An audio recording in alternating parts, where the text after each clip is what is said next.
You merely happened to bring a mountain home. To my astonishment, the master has unexpectedly fled from home. On the table, there remained only a letter and a storage pouch. However, upon lifting the letter and reading the first sentence, an unsettling premonition washed over you. It turns out that this old curmudgeon is merely repaying a favor owed to a member of the Nan family from 12 years ago. You were secretly sold to the Nan family as a son-in-law.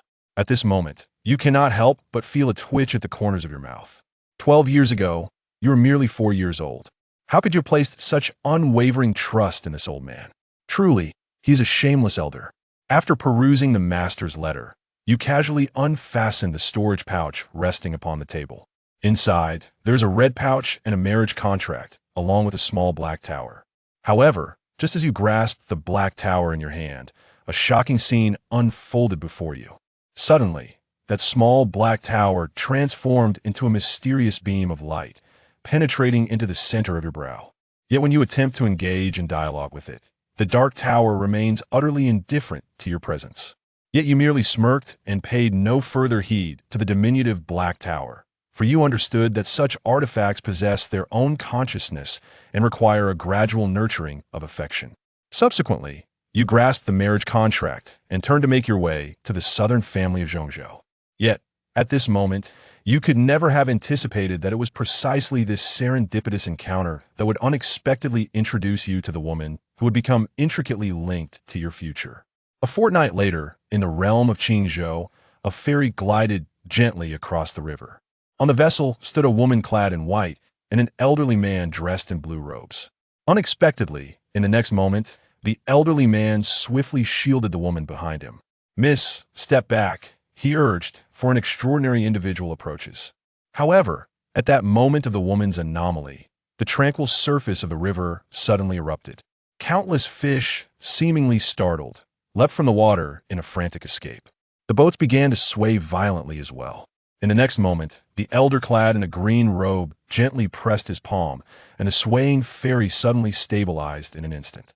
At that moment, the sky abruptly darkened, and what unfolded before my eyes was an even more astonishing spectacle. A small hill suddenly whizzed past above the ferry, leaving several individuals momentarily stunned. Not far from the vessel, a crimson column of water abruptly surged from beneath the surface. In the next moment, a youth burst forth from the water like a cannonball, soaring directly towards the descending hillside. Apologies. You, cradling the small hill in the sky, bowed towards the direction of the ferry, and then swiftly descended to the riverbed. The small hill upon the river's surface moved with astonishing speed, vanishing from the sight of several individuals in the blink of an eye. The young lad from a moment ago is quite remarkable. The elderly man in the azure robe now wears a grave expression. As far as I understand, there are no figures of such caliber among the prominent families of Qingzhou. At such a tender age, he possesses remarkable talents. Could it be that he is drawn to that particular place? Upon hearing this, the woman in white raised her delicate brows and instructed, "Go investigate this individual." No sooner had she spoken than a man slipped away quietly into the shadows. 3 days later, in the city of Luyun in Qingzhou, you have finally arrived at the Nan family residence. Yet, when you placed that marriage contract before them, the members of the Nan family each wore a troubled expression. Although this is indeed the handwritten note of the ancestor, the individual before me not only bears an appearance of destitution, but also lacks even a trace of spiritual aura, clearly embodying the essence of an unrefined mortal devoid of any cultivation. However, what they did not anticipate was that, at this moment, your cultivation had far surpassed their imagination. In the next moment, Nan Xiao, the daughter of the Nan family, abruptly stood up and declared, "Father, if I am to be wed to such a worthless individual, I would rather relinquish my cultivation and embrace death." Little did they know, she had just awakened her spiritual body, not only illuminating a bright future ahead, but also embodying the hope of her entire family. Moreover, Nan Xiao's mother, Yang Hongmei, displayed her disdain for you openly on her visage. With neither a distinguished family background nor any prowess to speak of, what could you possibly offer to win my daughter's hand? Truly, it is akin to a toad desiring to court a swan. At this moment, you find yourself both infuriated and amused. Although it is indeed difficult for anyone to accept an unexpected marriage contract, it hardly warrants such disparagement and humiliation, does it? Thus, are you suggesting that the Nan family intends to breach the contract? You cast a glance at Yang Hongmei, before your gaze ultimately settled upon Nan Yunqi. At this moment, Nankong's expression was rather grim. He was reluctant to tarnish his reputation by breaching the contract, yet he also did not wish to see the exceptionally talented Nan Xiao wed to him. Unexpectedly, in the next moment, Yang Hongmei uttered words that astonished everyone. Isn't Roer still unmarried? Why not have her substitute for Qiao in marriage? Upon hearing this, Nan Yun furrowed her brows. Nan Shou is her eldest daughter, afflicted by a peculiar illness since childhood, and now her time is running short. At the moment when Nan Guang was hesitating, Yang Hongmei had already instructed someone to summon Nan Ro. Yet, when you gaze upon Nan Ro, you are astonished to discover that this woman is utterly depleted of vital essence, with icy poison permeating her very bones. If left untreated, she may not survive beyond 5 days. Upon the arrival of Nan Ro, the 3 members of the Nan family approached with a facade of warmth and insincerity, in stark contrast to the demeanor exhibited by Ping Mu towards her. What may surprise you is that Nan Ro readily acquiesced. Little did one know that this very decision would irrevocably alter the course of Nan Ro's life. Seeing Nan Ro agree, Nan Yunqi smiled brightly. Truly, she is the well-behaved and sensible daughter of Nan Yunqi. Having spoken, he shifted his gaze towards you, uncertain of the young hero's thoughts.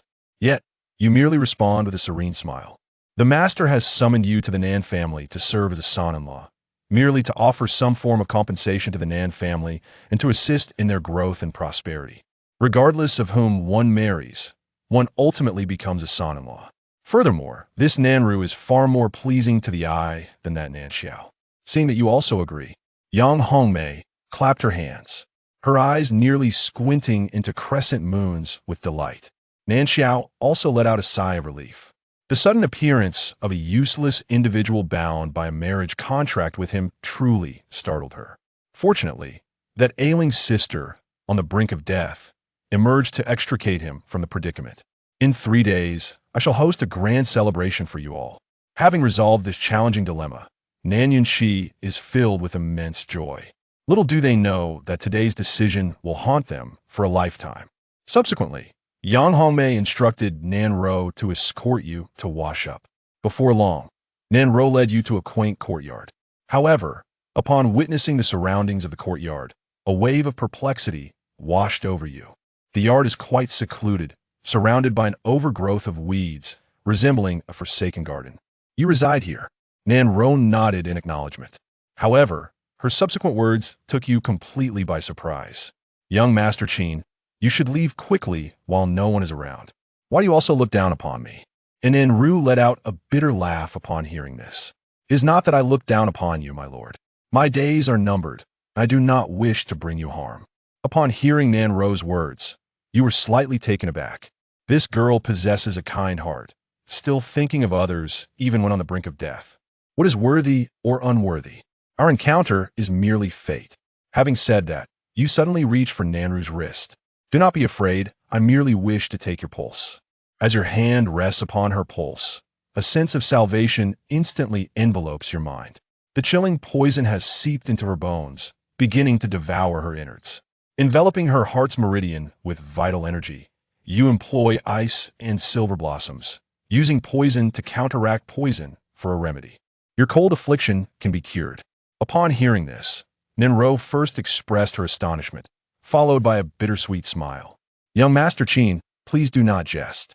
My ailment is beyond remedy. Little did she know, at that very moment, her life was quietly on the cusp of a transformative turning point. As soon as the words fell, a layer of frost visibly enveloped Nanro's face, and even her limbs swiftly grew rigid. Chapter 2.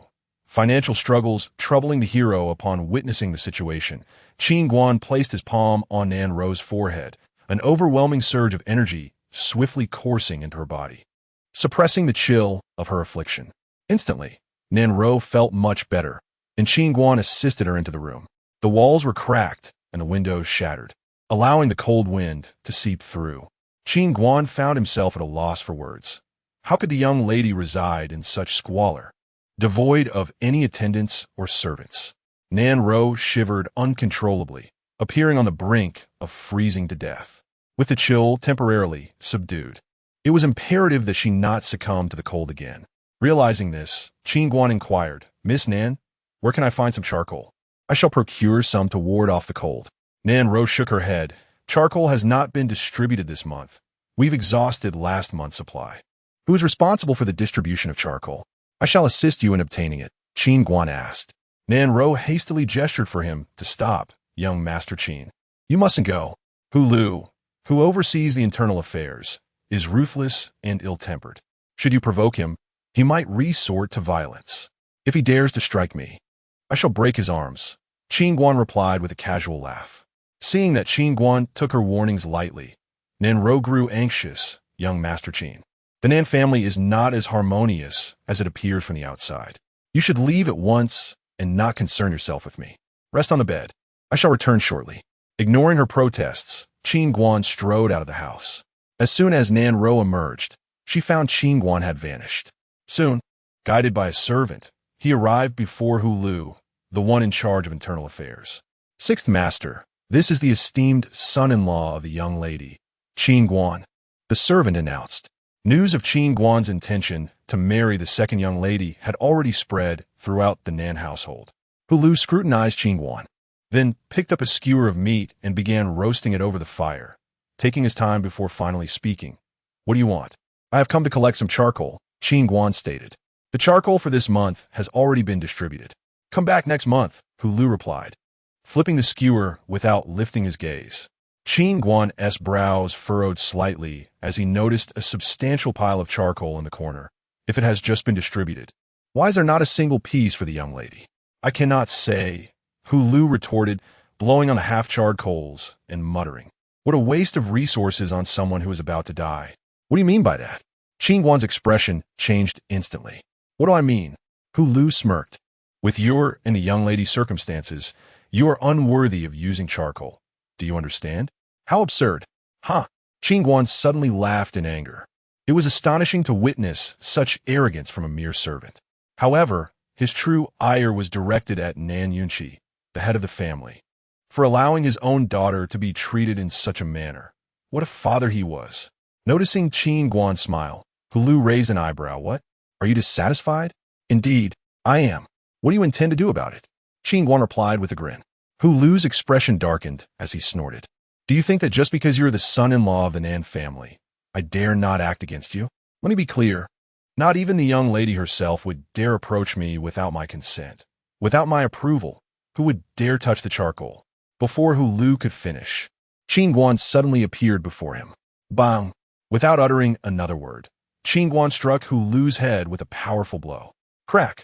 The force of his strike shattered Lu's cervical vertebrae, and a bone-crunching sound echoed as Lu's head drooped lifelessly, blood oozing from his 7 orifices, his eyes wide open in shock.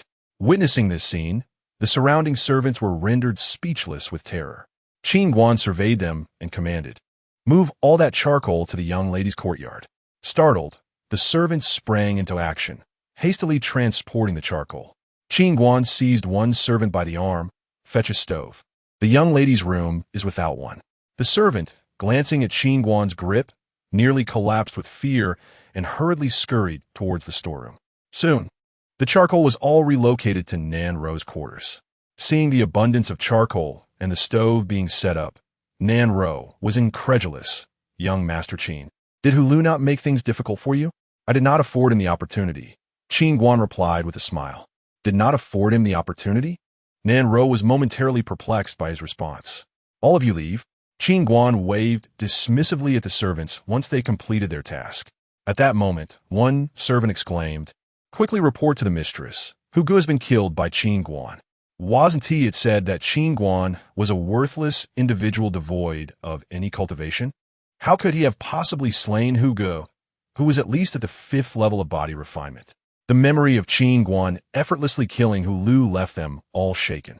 In the Yuanyang continent, cultivators are divided into 10 realms: body refinement, qi refinement, spirit refinement, profound connection, pinnacle perfection, free and unfettered star realm, breaking the circle, harmonizing the path, in unity.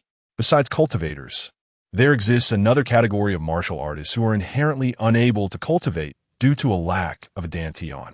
Their realm is also classified into 10 stages, known as the 10 heavenly gates, each gate representing a threshold they must pass. These gates are Strength Gate, Speed Gate, Frenzy Gate, Chi Gate, Life Gate, Shock Gate, Fate Gate, Kill Gate, Illusion Gate, and Heaven Gate. Fools, can't you see? The chief servant glared at the others. He lacks any spiritual energy fluctuations. He is evidently a martial artist. For him to have casually killed Hugo indicates he is at least a second-tier martial artist. A second-tier martial artist possesses strength comparable to a second-tier cultivator at the Qi refinement level, thus easily overpowering Hulu, who was merely at the 5th level of body refinement. Meanwhile, Qin Guan prepared a bowl of ginger soup for Nanro. Upon receiving it, a warmth enveloped her heart, and she began to drink. As she sipped, her eyes grew misty. Countless nights, when her affliction would strike, she could only curl up in bed, silently enduring her pain and confronting the terror of death alone. She longed for someone to be by her side, offering warmth and security. And the ginger soup Qin Guan had made filled her with profound gratitude. Noticing her reddening eyes, Qin Guan understood her feelings well. A young lady on the brink of death, with no one to care for her. This realization fueled his indignation.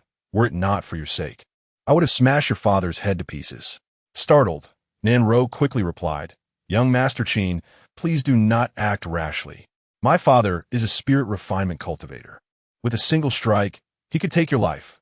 Seeing her anxious demeanor, Qin Guan could only smile wryly. Rest assured, I will not act recklessly. Just then, after finishing the ginger soup, Nanro began rummaging through her belongings. Soon, she retrieved a small pouch from beneath her blanket, saying, Young Master Qin, this contains 30 gold coins, save for my meager allowances. Though it is not much, it should suffice for your journey home. Qin Guan was speechless at her offer. Journey home? He reconsidered, realizing that further discussion would be futile. This girl genuinely cared for him, wanting him to leave for his own good. After a moment of contemplation, he accepted the pouch, weighing it in his hand with a smile. I wonder if 30 gold coins will be enough to procure your medicine. I apologize. That is all I have, Nanro replied with a hint of resignation. Not to worry. If it falls short, I shall find a way. You should focus on resting, Qin Guan said before turning to leave. Thank you for the ginger soup, young Master Qin. As he reached the door, Nanro suddenly spoke, flashing him a sweet smile. Take care, Qin Guan replied, closing the door behind him. On the bed, Nanro glanced at the tightly shut door before slowly lying down. He merely sought an excuse to depart. For someone like me, teetering on the brink of death, anyone who associates with me is doomed. If you could brew me a bowl of ginger soup, I would be immensely grateful. I wish you safe travels and a life free from illness and misfortune. Qin Guan, having inquired along the way, arrived at the Tianbao Pavilion. The ice silver flower he sought was not available elsewhere. It was only found here. The Tianbao Pavilion, with branches across various states and cities, boasted an array of rare materials, martial arts techniques, and more, all under the control of an unfathomable power that none dared to provoke. The interior of Tianbao Pavilion was vast, and, after a thorough exploration, Qin Guan finally located the area dedicated to the sale of spiritual materials. As he surveyed the medicinal herbs displayed on the counters, he found no ice silver flowers. When the proprietor finished attending to a customer and became available, Qin Guan smiled and asked, Excuse me, do you have any ice silver flowers? The owner glanced at him with indifference and replied, Yes, one for 50,000 gold. What? 50,000? Qin Guan exclaimed, astonished. He had not anticipated that a single ordinary ice silver flower could command such a price. He recalled that during his time refining his body on the ice and fire mountains, the ice mountain was strewn with ice silver flowers, akin to wild grass.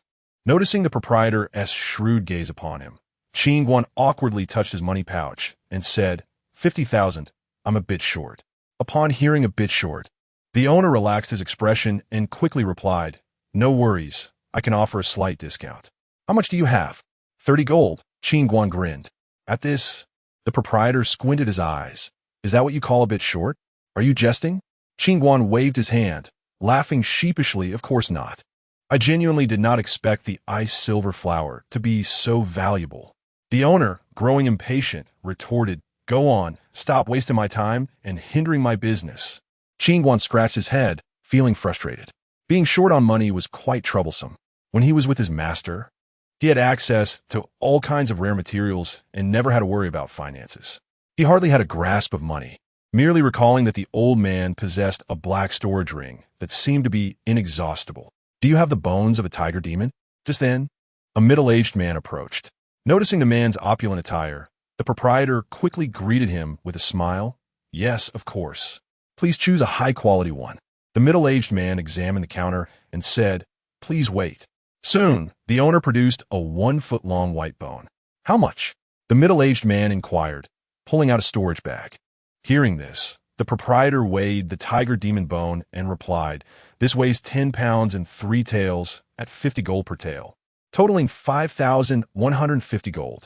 I will waive 150 gold, so you owe me 5,000.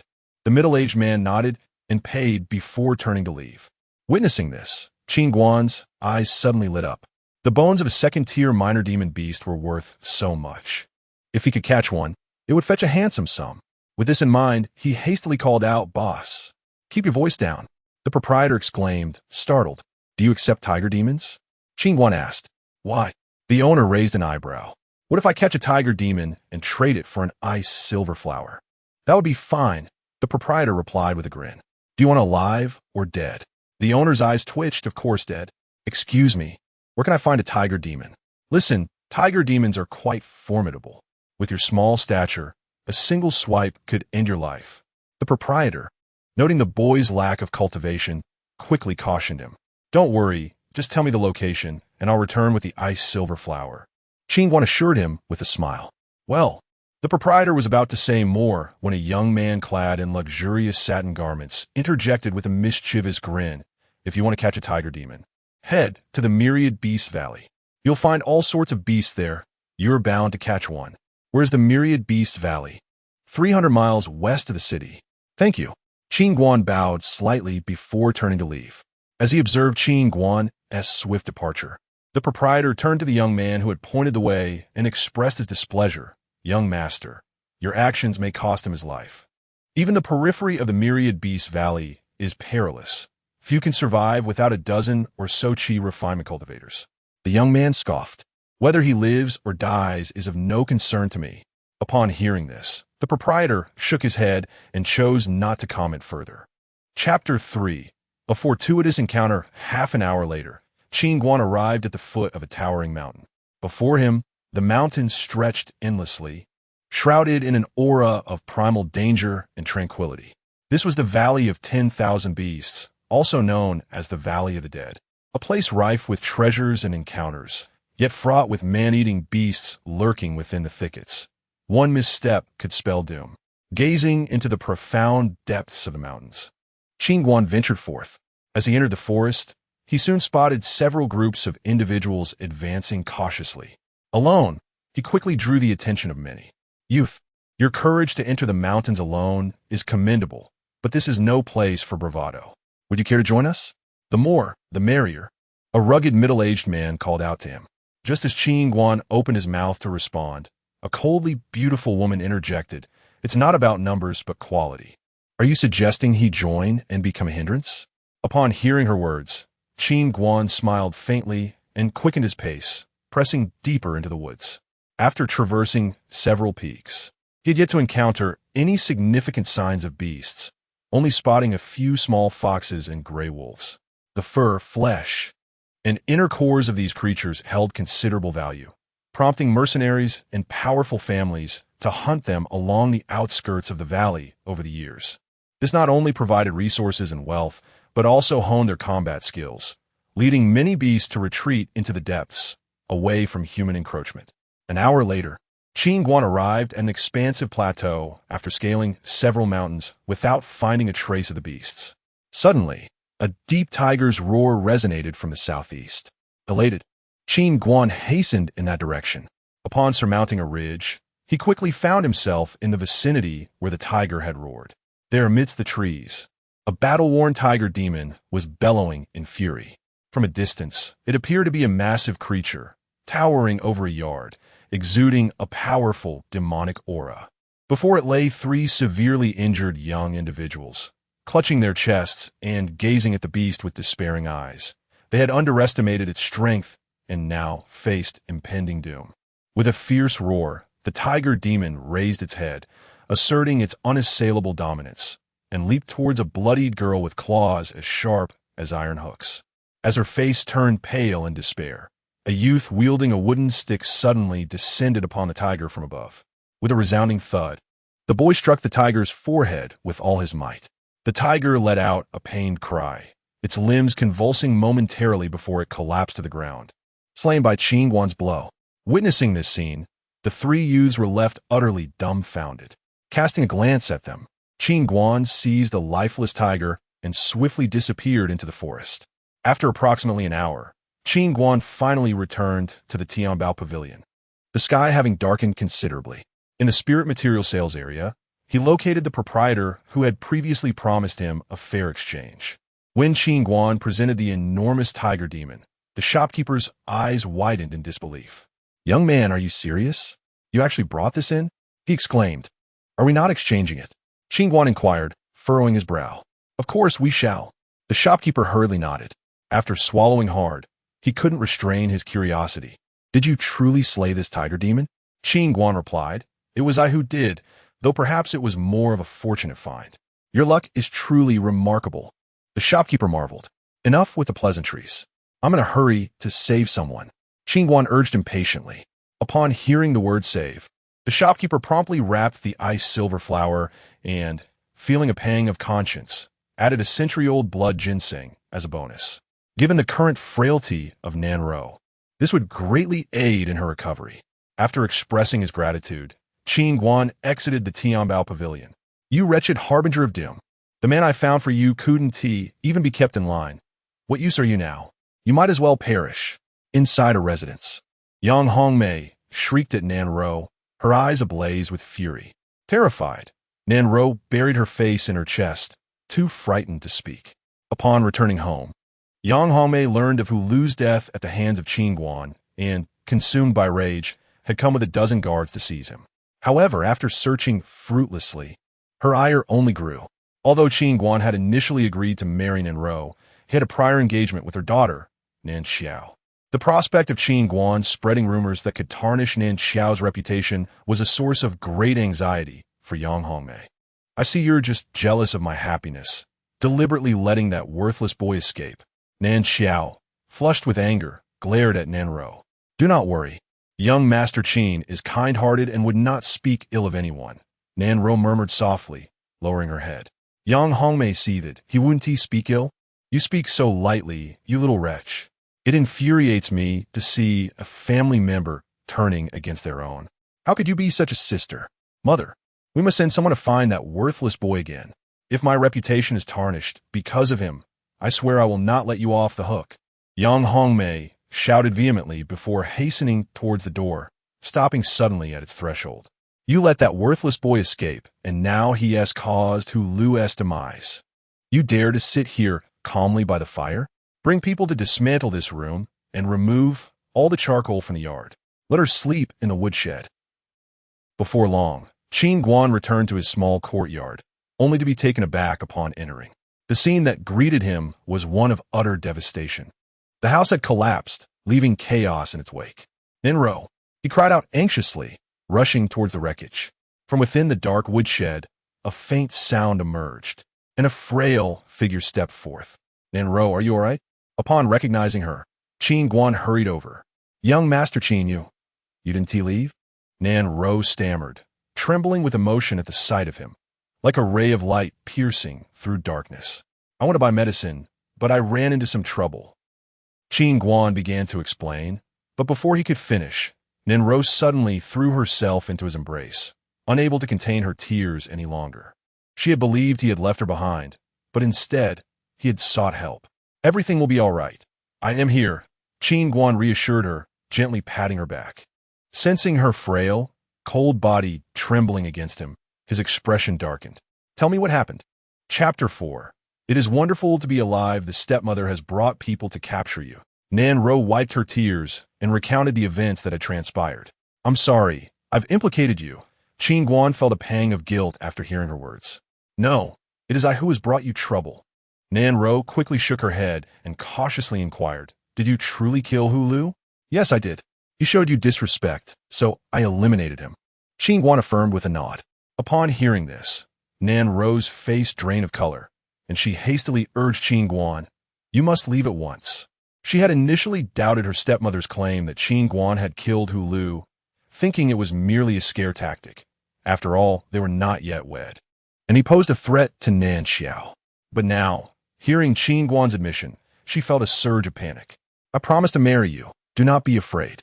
Qin Guan consoled her with a gentle pat. Nan Ro felt warmth blossom in her heart at his words, yet her brow furrowed with worry. But Hu Lu was the stepmother's man, and he is also Yang Ao's cousin. This is troublesome. Who is Yang Ao? Qin Guan inquired, intrigued. Yang Ao is the stepmother's nephew, and both Nan Xiao and I refer to him as our cousin, Nan Ro explained. Qin Guan grimaced at the convoluted familial ties. Suddenly, Nan Ro voiced her concern. Yang Ao is currently in seclusion to cultivate. If he discovers that you have killed his cousin, he will not let you off easily. What level of cultivation does he possess? Is he truly formidable? Qin Guan chuckled. He is at the 5th level of qi refinement and is a swordsman. His talent is on par with my sister's. Nan Ro replied earnestly. Qin Guan scratched his head, contemplating that a little swordsman at the 5th level of qi refinement would struggle to pierce through his defenses even if he stood still. Noticing Nan Ro's persistent anxiety for him, he took her icy hand firmly and said earnestly, do you not know that your future husband is quite capable? I can easily handle any cousin or brother. However, Nan Ro hesitated, but Qin Guan quickly interjected, do not dwell on it. Let us focus on detoxifying you. With that, he led her to the woodshed. As he kindled a fire, the previously dark and cold shed transformed into a warm and bright space. Seeing the tear stains on Nan Ro's cheeks and the worry etched in her lovely eyes, Qin Guan felt a pang of compassion. First, let us warm you by the fire while I prepare some medicine. After you take it, I will treat your ailments, he said, beginning to prepare the century-old blood ginseng for her to consume, intending to replenish her vitality before addressing the cold poison within her. Watching Qin Guan busily at the stove on her behalf, Nan Ro's gaze shifted to a complex blend of emotions. She had resigned herself to death, but encountering Qin Guan sparked an unexpected fear of dying. Though they had known each other for less than a day, she felt a compelling desire to live. If given the chance, she wished to marry this man, to care for him, to serve him, to wash his clothes, to cook for him. Lost in her thoughts, Nan Ro abruptly shook her head with a bittersweet smile, chastising herself for such musings when she was so close to death. After half an hour, Qin Guan finally prepared the blood ginseng. Here, it's not too hot. Drink it while it's warm, he said, presenting her with a bowl of ginseng soup. Okay, Nan Ro replied, not even glancing as she quickly drank the entire bowl. After swallowing, she immediately felt warmth spreading through her body, her previously pale cheeks gradually regaining their color. Noticing the improvement in her vitality, Qin Guan produced the ice silver flower. Once you consume this, the cold poison within you will be expelled. It may cause some pain during my treatment, but that is a normal reaction. Do not resist, he instructed. Understood. Nan Ro nodded softly. It was not that she had faith in Qin Guan's abilities. Rather, she did not wish to disappoint him. Soon, Nan Ro chewed and swallowed the ice silver flower. The moment it went down, she felt as if she had plunged into an ice cavern, shivering uncontrollably. Observing her distress, Qin Guan gently placed his hand on her head, channeling his robust energy into her body, enveloping her internal meridians. The ice silver flower, known for its extreme coldness, was not something even the most robust cultivator would dare to consume. Without Qin Guan's powerful protection, Nan Ro might have quickly turned into an ice statue. As the chilling energy of the ice silver flower clashed with the cold poison in Nan Ro's body, she let out a pained moan. The poison within her reacted violently, as though confronting an enemy, wreaking havoc throughout her system. After a moment, she coughed up a mouthful of black blood, which quickly crystallized into a chunk of black ice. Seeing the deep-seated poison being expelled, Qin Guan hurriedly activated his energy to dispel the ice-silver flower's coldness. Nan Ro's mouth involuntarily opened as she exhaled a gust of white, icy air. Moments later, Qin Guan withdrew his hand and smiled. "How do you feel?" Nan Ro opened her eyes, and, sensing the transformation within her, a brilliant light sparkled in her gaze. "You truly cured me," she exclaimed incredulously. She could distinctly feel that there was no trace of coldness within her. Instead, she felt unburdened and warm, an indescribable comfort enveloping her. Over the years, her father had sought numerous skilled healers for her ailment, all of whom had ultimately shaken their heads in defeat. She could never have imagined that her healing would be so simple. Thanks to Qin Guan, this reality felt surreal, almost dreamlike. "So, do you now believe in my abilities?" Qin Guan teased with a grin. "Yes." Nan Ro nodded vigorously, tears of joy spilling from her eyes, overwhelmed with happiness at her second chance at life. "It is wonderful to be alive. Thank you, young Master Qin," she exclaimed, throwing herself into his embrace and holding him tightly. "Indeed, you seem to have grown stronger." Qin Guan chuckled. Realizing her lack of decorum, Nan Ro quickly released him, her fair complexion flushing a deep crimson. "You are soon to be mine. There is no need to keep calling me young Master Qin," he said with a mischievous smile. Embarrassed, Nan Ro lowered her head and, in a voice barely above a whisper, said, I will call you Brother Guan for now, and change it after we are married, if that is acceptable." "Of course," Qin Guan nodded. "Wait here. I will fetch some blankets." As he prepared to leave, Nan Ro hurriedly stepped forward. "It's the dead of night. Where will you find blankets? What if the stepmother discovers you? I can dispel your cold poison. Do you think I fear your stepmother?" Qin Guan laughed lightly. "Stay put and do not wander outside." "All right, I will listen to you," Nan Ro agreed, retreating obediently. She had always thought of Qin Guan as an ordinary person, but now, reflecting on how he had defeated the 5th level Hulu and easily cured her cold poison, it was clear he was far from ordinary. Exiting the woodshed, Qin Guan leaped over the courtyard wall. It was now deep into the night, with silence enveloping the world, and the busy Nan family had all succumbed to slumber. Standing atop a tall building, Qin Guan coldly surveyed the courtyard below. Moments later, he soared towards the main courtyard.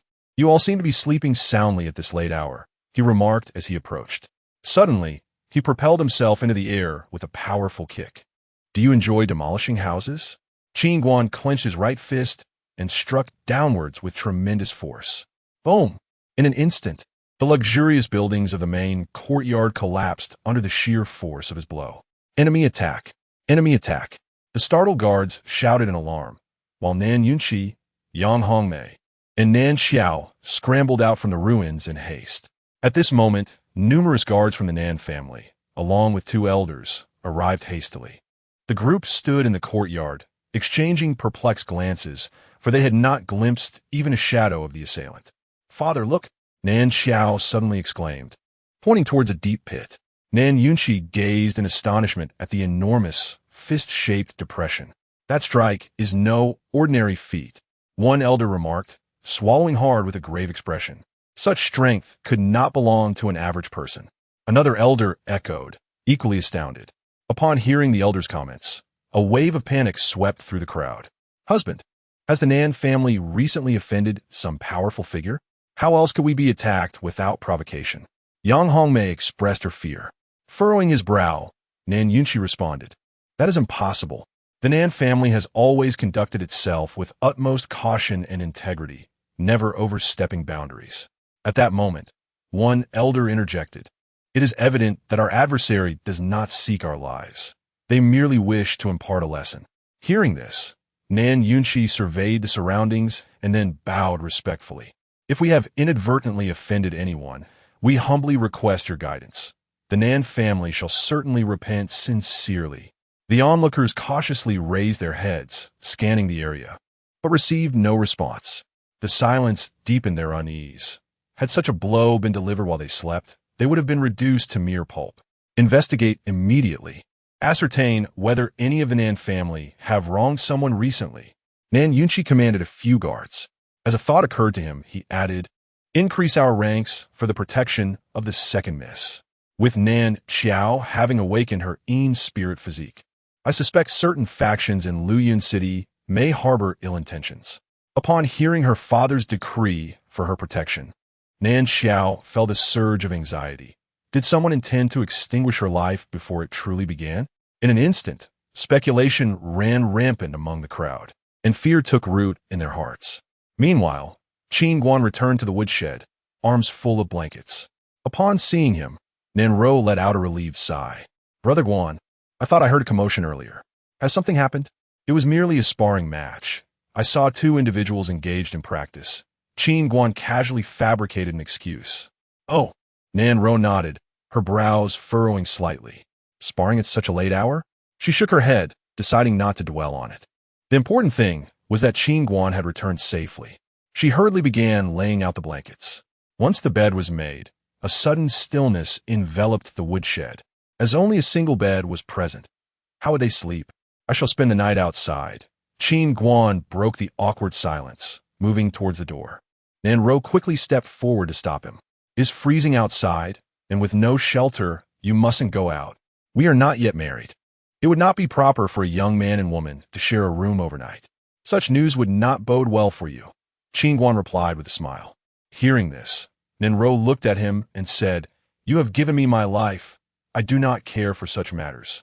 After a moment's hesitation, Qin Guan smiled and said, Very well, you sleep inside, and I shall take the outside. Okay, Nanro nodded. Then like a little kitten, she obediently laid down inside. Qin Guan too cautiously settled down beside her. It was the first time in his life sleeping on the same bed as a girl, and it felt quite peculiar. Nanro felt similarly, as if this entire situation were surreal, and together they lay in silence, not uttering a word. The following day, as Qin Guan opened his eyes, he noticed Nanro quietly bustling about. Brother Guan, did I wake you? She asked, filled with self-reproach upon seeing him awaken. Not all. Qin Guan rubbed his eyes. You must be hungry. I will prepare breakfast once the water is boiled. No need. Let us dine outside. Qin Guan stretched and stood up. Outside? Nanro frowned. Yes. At your parents' place, Qin Guan replied with a smile. Upon hearing this, Nanro's face paled, and she shook her head vigorously. Brother Guan, they're searching for you everywhere. Going there would be like walking into a trap. Their net cannot ensnare me. Qin Guan asserted as he took Nanro's hand and led her outside. Chapter 5. Uncertainty lingers before long. The two arrived at a charming villa. As the main courtyard had been dismantled by Qin Guan the previous night, prompting Ningyunki and his family to relocate here. At that moment, the family of three was enjoying breakfast. Upon seeing Qin Guan enter, leading an NRU, they were momentarily taken aback, especially Yang Hongmei, who pointed at Qin Guan, her mouth agape, at a loss for words. After searching all night, this good-for-nothing had the audacity to come here himself? Uncle and Aunt, good morning. Why didn't you call us for breakfast? Qin Guan grinned, greeting them cheerfully. An NRU hurriedly stepped forward.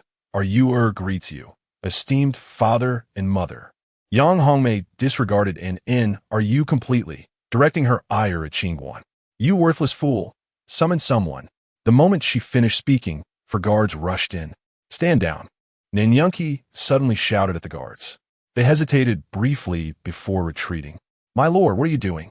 This good-for-nothing killed Hu Lu. Why not apprehend him? Yang Hongmei glutted at Ningyunki. Before Ningyunki could respond, Qin Guan snorted coldly. Shouldn't a dog that dares to bite its master be put down? What do you mean by that? Ningyunki frowned. Qin Guan turned to him. On such a frigid day, Hu Lu deliberately denied, are you charcoal for warmth? Nearly freezing her to death, and even insulted her. Do you not think you deserve death, uncle? Ningyunki's expression darkened upon hearing this. He glanced at Yang Hongmei, realizing he was aware of many things, yet he had not anticipated that Yang Hongmei would act so excessively. You fool, what nonsense are you spouting? When did Hu Lu ever deprive our ewer of her necessities? Everything he provided was of the highest quality. Yang Hongmei retorted, her composure unshaken. At that moment, an NRU spoke up softly, but with a hint of reproach. I do not mind the quantity, but I kindly ask that mother refrain from calling Brother Guan a fool. How outrageous!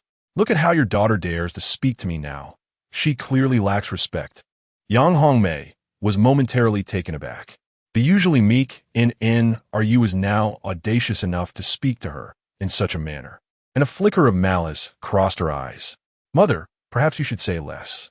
In just a few days, it will be sister and Qin Guan's joyous occasion. We should be celebrating and making proper arrangements for their wedding. And Xiao, who had remained silent until now, interjected, hoping that Qin Guan would agree to be with Ru and leave her out of it. Xiao speaks wisely. We will all be one family. It is essential for us to maintain harmony, Nanyunki nodded. Given that the family still relied on Yang Hongmei's family for support, he felt powerless regarding many matters, often choosing to turn a blind eye. Upon hearing this, Yang Hongmei hesitated, suppressing her anger. She understood Xiao's implication. Hulu was insignificant compared to her daughter's reputation. As for the affront, there would be ample opportunities to address it once the two were wed. Quickly fetch 2 sets of chopsticks. Nanyunki commanded a maid at the door, then smiled at Ru. You look much better today. There's color in your cheeks. Hearing this, Ru joyfully replied, Father, I haven't told you yet. Brother Guan has cured my cold poison, and I am now well. What? Upon hearing Ru's words, Nanyunki shot to his feet, quickly reaching for her pulse. Moments latte. Astonishment and joy filled his face. It's truly gone. That dreadful cold poison has vanished. Young Master Qin, please allow this old man to pay his respects. Nanyunki's eyes glistened with tears as he bowed deeply to Qin Guan. Having lost his wife at a young age, he felt immense guilt for his failures as a father. And now, witnessing his daughter restored to health, he was profoundly grateful to Qin Guan. Yang Hongmei and Xiao, upon learning of Ru's recovery from the cold poison, were equally astonished. A malady that had baffled so many capable individuals was miraculously cured by this good-for-nothing. Your father bows to your fiancé. Such reverence I cannot accept. Qin Guan helped Nanyunki up, jesting. Hearing this, Nanyunki's expression darkened, and he quickly straightened up. And Ru, meanwhile, stifled a laugh beside them. Humph, utterly disgraceful. Yang Hongmei huffed, rising to leave. She would rather die than share a table with these two. Father, I shall go practice. Xiao also stood to take her leave. After the mother and daughter departed, Nanyunki could not help but sigh. I have wronged you these past years. There is no need for concern. Father, I understand. And Ru replied softly, aware that her stepmother had been using the family's reliance on the Yang family to suppress her father. Let's not dwell on this. Please sit and eat. Nanyunki smiled. As they sat down, Nanyunki turned to Qin Guan. So it was indeed you who killed Hulu? Indeed, Qin Guan nodded. Are you a martial artist? Nanyunki inquired further, recalling reports from servants that Qin Guan was a second-level warrior. Yes, Qin Guan confirmed. Achieving the second level at such a young age is quite commendable. Nanyunki praised. Martial artists are born without dantians and cannot condense spiritual energy for cultivation. They must rely on sheer perseverance to advance their realms. In Nanyunki's eyes, Qin Guan's achievement was remarkable. Being a martial artist is commendable. At least one is steadfast and diligent. I do not seek great accomplishments for you, merely that you treat Ru well in the future. Nanyunki glanced at Ru, then patted Qin Guan's shoulder. Work diligently in the household, and I shall endeavor to secure some training resources for you, striving for you to break through to the 3rd level in your lifetime. Though it is a daunting task, young people must not waver. They should strive earnestly and not yield easily. Qin Guan smiled, but said nothing. As an 8th-level martial artist, taking even a small step forward seemed as challenging as ascending to the heavens, and given the family's current circumstances, selling everything would not suffice for him to make even that small advance. At that moment, Ru expressed her concern. Father, since Brother Guan killed Hulu, Yang Ao will surely seek trouble with him. What should we do? And Ru had been worried about this matter, which was why she had braved coming here. Do not worry. I will handle this matter personally. Nanyunki waved his hand, already feeling a headache at the thought of Yang Ao's temperament. And Ru immediately felt relieved. Observing Ru's heartfelt concern for him, Qin Guan felt a surge of contentment. Indeed, he had chosen a wonderful bride. With this thought, Qin Guan turned to Nan Yunqi. Now that NNRU's residence has been dismantled, she can only sleep in the woodshed. Should we not resolve this issue? What? Nan Yunqi was taken aback, but he quickly realized it must have been Yang Hongmei's doing. This woman had increasingly disregarded him over the past 2 years. Jia Quan, Nan Yunqi suddenly called in a middle-aged guard. Prepare the eastern villa for the young lady. You shall personally oversee this matter. Yes. Jia Quan promptly left. After Jia Quan departed, Nan Yunqi discreetly handed an NRU a storage bag, whispering, "Inside are 100,000 gold coins. Take it to the market today and buy some decent clothes, as well as some gifts for the betrothal. It would be inappropriate to have no betrothal gifts when you are to be wed in a few days." Understood. NNRU eagerly accepted the storage bag. Qin Guan chuckled inwardly, thinking that this lenient father-in-law had finally done something commendable. Oh, and you too should be cautious. Our NN family was attacked by a formidable foe last night, and the main courtyard collapsed. This individual is as powerful as I am, so you must be vigilant while sleeping at night. After speaking, Nan Yunqi's expression grew grave. The assailant remained a mystery, leaving him restless. Upon hearing Nan Yunqi's words, NNRU's brow furrowed slightly as she stole a glance at Qin Guan. He, meanwhile, continued to sip his rice porridge quietly, accompanied by some pickled vegetables. I have matters to attend to. You may dine first, Nan Yunqi said as he stood up to leave. Brother Guan, didn't you see someone sparring last night? Could it be they were not sparring, but rather demolishing the place?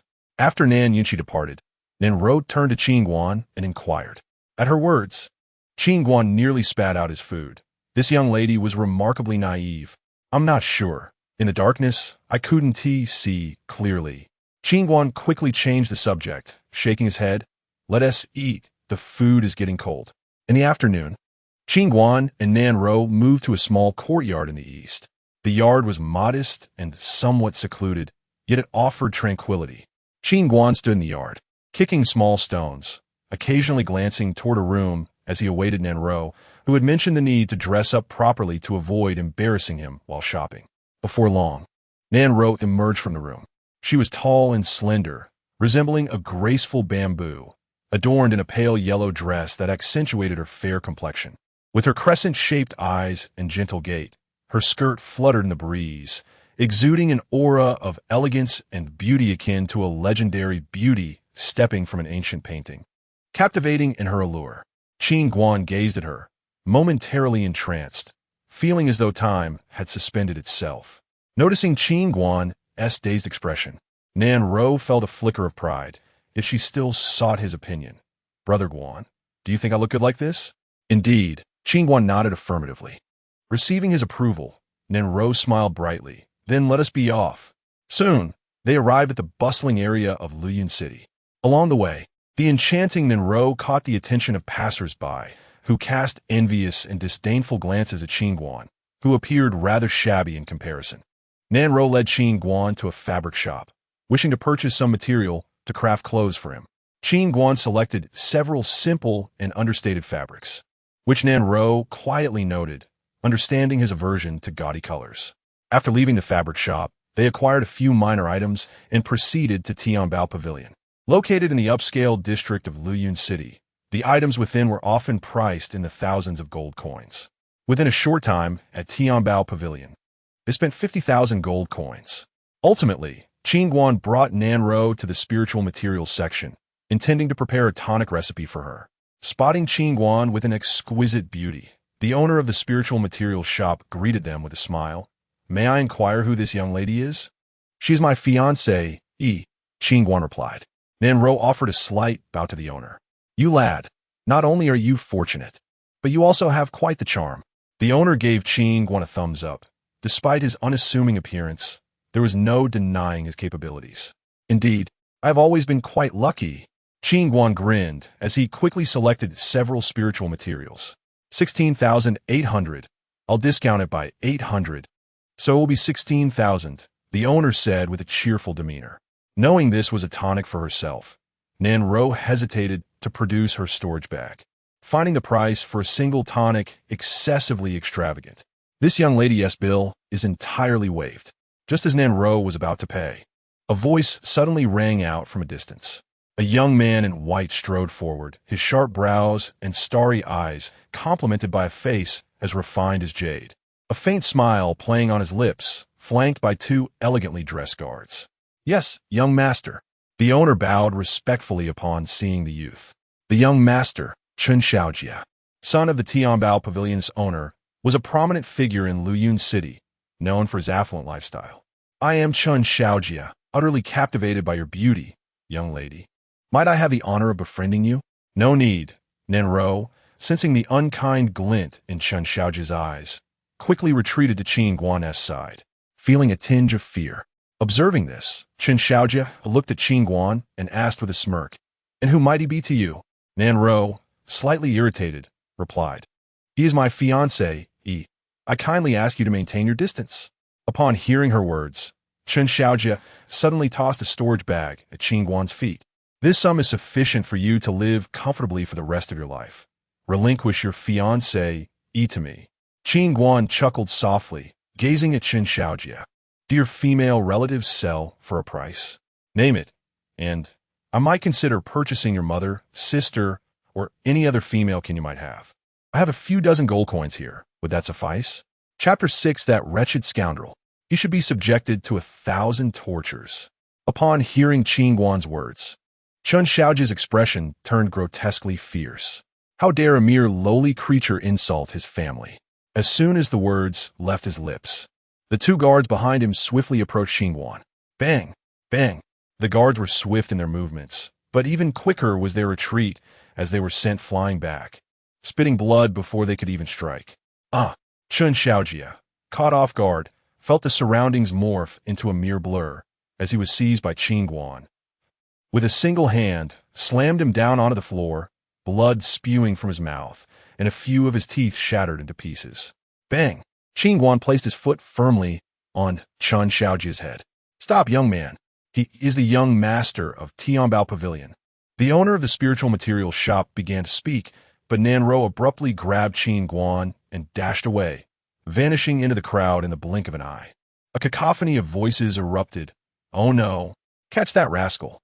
Qin Xiaojia, covering his bloodied mouth, bellowed in rage, his remaining teeth barely allowing him to speak without losing air. Meanwhile, Nanro was leading Qin Guan through a series of obscure alleyways. Qin Guan was somewhat astonished. This seemingly delicate girl possessed remarkable strength. Panting heavily, Nanro pulled Qin Guan into a hidden corner. "Brother Guan, we must hide at home. That person is the young master of Tianbao Pavilion." She glanced nervously around, her face pale with fear. The Tianbao Pavilion was not an entity that the Nan family could afford to offend. Even if they had 10 times the courage, they would not dare to provoke it. Upon hearing that the man was the young master, she had acted without hesitation, dragging Qin Guan away. Qin Guan raised his left hand, shaking a handful of spiritual materials with a smile. "But we haven't paid yet." "Oh dear." Nanro was speechless, and without further ado, she continued to pull Qin Guan towards the Nan family residence. Once they entered the gates and locked the courtyard door, she finally paused. "Brother Guan, they shouldn't know you are the son-in-law of the Nan family, right?" Nanro asked anxiously.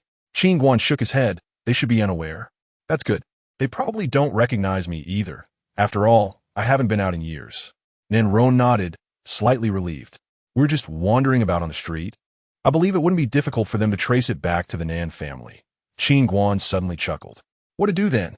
Hearing Qin Guan's words, Nanro's anxiety resurfaced.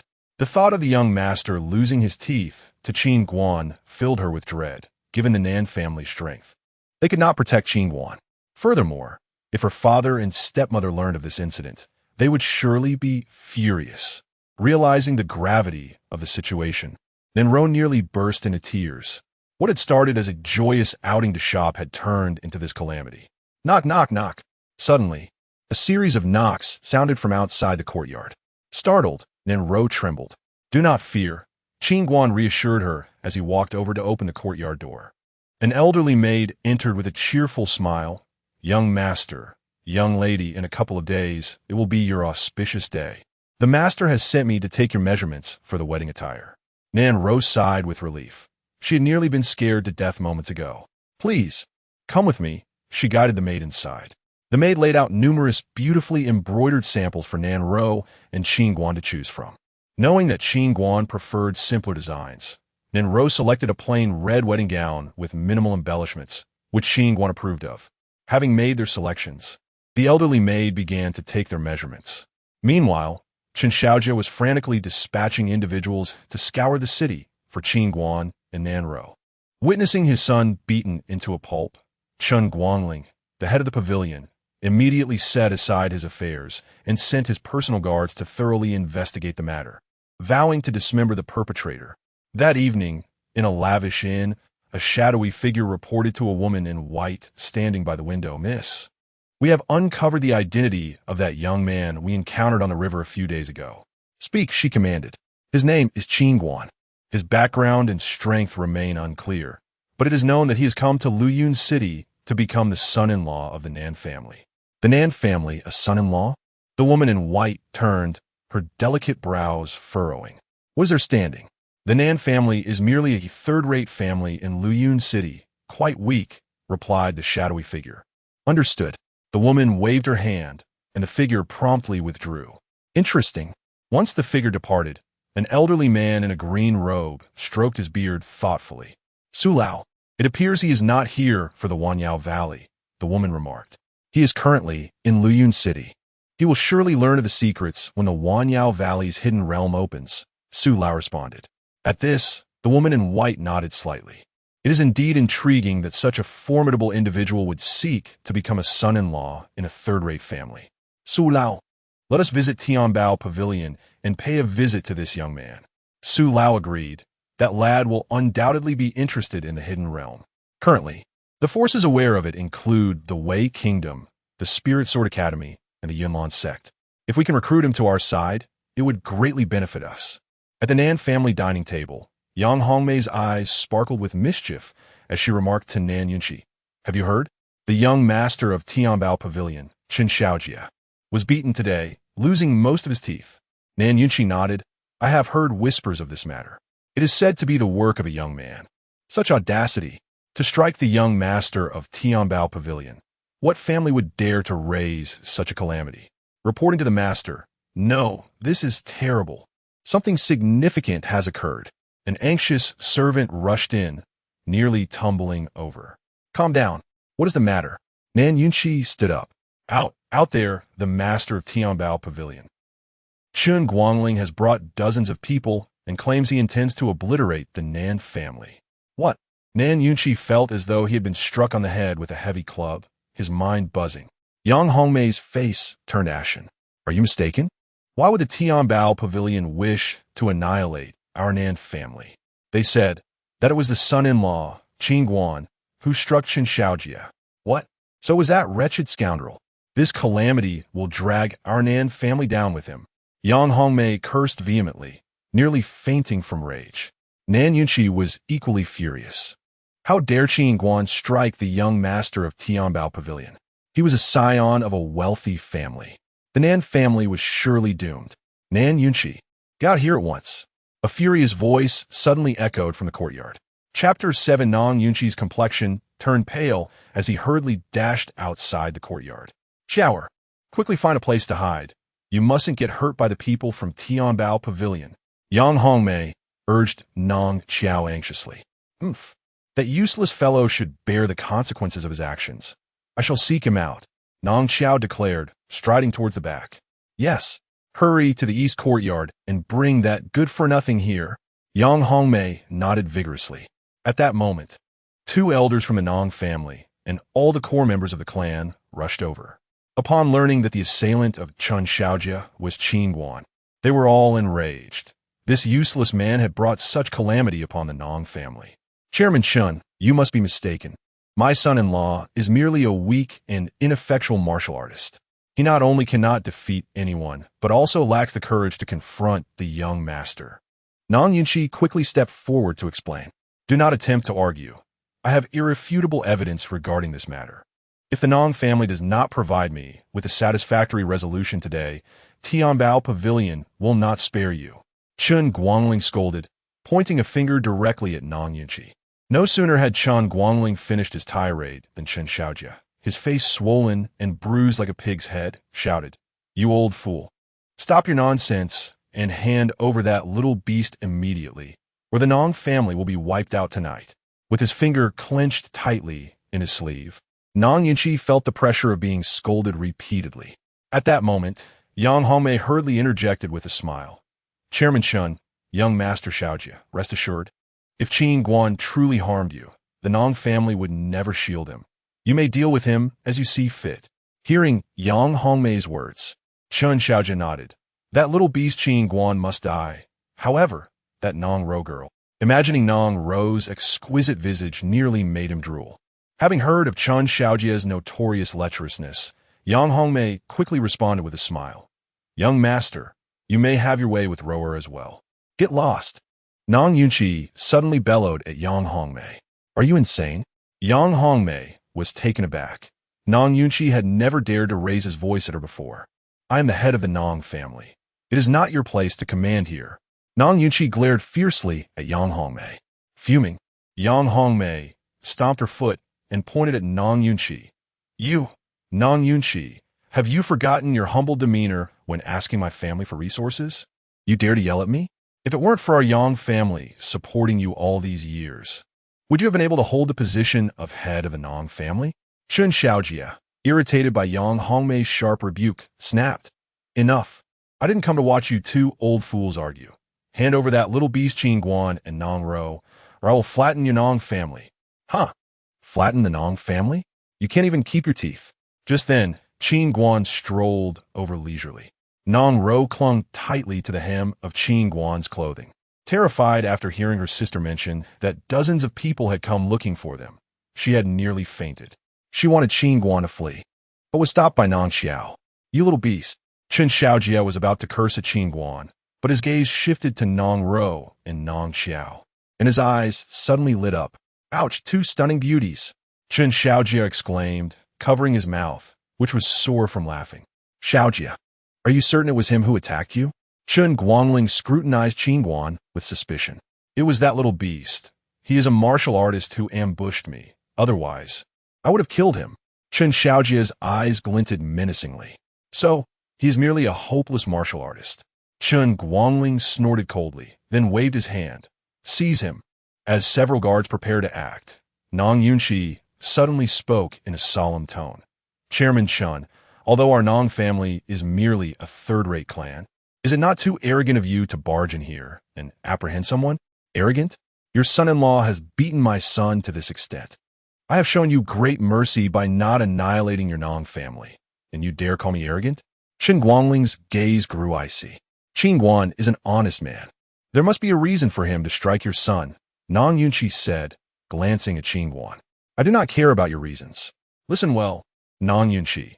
If the Nong family dares to resist, I assure you that by tonight, the Nong family will vanish from Luyun City." Chen Guangling's eyes glinted with murderous intent, his patience wearing thin. Hearing Chen Guangling's words, the two elders of the Nong family hurriedly approached Nong Yunqi. "As the head of the Nong family, you must prioritize the greater good. You cannot let your son-in-law's trouble endanger all of us. Why should our entire clan suffer for his mistakes? If you act thus, you are unworthy of being the head of the Nong family." Though the Nong family appeared harmonious, it was, in reality, a house divided. In recent years, the two elders had each sought power, with no one willing to yield, all aspiring to be the head of the Nong family. If not for the support from his wife's family, Nong Yunqi would have long lost his position. At this moment, it was evident that the Nong family had divided into 3 factions. Nong Yunqi's face turned ashen. After all these years, Nong Ro had finally found someone to rely on, and he felt that he owed her too much. He desperately wanted to protect Qin Guan, knowing that if he surrendered him, given Chen Xiaojia's temperament, Qin Guan would either die or be severely injured. Just as Nong Yunqi was in a dilemma, Qin Guan suddenly approached him. "Father-in-law, a person must bear the consequences of their actions. I can handle this matter myself. Step aside. This is no place for a junior to interject." Nong Yunqi shot a furious glare at Qin Guan, then turned to Chen Guangling with a forced smile. "Chairman Chen, Qin Guan's actions were indeed wrong. Could you show some leniency and spare him this once? Additionally, our Nong family is willing to offer 10 bottles of Qi refinement powder as compensation. Qi refinement powder was among the most coveted resources for young cultivators, with a single bottle valued at 30,000 gold coins, a significant sum for the Nong family. Upon hearing that Nong Yunqi proposed to compensate Tianbao Pavilion with 10 bottles of Qi refinement powder for Qin Guan, the members of the Nong family were infuriated. Ha! Nong Yunqi, do you take me for a beggar? Qin Guangling suddenly laughed heartily. 10 bottles? Even 100 bottles wouldn't solve this matter. After what you did to my son, I will ensure that little beast suffers a fate worse than death. Before Qin Guangling could finish his threat, he suddenly spat blood and was sent flying away. Qin Guan had appeared where Qin Guangling had stood moments before. What has happened? How did Qin Guangling get thrown out? Everyone was dumbfounded, and the scene fell eerily silent. Not far away, Qin Guangling clutched his chest, his pupils constricting as he glared at Qin Guan, saying in a low voice, "You are a martial artist of the Third Realm who has opened the Frenzy Gate." Upon hearing the term Third Realm martial artist, the crowd erupted in shock, and the members of Tianbao Pavilion instinctively stepped back, distancing themselves from Qin Guan. A Third Realm martial artist who had opened the Frenzy Gate could easily crush them to death with their skills if they were caught in close quarters. Qin Guangling, at the mid-stage of the refining spirit realm, had not even reacted before being struck by Qin Guan, indicating that Qin Guan's strength was on par with his. Qin Guan surveyed the members of Tianbao Pavilion with a disdainful shake of his fist. "A bunch of insignificant fools. You dare come looking for me? I can take you down with a single punch and leave you unable to care for yourselves. Do you believe me?" Qin Guangling pointed at Qin Guan, shouting, "Do not be arrogant. Well, the Third Realm martial artist. Just wait. I will return to gather my men. If I do not raise the Nong family to the ground today, I shall have wasted these years. Go ahead, summon your best fighter from Tianbao Pavilion. It will save me the trouble of going over myself." Qin Guan waved his hand dismissively. "Just you wait." Chapter 8. The unfortunate Qin Guangling. Once the members of the Tianbao Pavilion departed, an eerie silence enveloped the scene.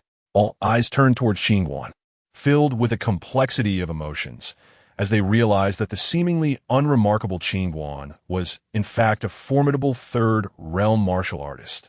Nan Yunqi wore an expression of disbelief. He had always assumed Qin Guan to be a weak Second Realm martial artist, unaware of the depths of his concealment.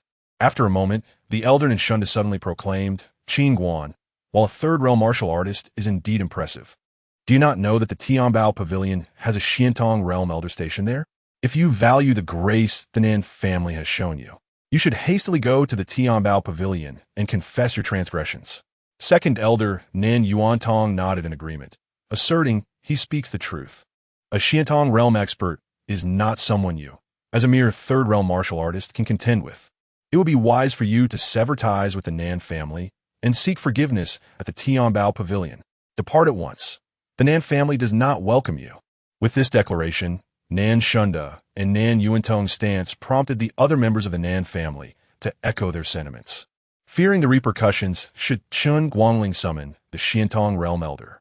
Observing the growing animosity towards Qin Guan, Nan Ro rushed to his side, gripping his hand tightly. "Enough!" Nan Yunqi suddenly bellowed, directing his gaze towards Nan Shunda and Nan Yuantong. "I am the head of the Nan family. It is not for you to decide." He then turned to Qin Guan, stating, "Qin Guan is my son-in-law. Once he enters the Nan family, he belongs to us. Should we not unite against external threats in this critical moment?" In response, Elder Nan Shunda scoffed, "Unite? Nan Yunqi, spare me your grandstanding. It is clear you wish to use the Nan family as cannon fodder to safeguard your son-in-law." Nan Yunqi retorted sternly, Nan Shunda, in the face of a grave threat. "How dare you sow discord? What are your true intentions?"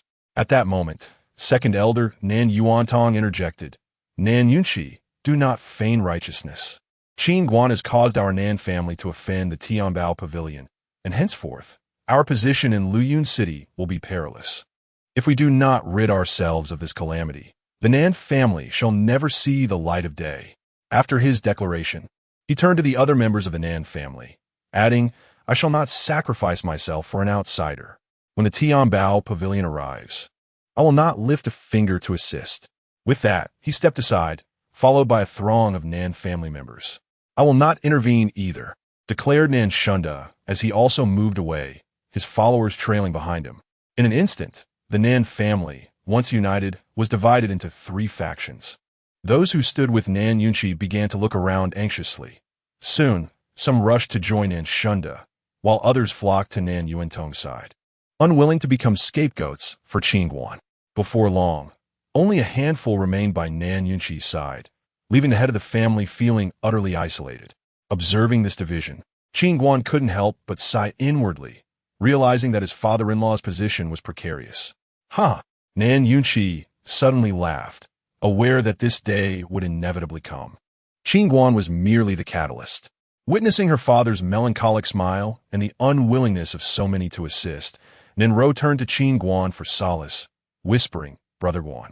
Qin Guan smiled gently, ruffling Nanro's hair. "Fear not, this is a blessing in disguise." Thus, the atmosphere once again fell into silence. As all awaited the arrival of the Tianbao Pavilion's representatives, one side eager for conflict, while the other prepared to capitulate. Meanwhile, Chun Guangling, accompanied by a group, arrived at the entrance of the Tianbao Pavilion, only to encounter two individuals. Upon spotting one elderly figure in a blue robe, Chun Guangling's eyes lit up, and he hurriedly knelt, exclaiming, "Elder Su, your arrival is fortuitous. We at the Tianbao Pavilion have been wronged. You must intercede on our behalf." Elder Su furrowed his brow. "In Luyun City, who dares to disrespect the Tianbao Pavilion?" "Elder, the assailant is a third realm martial artist, brazenly declaring that we at the Tianbao Pavilion are nothing but insignificant rabble, unworthy of recognition. He demands I return with the strongest among us, threatening to leave us in tatters." Chun Guangling exaggerated, although aware that Elder Su's strength far surpassed that of the pavilion's offerings. Should he intervene, the third realm martial artist would be easily dispatched. Upon hearing it was a third realm martial artist, Elder Su expressed surprise. A mere town like Liyun City had produced such a formidable individual. However, his anger flared. A mere third realm martial artist dares to boast? "Lead me to him." He then turned to the white-clad woman behind him. "Miss, I shall resolve this matter and return shortly." Hearing Elder Su address the woman respectfully, Chun Guangling's pupils constricted, and he hastily bowed towards her. "I am blind to your grandeur, esteemed miss." The white-clad woman ignored him, coolly stating, "It is rather dull. I shall join in the excitement." Chun Guangling felt a surge of elation as he led Elder Su and the white-clad woman towards the Nan family estate. Shortly thereafter, they arrived at the grand courtyard of the Nan family. Upon sighting Chun Guangling's return with company, Nan Shunda and Nan Yuantong hastily approached him, eager to appease. "Step aside." Chun Guangling pushed them aside, disregarding their pleas, and strode directly towards Nan Yunchi. Clearing a path, he pointed accusingly at the figure standing before them. "Elder Su, it is this scoundrel who insulted our Tianbao Pavilion, calling us nothing but lowly scum."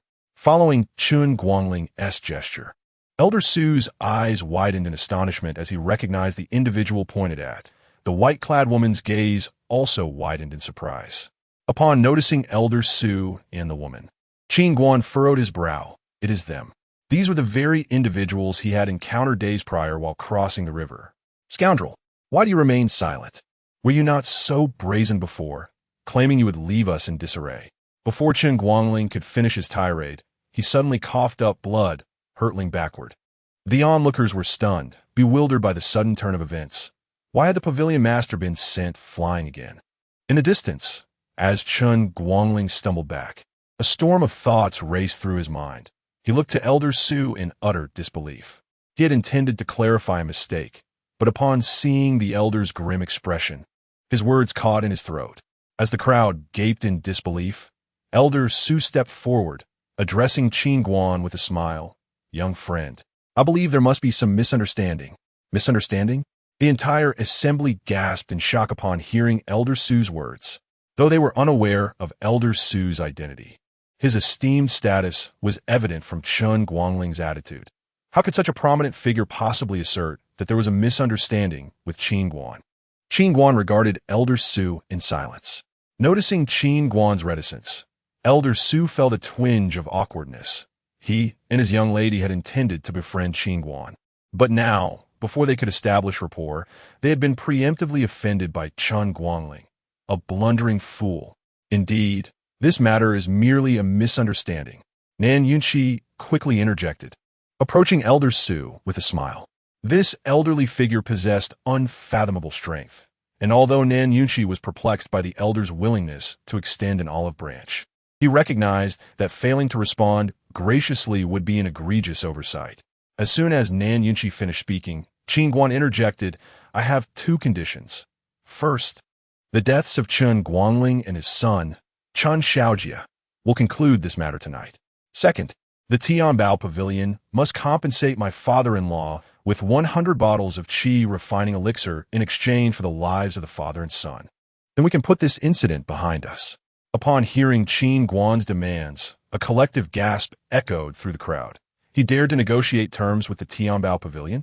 Where did he find the audacity to propose such conditions? Elder Su furrowed his brow slightly, a flicker of displeasure flashing in his eyes. He had not anticipated that Qin Guan would not only show him disrespect, but also seek to undermine the prestige of the Heavenly Treasure Pavilion.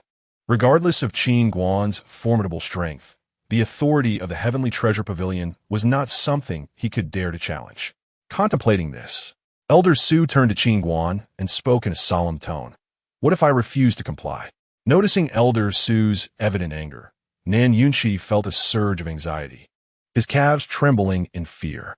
He hastily waved his hands and said, Elder Su, the young man is simply hot-headed.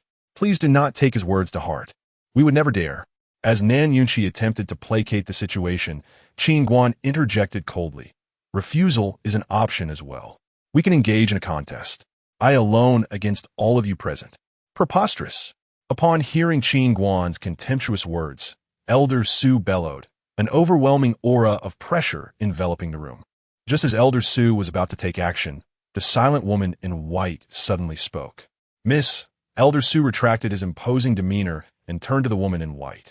Agree to his terms, she said softly.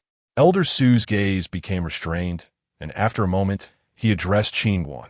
The Heavenly Treasure Pavilion can fulfill both of your conditions. Choose as you wish. Upon hearing Elder Su's words, Qin Guangling was paralyzed with fear, hastily kneeling and pleading. Elder Su, I may not have accomplishments over the years, but I have endured hardships. The Heavenly Treasure Pavilion cannot treat me this way. Qin Shaojia quickly joined him, trembling uncontrollably. He could not comprehend why the Heavenly Treasure Pavilion would fear a mere third-tier martial artist. This question resonated in the minds of all present. The willingness of the Heavenly Treasure Pavilion to concede to Qin Guan's demands was utterly baffling. Father-in-law, do you desire 100 bottles of qi refining elixir, or the lives of these father and son? Qin Guan turned to Nan Yunqi. Nan Yunqi was nearly overwhelmed with fear, stammering softly, 100 bottles of qi refining elixir. It was unthinkable to even consider killing the pavilion master. Such thoughts were laden with guilt, the disparity in their standings too vast. Conversely, acquiring 100 bottles of qi refining elixir would be an unimaginable fortune for the Nan family. Upon hearing Nan Yunqi's demand for 100 bottles, Qin Guangling and his son let out a sigh of relief, grateful that they were merely paying a price. Settle the account. Qin Guan extended his hand suddenly. I do not possess that much, Qin Guangling replied, glancing at Elder Su. What are you looking at me for? Elder Su glared. Qin Guangling, terrified, turned to the others. Everyone, please contribute. I will repay you later. Soon, Qin Guangling began to gather the required amount. Before long, 100 bottles of qi refining elixir were assembled, and Qin Guangling handed the storage bag to Qin Guan. Without even a glance, Qin Guan tossed it to Nan Yunqi. Nan Yunqi received the storage bag, feeling as though he were in a dream. How could such a substantial resource have fallen into his hands? As the disciples of the Nan family beheld the storage bag filled with qi refining elixirs, their eyes sparkled with unmasked greed. Typically, ordinary disciples would take 2 months to acquire a single bottle, while those with better aptitude might receive 1 bottle per month. Even Nan Xiao only received 3 bottles monthly. 100 bottles of qi refining elixir. Regret. In that moment, Many were genuinely filled with regret, especially those disciples who had temporarily betrayed Nan Yunqi. They were consumed by their remorse. No one had anticipated that not only would Qin Guan emerge unscathed, but he would also leave with 100 bottles of qi refining elixir, Nan Shunda, and Nan Yuantong Wargrim expressions.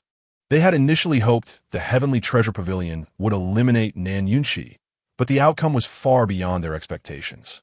At this juncture, the woman in white approached Qin Guan with a smile and said, "Young Master Qin, may I have a word with you in private?" Qin Guan hesitated for a moment before following the woman in white as they walked away. Chapter 9.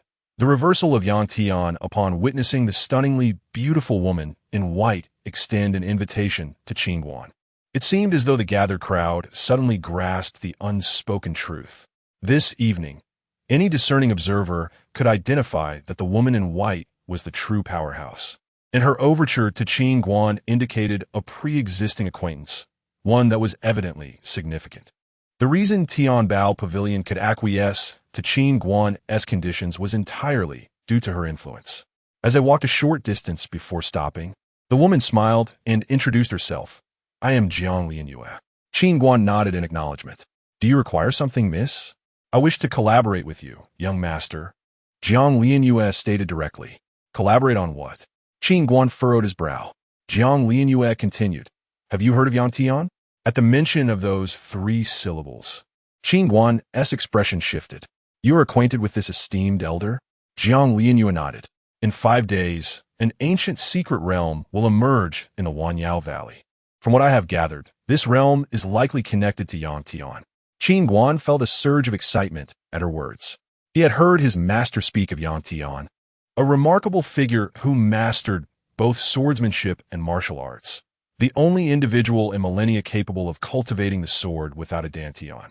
It was said he developed a unique technique allowing one to harness the essence of heaven and earth even in the absence of a dantian. The sword path. This was the pinnacle of martial arts that Qin Guan had always aspired to reach, influenced by his master since childhood. He yearned to be a transcendent swordsman, soaring through the skies on his sword. Yet fate had left him without a dantian, relegating him to a life of a struggling martial artist. For years, his master sought traces of Yang Tian, hoping to uncover his martial legacy and enable Qin Guan to cultivate the sword path. However, the passage of time rendered Yang Tian's whereabouts a mystery. He had vanished over 20,000 years ago, leaving no trace. Hearing Jiang Lianyue mention Yang Tian ignited a spark of hope within Qin Guan. Noticing Qin Guan's stirring emotions, Jiang Lianyue continued, "Many factions are now aware of this matter. Hence I propose we collaborate to explore the secret realm. As for the treasures, we shall leave it to fate." Qin Guan nodded in agreement. "Understood. Let us keep our collaboration discreet for now. It may catch the other factions off guard," Jiang Lianyue suggested. "I comprehend," Qin Guan replied. "May I pose a question?" Jiang Lianyue inquired with a light smile. "Go ahead," Qin Guan encouraged. "With your caliber, why would you choose to marry into the humble Nan family?" she asked, her curiosity genuine. "Fate," Qin Guan replied after a moment of contemplation. At this, Jiang Lianyue glanced at the distance where Nan Ro was watching, only for her to quickly avert her gaze. "Your fiancée, is quite beautiful," Jiang Lianyue remarked with a smile before turning to leave. Following her, the members of Tianbao Pavilion departed as well, while Qin Guan retraced his steps. As Qin Guan approached, Nan Shunda greeted him with a broad smile. "Huh? You truly live up to being my Nan family's son-in-law, excelling not only in strength, but also in connections." Nan Yuantong eagerly concurred. "Indeed. Just a brief display of your prowess has earned us 100 vials of qi refining elixir. Our clan shall not lack for cultivation resources now." Qin Guan smirked dismissively, regarding the two with an air of condescension. Embarrassed, they exchanged awkward smiles. Qin Guan then took Nan Ro's hand, leading her toward Nan Yunqi and Yang Hongmei. "Father-in-law, mother-in-law, it's getting late. We should take our leave," he announced. "Ha, walk slowly," Nan Yunqi exclaimed with a radiant smile. "Yes, yes. Be cautious on the road at night," Yang Hongmei added, her demeanor now devoid of previous arrogance, replaced instead with embarrassment and trepidation. As they left, Nan Xiao bit her lip, observing the intertwined hands of the departing couple. In terms of beauty, she felt no less than Nan Ro. In terms of talent, however, Nan Ro was far inferior.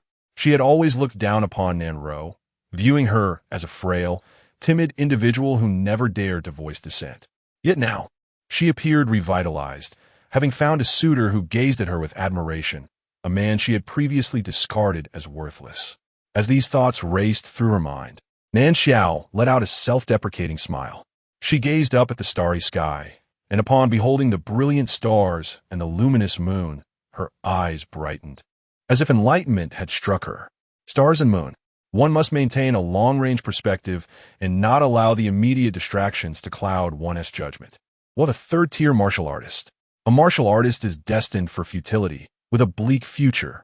She, on the other hand, was endowed with a rare and exceptional physique, brimming with untapped potential. In the days to come, she would undoubtedly become an object of admiration for those around her. With this realization, Nan Xiao felt invigorated and turned away with resolute steps. At that moment, Nan Shunda and Nan Yuantong approached Nan Yunqi, eager to speak. However, Nan Yunqi merely scoffed and walked away without a word. "Husband, wait for me." Yang Hongmei hurried after him. On the way, Qin Guan noticed that Nan Ro had fallen silent, seemingly lost in thought. He chuckled. "I am not well acquainted with that woman in white or Elder Su. I have only met them once." Surprised, Nan Ro replied, "If you've only met once, why did they concede to you?" "Because they cannot contend with me." Qin Guan jested. Nan Ro fell silent, her thoughts evidently elsewhere. "Do not overthink it." Qin Guan gently pinched her cheek in playful jest. "I'm not," she pouted, then tightened her grip on his arm, pulling him toward the eastern courtyard. The following day, a startling rumor spread throughout Liyun City. An ancient relic would surface in Wanyao Valley in 4 days. The explosive news swept through every corner of Liyun City, driving all familial factions into a frenzy. The legendary ancient relic promised treasures capable of altering destinies and transforming family fortunes.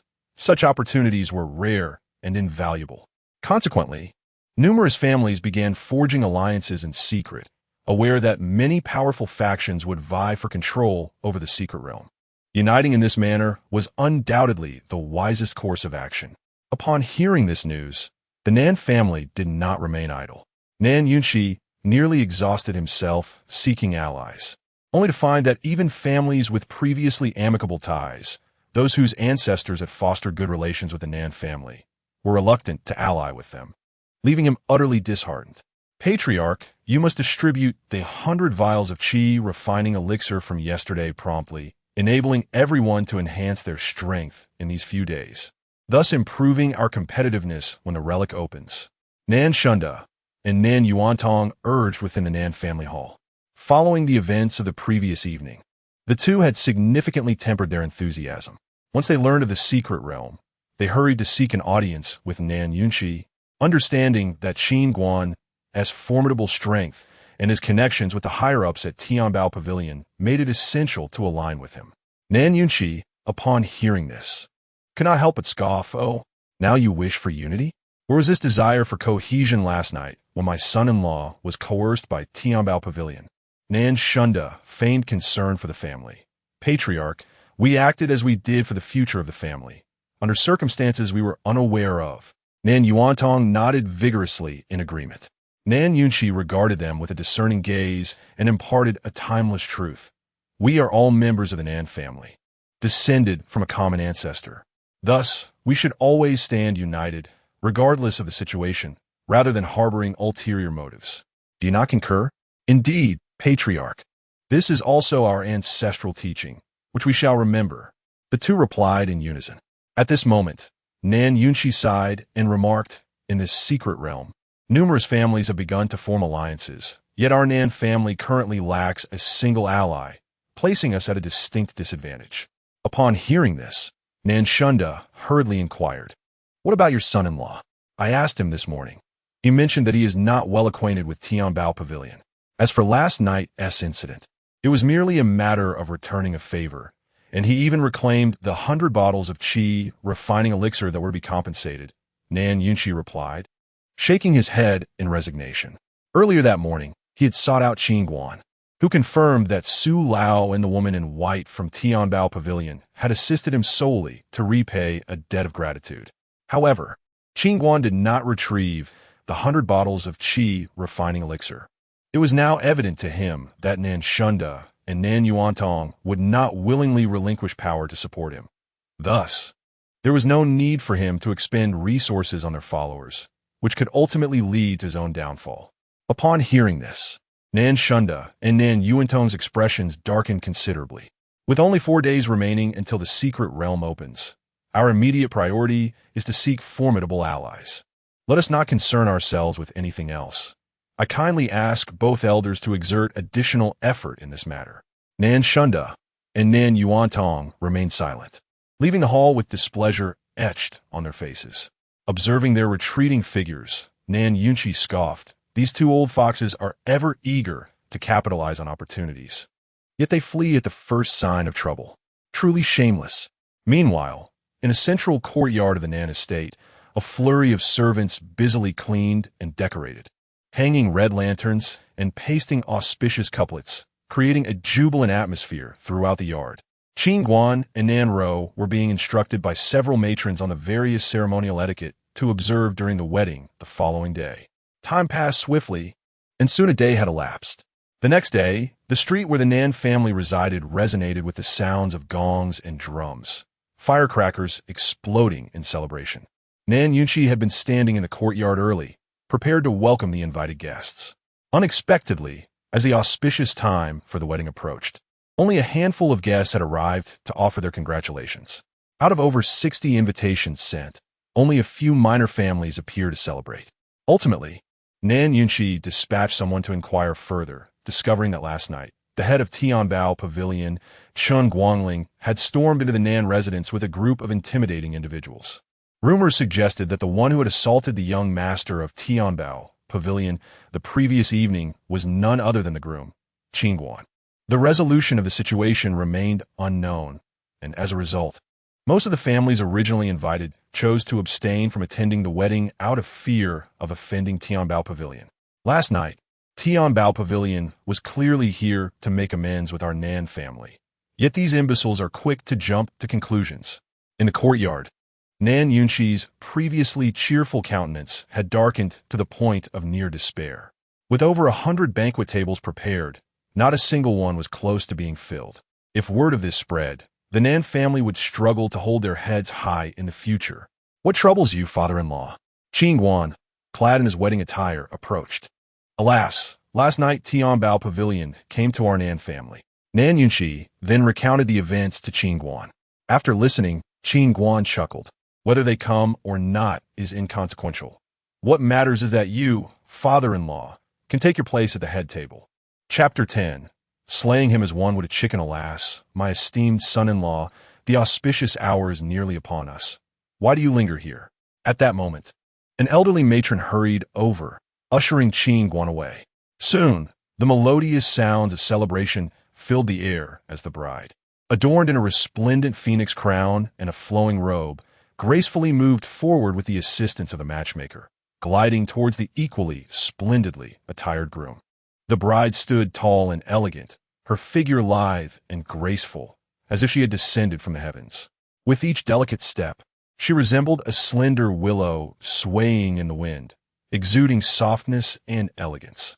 Beneath her red veil, Nan Ro's charming face bloomed like a bud ready to blossom, her heart betraying a hint of shyness. As Qin Guan beheld Nan Ro approaching, his heart overflowed with love, reflecting on the serendipitous path that had brought them together. He marveled at the wondrous nature of fate. Let us invite the bride and groom to perform the 3 bows. The first bow was to heaven and earth, expressing gratitude for the gift of creation and the union of 2 hearts. The second bow was to the elders, acknowledging their virtues that fostered this splendid match.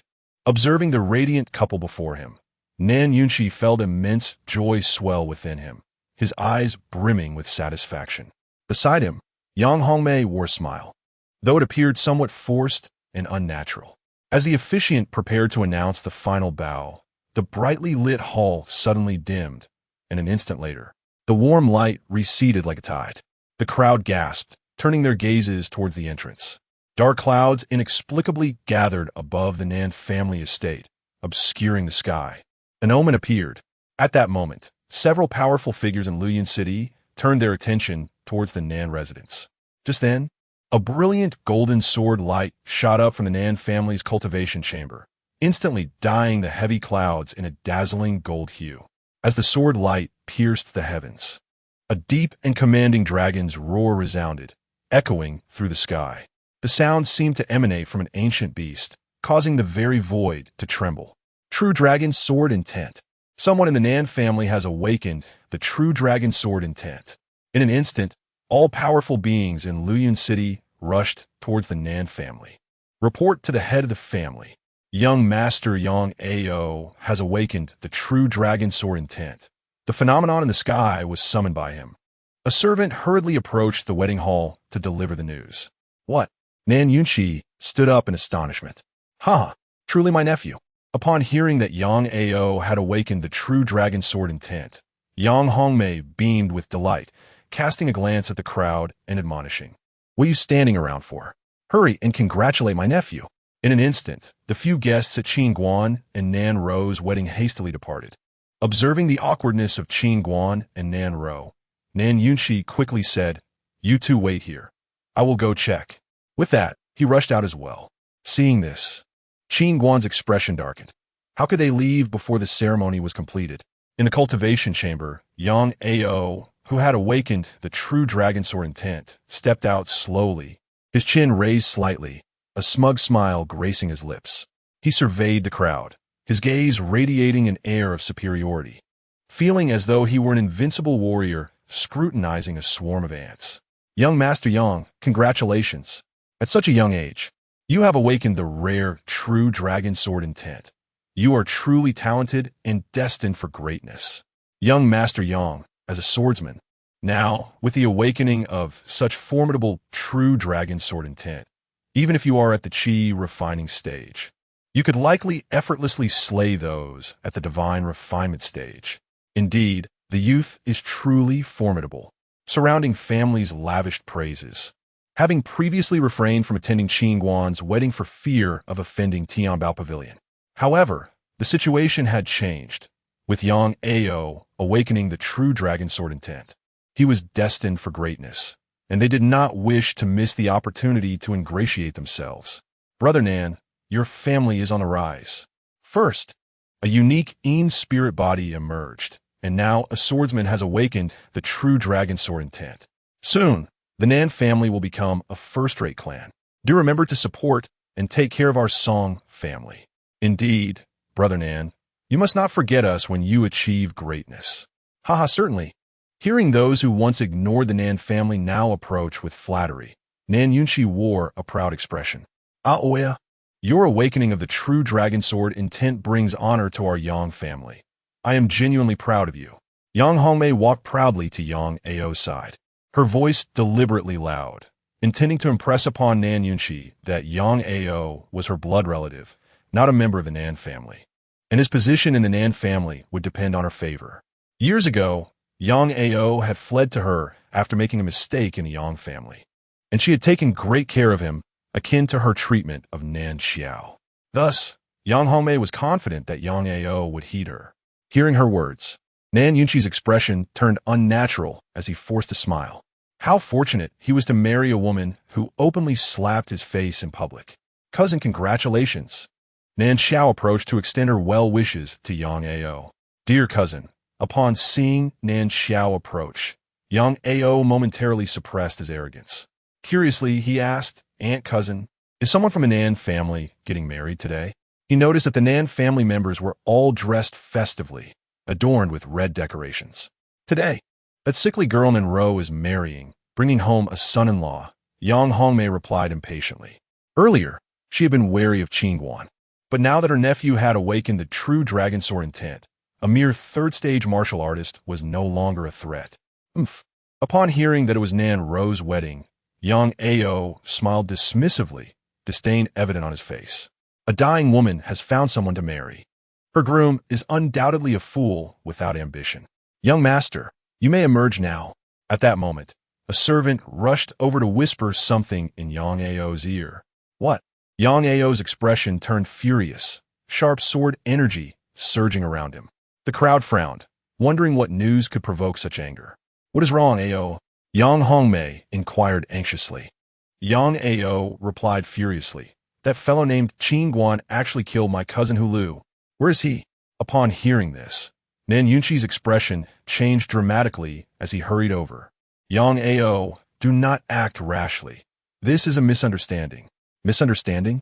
Hulu was killed by Qin Guan. Yang Hongmei stated solemnly.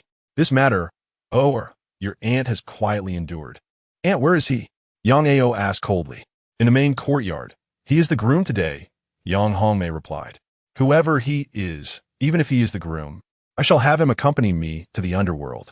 With that, Yang Ao stormed towards the main courtyard in fury. Aoer, do not be impulsive. That Qin Guan is a third-stage martial artist. Even your uncle is not his match. Yang Hongmei urgently reminded him, sensing the gravity of the situation. Upon hearing Yang Hongmei's words, the surrounding families were taken aback, realizing that the Nan family's son-in-law was indeed a third-stage martial artist. Well, the third-stage martial artist. I have awakened the true dragon sword intent. Slaying him will be as effortless as slaughtering a chicken. Chapter 11. The Wedding Night. Qin Guan. Come out, you wretch. Yang Ao's fury propelled him to the courtyard. Upon hearing the call, Qin Guan emerged. South Row, recognizing Yang Ao's voice, hastily lifted the red veil and rushed out. Urgently warning, Brother Guan, that is Yang Ao. You must be cautious. South Row had previously cautioned Qin Guan about Yang Ao after learning of the latter's awakening of the true dragon sword intent, especially after Yang Ao had slain Hulu. It was only a matter of time before he sought vengeance. I've heard you're a third-tier martial artist. Do you dare to duel with me? Yang Ao raised his longsword, pointing it menacingly at Qin Guan. Stop! At that moment, South Yunqi interjected, positioning himself between the two. Aoer, do not be hasty. Uncle, are you siding with him?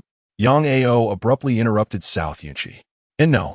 South Yunqi was momentarily at a loss. Yang Ao coldly regarded South Yunqi, declaring, today, in the South family, it is either me or him. The implication was clear. Should the South family defend Qin Guan, Yang Ao would sever all ties with them. A choice lay before them. One was a newly awakened sword cultivator brimming with potential, while the other was merely a third-tier martial artist. It was a decision even a fool would make in favor of the awakened sword cultivator. All eyes turned to South Yunqi, who appeared troubled. He glanced at Qin Guan, clad in red, whose expression remained indifferent, and South Row, who was visibly distressed. Witnessing South Row's fear ignited a surge of determination within South Yunqi. If he could not even protect his daughter, how could he aspire to revitalize his family? Resolutely, he turned to Yang Ao, stating, This is the South family. Today is the day of my daughter's wedding to Qin Guan. You shall not act recklessly. The assembly was stunned. South Yunqi had chosen the seemingly unpromising martial artist over the awakened sword cultivator. How foolish! Yang Ao's gaze turned icy, his sword trembling violently in his grip. You, South Yunqi, have feasted upon the support of the Yang family, and this is how you treat one of our own? A true ingrate. Furious, Yang Hongmei berated South Yunqi, feeling that the family's kindness had been squandered. Silence. South Yunqi roared, his body trembling with rage as he regarded Yang Hongmei, regretting his choice of spouse. After a moment of silence, he seemed to resolve himself. From now on, I shall repay all that I owe to the Yang family. As of today, I divorce you. Yang Hongmei, leave at once. His final words erupted in a frenzied roar, releasing the pent-up humiliation he had long endured. The crowd recoiled in shock at South Yunqi's sudden outburst.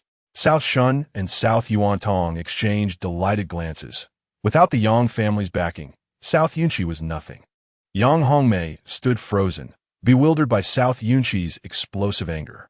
Had it truly stemmed from being insulted in front of others? He had often endured her scorn without such a reaction. Did he never love her, merely using her for support all these years? At that moment, a torrent of confusion overwhelmed her, leading her to weep in frustration. Mother, please calm down. Cao Qiao rushed to console Yang Hongmei. Stop your crying. The Yang family does not raise weepers. Yang Ao sneered coldly at the sight of Yang Hongmei's tears. He then turned his wrist, angling his sword toward the ground. Addressing South Yunshi, "If you dare to obstruct me, do not blame me for extending my wrath upon you." South Yunshi narrowed his eyes. "Very well. I too wish to test the might of this true dragon sword intent." As Yang Ao prepared to strike South Yunshi, Yang Hongmei dashed forward, pleading, "Aoer, do not harm him. He is your uncle. Get away." Yang Ao fortifully chauffet her acide. In the next instant, a surge of golden sword energy erupted from within him, spiraling and coalescing, resonating with a fearsome dragon's roar. The onlookers felt the overwhelming pressure emanating from Yang Ao, their expressions tense. The true dragon sword intent, even in its infancy, was formidable. South Yunshi, too, felt the weight of the moment, his body enveloped in a faint blue aura as he channeled his energy into his palms. Yang Ao unleashed a powerful strike towards South Yunshi. A golden sword dragon descended, intent on annihilation. Yet, just as the blade neared, a red figure intervened. Qin Guan, who, with remarkable speed, delivered a powerful punch to deflect the strike. The impact sent Yang Ao crashing against the wall, blood spilling from his mouth. "Impossible," he gasped, clutching his chest in disbelief. How could he, having just awakened the true dragon sword intent, be defeated by a mere third-tier martial artist? The crowd was equally astonished by Qin Guan's effortless triumph over Yang Ao. Despite Yang Ao's cultivation being at the 5th level of Qi refining, he had infused his strike with a true dragon sword intent, approaching the pinnacle of the spirit refining realm. Yet he was thwarted so easily. Suddenly, Yang Ao's expression twisted with fury as he lunged at Qin Guan once more, his speed unparalleled. This time, with both hands gripping the hilt, he poured all his strength into the blade, unleashing his most formidable strike. A resounding dragon's roar echoed through the South family estate, sending shivers down spines. However, just as the sword was mere inches from Qin Guan, Yang Ao was again sent reeling backward, blood spewing forth. "This cannot be. Impossible." Yang Ao lay on the ground, shaking his head in disbelief. His strongest attack had failed to even graze Qin Guan, a profound sense of defeat washing over him. "Had it not been for my wedding today, I would have taken your life." Qin Guan glared at the distant Yang Ao with disdain before turning to South Yunshi, his displeasure evident. What kind of father-in-law abandons the wedding halfway through? Snapping out of his stupor, South Yunshi urgently called to the officiant and attendants. "Why are you still standing there? Quickly, conduct the wedding for the groom and bride." The servants hurried toward the main hall, the wedding resuming. At that moment, a middle-aged man in a splendid robe landed before Yang Ao, producing a red pill. "Young Master Yang, take this blood qi pill immediately." The blood qi pill, a prized item worth 50,000 gold, was exceedingly valuable. Yang Ao looked up at the robed man and, after a moment, accepted the pill, murmuring, "Thank you, Master Shao." As factions from various families in Luyun City began to gather, the robed man advised, "Young Master Yang, you have just awakened the true dragon sword intent. Your swordsmanship is not yet stable, and eagerness will lead to missteps." The surrounding crowd nodded in agreement, acknowledging that Yang Ao had yet to grasp the essence of the true dragon sword intent. Despite the strength of his recent strike, it lacked the necessary integration into his technique. Had it been executed with more precision, Qin Guan would not have withstood it. Upon hearing the words of the crowd, Yang Ao's previous sense of defeat swiftly ebbed away like a receding tide. It seemed he had acted too impulsively. At that moment, the man in the embroidered robe displayed a look of disdain. If young Hero Yang were to solidify his mastery of the sword path and grasp the essence of the true dragon sword intent, a mere third-realm martial artist could be effortlessly dispatched with a single strike. Indeed, while a third-realm martial artist is not to be underestimated, with young Hero Yang's comprehension of the true dragon sword intent, his future growth would surely far surpass that of any ordinary martial artist. One must not allow Qin Guan to unsettle one's resolve. Someone nearby extolled this sentiment. Hearing this, Yang Ao's confidence surged. He had been nearly crushed by Qin Guan's punch, which had almost shattered his spirit. The man in the embroidered robe continued. My esteemed ancestor from the Shao family possesses profound insights into the sword path. If young Hero Yang does not mind, I could accompany you to seek his guidance, which would certainly aid in fortifying your sword path."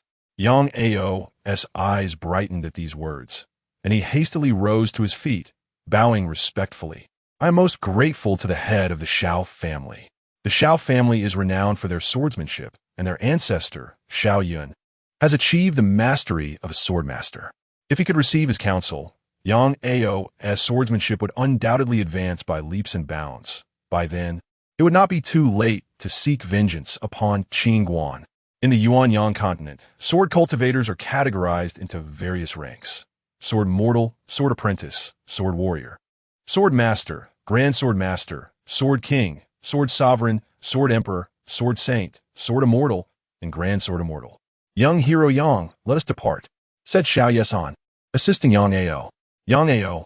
At that moment, Yang Hongmei, observing Yang Ao's intention to leave, hurriedly called out, wishing to retain him.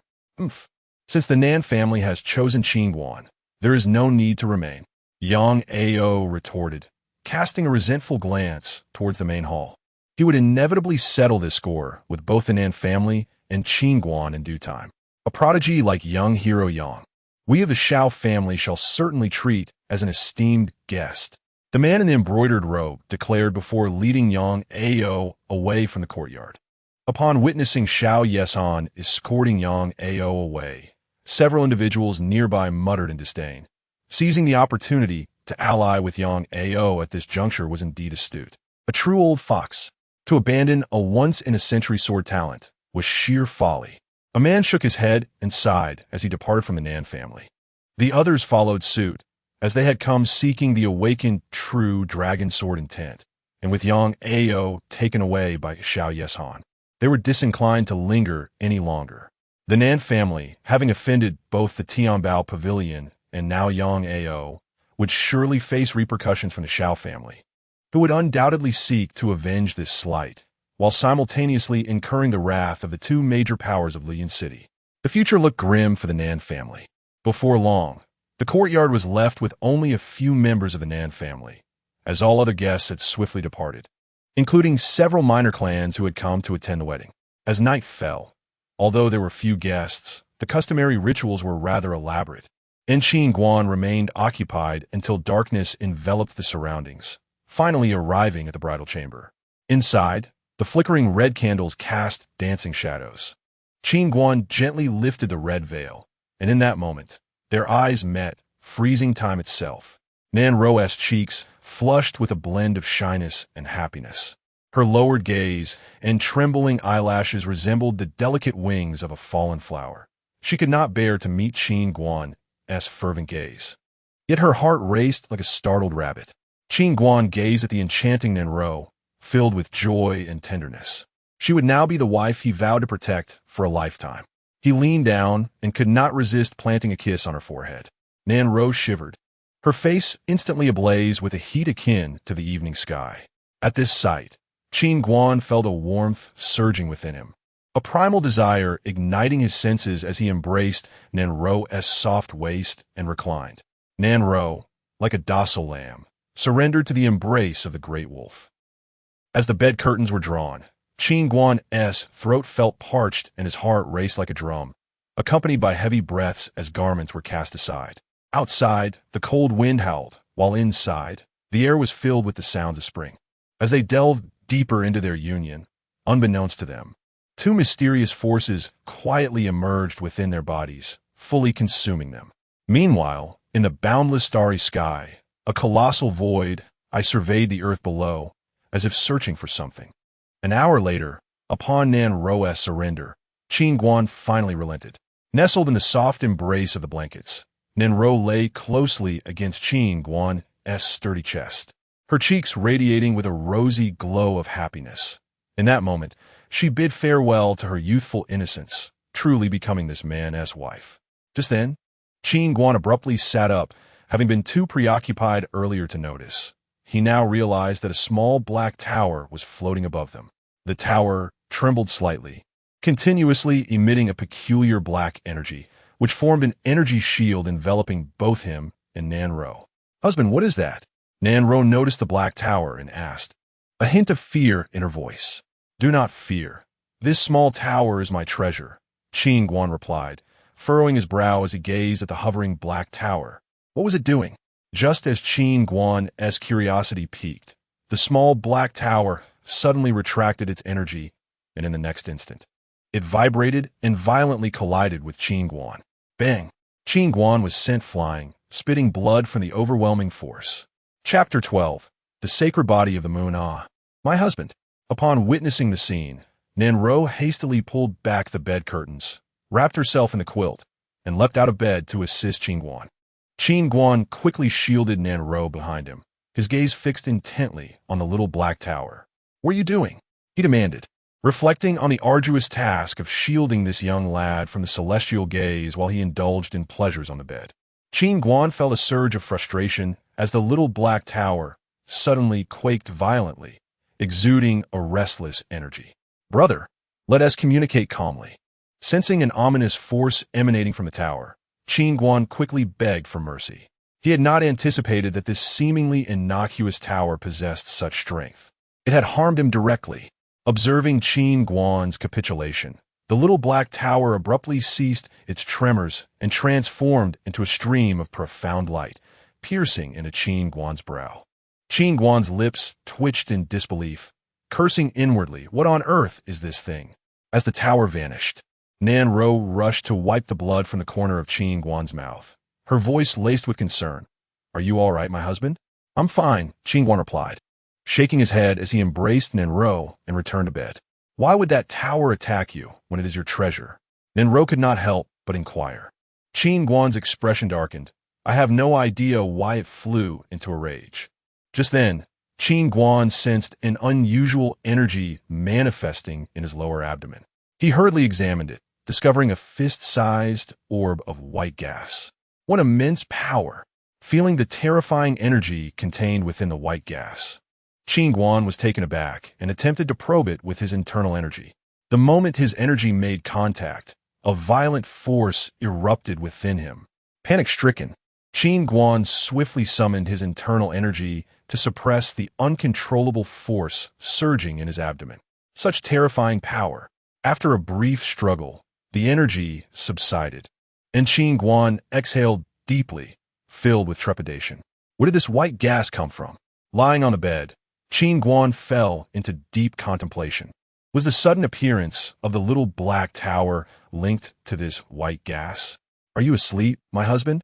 Nanro's soft voice pulled him from his thoughts. "Not yet. Do you wish to sleep?"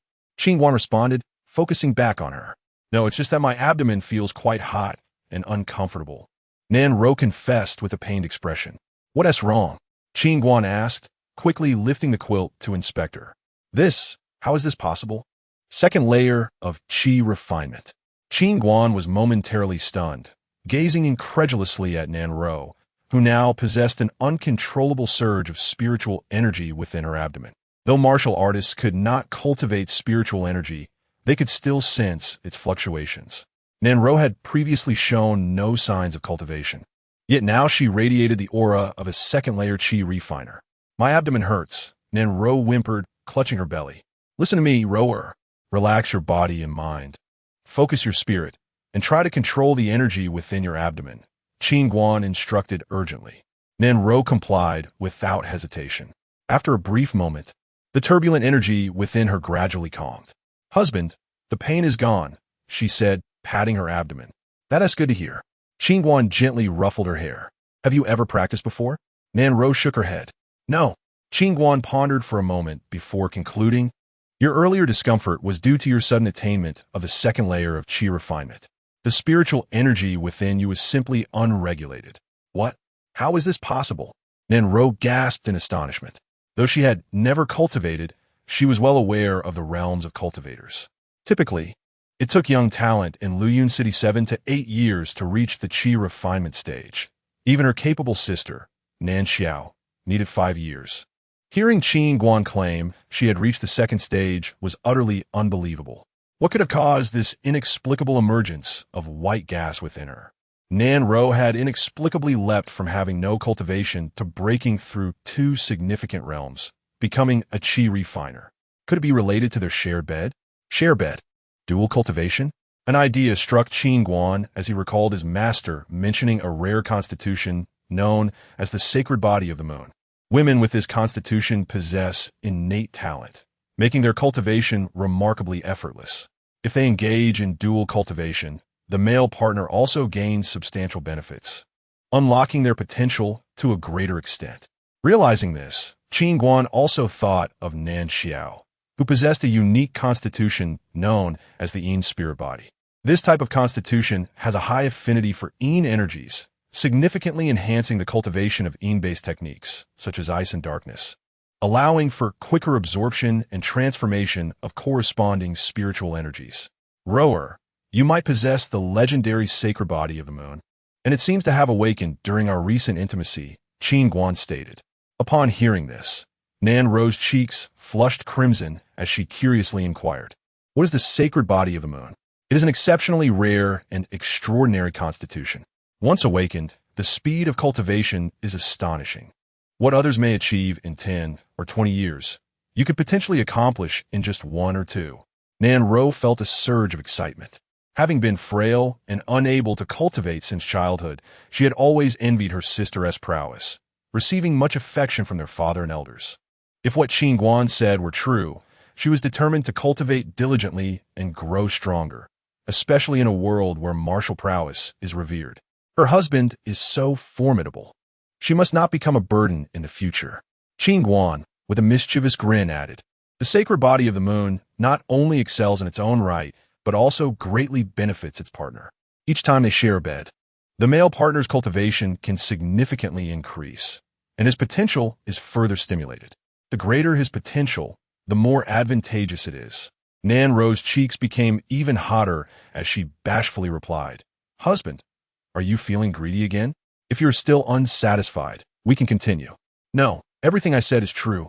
Please don't misunderstand." Qin Guan chuckled helplessly. "No, as your wife, it is my duty to serve you well," Nan Ro insisted, shaking her head before unexpectedly pecking him on the cheek.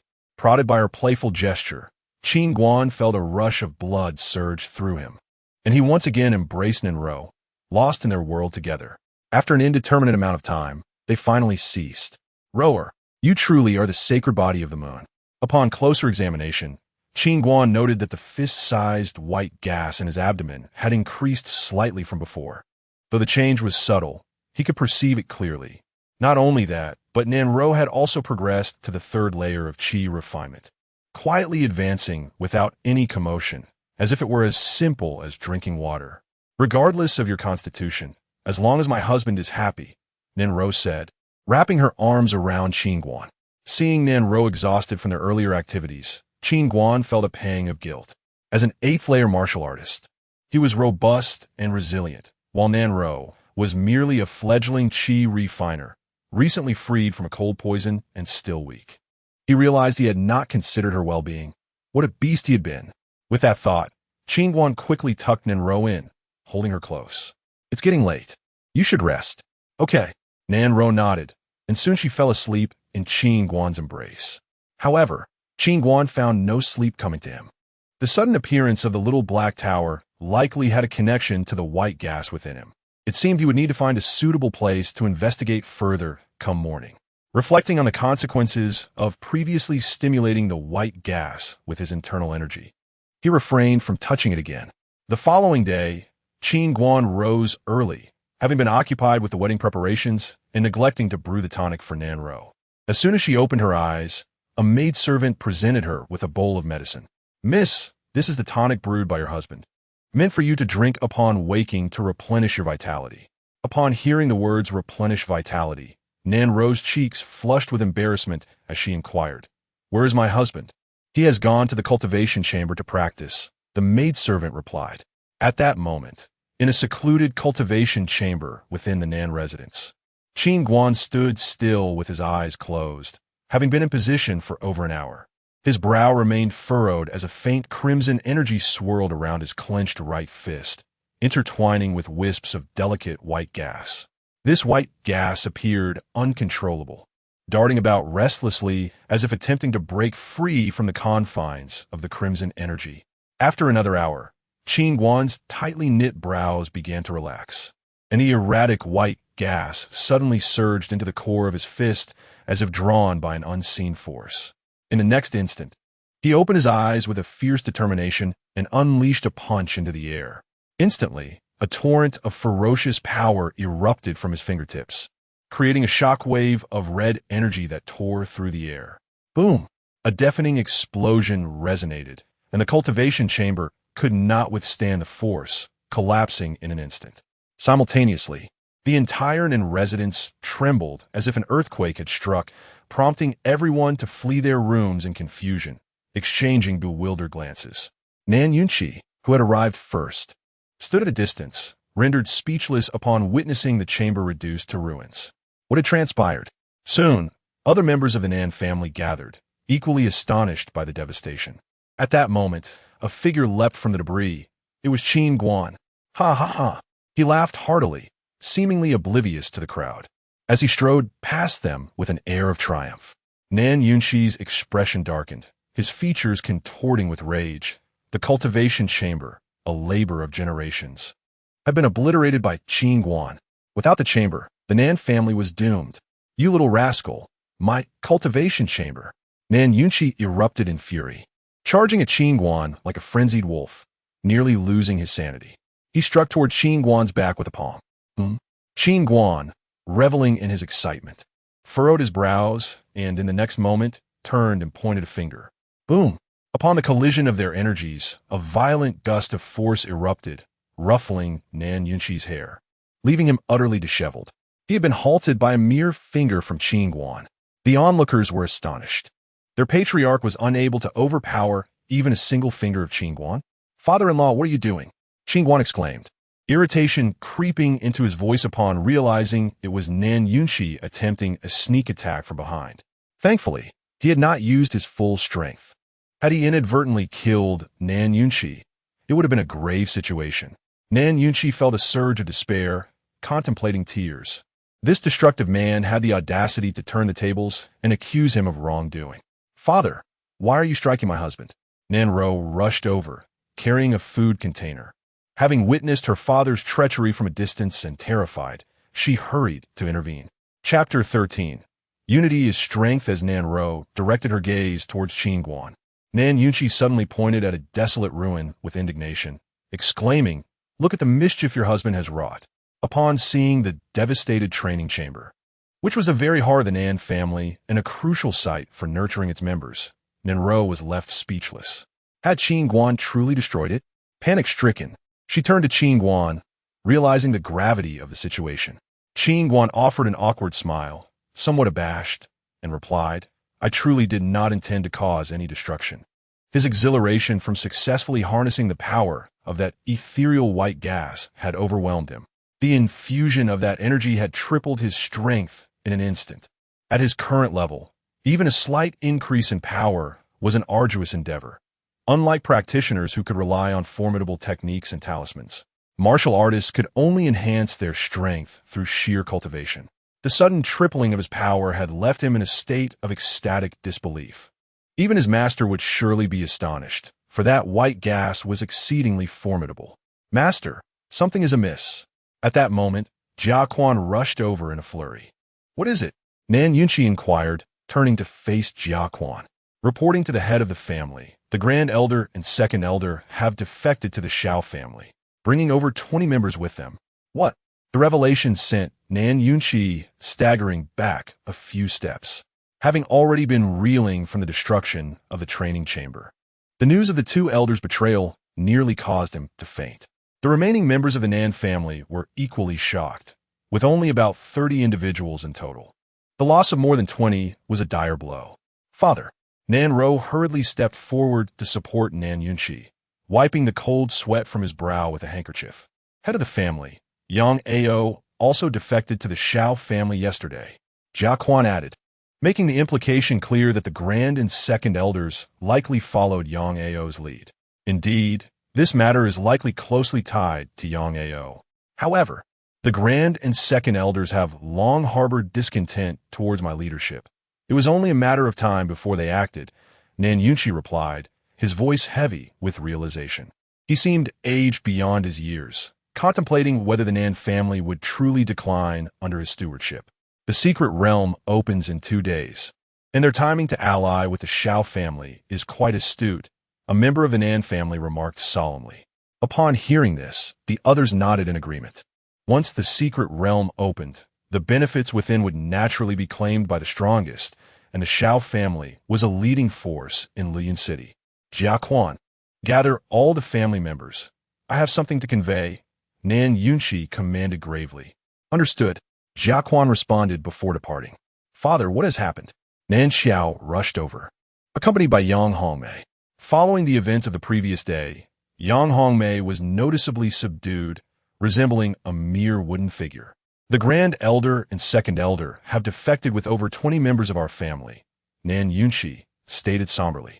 I suspected they were up to no good, Nan Xiao replied, unfazed by the news. Seeing the troubled expression on Nan Yunchi's face, Yang Hongmei felt a pang of sympathy. She approached him and softly said, My lord, I am sorry for my behavior yesterday. Please take care of yourself. Last night, Nan Xiao had spent hours enlightening her, explaining that her lack of respect for her father and disregard for his dignity had driven him to the brink of explosion. She encouraged Yang Hongmei to humbly seek reconciliation, suggesting there was still room for mending their relationship. After a night of contemplation, Yang Hongmei had come to a realization. Noticing Yang Hongmei's gesture of humility, Nan Yunchi was taken aback, but chose to remain indifferent, preoccupied with the weight of the current crisis. Before long, the remaining members of the Nan family were summoned by Jia Quan. Nan Yunchi addressed them gravely. Everyone, I trust you have heard of the Grand Elder and Second Elder's betrayal. I must first assure you that this is indeed true. At this announcement, the assembly exchanged worried glances and murmured amongst themselves. Silence, please. Allow me to speak. Nan Yunchi gestured for calm and continued. Since the passing of our ancestor, the Nan family has faltered, diminishing from a second-rate family to a third-rate one. I am aware that many of you harbor doubts about my leadership. To be candid, I acknowledge my shortcomings and recognize that I have not always been thorough in my considerations. Nevertheless, I implore you to believe that I harbor no selfish motives. My thoughts are continually bent on restoring the Nan family to its former glory. I firmly believe that the strength of a family lies not in sheer numbers, but in unity. A multitude of individuals, if their hearts do not align, is akin to a pile of loose sand, easily scattered and defeated by any adversary. Those who remain, I trust, are devoted to revitalizing our family, so do not be disheartened by the betrayal of the Grand and Second Elders. Together, we can unite as one and secure our place in Liyuan City. You speak the truth, head of the family. The Nan family has indeed been fragmented. Together, we shall overcome these challenges and restore our honor. One disciple echoed Nan Yunchi's sentiments. Indeed, unity is strength, proclaimed another, igniting a fervor among the assembly. Jia Quan, distribute 4 bottles of Qi refinement elixir to each remaining brother. With a morale stabilized, Nan Yunchi promptly retrieved a storage bag and tossed it to Jia Quan. Upon hearing about the elixirs, the remaining disciples beamed with excitement. Their spirits lifted, even forgiving Qin Guan for the destruction of the training chamber, as the elixirs were a reward earned by Qin Guan.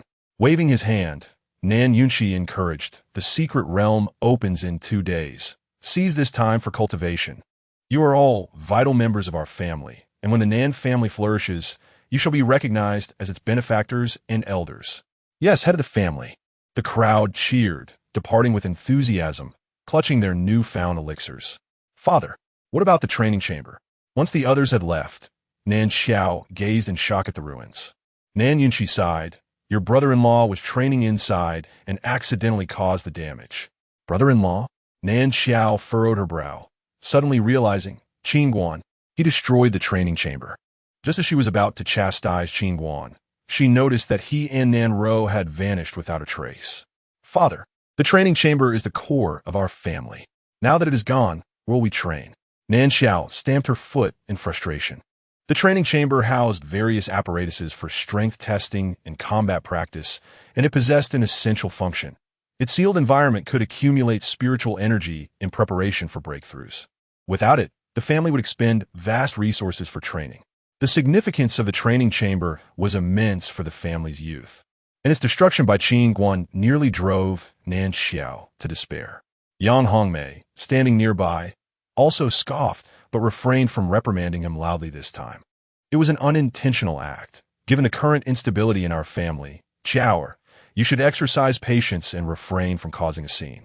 After all, he is your brother-in-law and a part of our family. Nan Yunqi implored with earnestness. Oof.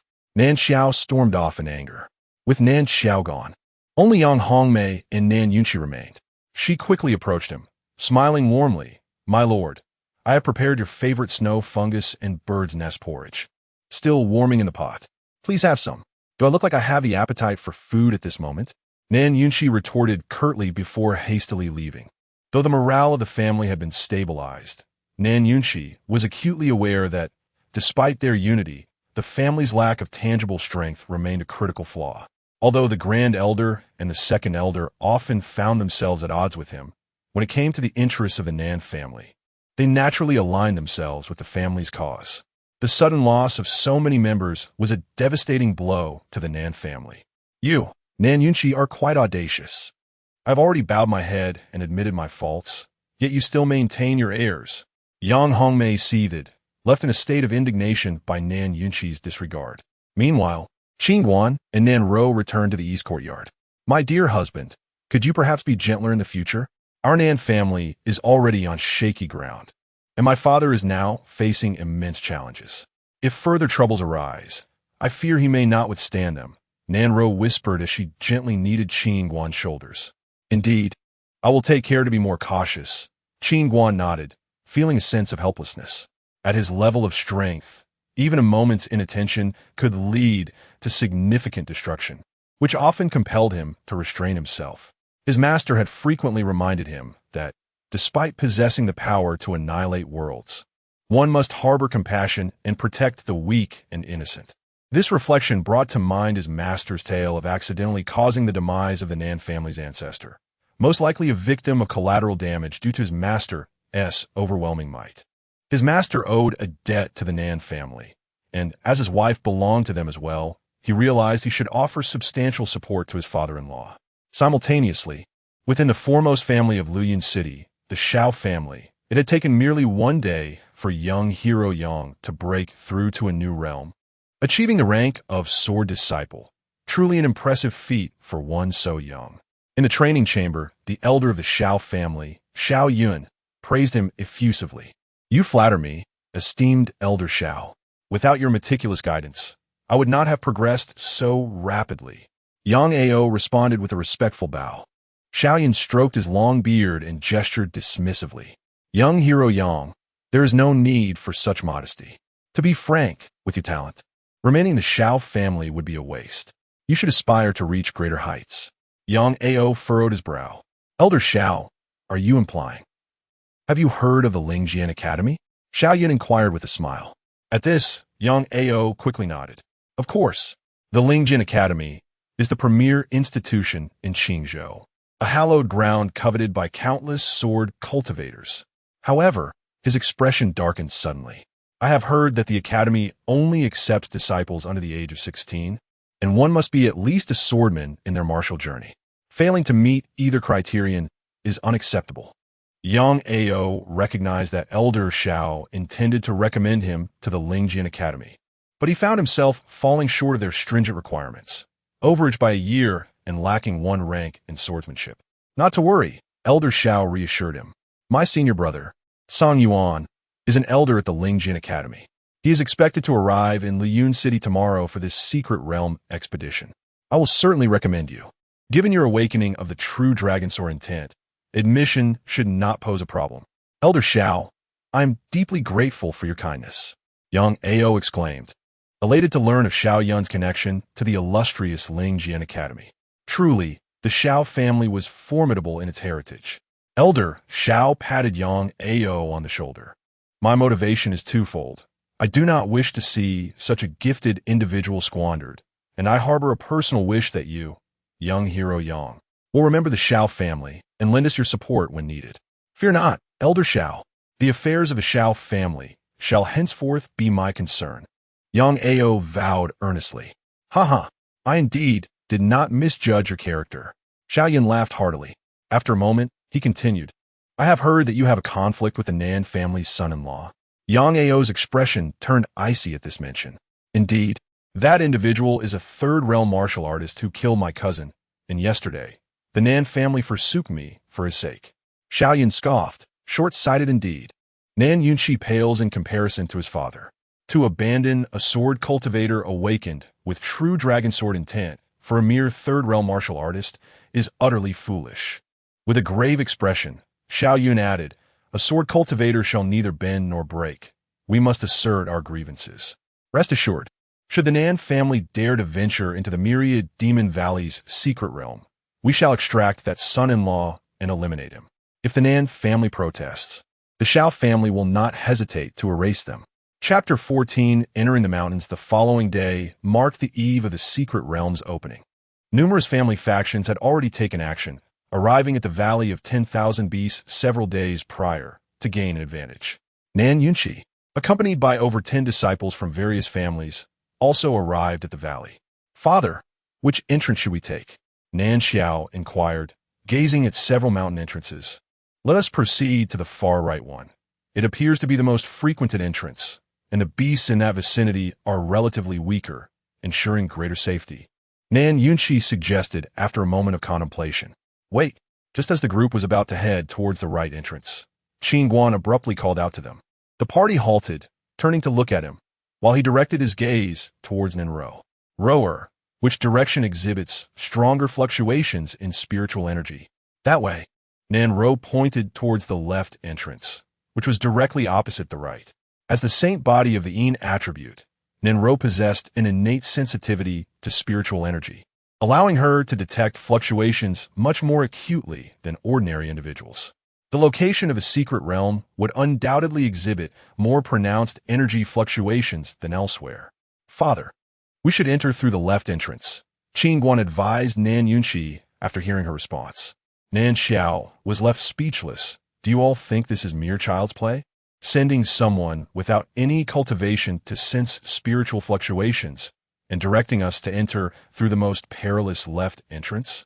In the past 2 days, Qin Guan had imparted numerous cultivation techniques to Nanro, even teaching her a method of concealing her presence, leaving outsiders oblivious to her third-tier qi refining prowess. At this moment, Jiaquan also quickly chimed in. Young master, the second young miss is correct.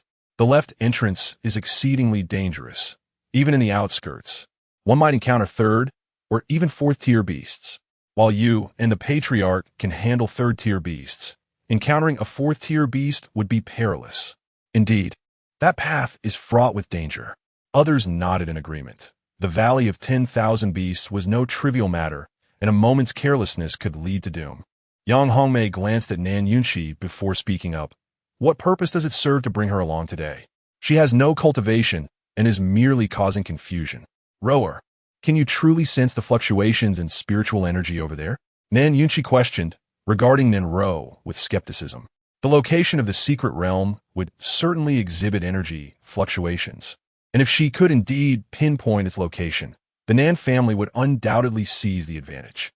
Yes, the spiritual energy fluctuations in that direction are quite strong. Nanro affirmed softly, nodding. Nan Yunqi furrowed his brow, turning to Qin Guan, who stated, if we wish to seize the initiative, we should heed my wife's guidance. Though Nan Yunqi remained slightly skeptical, he recognized that Qin Guan's reasoning must hold merit. Given the strength of the Nan family, venturing into the heavily trafficked area would yield no advantage. Thus, finding an alternative route seemed prudent. Very well, we shall proceed through the less populated left entrance. After deliberating, Nan Yunqi made his decision. Father, why are you listening to their nonsense? We must enter quickly, otherwise there will be no space left. Nan Xiao urged anxiously. Qin Guan shook his head, pulling Nanro closer. How about this? You all take the far right, and my wife and I will take the far left. Don't be foolish. At this moment, we must stand united. Upon witnessing Qin Guan's intent to act independently, Nan Yunqi hastily intervened. Presently, Qin Guan was the most capable fighter in the Nan family, and it was ill-advised to let him stray from the group. The other disciples of the Nan family nodded in agreement. Qin Guan was indeed the pillar of their family and must not be permitted to separate. Nan Xiao's brows knitted in displeasure. Had it not been for Qin Guan's third-tier martial prowess, she would have already dismissed him. She was particularly irritated that Nan Ro was accompanying them, as she deemed her presence a hindrance. Enough. Listen to me. When we enter the mountains, I will lead with Qin Guan at the front, and the rest of you will follow behind.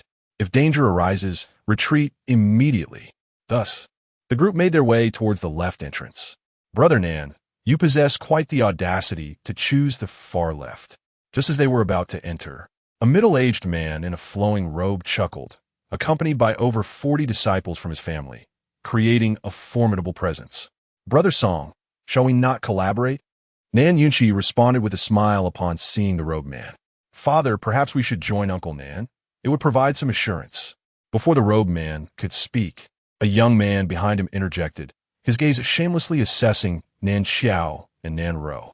I must say, these two young ladies are truly exquisite. Should we find ourselves alone in the mountains? As the young man continued to scrutinize Nan Xiao and Nan Ro, his companions also cast greedy glances their way. Impudent fool, today is not the day for your trivial schemes.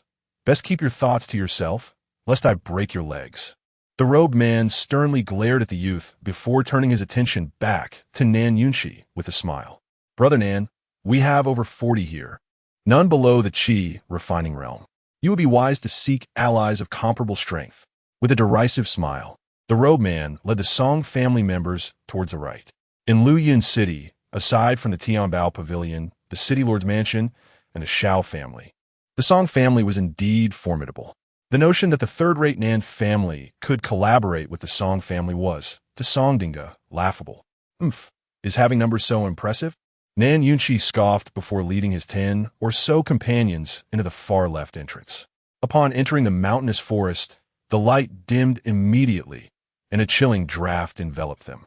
The narrow path into the mountains was overgrown with weeds and thick layers of fallen leaves, evidently indicating that this route had not been traversed for some time. Witnessing this scene, the group adopted a vigilant demeanor, their breaths becoming cautious. Is it cold? Qin Guan wrapped his arms around Nan Ro affectionately. Not cold.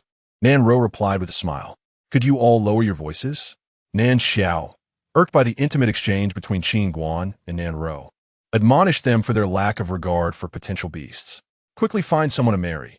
Being this age and still single is unacceptable. Qin Guan shot back at Nan Xiao, his tone lacking patience. You. Nan Xiao was left speechless. Enough of this nonsense. The Valley of 10,000 Beasts is not a place for games. Nan Yunqi hastily admonished. Nan Ro promptly gestured for silence towards Qin Guan. After walking for about half an hour, the group came to a halt, the noise from outside the mountains fading into silence, and the forest gradually turned eerily serene. Fortunately, they had yet to encounter any beasts, which offered some relief to the group. Rower, please sense the energy once more. Throughout the journey, Qin Guan would occasionally pause to allow Nan Ro to direct their path. The others were puzzled by Qin Guan's insistence on letting Nan Ro lead, particularly Yang Hongmei, who occasionally voiced her sarcasm regarding the situation. Still ahead, the fluctuations are becoming more intense. Nan Ro indicated towards the front. Nan Yunqi surveyed the area and whispered, "Everyone get into formation." Just as he finished speaking, a pack of wolves emerged silently from a thicket ahead. They moved gracefully and in unison, resembling long-ambushed assassins, numbering more than 20. Upon spotting the muscular wolves with their sharp fangs advancing towards them, the group felt an icy dread wash over them.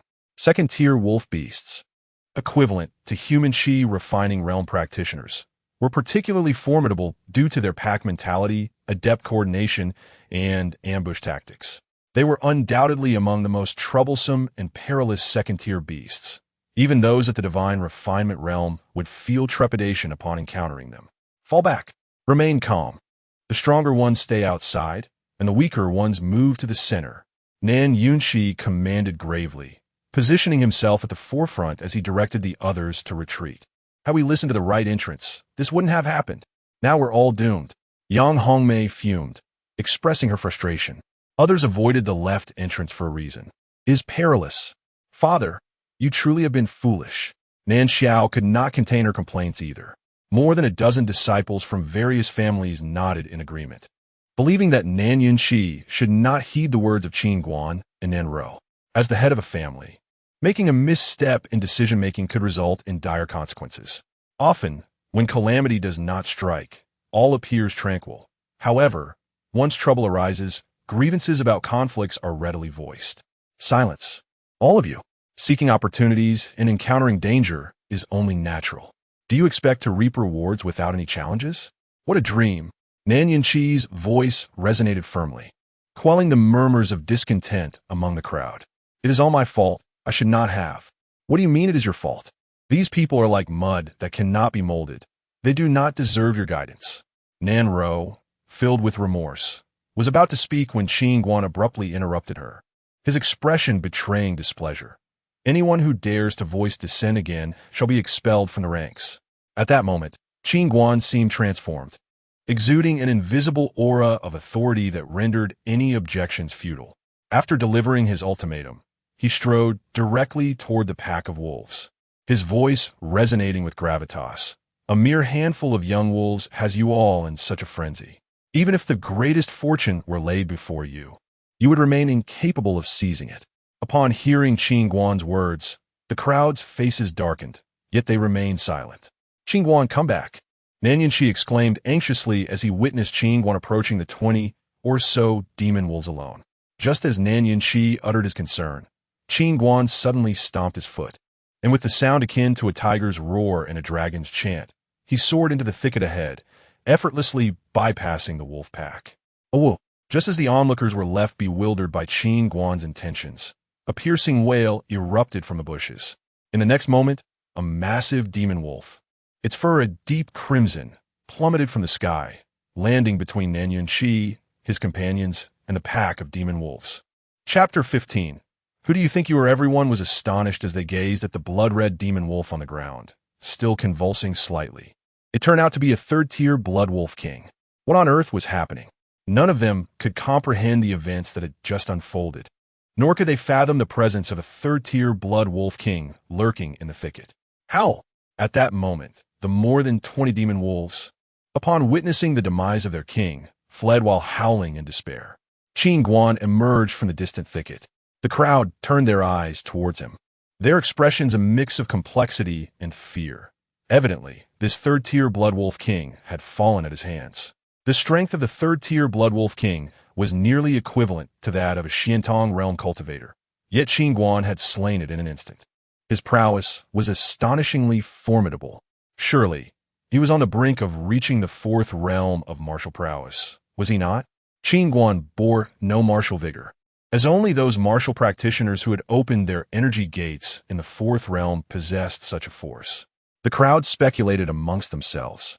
Approaching the Blood Wolf King, Qin Guan lifted it effortlessly and then turned to Nan Ro, smiling. The fur of this wolf is quite splendid.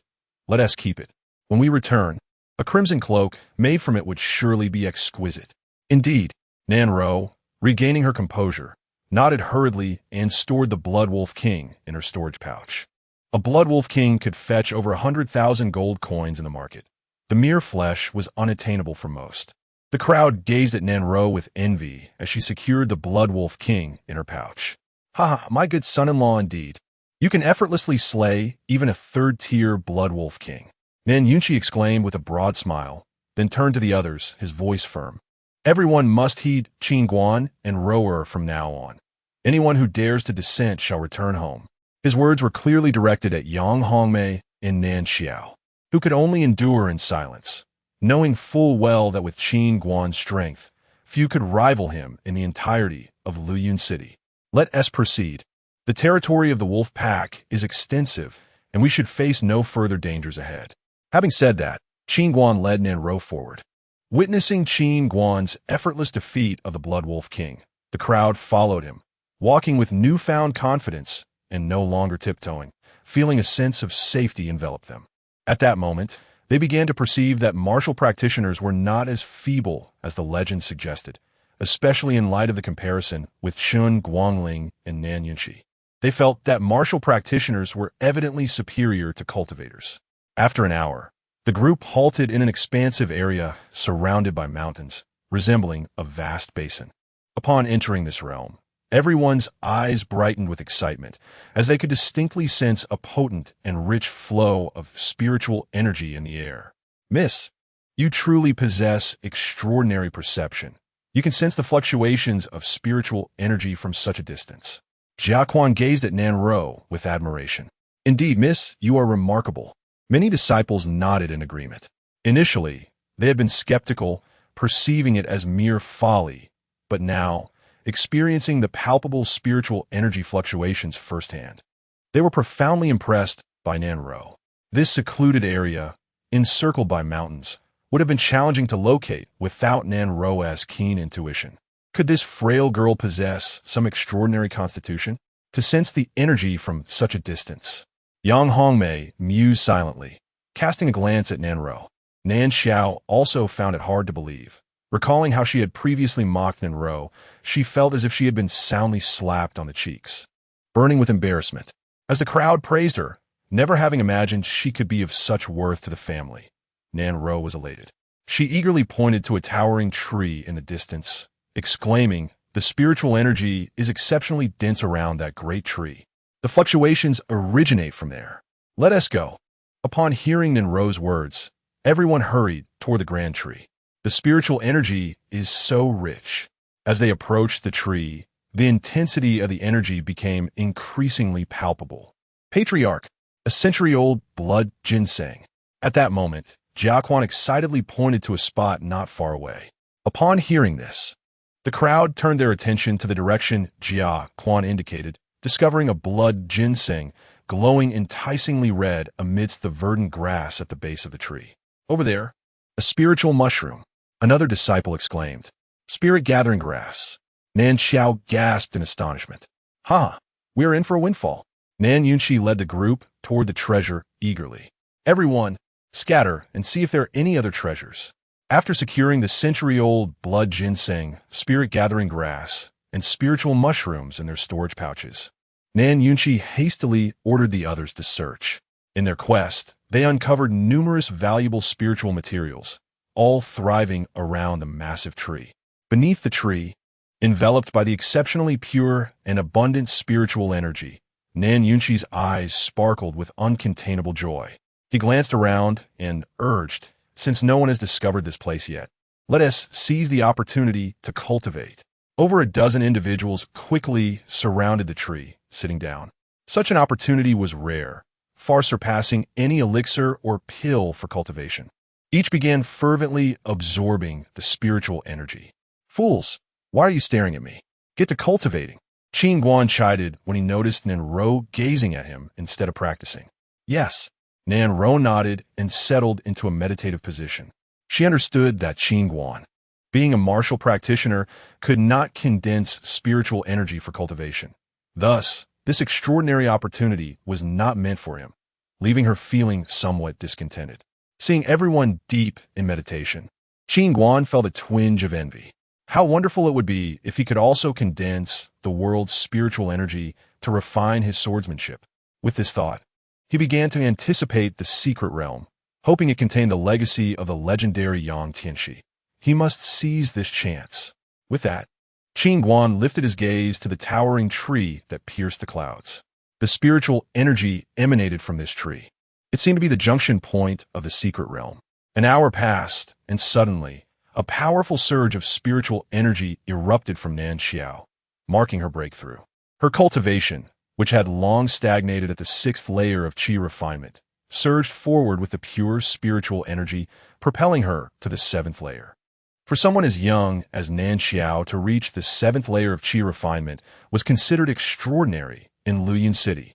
Soon, several other disciples among the group also experienced breakthroughs, their faces lighting up with joy. The Nan family was a third-rate clan, fraught with internal strife over the years, leading to a scarcity of resources available to each member. They had seldom encountered good opportunities for development. As Nan Yunqi had stated, a strong family must progress together in unity. If internal conflicts persisted, the family would be on the brink of decline. A somewhat bored Qin Guan suddenly recognized that Nan Ro's cultivation was rapidly advancing. In just a short hour, she had broken through a small realm, achieving the fourth layer of qi refinement. The breakthrough was so seamless that it was as if she had merely taken a sip of water. This remarkable speed astonished Qin Guan. If such a prodigy were nurtured within a powerful faction, she would undoubtedly become a great emperor. Gazing at Nan Ro's gentle and exquisite visage, he found himself increasingly enamored, never having anticipated marrying a woman with such imperial potential. Time flowed relentlessly, and before long, another hour had elapsed. For Qin Guan, this hour felt interminable, while for the members of the Nan family immersed in cultivation, it was but a fleeting moment, completely oblivious to the passage of time. Boom! Suddenly, a tremendous surge of spiritual power erupted from Nan Yunqi, marking his breakthrough. The barrier that had hindered his progress for several years was shattered, and he ascended to the fourth layer of divine refinement. Unable to contain his joy, Nan Yunqi laughed heartily, glancing around as if he were a thief, before entering a meditative state once more, fervently absorbing the spiritual energy. This fellow, who had previously shown such callousness towards Roer, I truly wished to cast him back to the Nan family. Observing the corners of Nan Yunqi's mouth curling upwards, Qin Guan felt a sudden itch in his hands. Soon, another hour passed, and over 10 members of the Nan family reaped abundant rewards, breaking through long-stagnated realms. In such an environment for cultivation, they briefly felt they were no less capable than those prodigies. Upon noticing that Nan Ro had also ascended to a new minor realm, Qin Guan approached her, insisting that she cease her cultivation. Her rapid advancement was not beneficial for someone lacking a solid foundation. Given her innate talent, such breakthroughs were effortless. Yet establishing a strong foundation was of utmost importance. "What's the matter, husband? I was in the midst of cultivating." Nan Ro pouted unhappily as she was suddenly roused by Qin Guan. He gently pinched her nose and said softly, "Your progress has been too swift. You're already at the 5th level of qi refinement. You must not continue cultivating. Instead, focus on absorbing spiritual energy to refine and strengthen your foundation. Do you understand?" "Understood." Nan Ro nodded and returned to her position. Just as she was about to sit down, a group of over a dozen disciples clad in white approached with haste, their eyes gleaming with urgency and greed, reminiscent of bandits. "Who would have thought there were others who arrived before us?" exclaimed the leading elder in white, surprised to see Qin Guan and the others. The disciples of the Nan family, sensing the approaching presence, felt a wave of unease wash over them. The group swiftly gathered by the grand tree, and upon perceiving the pure and rich spiritual energy emanating from it, their gazes ignited with fervor. Noticing the intricate flying sword emblem embroidered on the chests of the newcomers, the Nan family disciples displayed profound respect and reverence.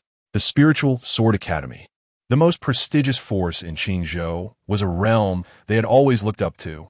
"Which faction do you belong to?" inquired the leading elder in white. Nan Yunqi bowed respectfully to the elder, hastily introducing himself. "I am Nan Yunqi, the head of the Nan family from Lu Yunqing. Honored to meet the esteemed elder of the Spiritual Sword Academy." The elder responded nonchalantly, "It appears you have been here for some time. Relinquish your position. A small family should be content to seize some fortune a step ahead." Hearing the elder demand they vacate their spot, the members of the Nan family felt both unwilling and resentful. Nan Yunqi's gaze was resolute, his fists clenched within his sleeves, reluctant to yield such a rare cultivation sanctuary. "Are you forcing this old man to take action?" The elder surveyed the crowd, his tone grave. "Please, esteemed elder, we shall vacate the position immediately." Nan Yunqi took a deep breath, though discontent churned within him. Facing the Spiritual Sword Academy, the Nan family was insignificant, with no choice but to comply. "Wait." Just as Nan Xiao and the others reluctantly stood to relinquish their place, Qin Guan suddenly interjected, directing his gaze at the elder in white. "We were the ones who discovered this place first. Who do you think you are to simply command us to leave?" Chapter 16. The Disciple Qin Guan. "You must not be disrespectful." Upon hearing Qin Guan's words, Nan Yunqi trembled in fear and quickly reprimanded him. "You insolent fool." The elder in white robes did not give an opportunity, waving his sleeve as a fierce sword aura instantly slashed towards Qin Guan. Bang! Qin Guan casually waved his hand, shattering the incoming sword aura in an instant. The elder in white was slightly taken aback. I underestimated you. It appears you are indeed a martial artist. With that, the elder snorted lightly and continued, do you know that I only used 2/10 of my strength just now?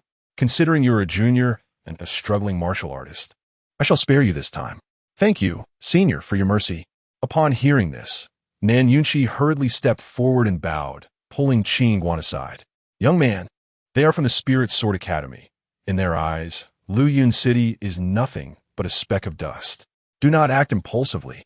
Despite pulling Qin Guan, Nan Yunqi found it difficult to budge him, so he leaned in close and urged him in a whisper. Just as Qin Guan was about to respond, a sudden laugh resonated from afar.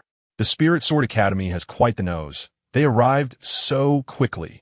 Everyone turned to see an elder in gray robes, leading a dozen disciples clad in blue rushing towards them. Qin Guan, he is from a Yunlan sect. A disciple beside the elder in white remarked. In Qingzhou, the Spirit Sword Academy and the Yunlan sect had always maintained a strained relationship, with frequent conflicts between their disciples. What a lively scene! Before the people from the Yunlan sect could arrive, another group approached, led by a woman in fiery red attire and an elder with white hair. The woman, strikingly beautiful with a high ponytail, exuded an air of vigor akin to a formidable female general, followed by a dozen soldiers in black armor, emanating a subtle aura of menace. The newcomers were none other than the 9th princess of Wei Kingdom, Wei Hongyan. The Wei Kingdom was a small state located to the west of the Longyun Empire, adjacent to the Wanyao Valley in Luyun City. Fashionably late, I see. Soon after, another group arrived, led by Jiang Lianyue and Elder Su from the Tianbao Pavilion. Seeing the succession of powerful forces arriving, Nan Yunqi spoke to Qin Guan in a cordial tone. Son-in-law, your father-in-law knows you are quite capable, but no matter how strong you are, one person cannot possibly contend against these four major forces. Our Nan family is currently on the brink of collapse, and we cannot afford to offend any of them. Qin Guan looked at the almost pleading expression on Nan Yunqi's face and nonchalantly replied, Rest assured, father-in-law, I have already assessed the situation. None of them are formidable. Today, the area around this great tree shall belong to our Nan family. What?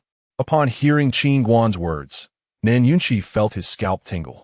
Before the four top forces of Qingzhou, Qin Guan still wished to claim the great tree for himself. He hurriedly pulled Nan Ro over and urged Roer, quickly persuade your husband. The members of the Nan family had overheard the conversation between Qin Guan and Nan Yunqi. Now, upon seeing so many prominent figures, their earlier confidence and ambitions crumbled. Realizing they had no standing against these powerful forces, they felt as insignificant as ants before them.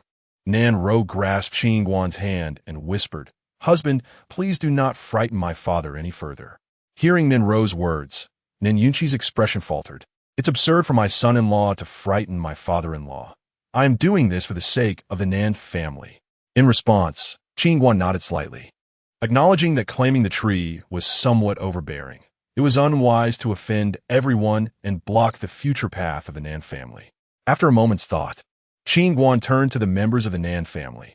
Are you certain you wish to relinquish this advantageous position?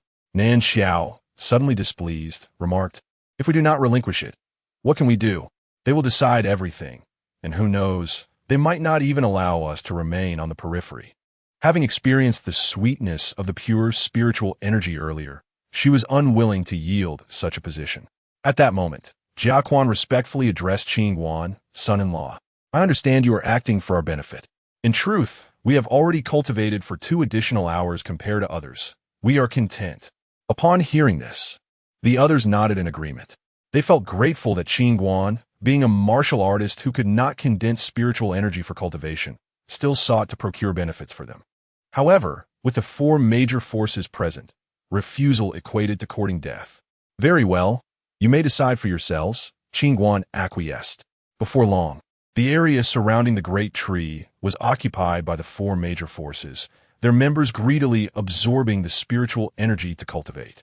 Nan Yunqi, meanwhile, sat with over a dozen people on the outskirts, practicing. Although the spiritual energy there was not as rich and pure as that near the tree, it was still superior to other locations. Time passed gradually, and many family forces received word and hurriedly arrived. When they saw the four major forces, they obediently settled on the periphery to cultivate. An hour later, the arriving family forces grew increasingly numerous, and they filled the area around the tree, numbering in the hundreds. However, Tianzhong-wide circular space remained vacant behind the four major forces, as no one dared to approach them. Tension began to rise as some weaker families occupying the front grew discontent. Brother Song Yuan. At that moment, the elder of the Xiao family, Xiao Yun, arrived at the location of the Spirit Sword Academy. Junior brother Yun, it has been a long time. The elder in white who had previously clashed with Qin Guan smiled at Xiao Yun. Indeed, brother Song Yuan, we have grown old, Xiao Yun exclaimed, shaking Song Yuan's hand with excitement. Junior brother, gather your clan members here to cultivate. I have saved space for you, Song Yuan said, stroking his beard with a smile. Thank you for your kindness, brother. Xiao Yun promptly waved to the distance. Seeing this, dozens from the Xiao family rushed over, and those who had previously allied with the Xiao family, such as Nan Shunda and Nan Yuantong, also seized the opportunity to sit behind the Nan family members and cultivate. They bowed and flattered the Xiao family members with obsequiousness. Witnessing this, everyone was filled with envy. Having connections was indeed advantageous, as a mere greeting could yield such substantial benefits. These traders are as servile as lapdogs. Nan Yunqi seethed as he watched Nan Shunda and the others trailing behind the Xiao family. Young hero Yang, come here. At that moment, Xiao Yun called out to the crowd. Yang Ao, realizing Xiao Yun intended to introduce him, quickly ran over. Brother Song Yuan, allow me to introduce this young man, Xiao Yun said, smiling at Song Yuan. This is Yang Ao, who has recently awakened the true dragon sword intent. My junior brother wishes for you to take him as your disciple, Xiao Yun explained. What? True dragon sword intent? Song Yuan was taken aback. Upon hearing about the true dragon sword intent, everyone turned their gaze towards Yang Ao, and even the elders from the three major forces couldn't help but scrutinize him. In an instant, he became the focal point of the gathering, and Yang Ao straightened his posture, a look of pride adorning his face. Brother, he is a year older, having just broken through to the swordsman level, but his comprehension is exceptional, and he has awakened the true dragon sword intent. What do you think? Xiao Yun inquired with a smile. Of course, there is no issue. May I witness the true dragon sword intent? Song Yuan quickly nodded. Certainly, Yang Ao responded, his fingers curling slightly as a golden sword aura, accompanied by a faint dragon's roar, swiftly spiraled from his palm, producing a sound akin to cutting through the air. Remarkable. The true dragon sword intent is indeed powerful even in its nascent form, Song Yuan exclaimed, then turned to Yang Ao. Are you willing to become my disciple, my direct apprentice? Upon hearing the term direct disciple, Yang Ao knelt hastily. Disciple pays respects to master. Haha, splendid. Song Yuan chuckled heartily, pleasantly surprised by the unexpected joy of acquiring a disciple with awakened true dragon sword intent during this expedition. Everyone present was envious. Even becoming a disciple of the Spirit Sword Academy was a supreme honor, yet Yang Ao had directly become a direct disciple of an elder. His future was undeniably bright. In the distance, upon witnessing Yang Ao's induction into the Song Yuan sect, Nan Yunqi felt a sense of foreboding, a sentiment echoed by the other members of the Nan family. At that moment, Yang Hongmei suddenly coughed. After 3 days of silence towards her, Nan Yunqi grasped her hand firmly. Hongmei, if Yang Ao causes us trouble later, you must speak on our behalf. Nan Yunqi, were you not so brash before? What has changed now? Yang Hongmei was about to retort when Nan Xiao shot her a meaningful glance. Noticing this, Yang Hongmei tempered her haughtiness and replied nonchalantly, I can vouch for the Nan family members, but outsiders are beyond my influence. As she spoke, her gaze inadvertently drifted towards Qin Guan. What outsiders? We are all members of the Nan family here, retorted Nan Yunqi, exasperated. Mother, I implore you to be lenient with Qin Guan. He is also your son-in-law. Nan Ro looked at Yang Hongmei with a pleading expression. Yang Hongmei shook her head, exasperated. It is not that I am unwilling to assist. But the crux of the matter is that he killed Aoer's cousin. How can I plead for him? My dear husband, shall we depart? Must we delve into this secret realm? Nan Ro suddenly grasped Qin Guan's hand, eager to leave. Though Qin Guan was formidable, Yang Ao's recent apprenticeship under a revered elder of the Lingjian Academy rendered the situation precarious. Do not worry, Qin Guan reassured as he gently caressed Nan Ro's small hand, then turned to Yang Hongmei. On the day of our wedding, I spared him a life. If he dares to cause trouble today, even your pleas will not save him from my blade. Upon hearing Qin Guan's intent to slay Yang Ao, Yang Hongmei let out a cold laugh. Ha! Such bravado. Now that Aoer is a direct disciple of the Lingjian Academy's elder, should you dare to kill him, his master will not spare you. Then I shall take his master as well, Qin Guan replied with a calm smile, his demeanor as unperturbed as the wind. Where the Nan family stands, so too does Qin Guan. No sooner had Qin Guan spoken than Yang Ao's domineering and vengeful voice echoed throughout the venue, reverberating with intensity. Chapter 17. Is it not good to live well? Upon hearing the voice, the members of the Nan family were all seized with a sudden dread. At this moment, everyone present turned their heads repeatedly, recalling how just days ago, the Nan family had forsaken Yang Ao, who had recently awakened the true dragon sword intent, for a son-in-law of mere third realm. This incident was well known throughout Liyun City. Now that Yang Ao had risen to become a favored disciple of an elder at the Spirit Sword Academy, his status had soared, clearly seeking to redeem his past humiliation. What is it now? Are you filled with fear, retreating like a turtle? Yang Ao's voice resounded once more. Qin Guan suddenly rose, directing his gaze at Yang Ao. What business do you have with my grandfather? Upon hearing this, all eyes turned to Qin Guan. Impudent wretch, you are his grandfather. What am I to you? Yang Hongmei suddenly erupted in a tirade. Laughter erupted from those aware of the familial ties. You little bastard. That day my swordsmanship faltered and allowed you to win by sheer luck. This time, I shall personally slay you. Come forth in battle. Yang Ao arrogantly pointed his sword at Qin Guan. Since you seek death so fervently, if I do not fulfill your wish, even the king of hell would be enraged. Qin Guan retorted as he advanced towards Yang Ao. Seeing this, Nan Ro hurried to follow. Nan Yunqi also rose swiftly, leading more than a dozen members of the Nan family in pursuit. Excellent. Everyone is here. Yang Ao smirked upon seeing Nan Yunqi and the others. Aoer, for your aunt's sake, spare the Nan family. Yang Hongmei pleaded with Yang Ao. Yang Ao's expression suddenly twisted in rage as he shouted, Silence. That day, Nan Yunqi declared he would divorce you and demanded you leave the Nan family. You shamelessly cling to them. It's truly disgraceful. Stunned by his words, Yang Hongmei quickly retorted, I am your aunt. For all these years, I have treated you like my own son. How can you humiliate me so? Yang Ao pointed his sword at Nan Yunqi, coldly stating, Very well, for your sake, I may spare the Nan family. But only if Nan Yunqi kneels and admits his wrongs. Then I shall release them. Upon hearing that Yang Ao wanted her father to kneel, Nan Xiao exclaimed, Back then, it was my father who took you in when you were desperate. Over the years, he treated you as his own, never neglecting you one bit. Now that you have gained power, you turn against him.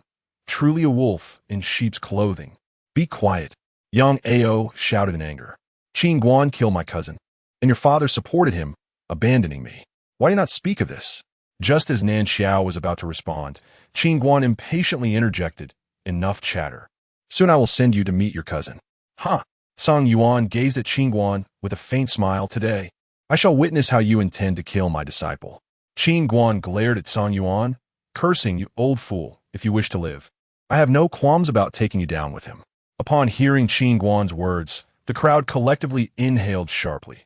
The Nan family's son-in-law was indeed audacious, showing such disdain for an elder from the Spirit Sword Academy. Song Yuan's eyes narrowed. Swish, swish, swish. The more than 10 disciples of the Spirit Sword Academy unsheathed their swords, an icy aura of murderous intent enveloping Qin Guan in an instant. Bullying the weak. How shameless for those who claim to be righteous. Nan Yunqi huffed, preparing for battle. Despite his concern for his family, he would not cower when confronted. Elder Xiao from the Xiao family scoffed, Nan Yunqi, you've been given face, yet a third-rate family dares to offend the Spirit Sword Academy. I advise you not to act impulsively. Otherwise, my Shao family will ensure the Nan family vanishes from Luyun City. As his words fell, dozens of disciples from the Shao family stood upright. Seeing this, the surrounding youth from various families retreated hastily, clearing a large space for the impending conflict. Nan Yunqi's expression darkened. It seemed disaster loomed. "Miss, shall we intervene?" Elder Su whispered from a distance. "Be prepared. Should the Shao family dare to act against the Nan family, we will strike. As for Qin Guan, he is of no concern to us." Jiang Lianyue replied with a light chuckle. "Indeed, it is also a chance to gauge this young man's true strength." Elder Su nodded slightly. At that moment, Qin Guan turned to Nan Yunqi, "Father-in-law, withdraw with them." Nan Yunqi wished to protest, but Qin Guan added, "Listen to me. Your involvement will only hinder me." After some hesitation, Nan Yunqi finally grasped Nanro's hand, retreating. Watching Qin Guan stand alone against such many adversaries, Nanro's face turned pale. As the Nan family exited the fray, Qin Guan surveyed the crowd, finally fixing his gaze on Yang Ao. "Come, if you have business directed at me, kill me first." Yang Ao could no longer contain himself. His sword intent surged as he stepped forward, slashing down at Qin Guan with a fierce strike. A sharp whistle, echoing like a dragon's roar. This strike instilled dread in the hearts of onlookers. Qin Guan's eyes flashed with disdain as he clawed upward with his fingers, directly seizing the descending sword in his grasp. Yang Ao's expression twisted in fury, pressing down on the sword's hilt, his spirit energy surging into his arms, exerting all his strength. Yet no matter how he strained, the sword remained immovable. Suddenly, Qin Guan yanked fiercely, and Yang Ao was pulled inexorably before him. In the next moment, Qin Guan seized Yang Ao by the throat, lifting him up, and remarked at the once mighty Yang Ao, "Is this all you are capable of?" Yang Ao's eyes bulged, and with a sudden roar, a golden sword dragon erupted from within him. Roar! The golden sword dragon opened its maw, lunging at Qin Guan's head. However, the golden sword dragon was seized by its neck, thrashing helplessly as it emitted a mournful cry. "Submit or die," Qin Guan coldly addressed the golden dragon. Roar! The golden dragon let out a defiant cry. Qin Guan released his grip, and in the next instant, the golden sword dragon transformed into a beam of golden light, plunging into Qin Guan's brow. Witnessing this, the crowd was astonished. Qin Guan had actually seized Yang Ao's true dragon sword intent. Typically, sword intents do not easily change hands, and forcibly taking them can lead to severe backlash, posing great danger. To their surprise, Qin Guan uttered a single phrase, and Yang Ao's true dragon sword intent had betrayed him. "Release him." Song Yuan's face darkened, his voice icy and piercing. Qin Guan turned to Song Yuan, who solemnly declared, "Surrender the true dragon sword intent and let Yang Ao go, or I shall ensure you regret ever coming here." Crack! Before Song Yuan could finish, Qin Guan snapped Yang Ao's neck. The sound of breaking bones sent a chill through the crowd, as the awakened genius of the true dragon sword intent was extinguished in the cradle, with no chance to defend himself. In the distance, Yang Hongmei collapsed to the ground, realizing that Qin Guan had indeed killed her nephew without a hint of jest. "You insolent wretch, how dare you!" Song Yuan's sword energy surged, a formidable and terrifying sword aura exploding from within him. In that moment, everyone within dozens of feet felt as though countless blades were pressed against their foreheads, their bodies ensnared by Song Yuan's overwhelming sword force, unable to move an inch. "Is this the power of a grand sword master?" murmured someone in the crowd, their eyes filled with shock and terror, as this immense sword aura enveloped them like a frozen abyss. Surely, this should compel that young man to reveal his true strength, right? In the distance, Elder Su's eyes narrowed. In truth, he too wished to battle Qin Guan. Had it not been for the intervention of the young lady that night, he would have already engaged him. Song Yuan commanded, directing myriad sword energies like a tidal wave toward Qin Guan, engulfing him in an instant. "Husband!" Nanro cried out, tears streaming down her face as she watched the countless sword energies engulf Qin Guan. In that moment, the sky above her felt as though it were collapsing.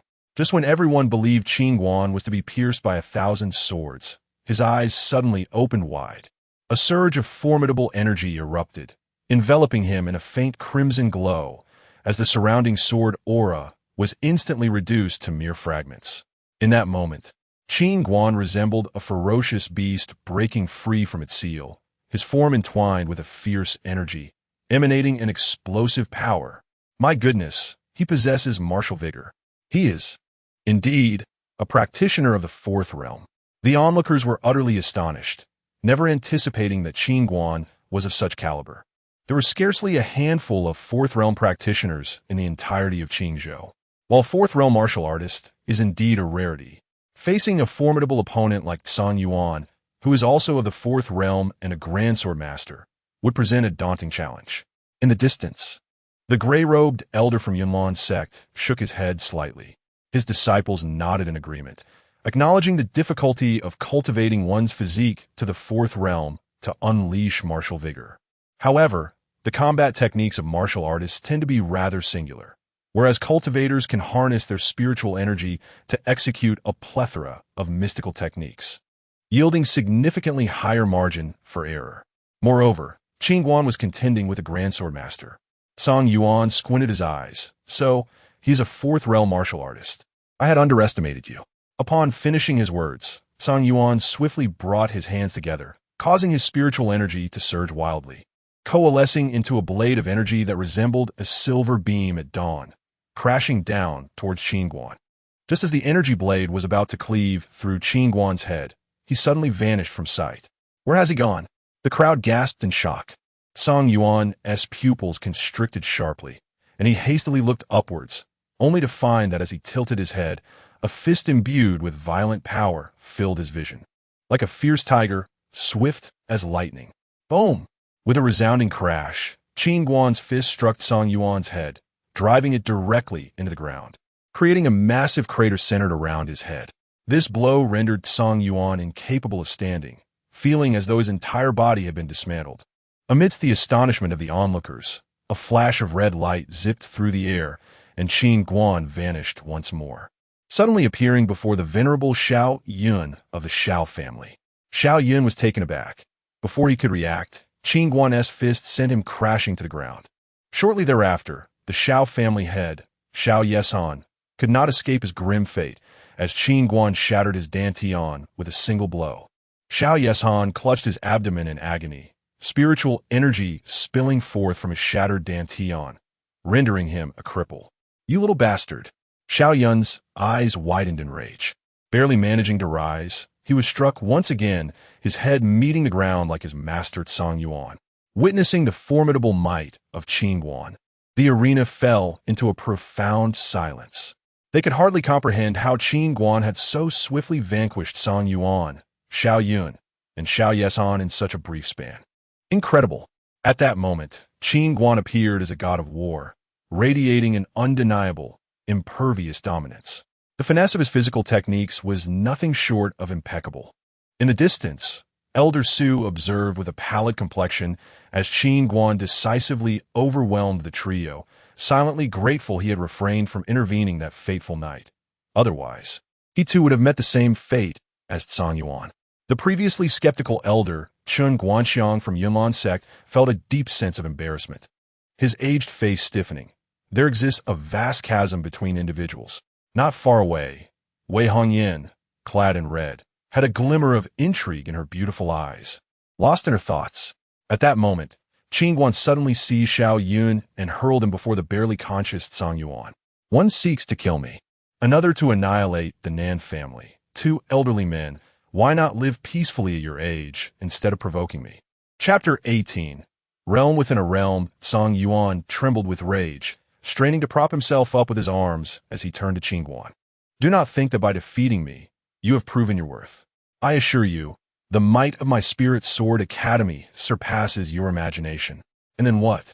Qin Guan replied with a faint smile. Now, in front of me, you may end your life in atonement. It is not too late. Otherwise, you the Nan family, and all your kin shall pay the price for your folly. Upon hearing Song Yuan's words, Qin Guan's expression darkened. Do you know what I despise the most?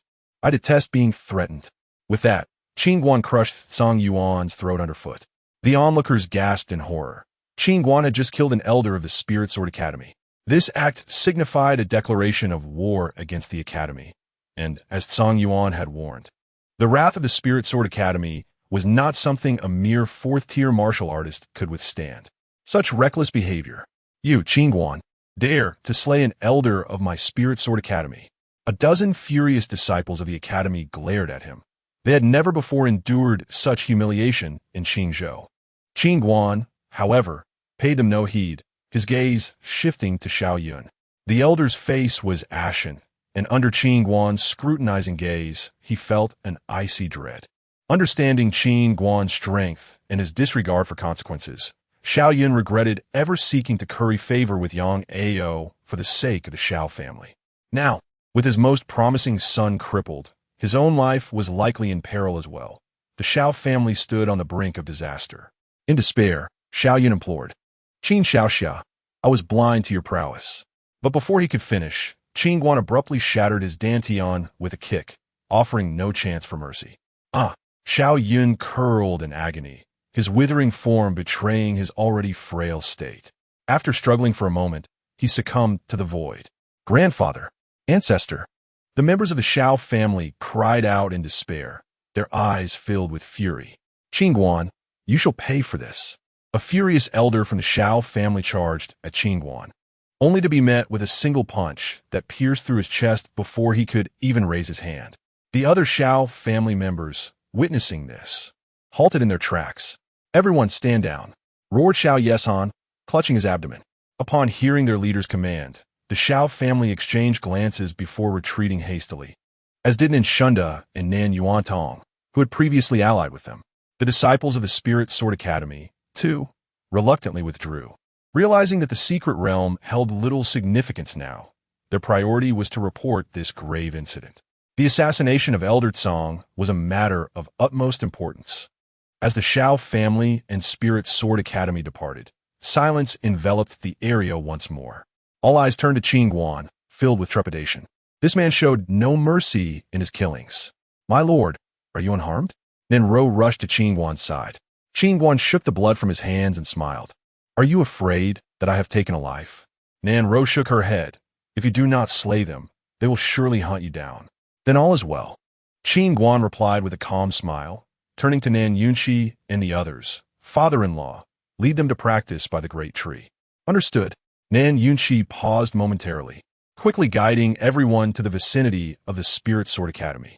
To be candid, they were all shaken by Qin Guan's display of power, especially Nan Xiao and Yang Hongmei, who felt a chill at the thought of their past mockery of him. After a moment, Nan Yunxi regained his composure, yet unease gnawed at him. He was uncertain how to address the impending wrath of the Spirit Sword Academy. After a deep breath, he resolved that worrying was futile. The deed was done, and they could only take things one step at a time. Following this tumultuous confrontation, the atmosphere turned eerily quiet, with no clan daring to vie for position. All settled down to cultivate.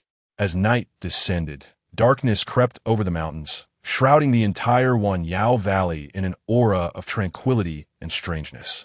At this moment, everyone was fervently absorbing the pure spiritual energy emanating from the great tree.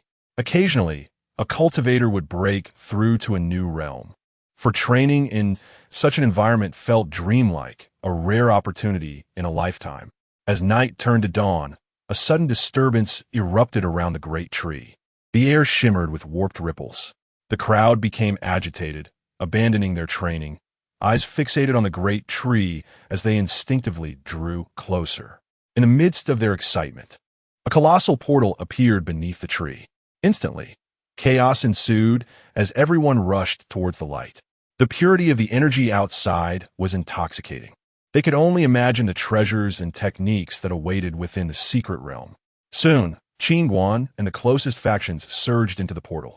The moment they stepped through, Qin Guan felt a sudden darkness envelop him, as if a powerful force were pulling him into the void. His body twisted and separated him from the Nan family, casting him in different directions. Just as Qin Guan sensed impending doom, light burst forth before him, and he found himself in a small world, utterly alone. Where is everyone? Qin Guan furrowed his brow. This is a realm divided by strength, came a voice from his mind as the small black tower floated forth. Little Black, do you mean this space transports us based on our individual power? Qin Guan asked urgently. Suddenly, the small black tower attacked, sending Qin Guan flying. Damn it! I've tolerated you long enough. Enraged by the unprovoked assault, Qin Guan activated 4 battle gates and charged forward. Yet, after only 2 exchanges, he was once again hurled backward. How dare a novice martial artist challenge me? You seek death, the small black tower proclaimed. It trembled violently, unleashing waves of strange and formidable black energy. With a series of rapid-fire blasts, the small black tower unleashed 3 beams of black light towards Qin Guan, their speed blinding. Startled, Qin Guan crossed his arms in defense. Boom, boom, boom. The beams struck in succession, forcing Qin Guan to stagger back, the last blast sending him careening dozens of feet away. Rising from the ground, blood trickled from the corner of his mouth, his eyes wide with shock, arms numb from the impact. Are you convinced now? The small black tower hovered before him. Gritting his teeth, Qin Guan suppressed his anger. All right, I yield. Do you know why I struck you? The small black tower inquired. Qin Guan, his face darkening, replied. I do not. You dared to call me Little Black. Such insolence warrants punishment. Should you speak so disrespectfully again, I shall crush your head into your belly. The small black tower warned sternly. Qin Guan, even if you are bold enough to say so, not even your master would dare treat me with such disdain. The small black tower rapped Qin Guan's head, lecturing him, though a hint of trepidation crossed its mind at the mention of Qin Guan's master. Nonetheless, that old man had returned to the upper realm, so there was little to fear. From now on, I shall address you as Master Tower. Qin Guan bowed deeply to the small black tower. The diminutive black tower before me possesses an extraordinary strength, even with all my capabilities unleashed. I doubt I could rival it. My master mentioned in his letter that this tower holds great significance for him, suggesting there must be a deeper purpose behind its presence.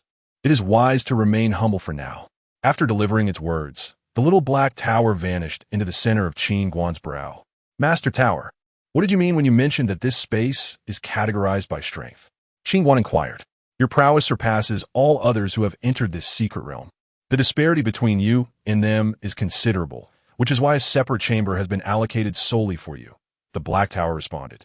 Master Tower, why has this secret realm been designed in such a manner? Qin Guan pressed further. It is, of course, intended to discern those with superior qualifications as inheritors. Your strength does not inherently indicate your aptitude. If you were placed in the same space as those weaker than you, it could adversely affect the selection process. Do you understand? The Black Tower's impatience was evident. Upon hearing this, Qin Guan felt a surge of excitement. Perhaps this secret realm indeed harbors the legacy of Yang Tian Reverse. With this thought in mind, he swiftly made his way towards the distant mountain peak. Chapter 19. We are sisters soon. Qin Guan arrived at the foot of the mountain. A series of steps, like a winding dragon, meandered upward toward the summit. Beneath the steps stood a wooden sign inscribed with 4 words, act according to one's ability. Glancing at the sign, Qin Guan stepped onto the staircase. As he placed his foot on the first step, an invisible pressure enveloped him, as though he were bearing the weight of a massive stone. This was the gravitational field. Qin Guan smiled faintly. Such pressure felt merely like a tickle to him, as he had often trained with a small mountain while performing squats. He ascended the steps swiftly, soon disappearing around the first bend. Meanwhile, the space occupied by the others mirrored that of Qin Guan's, but the pressure they experienced while climbing was considerably less intense. Half an hour later, at a point midway up the mountain, Nan Xiao and Nan Rose struggled with every step, their faces pale and their bones aching under the strain. Not far behind them, 2 boys dressed in blue garments lurked stealthily, occasionally glancing back. Dragon brother, perhaps we should reconsider, suggested the slender boy, his voice tinged with apprehension. There's no one around. If we miss this opportunity, it may never come again. Those girls are indeed exceptional, replied the boy called Dragon brother, his tone serious. But one is Qin Guan's woman and the other his sister-in-law. If he finds out, he will surely kill us. The slender boy nodded, expressing his fear. In response, Dragon brother slapped him on the back of the head. You coward. With that attitude, you'll never experience anything good in life. Qin Guan has offended the Spirit Sword Academy.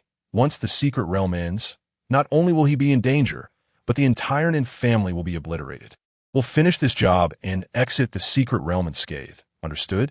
Hesitantly, the slender boy asked, "Are we not going to explore the secret realm?" Fool! We're barely halfway up and already struggling. Do you truly believe you can reach the summit? Right, good point. The slender boy's eyes brightened, only to be replaced by a lewd grin. Dragon brother, let us share those two girls. Share? Wouldn't it be more pleasurable to swap? Dragon brother laughed, excitement dancing in his eyes. After a brief discussion, the two boys hastened their ascent. Soon, they reached the point behind Nanro and Nanxiao. Ladies, Dragon brother called with a grin, there is still nearly half the journey left to climb. The pressure will only increase as we ascend. If you push yourselves too hard, your meridians may easily be injured. Nanro and Nanxiao turned to look down the mountain. Thank you for the warning, Nanxiao replied, recognizing them as disciples of the Yunlan sect and offering a respectful nod. Since cultivation is arduous, why not let us four ascend together? It's safer that way, Dragon brother suggested with a smile. Indeed, climbing together is less taxing, the slender boy eagerly added, his face betraying ulterior motives. Enough of this. We'll be descending shortly, Nanro said, her wariness apparent as she sensed their insincerity. Coincidentally, we also wish to take a break. How about we find a spot to rest and help each other relax? Dragon brother dropped the facade, advancing toward Nanxiao and Nanro. Scoundrels, get away. Nanxiao quickly drew her sword, forcing them back. I like it spicy. I'll take that one. Dragon brother licked his lips, eyeing Nanxiao's alluring figure. Let us go. The slender boy lunged toward Nanro, but the gravitational pressure hindered his speed. Don't come near. Nanro, inexperienced in combat, flailed her arms in panic, inadvertently missing her target. As the slender boy reached for her arm, Nanxiao swiftly slashed down with her sword. Had he not reacted quickly, his arm would have surely been severed. Dragon brother, keep an eye on your fiery girl. The slender boy, incensed by Nanxiao's interference, shouted. This girl is tougher than expected. Let us take her out first, Dragon brother commanded, surprised that under such pressure, Nanxiao was not easily subdued, reflecting her status as an outstanding disciple of the Yunlan sect. In no time, the two boys charged at Nanxiao. Stop bullying my sister. Nanro seized a rock and struck the slender boy on the back of the head. Ow! He cried out in pain, turning and kicking Nanro into a tree. Get away. Don't come near. Nanxiao shouted as she retreated, soon finding herself cornered. Seeing this, the slender boy aimed a palm strike at Nanxiao's chest. She swung her sword, but he feigned an attack, swiftly retreating, allowing Dragon brother to seize the moment and reach for her. In a panic, Nanxiao sidestepped, and with a ripping sound, Dragon brother tore her clothing, exposing her delicate shoulder. Help! Nanxiao screamed, desperately swinging her sword as the two boys, like hunting dogs, seized every opportunity to strike. With every swing, her clothing was shredded, and she clutched her chest in terror. How fragrant! Dragon brother inhaled deeply, a wicked grin spreading across his face. Let me smell too. The slender boy leaned forward, preparing to indulge. Just as he closed his eyes, Nanro charged at him, delivering a powerful strike to his back. Ugh! The slender boy's eyes nearly bulged as he stumbled forward, spitting blood. Shout! Are you all right? Nanro rushed to protect her sister. Damn it, I'll kill you both. The slender boy seethed, drawing his sword as Dragon brother brandished a blade of his own. They approached Nanro and Nanxiao, like wolves bearing their fangs. Back off, or my husband will hear of this. Nanro warned, shielding her sister behind her. Huh, I'm not easily intimidated. Dragon brother laughed, undeterred. Stop. Just as they were about to strike, an authoritative voice echoed from behind. It was two soldiers of the black armored army from Wei. What are you doing? One of the imposing soldiers asked sternly. Please help us. Nanro cried out, seeking their assistance. Best to stay out of this, Dragon brother warned, his eyes narrowing threateningly. Otherwise, the Yunlan sect will demand answers from your Wei. Such bravado. Do you think I'm easily frightened? The burly soldier scoffed. Very well, we will remember this, Dragon brother huffed, turning to leave. Thank you. Nanro hurriedly expressed her gratitude to the soldiers. There is no need for thanks. In chaotic times, it's best to remain cautious the soldiers replied before walking away. Xiao, are you all right? Once the soldiers had departed, Nanro rushed to Nan Xiao's side, draping a jacket over her. I'm fine, Nan Xiao replied, shaking her head, the memory of almost being assaulted sending shivers down her spine. Let us go. We'll follow the two soldiers for safety, Nanro urged, quickly pulling Nan Xiao to chase after the black-armored soldiers. Nan Xiao gazed at Nanro's retreating figure, her eyes filled with a complex array of emotions. Once, she had regarded her elder sister from the Nan family with disdain, yet just moments ago, Nanro had selflessly risked her life to save her. A tumult of conflicting feelings surged within her, washing away the prejudices that had long clouded her mind. In her memories, Nanro had always been unassuming, leading a life shrouded in modesty, her frail appearance starkly contrasting with Nan Xiao's own glamorous and attention-grabbing persona. Countless times, she had mocked Nanro in her heart, dismissing her as an inconsequential presence within the family. However, at this moment, the slender yet resolute silhouette of her sister shattered her previous notions entirely. After a prolonged silence, Nan Xiao mustered her courage, her voice trembling slightly as she asked, "Why did you save me? You could have escaped." Nanro turned her head slightly, meeting Nan Xiao's gaze, and softly replied, "Because we are sisters." Those simple words struck Nan Xiao's heart like a heavy hammer, and she bit her crimson lip, her eyes glistening with unshed tears. "Thank you, sister," she exclaimed. Chapter 20. The chaotic Qi let us dispense with pleasantries. We must hurry. If we delay, the treasures will be lost, Nanro exclaimed with a smile. Indeed, Nan Xiao nodded in agreement. Meanwhile, just a few dozen steps from the summit, Qin Guan began to falter. He was taken aback by the overwhelming gravitational force pressing down upon him. It felt as if a colossal mountain was resting upon his shoulders, making each step a Herculean effort. Without a resilient spirit and unyielding endurance, ascending to the peak would prove to be an arduous challenge, and many would likely be eliminated at this first trial. As time elapsed, upon reaching the final step, the oppressive gravity suddenly dissipated. Qin Guan exhaled deeply, a wave of relief washing over him. Finally, he had passed the first trial. He quickly scanned the summit and soon noticed a wooden figure not far off, standing before a heavy stone door enveloped in an enigmatic energy. Creak, creak. The wooden figure became aware of Qin Guan and marched directly towards him, only to vanish abruptly mid-stride. Bang!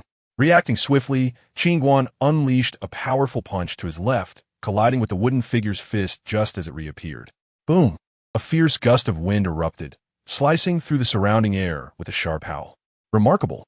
This wooden figure is even stronger than that old rascal Song Yuan.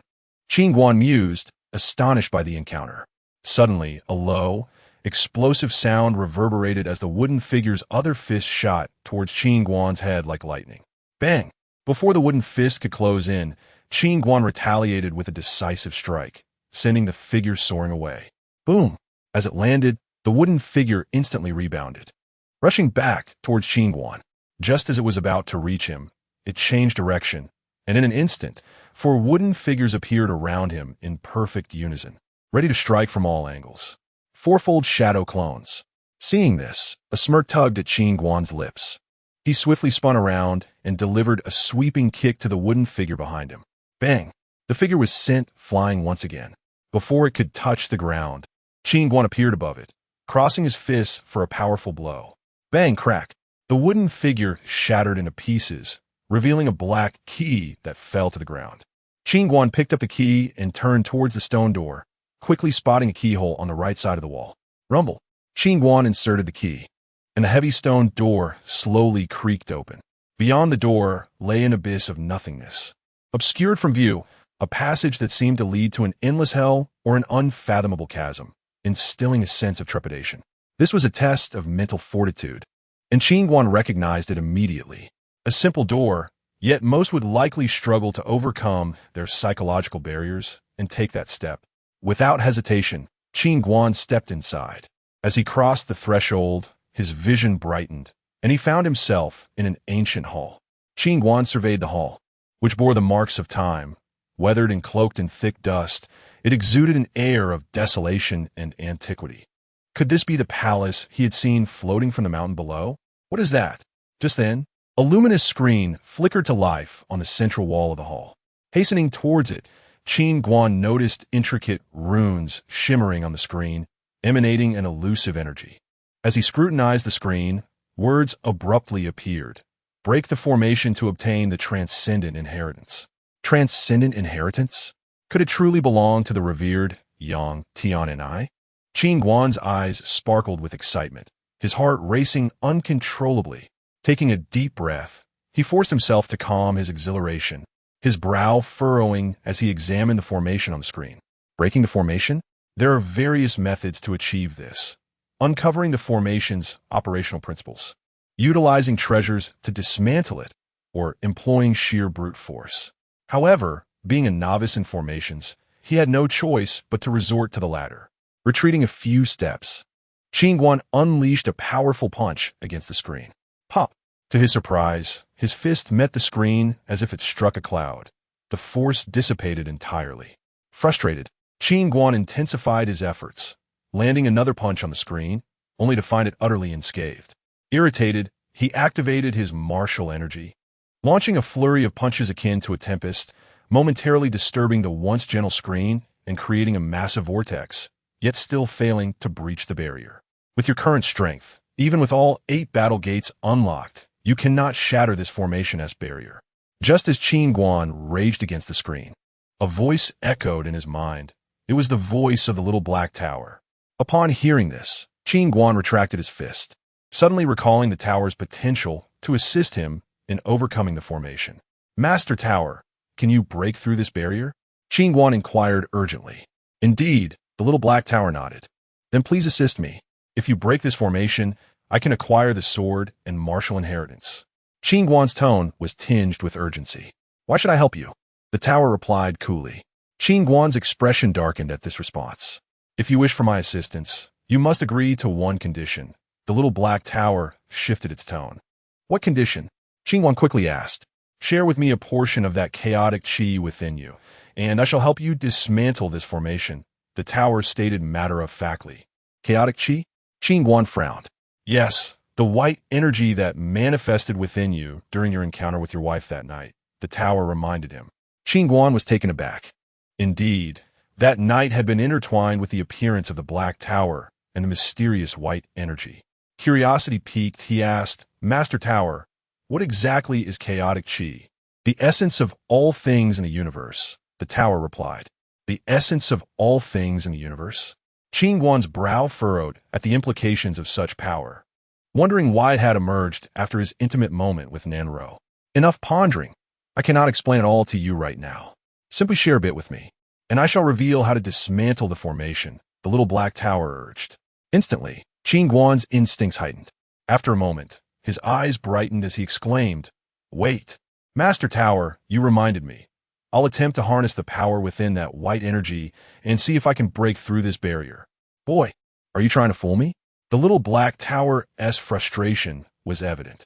It felt a strong urge to slap itself for being so hasty in reminding the foolish youth. What do you mean by that, Master Tower? I have never intended to deceive you. My respect for you surpasses even that for my master. Get lost. The tower retorted angrily and fell silent. Chapter 21.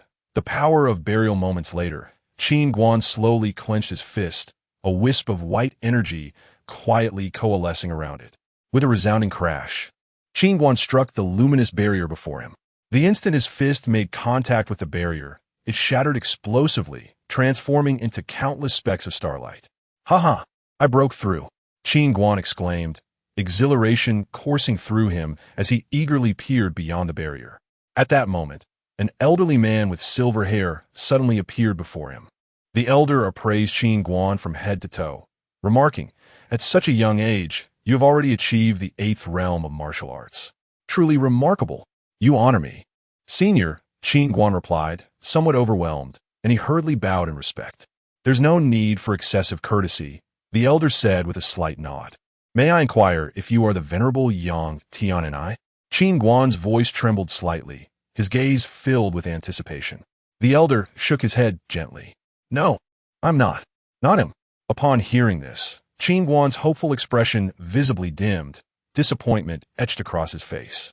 Yang Tiananai is my master, the elder added suddenly. What? Qin Guan's eyes widened in astonishment as he looked up at the elder. Are you? The elder stroked his beard and smiled. I am Li Zong, the third disciple of my master. I have awaited the one to break this formation for over 20,000 years. It is you who has awakened me. 20,000 years. Qin Guan gasped, quickly asking, Li Zong, have you ascended? Haha, you overestimate me. I am but a martial artist, destined to remain unconnected to the Tao in this lifetime. Li Zong replied with a hint of melancholy. A martial artist? Qin Guan furrowed his brow in confusion. Since you are a disciple of the esteemed Yang, cannot you gather spiritual energy to cultivate the sword path? Li Zong chuckled bitterly, shaking his head. I am of limited talent, unable to grasp the profound essence of the martial arts created by my master. Suddenly, Qin Guan's expression turned earnest. Senior, I too am a struggling martial artist. May I attempt to learn the sword? Li Zong nodded. According to the rules established by my master, whoever can break this formation shall inherit the legacy. Since you have done so, it is only natural that you may. As he spoke, an ancient tome floated before Qin Guan. Thank you, Senior. Qin Guan swiftly accepted the tome, eagerly flipping it open, only to furrow his brow upon reading its contents. A fragment of the Huan Yuan sword technique? None of the three disciples comprehended the essence of my master's technique. To prevent it from fading into obscurity, my master divided the technique into 3 parts and inscribed them within us. After our demise, our lingering souls would scatter, awaiting a fated individual from the future. Li Zong explained that. Qin Guan, intrigued, inquired, Might I ask where the other 2 seniors are? Li Zong shook his head. We have never seen the complete Huan Yuan sword technique. Confused, Qin Guan responded, If you have not seen the complete technique, how can you know it cannot be understood? Li Zong smiled. Each volume contains a complete method of cultivation. Whether or not it can be understood is something you must ascertain for yourself. Qin Guan nodded, falling into contemplation. Do not be in haste. To cultivate the Huan Yuan sword technique to perfection, one must unlock 10 gates. You still have 2 battle gates remaining. Li Zong remarked with a grin. Qin Guan expressed awe. The threshold is indeed high. Senior Li, are you a 10th realm martial artist? Yes. Li Zong confirmed with a nod. Truly impressive. Qin Guan's face lit up with admiration. Reaching the 10th gate is no small feat. Li Zong was the first 10th realm martial artist Qin Guan had ever encountered. Do not be too modest. When I was your age, I was merely a 4th realm martial artist. You are far more exceptional than I was. Li Zong waved his hand dismissively. There is another crucial requirement for cultivating the Huan Yuan sword technique. What requirement? Qin Guan asked eagerly. A sword intent. You must possess a sword intent, or you will be unable to cultivate it, Li Zong explained. Upon hearing this, Qin Guan spread his palm, and in the next moment, a golden dragon sword intent materialized in his hand. This sword intent is quite commendable. It seems you truly share a connection with the Huan Yuan sword technique. Li Zong exclaimed, astonished. Martial artists cannot gather spiritual energy to cultivate the sword path and typically cannot comprehend sword intent. The only way to subdue it is through immense effort. Li Zong himself had taken 10 years to barely subdue a single sword intent. Luck is on my side. Qin Guan grinned, pleasantly surprised that his previously subdued dragon sword intent would soon prove useful. At that moment, Li Zong produced a storage pouch, pouring its contents onto the ground. Senior, what is this? Qin Guan inquired, gazing at the assortment of techniques, pills, martial skills, spiritual materials, and various miscellaneous items scattered before him. Li Zong chuckled, There is nothing of great value. The good items were given to my kin long ago. Feel free to select some, and the remaining items may be offered to those outside. Very well. I shall not be polite. Qin Guan nodded, casually picking up a technique, only to find it was a mid-level yellow tier leg technique, too lowly for his taste. He set it aside and picked up another. A high-level yellow tier palm technique. Still too low. A high-level yellow tier knife technique. No. A low-level mysterious tier knife technique. No. A mid-level mysterious tier spear technique. No. A mid-level mysterious tier palm technique. No. A high-level mysterious tier ice spirit technique. No. A low-level earth tier Xian Yuan technique. No. Young man, "What are you searching for?" Li Zong asked, unable to contain his curiosity as he watched Qin Guan sift through every technique without selecting any. "I seek a more advanced sword technique," Qin Guan admitted sheepishly, scratching his nose. "The only remaining sword-related items are those two ordinary soul weapons," Li Zong replied with a wry smile. "All right then," Qin Guan nodded.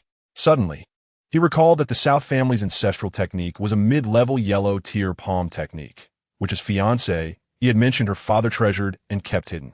Since he aimed to strengthen the South family, these items should prove valuable to them.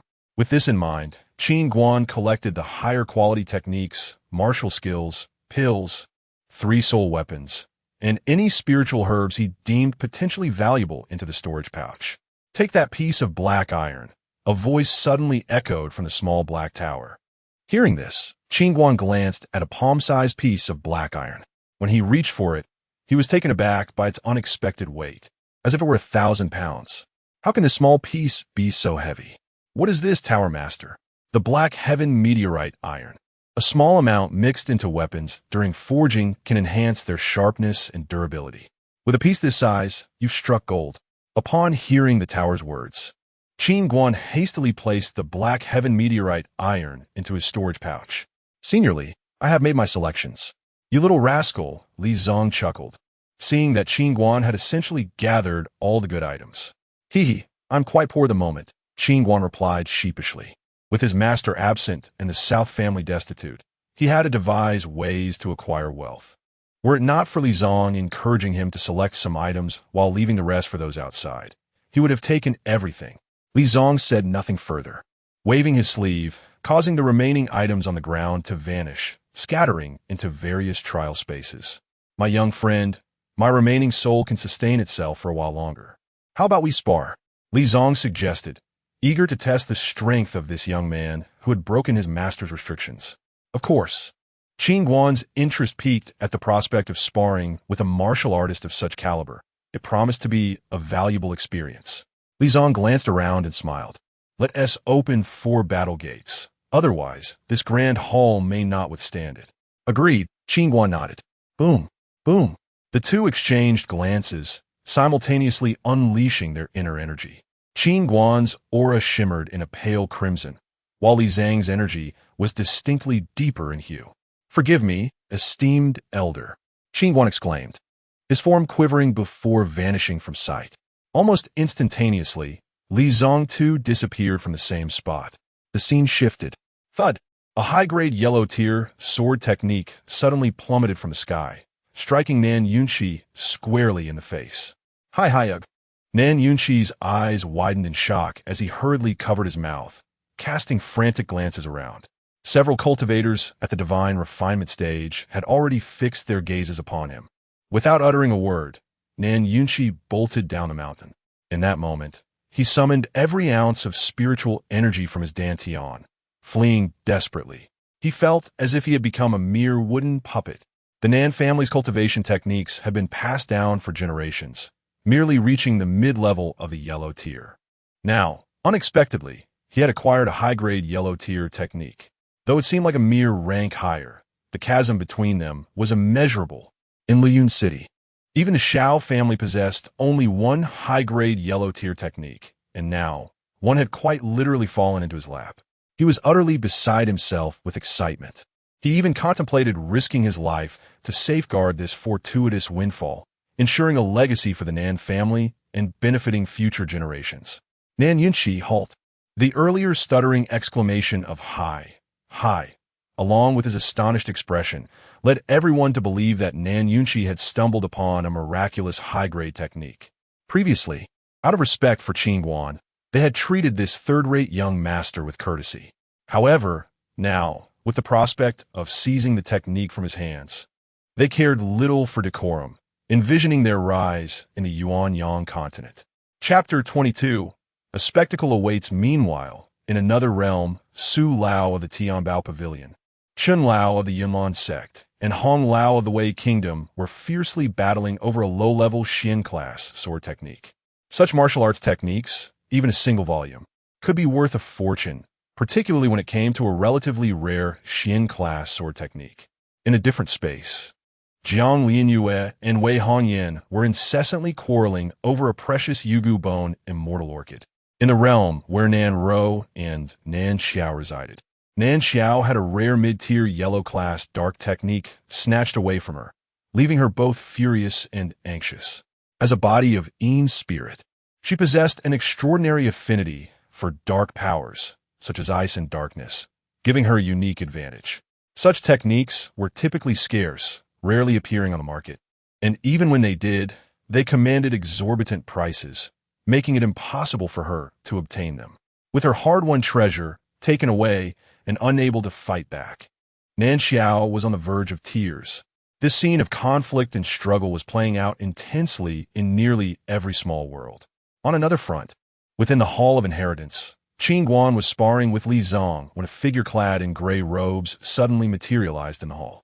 This individual was none other than Qin Guan, an elder of the Yunlan sect, who had accidentally stumbled into the doorway of a heart-testing trial while contending for techniques with Su Lao and Hong Lao. Previously, the trio had combined their efforts to defeat a wooden figure and obtain the key, yet none of them dared to be the first to step through the stone door. Given the peculiar nature of the wooden figure, they were hesitant to face whatever dangers lay beyond that door, knowing full well that being the first to enter could lead to dire consequences. Thus, they found themselves in a stalemate. Just then, a low-level Xian-class sword technique fell from the sky, breaking the deadlock and prompting a fierce brawl among them.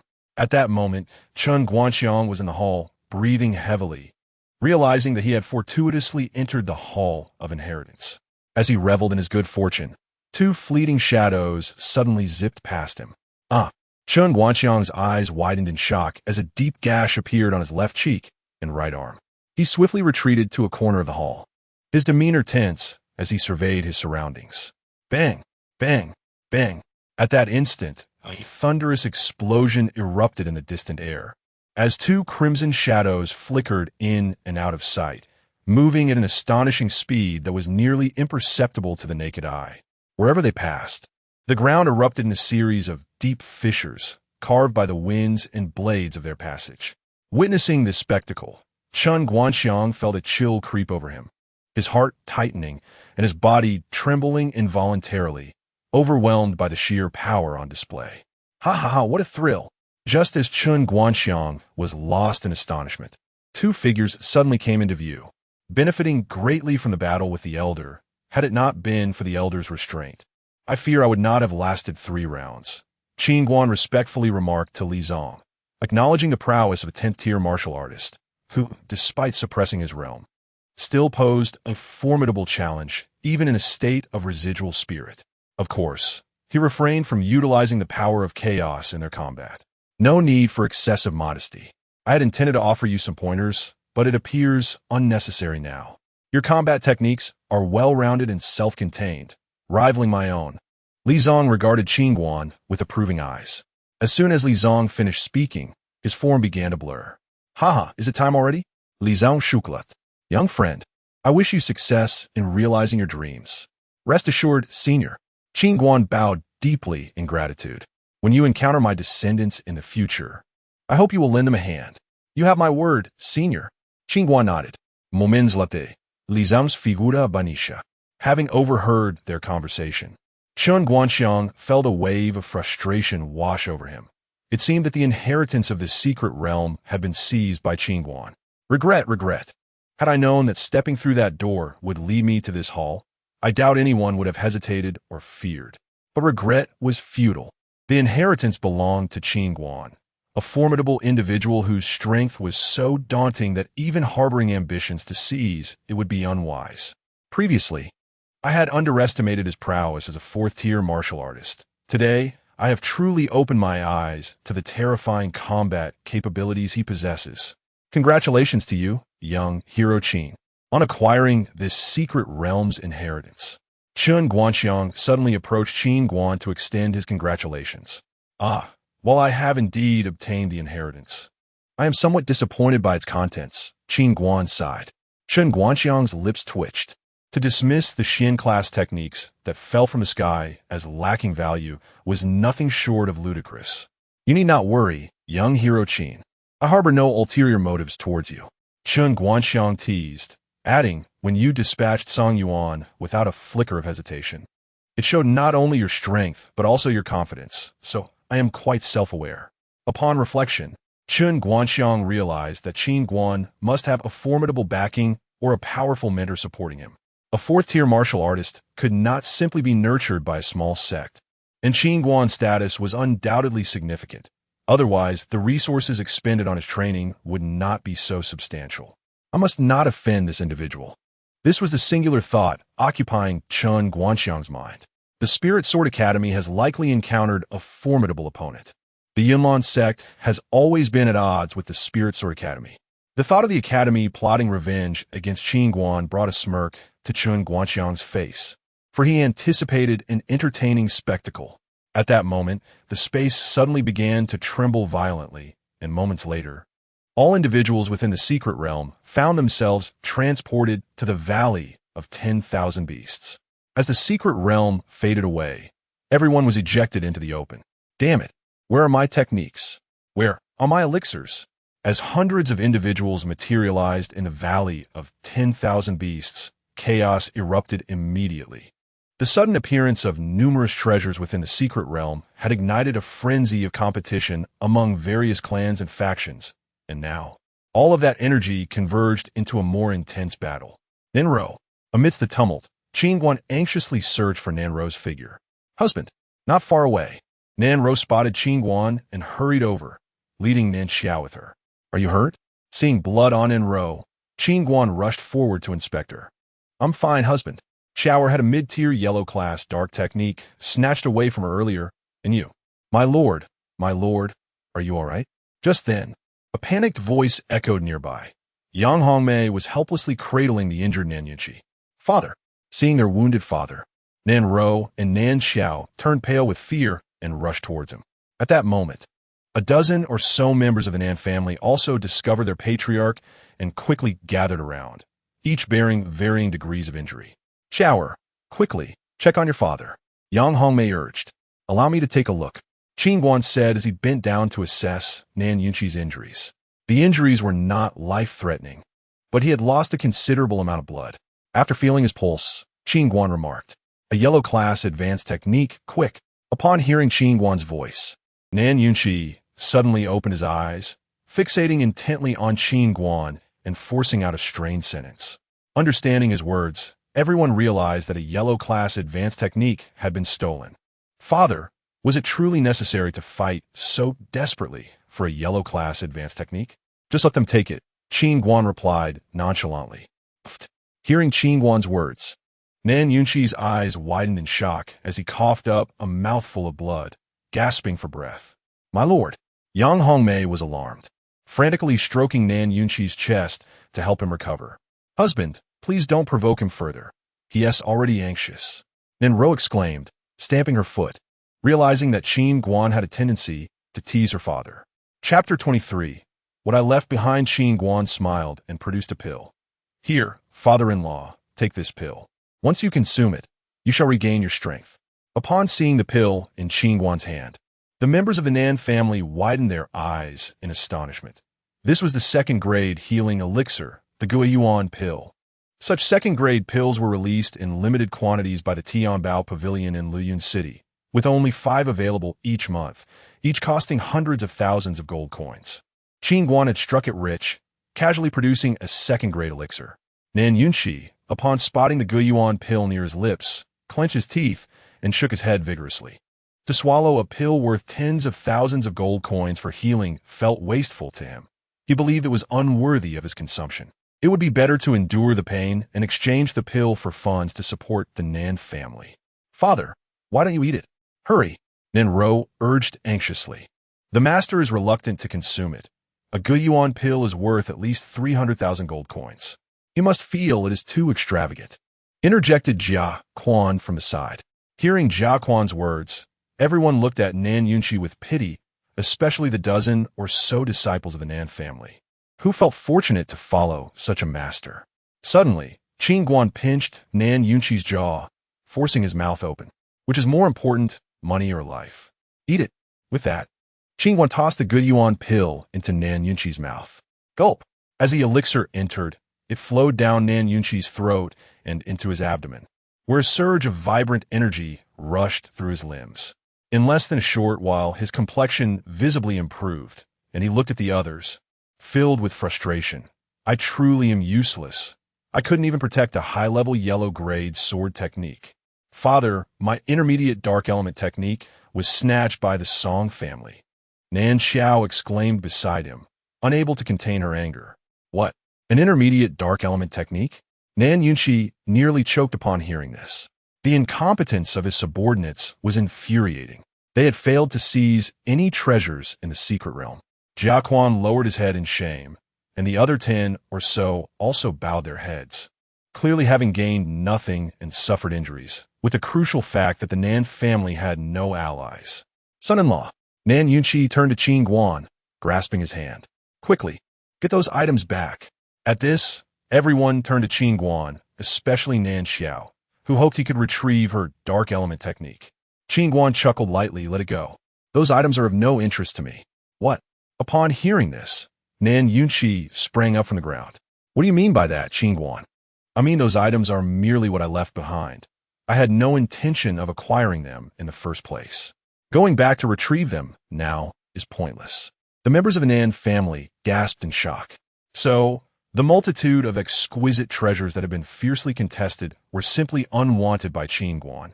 Truly, what a waste. My son-in-law, why would you discard so many treasures? Nan Yunqi began, only to suddenly realize, if these were what he had left behind, it implied that far better treasures had already been taken by Qin Guan. Qin Guan nodded lightly. Seeing this, Nan Yunqi hastily addressed everyone. Let us return home. We shall not contend any further. At that moment, Chen Guanxiang appeared, accompanied by several disciples of the Yunlan sect, wearing a beaming smile. Young hero Qin, you must visit our Yunlan sect when you have the time. Our doors are always open to welcome you. Ah, elder, you are too kind. I shall certainly pay a visit to your esteemed sect when the opportunity arises, Qin Guan replied, smiling and nodding. Chen Guanxiang was taken aback. He had not anticipated such deference from Qin Guan. Then I shall await your arrival at the Yunlan sect. Suddenly, Nan Xiao stepped forward, her voice rising in anger as she glared at the disciples of the Yunlan sect. Earlier, she and her sister had nearly been sullied by the sect disciples, and the thought ignited her fury. Now, with Qin Guan present, she felt emboldened and wished for him to avenge their grievances. Seeing Nan Xiao's frosty expression and her fury directed at him, Chen Guanxiang furrowed his brow, confused. Xiao, do not act rashly, Nan Yunqi quickly admonished, fearing that his daughter might provoke the Yunlan sect. The Nan family had already offended a powerful spirit sword academy. To antagonize another formidable sect would be catastrophic. Miss Qiao, I believe there is some misunderstanding. If my disciples have taken something from you, I shall immediately order them to return it, Chen Guanxiang said, addressing the disciples of the Yunlan sect. The disciples exchanged glances, their faces reflecting confusion. They had not encountered Nan Xiao at all. There is no misunderstanding. Earlier in the secret realm, 2 of your Yunlan sect disciples attempted to assault me, Nan Xiao concluded, her voice tinged with indignation. At this, Chen Guanxiang's eyelids flickered. He quickly glanced at Qin Guan, noting his indifferent demeanor, then turned back to his disciples. Which 2 scoundrels have not stepped forward to apologize to Miss Qiao? One of the Yunlan disciples, visibly displeased, retorted, Elder, we never even encountered her in the secret realm. She is clearly fabricating accusations. Exactly. We never even saw her. How could there have been any assault? This woman must be out of her mind. The other disciples agreed, nodding, dismissing her as a mere member of a third-rate family, daring to slander the Yunlan sect. You! Nan Xiao was left speechless. In the crowd, she could not locate the 2 Yunlan disciples from earlier. They must be hiding, she thought, remembering how she and her sister had nearly been assaulted. Anger surged within her as she turned to Qin Guan. Why are you not saying anything? Qin Guan glanced at Nan Xiao, unperturbed, and replied, You have not suffered any real loss. Why make such a fuss? He held no favorable impression of either her or her mother, Yang Hongmei. Had they shown even a modicum of courtesy in their dealings, he would have gladly avenged their grievances. If you do not care for me, At least show some concern for my sister, Nan Xiao exclaimed, stamping her foot in frustration. Hearing this, Qin Guan frowned. What do you mean by that? What do I mean? In the secret realm, my sister and I were nearly violated by two beasts from the Yunlan sect, and it was they who inflicted her injuries. Are you satisfied now? What? Qin Guan's anger erupted instantly. A terrifying aura surged forth as he turned to Nan Ro, his voice low and menacing. Rower, what happened? Feeling unjustly wronged and frightened, Nan Ro explained, what my sister said is true. Fortunately, two brothers from the Black Armored Army came to our rescue, or else. Furious, Qin Guan turned to Qin Guanxiang and the others, shouting, get out here. If you don't, I will kill every last one of you from the Yunlan sect. Seeing Qin Guan's sudden transformation into a raging storm, the Yunlan sect members trembled in fear. Just moments ago, his sister had spoken of nearly being assaulted as if it were nothing, but now, upon hearing that his wife had nearly faced indignity, he had completely flipped. Qin Guanxiang felt a surge of panic, a mix of anger and fear. Earlier, he had secretly relished the thought of watching Qin Guan clash with the Spirit Sword Academy. But now, before the main spectacle had even begun, the Yunlan sect had already embroiled themselves in trouble. Those two scoundrels, they truly deserve death. Why would they provoke Qin Guan's women? Have they lost their minds? Chapter 24. Gratitude, young Master Qin. Please temper your anger. I shall certainly provide you with a satisfactory explanation. Qin Guanxiang hurriedly stepped forward to placate, then turned to the disciples with a fierce glare. Who was responsible for this? Come forth at once. Upon witnessing their elder's fury, the disciples of Yunlan's sect exchanged looks of innocence. May I inquire if Miss Rower knows the names of those two? Qin Guanxiang swiftly asked Nan Ro. One is called Longgu, and the other, I believe, is a Liang, Nan Ro replied. At these words, Qin Guanxiang felt a sinking sensation in his heart, realizing the gravity of the situation. The Longgu she mentioned must surely be Jiang Long, a notorious lecher who, emboldened by his uncle's status as an intersect law elder, had frequently engaged in unscrupulous behavior towards the female disciples of the sect. This expedition into the secret realm had been granted due to his uncle's influence, yet he had already caused such a significant mess. Elder Chun, the two were not present when we exited the secret realm. I saw them leave directly, claiming they had urgent matters to attend to at the sect.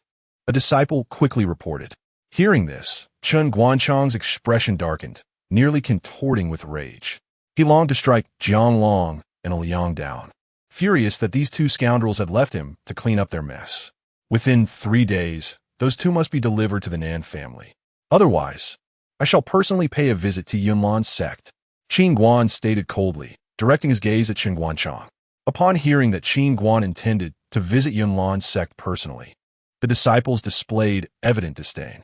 Yes, a fourth realm martial artist was indeed formidable, but within the entire Yunlan sect his power would be only average. The audacity of suggesting such a visit was laughable. Yet, Qin Guanxiang's countenance turned grave. It was evident that Qin Guan was backed by a formidable force. Though he was unaware of the exact nature of that power, Qin Guan's demeanor suggested he held little regard for Lingjin Academy, much less for the relatively weaker Yunlan sect. Realizing this, Qin Guanxiang hastily declared, Young Master Qin, time is of the essence. I shall retrieve those two rascals at once. With that, he hurriedly departed with the disciples of Yunlan's sect. After their departure, Nan Yunqi approached Qin Guan with concern. We have already offended a powerful force in Lingjin Academy. And besides, Rower and Xiaoer are unharmed. Perhaps we should. Unharmed. It will be too late if something happens. Qin Guan interrupted firmly, then took Nan Ro's hand and left. As he held Nan Ro's hand tightly, she leaned against him like a small bird seeking comfort, causing a wave of inexplicable bitterness to surge within Nan Xiao.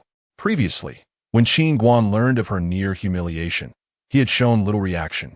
Yet upon hearing that Nan Ro had been in a similar predicament, he transformed into a ferocious beast. Such a man, willing to protect his beloved, should have rightfully been hers.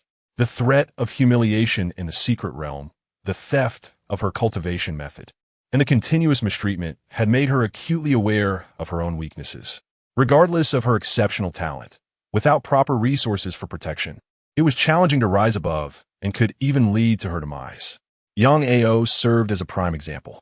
Now, Witnessing Qin Guan's affection towards Nanro, she felt a twinge of regret and jealousy, though she was reluctant to acknowledge it. In the Valley of 10,000 Demons, various factions were embroiled in fierce conflict, with countless casualties and rivers of blood flowing in their wake. Qin Guan led the way with Nanro, followed closely by Nan Yunqi and the others. In an open area, Tianbao Pavilion and the Wei Kingdom faced off, each side suffering considerable injuries. Yue Kingdom have truly overstepped your bounds, daring to seize what belongs to Tianbao Pavilion. Elder Su glared at Wei Hongyan and Elder Hong across from him. What joke? The treasures within the secret realm belong to the capable. There is no talk of theft. Elder Hong retorted with a cold smile. At this moment, Jiang Lianyue turned to Wei Hongyan. Wei Hongyan, let us settle this with a duel. Whoever wins shall claim the Yugu Xianlan herb. To which Wei Hongyan replied with a scoff. Miss Jiang, the Yugu Xianlan herb is already in my possession. Why would I wager it? Just because it is in your possession does not mean it is rightfully yours, Jiang Lianyue countered sternly. The Yugu Xianlan herb, upon consumption, could enhance one's physique, rendering the skin as delicate and fair as jade, an object of desire for countless female cultivators. Earlier in the secret realm, the two women had fought fiercely over this herb, with Jiang Lianyue ultimately claiming victory. However, in the final moments before the secret realm collapsed, Wei Hongyan had snatched it back. Thus, as soon as they exited the secret realm, they resumed their battle. If there is nothing to discuss, let us continue, Jiang Lianyue declared, her expression turning icy. Just as both sides prepared to clash once more, Qin Guan suddenly approached from afar. Upon seeing him, Jiang Lianyue's eyes lit up. She had previously contemplated collaboration with him, though the mechanisms of the secret realm had thwarted their opportunity. Yet, given their prior acquaintance, she believed that if he intervened, Wei Hongyan would undoubtedly acquiesce and return the Yugu Xianlan herb. Miss Jiang, what brings you to this predicament? Qin Guan greeted her as he approached. Upon realizing Qin Guan's familiarity with Jiang Lianyue, Wei Hongyan and her companion's expressions darkened. Qin Guan, Wei Hongyan has taken my Yugu Xianlan herb. Could you assist in retrieving it? Jiang Lianyue implored. Hearing about the Yugu Xianlan herb, Qin Guan felt somewhat exasperated. Was it truly worth such a commotion over a mere herb for beauty? He glanced at Wei Hongyan, feeling conflicted. Previously, he had heard from Nanro that Wei Hongyan's black-armored soldiers had rescued her in Nanxiao, a significant favor he could not disregard. Yet, Jiang Lianyue had also provided him with crucial information regarding the secret realm, and he would need her assistance in uncovering more secrets in the future. Caught in a dilemma, he smiled and said, Miss Jiang, please wait a moment. Allow me to resolve my own matters first. With that, he strode toward Wei Hongyan. As Qin Guan approached, the black-armored soldiers of Wei Kingdom and Elder Hong hastily shielded Wei Hongyan behind them, their expressions tense. Everyone, please do not misinterpret my intentions. Qin Guan quickly raised his hands in a gesture of peace, then turned to Nanro, who had joined him. The two women promptly bowed before the black-armored soldiers. We are immensely grateful for your timely assistance in the secret realm. Seeing this, the Wei Kingdom members breathed a sigh of relief, realizing he was not there to cause trouble, but to express gratitude. Haha, it is only natural to aid those in need. You two need not be so formal. One burly black-armored soldier chuckled heartily. Indeed, it is our duty to help, so do not mention it. Another soldier nodded with a smile. At that moment, Qin Guan approached the two soldiers, inquiring, May I ask your esteemed names? Zhang Meng, Li Qing, they replied, clasping their fists. I am Qin Guan. Should you encounter any difficulties in the future, feel free to seek me out at the Nan family. I shall do my utmost to assist. After saying this, he produced 2 pills. Please accept these small tokens of my appreciation. Upon seeing the 2 second-grade Qi gathering pills in Qin Guan's hands, the eyes of everyone present widened in astonishment, fixated on the elixirs. Second-grade Qi gathering pills. These pills were crucial for cultivators in the Qi refining realm to ascend to the spirit refining realm. The breakthrough was fraught with risks, and failure could result in a regression of one's cultivation. To mitigate this risk, many cultivators would go to great lengths to procure a Qi gathering pill to enhance their chances of success. In Liyun City, No family had the means to provide qi gathering pills for their disciples, not due to a lack of wealth, but rather because they could not acquire them even with riches. The esteemed second-tier alchemist, there is scarcely a handful in the entirety of Qingzhou. Thus, the highly sought-after gathering qi pills are virtually non-existent in the marketplace. No, Brother Qin, this item is far too precious. We simply cannot accept it. Zhang Meng and Li Qing hastily gestured in refusal. At present, both of them had reached the 8th level of qi refinement, merely a small realm away from breaking into the spirit refinement stage. And truth be told, they were quite eager for the gathering qi pills in Qin Guan's possession. Since this is Master Qin's heartfelt intention, you two should graciously accept it. At that moment, Wei Hongyan approached unexpectedly. Initially, he had presumed that Qin Guan was soliciting the Jade Bone Fairy Orchid for Jiang Lianyue, but to his astonishment, his subordinate had intervened to rescue his wife and sister-in-law. Such a favor was indeed remarkable. Take them, Qin Guan said, suddenly tossing 2 pills toward Zhang Meng and Li Qing. The two were startled and hurriedly caught the gathering qi pills, cradling them delicately in their palms. Thank you, Master Qin. Zhang Meng and Li Qing promptly bowed in gratitude. As they witnessed Zhang Meng and Li Qing each receiving a gathering qi pill, the surrounding crowd was filled with envy and admiration, secretly contemplating how fortunate it would have been had they encountered Qin Guan's wife and sister-in-law in the secret realm and intervened to rescue them. Such an opportunity, if presented again, would certainly be seized. Meanwhile, the members of the Nan family were consumed with heartache, particularly Nan Yunxi, whose heart ached as if it were bleeding. To think that 2 gathering qi pills were so casually given away. Chapter 25. The Trials of Womanhood. Having resolved the matter at hand, Qin Guan turned to Jiang Lianyu and said, Miss Jiang, may we have a word in private? Jiang Lianyu nodded, and the two strolled toward the distant woods. Rower, why aren't you following them? South Yunxi hurried over to South Row, observing the pair disappearing into the thicket. Jiang Lianyu's beauty rivaled that of South Row, and her noble status made her an irresistible temptation for any man. My husband has business to discuss with her. My presence would be a hindrance, South Row replied nonchalantly. Previously, during their time at the South family estate, she had feared losing Qin Guan, but now that they were truly wed, such concerns had dissipated. After all, a man cannot be tethered, and her duty as a wife was to serve him well, leaving other matters beyond her worry. You foolish girl, South Yunxi exclaimed in exasperation at South Row's indifference. Meanwhile, beneath a great tree, Qin Guan and Jiang Lianyu halted. Qin Guan smiled at Jiang Lianyu. Miss Jiang, the black armored army of Wei saved my wife. Perhaps we could offer them that jade bone immortal orchid? Upon hearing this, Jiang Lianyu's brows furrowed in displeasure. Qin Guan, it is one thing for you not to assist me, but to suggest I surrender it voluntarily? How could you even think of that? Qin Guan was taken aback by her strong reaction and noticed the knife in her hand. A spiritual weapon? It is surprising that someone of your stature would wield such a blade. Indeed, as my master suggested, Qingzhou is truly a place of scarcity. In the Yuanyang continent, weapons are categorized by their quality: mundane, spiritual, soul, fate, mysterious, sacred, divine, Tao, celestial, and imperial. How do you find this blade? Qin Guan suddenly produced a pristine white embroidered spring knife, cautiously inquiring. A soul weapon.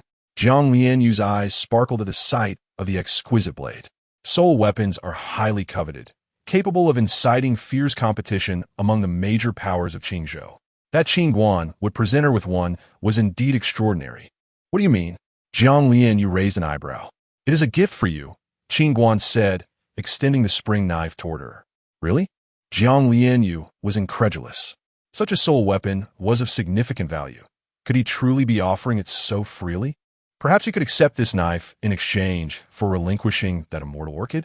Qin Guan teased. Hesitation flickered across Jiang Lianyu's face. If it burdens you, I shall not insist. I intended it as a gift all along, Qin Guan reassured her. Originally meant for me? Jiang Lianyu was surprised. Thanks to your guidance in this secret realm, I owe you my gratitude, and I hope to rely on your assistance in uncovering the whereabouts of Elder Yang in the future. So, it appears you have obtained what you desired in this secret realm? Jiang Lianyu's gaze sharpened as she scrutinized him. I have acquired a fragment of what I sought. Qin Guan replied with a smile. Of course, I would not seek assistance without recompense. Should you require anything in the future, I shall endeavor to assist you. He added earnestly. Jiang Lian Yu seized the embroidered spring knife from his grasp, declaring, I want that jade bone immortal orchid. You must retrieve it for me. Qin Guan was momentarily speechless. She certainly knew how to negotiate. Just then, a tall figure clad in striking red approached with an air of confidence. Wei Hongyan. She reached Qin Guan and bowed, saying, I am Wei Hongyan. It is a pleasure to meet you, Qin Gongzi. Miss Wei, is there something you need? Qin Guan inquired, nodding. If you could assist me with a task, I would be willing to grant the jade bone immortal orchid to Miss Jiang, Wei Hongyan proposed. What task? Qin Guan asked, intrigued. If you could train the black armored army of Wei for a month, not only would I offer the orchid to Miss Jiang, but I would also provide you with 10 million gold coins as compensation, Wei Hongyan stated earnestly. Having witnessed Qin Guan's prowess, she recognized that, amidst internal strife, the black armored army required a skilled instructor like him to enhance their capabilities. Qin Guan furrowed his brow and, after a moment, replied with a smile, Miss Wei, I regret I cannot agree. 10 million gold coins, plus 5 low-grade spirit stones. Wei Hongyan countered, hesitating before increasing her offer. Spirit stones are exceedingly rare and valuable. A single low-grade spirit stone is worth 3 million gold coins, making 5 worth 15 million. Her offer was indeed generous. Miss Wei, you are quite generous. Jiang Lian Yu could not help but exclaim. Ignoring her, Wei Hongyan's keen eyes remained fixed on Qin Guan. This is not merely a matter of money. I lack the time. If I had it, I would be inclined to accept your offer. Qin Guan gestured dismissively with a smile. Are you concerned about the implications for the South family from the Spirit Sword Academy? Wei Hongyan queried. Qin Guan nodded, acknowledging her concern. Wei Hongyan fell silent. Given that Qin Guan had killed an elder of the Spirit Sword Academy, any confrontation from Wei would be seen as a direct challenge, a risk too great for her nation to bear. After a moment's thought, she glanced at Jiang Lian Yu and then turned back to Qin Guan. Qin Gongzi, may I speak with you privately? Of course, Qin Guan agreed, following her as they walked away. Jiang Lian Yu turned her face away in annoyance as she watched them depart.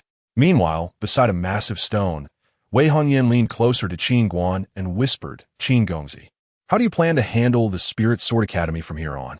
Qin Guan replied nonchalantly, I haven't yet considered that. Frowning slightly, Wei Hongyan pressed, are you aware of the Spirit Sword Academy's strength? Qin Guan shook his head, her brow furrowed. Was he truly oblivious of his own peril or merely overconfident? He had killed an elder without understanding the power he was up against. Miss Wei, please get to the point. Others are waiting for me. Qin Guan urged with a smile. Wei Hongyan nodded. The Spirit Sword Academy will not let this matter rest easily. While my country cannot confront them openly, I can discreetly send a few experts at your disposal. Qin Guan pondered this. The South family members were relatively weak, and he could not be vigilant every moment. Assistance from Wei would alleviate considerable trouble. What are your terms? He asked Wei Hongyan. My intentions are twofold, to befriend a talent like you and to request your help in training the Black Armored Army. Very well, I shall agree. But only after addressing the Spirit Sword Academy, Qin Guan confirmed. Not a problem. Wei Hongyan beamed with satisfaction. Let us proceed as such. I look forward to our next meeting. Qin Guan nodded and turned to leave. Miss Jiang, please take care. While I may not excel in other matters, do not hesitate to call upon me should you require assistance in battle. He called out to Jiang Lian Yu before departing quickly. Once Qin Guan had left, Jiang Lian Yu turned to Wei Hongyan. Will you truly not part with the jade bone immortal orchid? I could offer something else in exchange. Miss Jiang, it holds great significance for me. I do not wish to contend with you, Wei Hongyan replied. Her eyes momentarily shadowed with pain as her slender fingers brushed against her chest. Is something troubling you? Jiang Lian Yu inquired, noticing Wei Hongyan's gesture. What is it? Wei Hongyan asked, glancing at Jiang Lian Yu's own prominent features. Never mind, it's yours. Jiang Lian Yu shook her head, and after speaking, she turned to leave. However, after taking a few steps, she suddenly paused. Miss Wei, I sincerely remind you that the jade bone Xianlan herb can indeed eliminate scars. But it is imperative to understand the nature of the injury sustained. What do you mean? Wei Hongyan furrowed her brow. For instance, If the injury is caused by sword energy, the jade bone Xianlan herb must be taken in conjunction with powerful sword energy for healing. If it is a knife wound, then potent knife energy is required. In short, do not use it indiscriminately, lest it backfire and exacerbate the scars, Jiang Lianyue explained. Upon hearing this, Wei Hongyan slightly frowned. To be honest, she had only heard that the jade bone Xianlan herb could enhance beauty and remove scars. She was unaware of the proper method of consumption. Why are you sharing this with me, Miss Jiang? Wei Hongyan inquired, puzzled. She did not comprehend Jiang Lianyue's kind reminder, especially since they had previously clashed fiercely over the coveted herb. It is not easy for women, Jiang Lianyue remarked before departing. 2 hours later, Qin Guan and the others returned to the Nan residence. Qin Guan summoned everyone to the hall. All were aware that Qin Guan had acquired something valuable in the secret realm, and their gazes were fixed upon him. Qin Guan scanned the crowd before his gaze settled on Nan Yunqi. Father-in-law, to speak candidly, when I first arrived at the Nan residence and learned of your neglect towards Rower, I held a rather unfavorable opinion of you. Upon hearing Qin Guan's words, Nan Yunqi's previously expectant expression instantly soured. He had anticipated a gift from Qin Guan, only to find this impudent young man admonishing him before everyone. However, Qin Guan was not wrong. He indeed owed much to Nan Ro. Nevertheless, your recent actions have truly moved me, father-in-law. Qin Guan abruptly shifted the conversation, producing a book of techniques. Thus, this advanced profound-level palm technique is our offering to you in respect. At Qin Guan's words, the entire hall was struck with a jolt, their gazes fixated intently on the tome in his hands. Chapter 26. Kneeling and Profound Techniques. The profound techniques, even within the esteemed Lingjian Academy and the Yunlan sect, are reserved solely for the inner elders. Now, the fact that Qin Guan has produced a volume of advanced profound techniques is truly astonishing. Haha, splendid, splendid, Nan Yunqi exclaimed, his smile wide, his hands trembling slightly as he grasped the techniques. With his current strength at the 4th level of the spirit refinement realm, should he cultivate this advanced profound technique, he would undoubtedly be able to combat experts at the Xiantong realm in Liyun City. At this moment, Qin Guan turned his gaze toward Jia Quan, who instantly trembled.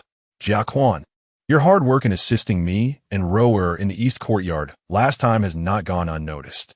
This volume of techniques is a reward for you. With that, Qin Guan casually tossed a book of techniques to him. Ah, an intermediate profound boxing technique. Jia Quan could not contain his excitement upon seeing the book in his hands, his blood surging with fervor. Thud. The next moment, Jia Quan knelt before Qin Guan, exclaiming, "Thank you, esteemed son-in-law, for your generous reward." Now, he understood that this gift was granted due to Qin Guan's regard for Nan Ro. Rise, Qin Guan nodded. At this juncture, the others became restless, swallowing hard as they gazed eagerly at Qin Guan. What is your name? Qin Guan inquired of a rather slender disciple of the Nan family. Replying to you, esteemed son-in-law, I am Nan Chong. Nan Chong stammered, excitement evident in his voice. I recall you were the first to address me as esteemed son-in-law. Here is your reward. With that, Qin Guan tossed a volume of techniques toward Nan Chong. Nan Chong hastily caught it, and upon realizing it was an intermediate profound staff technique, his eyes sparkled. He quickly knelt down, proclaiming, "Thank you, esteemed son-in-law, and the esteemed young lady for this generous gift." Indeed, Qin Guan acknowledged, casting a glance at the remaining disciples of the Nan family before addressing Nan Yunqi, father-in-law. Perhaps we should allow them to each transcribe this lower-level profound technique for their cultivation? Certainly, Nan Yunqi nodded.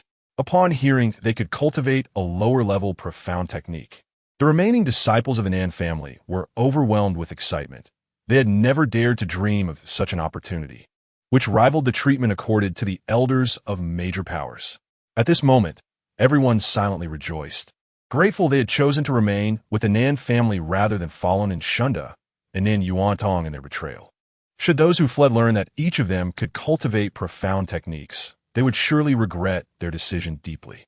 There are also some spiritual herbs and elixirs. Please manage them as you see fit, Qin Guan said, presenting a storage bag to Nan Yunqi. Upon receiving the storage bag, Nan Yunqi nearly fainted with excitement upon seeing its contents. He had never encountered such treasures in his lifetime. At that moment, Nan Rose suddenly tugged at Qin Guan's sleeve. Qin Guan turned to her, noticing her anxious expression, and smiled. Do not worry. Although we did not acquire a superior technique this time, I have set one aside for you. Hearing this, everyone privately marveled at the caliber of the technique reserved for the esteemed young lady. My husband, that is not the intention. Did you forget about my sister? Nan Rose said, casting a quick glance toward Nan Xiao.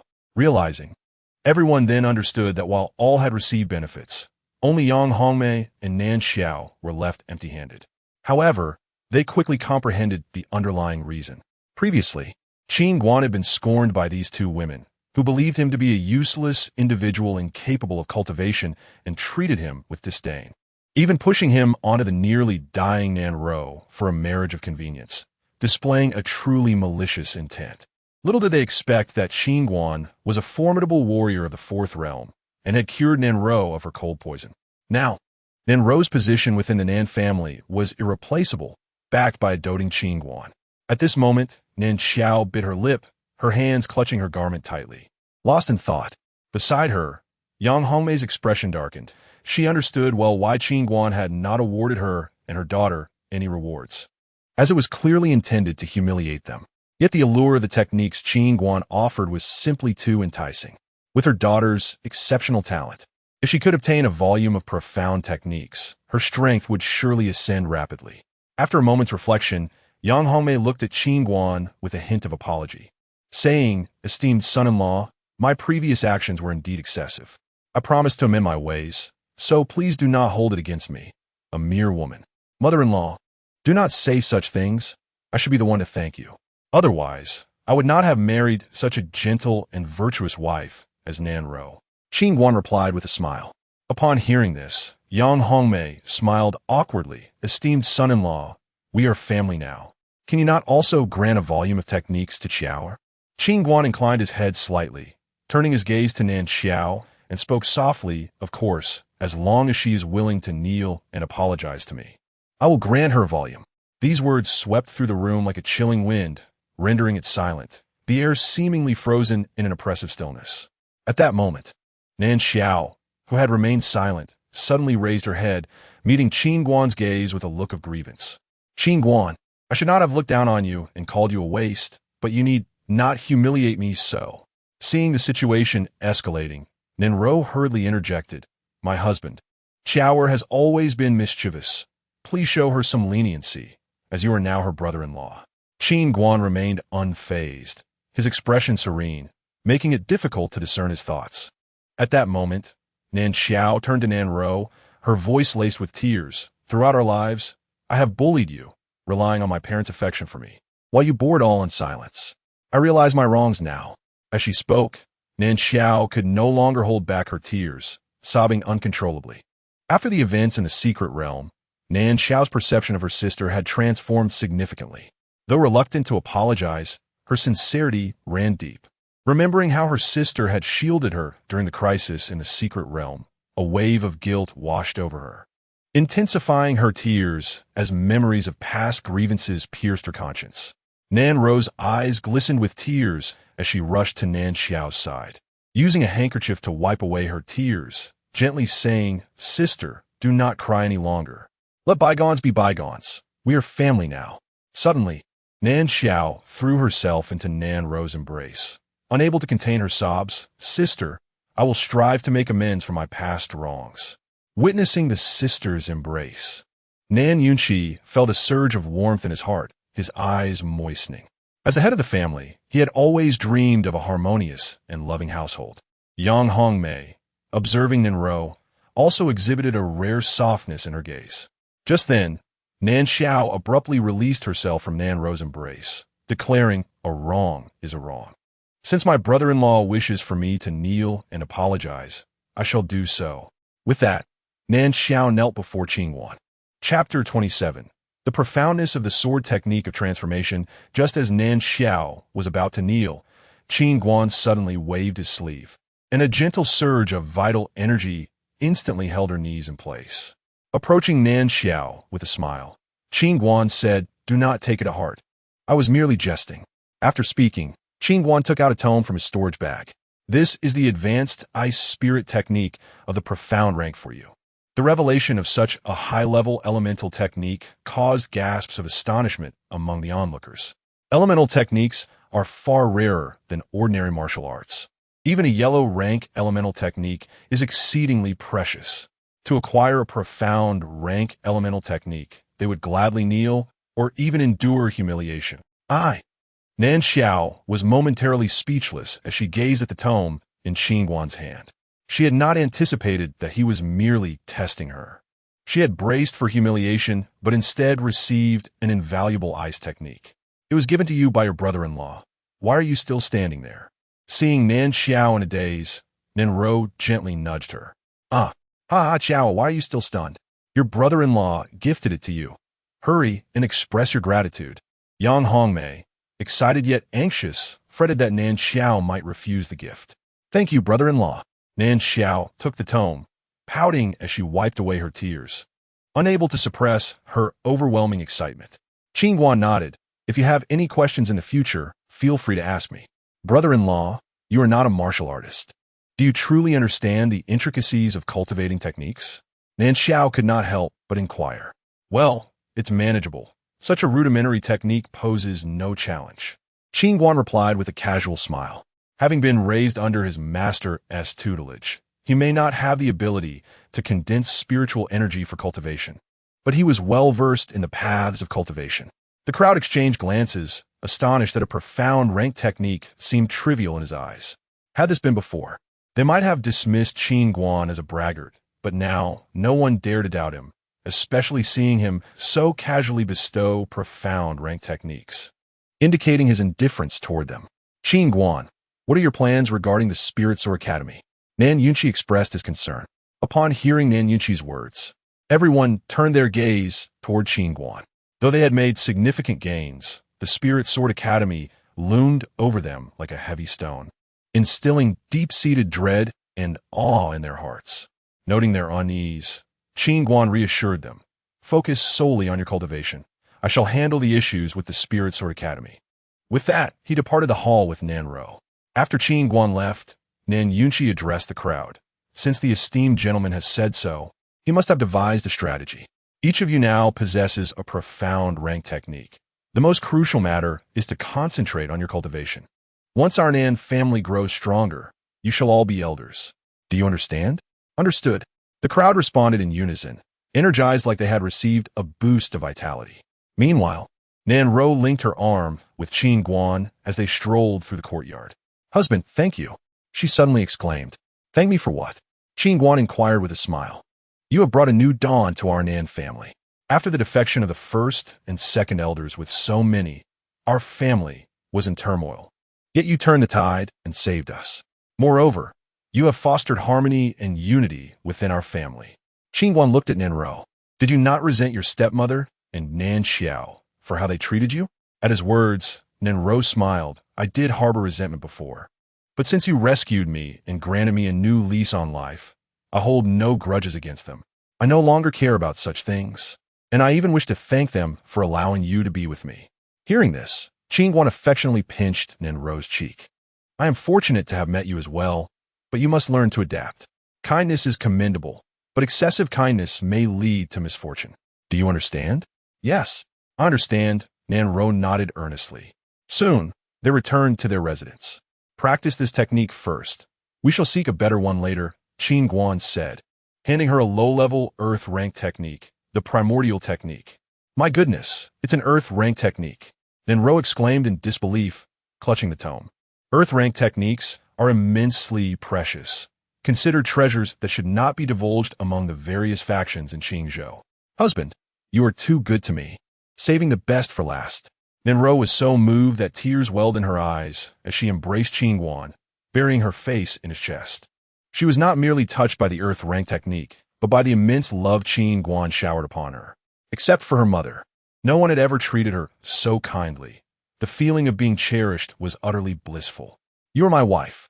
It is only right that I give you the finest things, Qin Guan said, gently brushing aside her hair.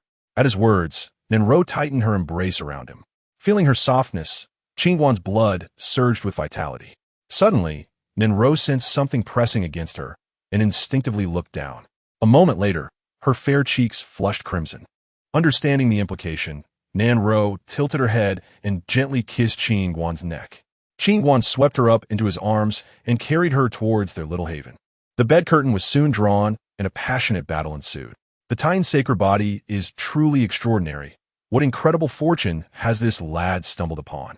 As Qin Guan sensed the white chaotic energy within his abdomen growing under the nourishment of the Tian's sacred body, even the little black tower was nearly driven to distraction. Half an hour later, Qin Guan exited the room and made his way to the back mountain of the Nan family. He was determined to cultivate and delve into the sword technique of transformation. Boom! Qin Guan struck a small mountain with a punch, creating a cave. Eagerly entering the cave, he could hardly contain his excitement as he began to study the remnants of the sword technique of transformation. Though a martial artist lacks a dantian, the vital energy within is robust. The essence of the sword technique of transformation lies in guiding this vital energy to circulate through the meridians. When this energy flows to specific convergence points within the meridians, the exquisite sword intent serves as a guide, causing the vital energy to resonate. This resonance, akin to magnetic attraction, draws spiritual energy from the heavens and the earth, blending it with the vital energy. Under the impetus of the sword momentum, the vigorous qualities of the vital energy intertwine and transform with the gentle essence of the spiritual energy, gradually forming a current of spiritual power that a martial artist can wield. This spiritual power temporarily resides within the meridians, becoming increasingly refined and pure with cultivation, ultimately providing robust energy akin to that stored within a dantian, empowering the martial artist to wield the sword technique with prowess, traversing the world with ease. Senior Yang, truly one of a kind throughout history. This principle is remarkably bold and ingeniously clever. It is astonishing. After grasping the operational principles of the sword technique of transformation, Qin Guan was filled with admiration, feeling as if a new realm of understanding had opened before him. Gasp! After reviewing the steps for cultivation, Qin Guan took a deep breath. This technique is indeed not something that can be easily mastered. The densely illustrated meridian points alone made one's head spin. With a total of 108 points, the key lies in the precise sequence of activating each point during the process of guiding the vital energy with sword intent. Any misstep could lead to a reversal of the meridians and damage one's foundation. Qin Guan did not rush into cultivation. Instead, he meticulously studied and memorized the key points of the technique. Although some concepts were somewhat obscure, he felt no discouragement. Rather, he was invigorated. For a martial artist to find a method to cultivate the sword path is already a stroke of fortune. In the blink of an eye, 3 days had passed. Within the cave, Qin Guan stood silently with his sword in hand. At that moment, a faint current of spiritual energy was slowly coalescing within his palm. After a brief moment, he thrust the sword toward the wall from a distance. A stream of sword energy erupted from the sword tip, slicing through the air and striking the wall. With a soft thud, the sword energy left a shallow mark on the wall. I did it! I finally did it!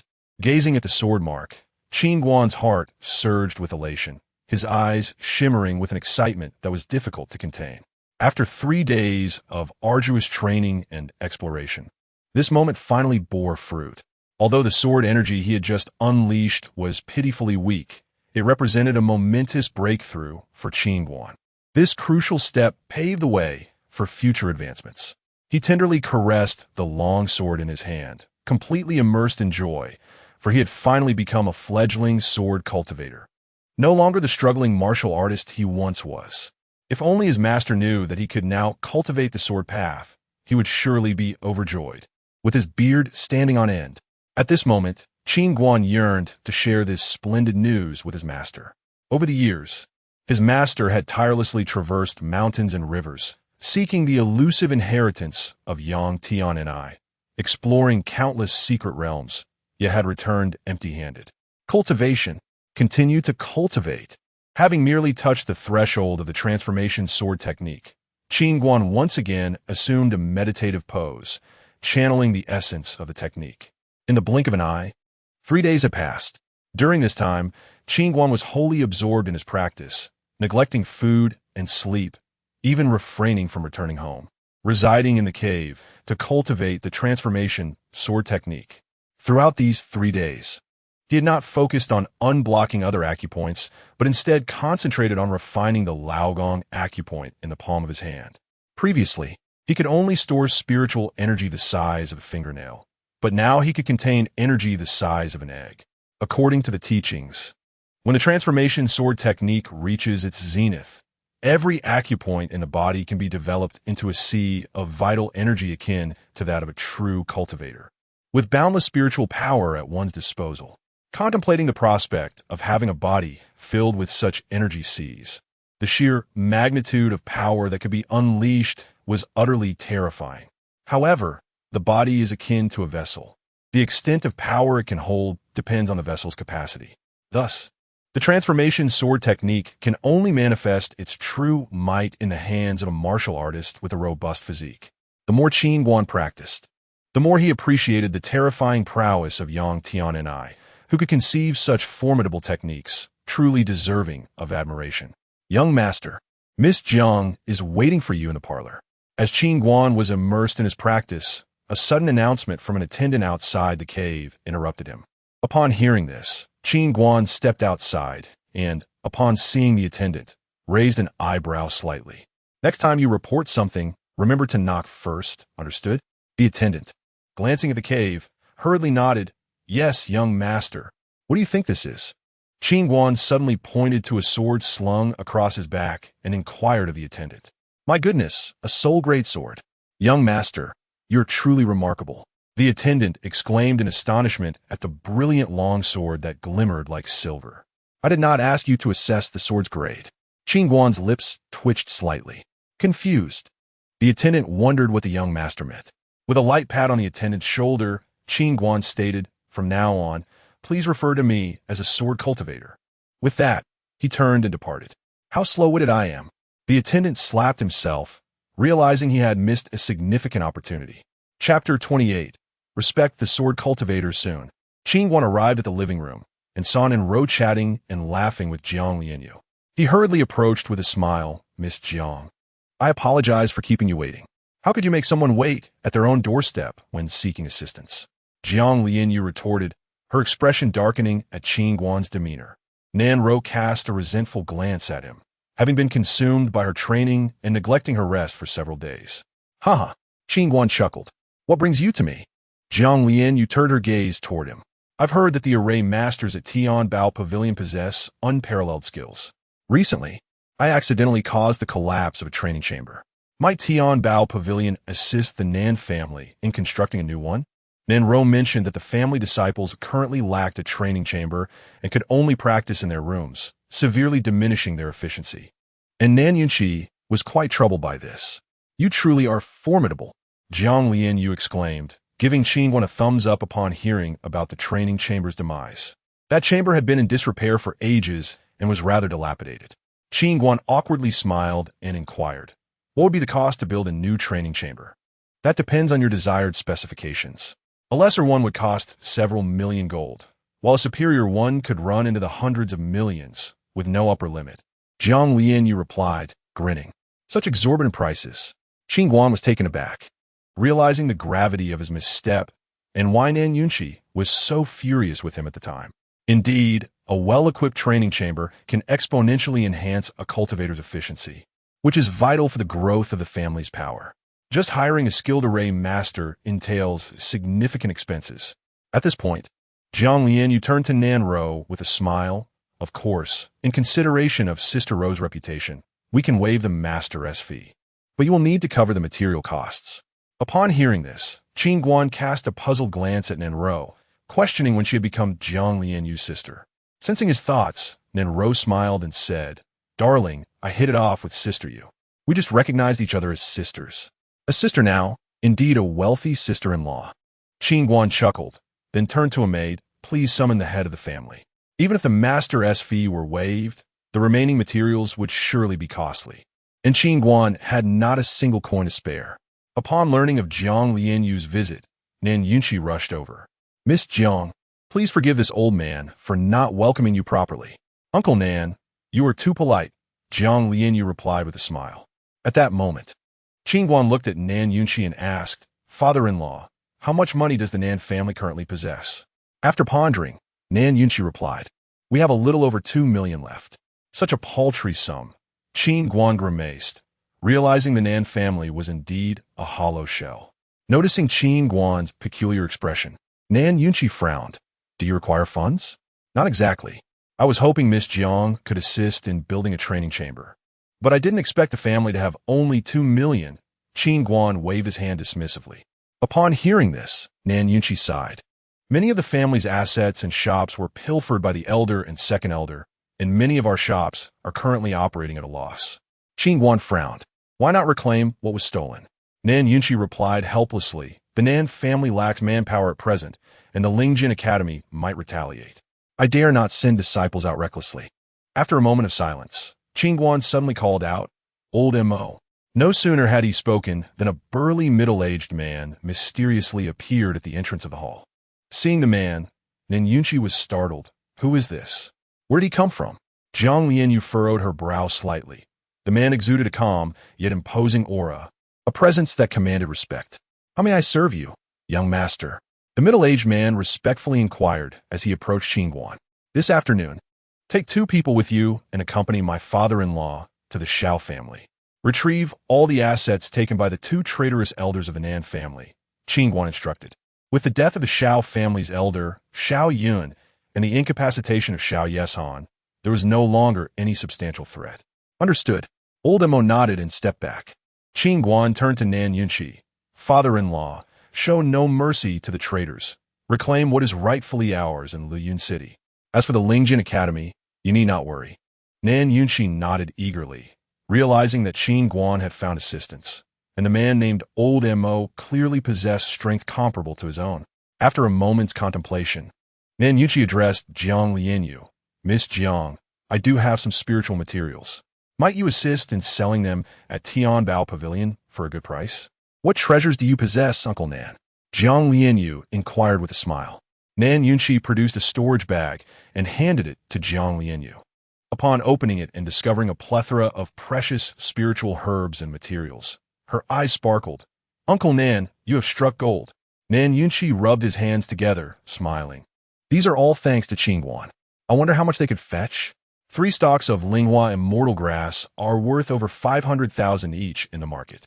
And adding the century-old blood ginseng, Lingji, and Jilin grass, these should easily command 30 million, Jiang Lianyu exclaimed.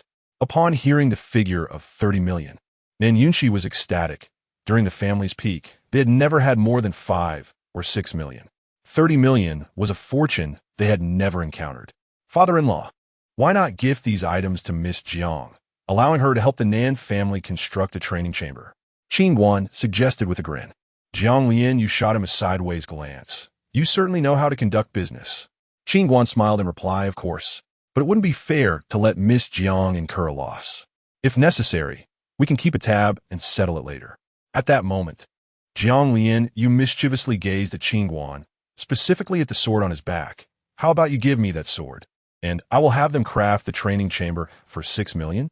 Hearing this, Nan Yunqi's eyes widened in shock, realizing that Qin Guan was carrying a soul-tier sword. My goodness, a soul weapon is priceless. The Nan family has never possessed a single spirit weapon, yet this martial man has a soul sword on his back, he thought. Qin Guan's mouth twitched. Miss Jiang, please show some respect for sword cultivators.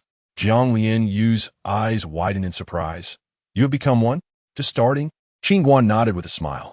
Nan Yunqi and Nan Ro exchanged puzzled glances, wondering what the two were discussing. Jiang Lianyu nodded slightly, choosing not to elaborate further, clearly recognizing that Qin Guan had found a method to cultivate his swordsmanship. Suddenly, Nan Yunqi interjected, Qin Guan, how about that soul sword of yours? Father-in-law, please respect the sword cultivators. Qin Guan interrupted, his expression darkening. Nan Yunqi was left speechless, incredulous that a mere martial man could claim to be a sword cultivator simply because he bore a soul weapon.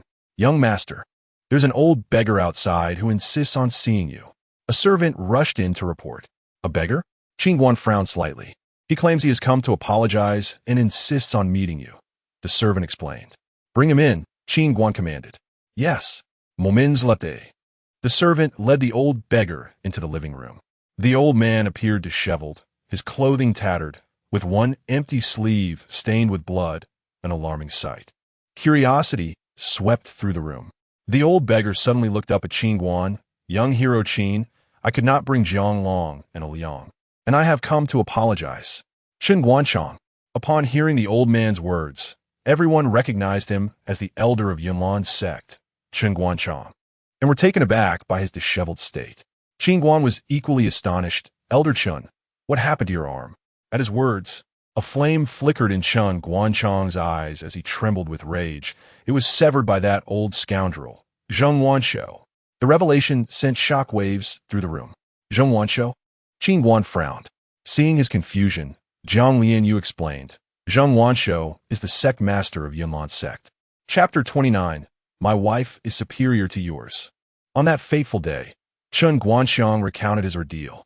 Essentially, he had originally intended to capture Jiang Long and a Liang to apologize to Qin Guan. However, the two fled back to Yunlan's sect in fear of retaliation. Consequently, Qin Guanxiang informed sect master Zheng Wanshou about the events that transpired in the secret realm, hoping that Yunlan's sect would surrender Jiang Long and a Liang to avoid antagonizing Qin Guan. To his dismay, the inner sect S-Law elder, Zhao Zhijian, in a bid to protect his nephew Jiang Long, coerced and bribed the dozen or so disciples who had ventured into the secret realm that day. They colluded to falsely accuse Qin Guanxiang of conspiring with Qin Guan to hoard the treasures of the secret realm and to harm the disciples of the sect. With their testimonies aligned, Qin Guanxiang found himself at a loss for words, nearly spitting blood in frustration. As a result, sect master Zheng Wanshou ordered elder Zhao Zhijian to interrogate him, demanding the surrender of the secret realm's treasures. Despondent and aware that falling into Zhao Zhijian's hands would spell his doom, Qin Guanxiang fought back fiercely, only to have his left arm severed by Zheng Wanshou before he managed to escape with his life. Hearing Qin Guanxiang's plight, the crowd expressed profound sympathy, especially Jiang Lianyue, who recognized Qin Guanxiang's unwavering loyalty to Yunlan's sect, only to witness such a tragic outcome. I have nowhere else to turn. Young Master Qin, might you allow me to stay by your side and serve you? Qin Guanxiang suddenly inquired, convinced that Yunlan's sect had shown no mercy. He understood that only by following Qin Guan could he seek revenge. Qin Guan regarded Qin Guanxiang thoughtfully and after a brief moment, nodded, certainly. Thank you, young Master Qin. Qin Guanxiang bowed respectfully. At that moment, Nan Yunxi quickly interjected, Elder Qin, from now on, consider the Nan family your own. Qin Guanxiang nodded, whatever matters arise. Please feel free to command me, head of the family. Elder Qin is too humble, Nan Yunxi said, hastening to present Qin Guanxiang with a Gu Yuan Dan. Elder Qin, you are gravely injured. Please take this healing elixir at once. Upon seeing the second-grade Gu Yuan Dan in Nan Yunxi's hand, Qin Guanxiang was momentarily taken aback and quickly replied, this is far too precious. Although I have lost an arm, I shall recover in a few days. Nan Yunxi shook his head and firmly placed the elixir into Qin Guanxiang's hand, saying, Elder Qin, our Nan family pales in comparison to Yunlan's sect. This is the only healing elixir we possess. I hope you will accept it without reservation. Despite his grievous injury, Qin Guanxiang was indeed a genuine Xiantong realm master. Should he remain with the Nan family, their strength would significantly increase. Thank you, head of the family. Qin Guanxiang accepted the Gu Yuan Dan without further protest. Quickly arrange a quiet residence for Elder Qin to recuperate. Do not delay. Nan Yunxi ordered his subordinates hastily. Soon, Qin Guanxiang was escorted away. This afternoon, I will send someone to construct a training room. I have matters to attend to at Tianbao Pavilion, so I shall take my leave for now, Jiang Lianyue said, rising with a smile. Oh dear, does this require Miss Zhang's personal involvement? I am truly flattered. Nan Yunxi quickly nodded in gratitude, his demeanor excessively obsequious. Naturally, his flattery was not unwarranted. The master of formations from Tianbao Pavilion was not an ordinary formation master. In the past, under the Nan family standing, it might have taken an extravagant effort to invite such talent, and they might not even have received a glance in return. Let me see you off, sister you. Suddenly, Ninro took Jiang Lianyue's hand and walked towards the door. Witnessing the closeness between his daughter and Jiang Lianyue, as if they were longtime friends, Nan Yunqi furrowed his brow and questioned, when did they become acquainted? Just now, Qin Guan casually replied. Nan Yunqi fell silent, and after a moment, he abruptly turned to Qin Guan, questioning, Qin Guan, tell me honestly, do you have a romantic involvement with Miss Jiang?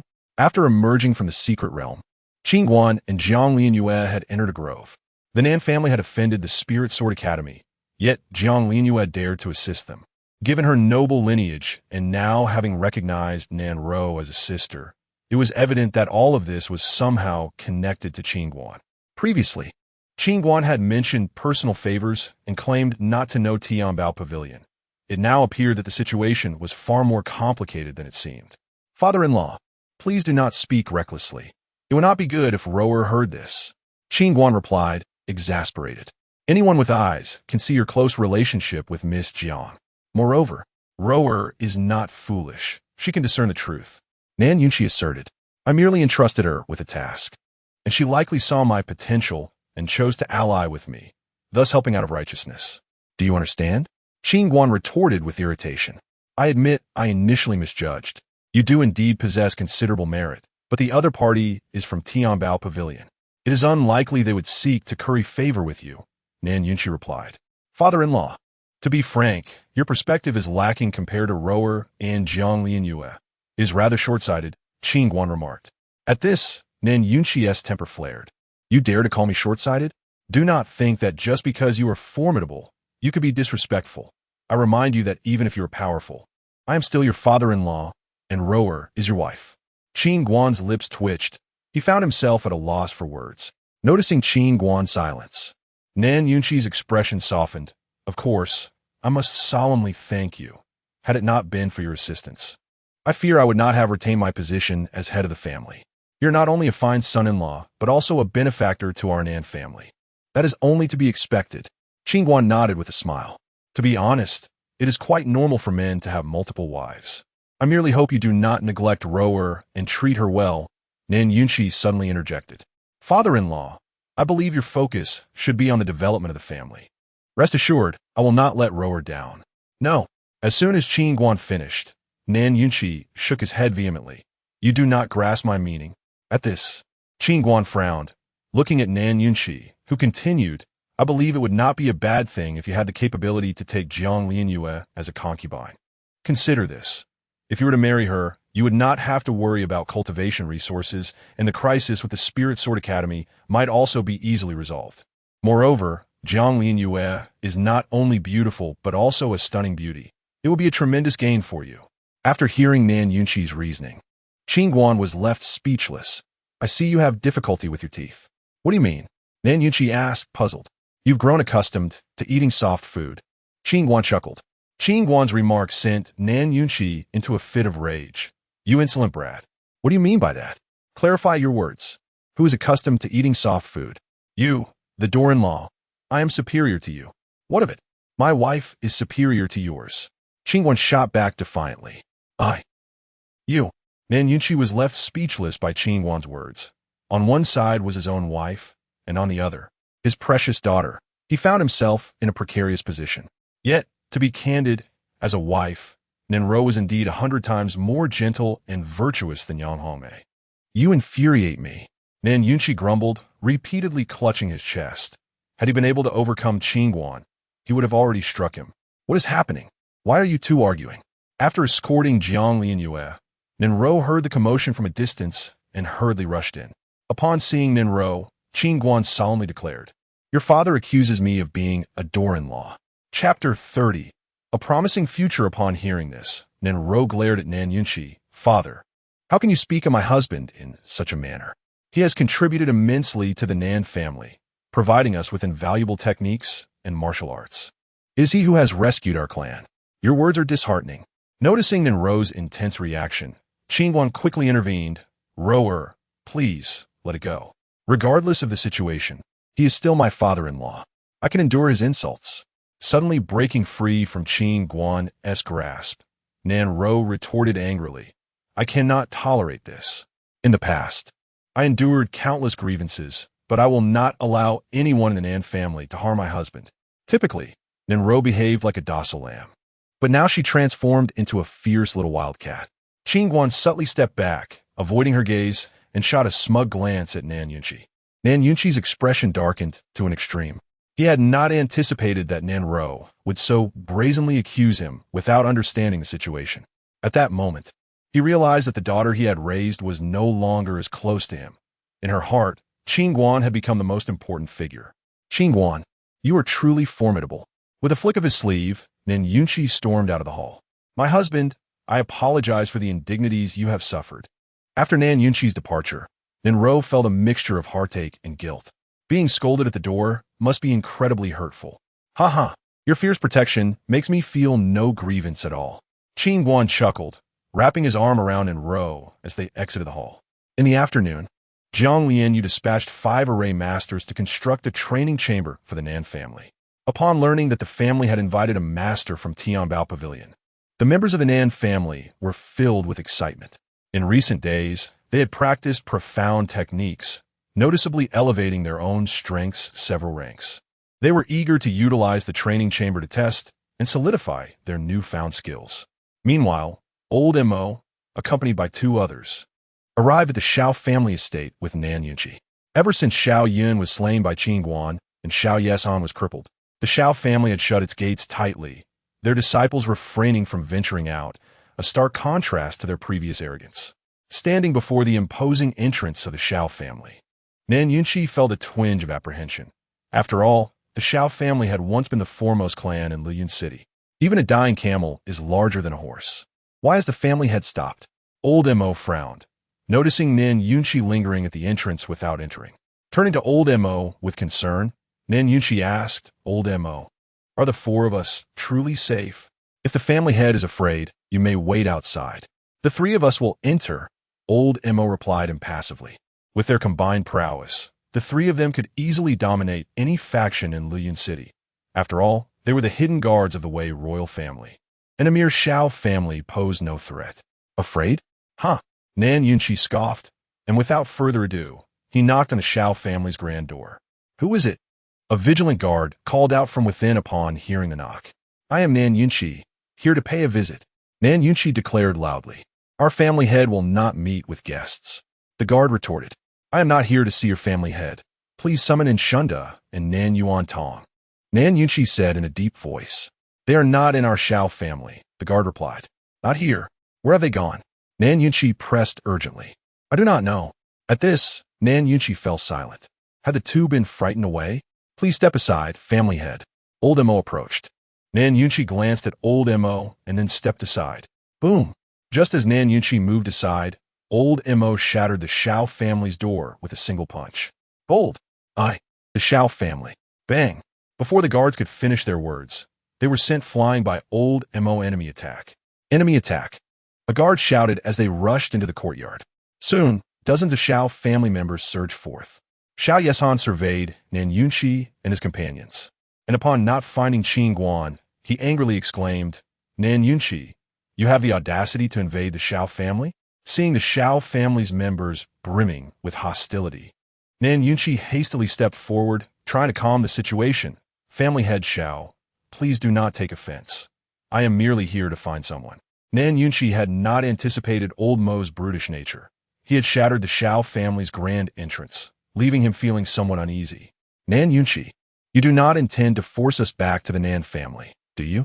A mocking voice suddenly rang out from the back of the crowd. Soon, Nan Shunda and Nan Yuan Tong, accompanied by over 20 disciples from the Nan family, stepped forward. The guard just said you were not in the Xiao family. Have you even changed your surnames? Nan Yunqi coldly remarked upon seeing them. Nan Shunda quickly responded, what does it matter whether we are here or not? Nan Yunqi, you came here to seek our return, did you not? I assure you, there is no way back for us to the Nan family.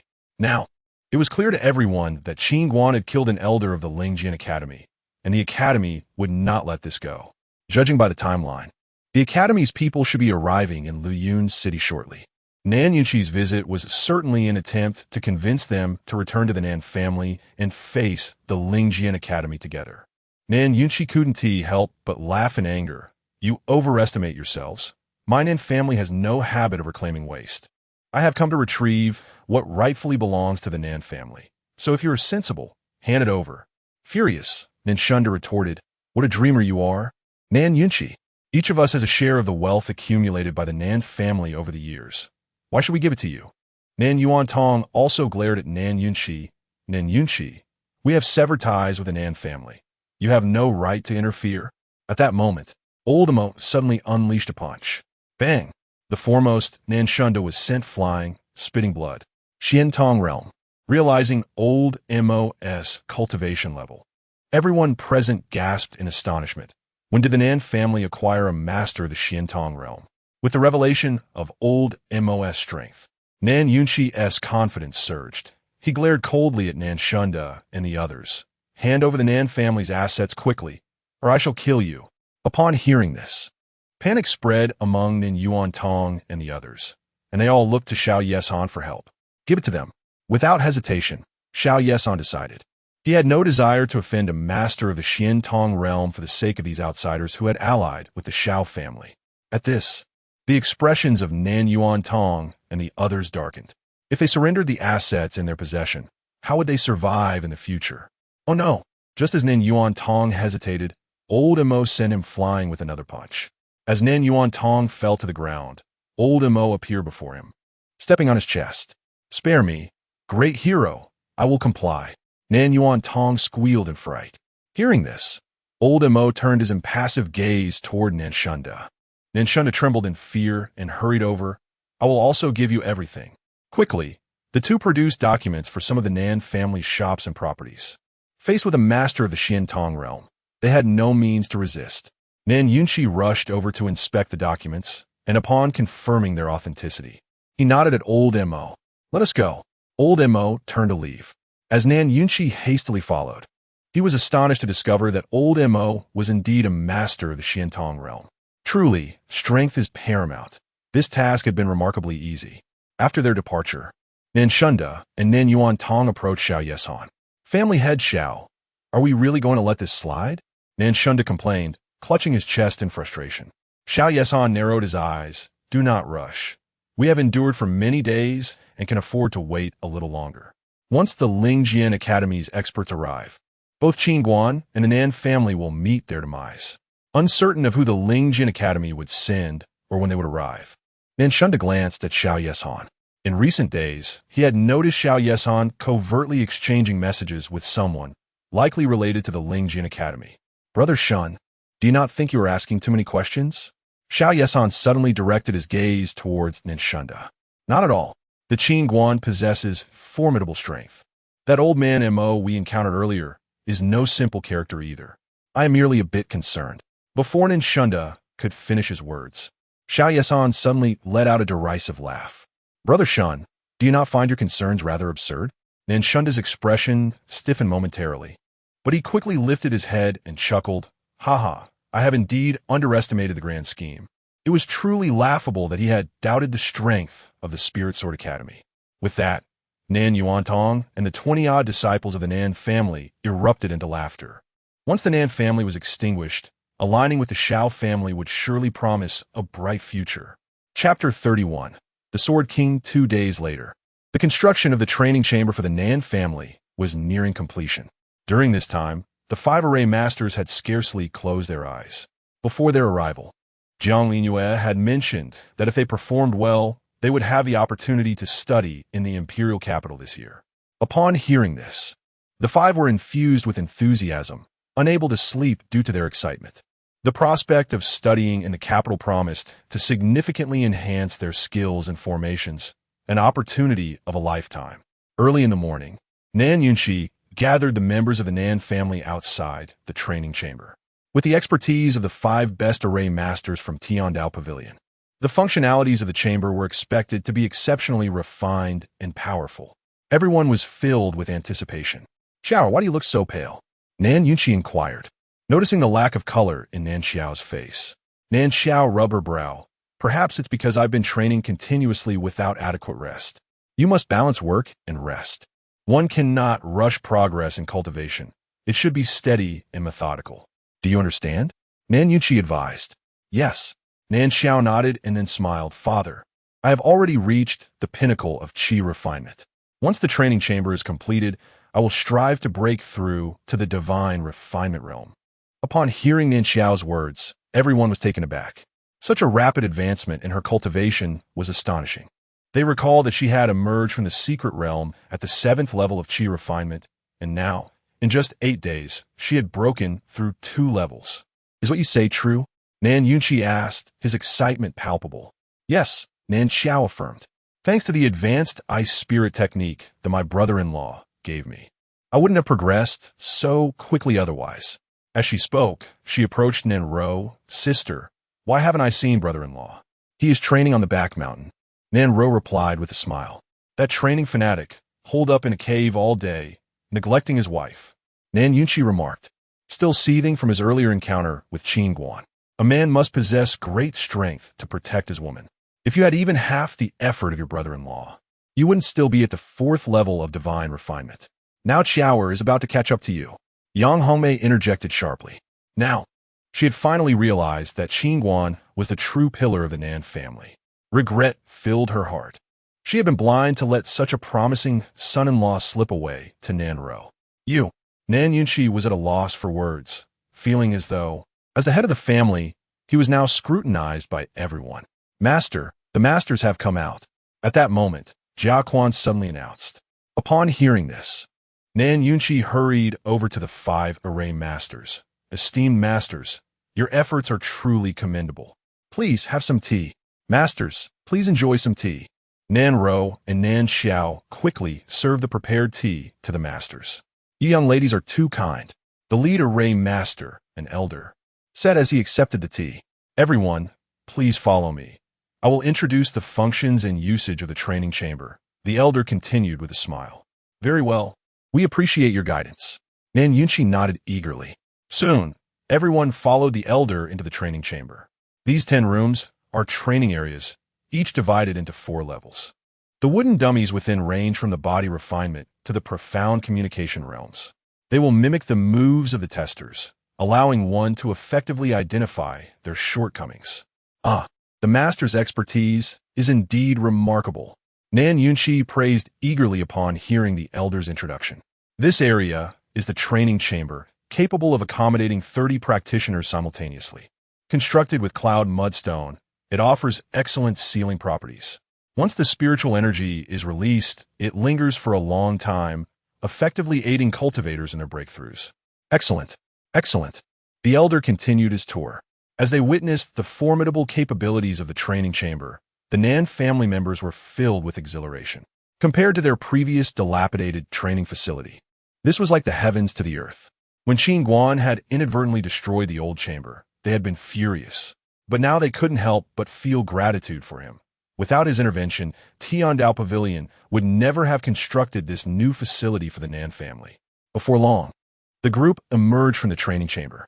However, they were taken aback to find Qin Guan standing before them, flanked by Lao Mo and Chun Guanxiang, all gazing solemnly into the distance. Following their line of sight, Nan Yunqi and the others soon discovered a middle-aged man and a young man in white, standing in midair. The middle-aged man stood with his hands clasped behind his back, surveying the crowd below with a disdainful gaze, while the young man toyed with a flying sword, an enigmatic smirk playing on his lips. Upon recognizing their attire as that of the Spirit Sword Academy, the expressions of Nan Yunqi and the others shifted to one of grave seriousness. The middle-aged man, able to hover without aid, possessed at least peak-level mastery. Only cultivators above the 5th realm could achieve such feats. There were no more than 20 such formidable masters in the entirety of Qingzhou, each a terrifying presence capable of shaking the very foundations of their realm. Never had they anticipated that the Spirit Sword Academy would send such a powerful expert right away. At that moment, the young man in white suddenly pointed his sword, and the flying sword shot downward towards the crowd below with incredible speed. Just as the sword was about to reach Qin Guan, Lao Mo swiftly positioned himself in front of Qin Guan and unleashed a punch. Boom! The flying sword collided with Lao Mo's fist, releasing an explosive force that sent Lao Mo staggering back 3 steps, leaving deep imprints in the ground with each step. The flying sword returned to the young man's hand, as if by magic. Great Sword Master. Lao Mo's expression grew serious as blood dripped from his sleeve. Suddenly, a loud burst of laughter echoed from a distance. The group turned to see Xiao Yeshan approaching with a throng of over 60 people behind him, among whom were more than 20 defectors from the Nan family. Having lain low for days, the Xiao family suddenly emerged in full force, attracting the attention of many family forces in Luyun City. Unbeknownst to them, a crowd had gathered around the Nan family, many of whom were eager to seize opportunities. What do you mean by this, Xiao Yeshan? Nan Yunqi's voice grew stern upon seeing the Xiao family's large entourage. Ignoring Nan Yunqi, Xiao Yeshan hurriedly bowed respectfully to the two figures in the sky. Xiao Yeshan of the Xiao family pays respects to Mentor Yin Rong and the prodigy Su Lai. Greetings to Mentor Yin Rong and the prodigy Su Lai, chanted the dozens behind Xiao Yeshan, their voices resonating through the air. Upon hearing their names, the crowd below was struck with astonishment.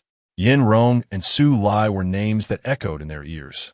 Yin Rong, a silver medal mentor at the Spirit Sword Academy, had reached peak mastery and was renowned in swordsmanship, being one of the 5 sword kings. His prowess was beyond imagination. Su Lai, one of the 3 prodigies of the Spirit Sword Academy, was Yin Rong's beloved disciple. At just 17 years of age, he had attained the pinnacle of divine refinement, with astonishing skills in swordsmanship, rumored to have reached the Great Sword Master realm. A 17-year-old Great Sword Master was a figure of great significance even among the youth of Qingzhou. In the sky, Yin Rong glanced down at the Xiao family members with a look of contempt, but the mere acknowledgement was already a considerable favor to the Xiao family.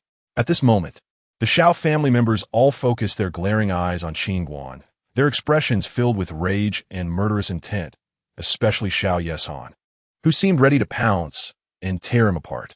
Meanwhile, Nan Shunda and the others wore expressions of haughty pride, strutting confidently as if to flaunt their wise decision to ally with the Xiao family. Chapter 32. Come and take it the Southern family is likely finished this time. Someone in the corner sighed. One Su Lai is already enough for them to handle. Not to mention a sword king of the 5th realm who could easily crush an entire faction. Look at Qin Guan. He is too frightened to speak. Just a few days ago in the Myriad Demon Valley, he was so arrogant, and now he sees the Sword King of the 5th realm and starts to act submissive. The onlookers shook their heads at Qin Guan. The young man will ultimately pay for his impulsiveness. The Spirit Sword Academy is indeed decisive. They even sent Yin Rong over. At this moment, on a rooftop of the Southern family, Elder Su glanced at Yin Rong in the sky, somewhat surprised. Beside him, Jiang Lianyue remained silent, her gaze fixed on Qin Guan below. Miss, even if our Tianbao pavilion intervenes today, it seems we cannot assist Qin Guan, Elder Su remarked, glancing at Jiang Lianyue. Elder Su, do you think Qin Guan needs our help? Jiang Lianyue suddenly asked with a smile. Upon hearing this, Elder Su fell silent. Throughout, Qin Guan had only sought assistance from Tianbao Pavilion for the construction of a training room for the Southern family, never once approaching the Spirit Sword Academy.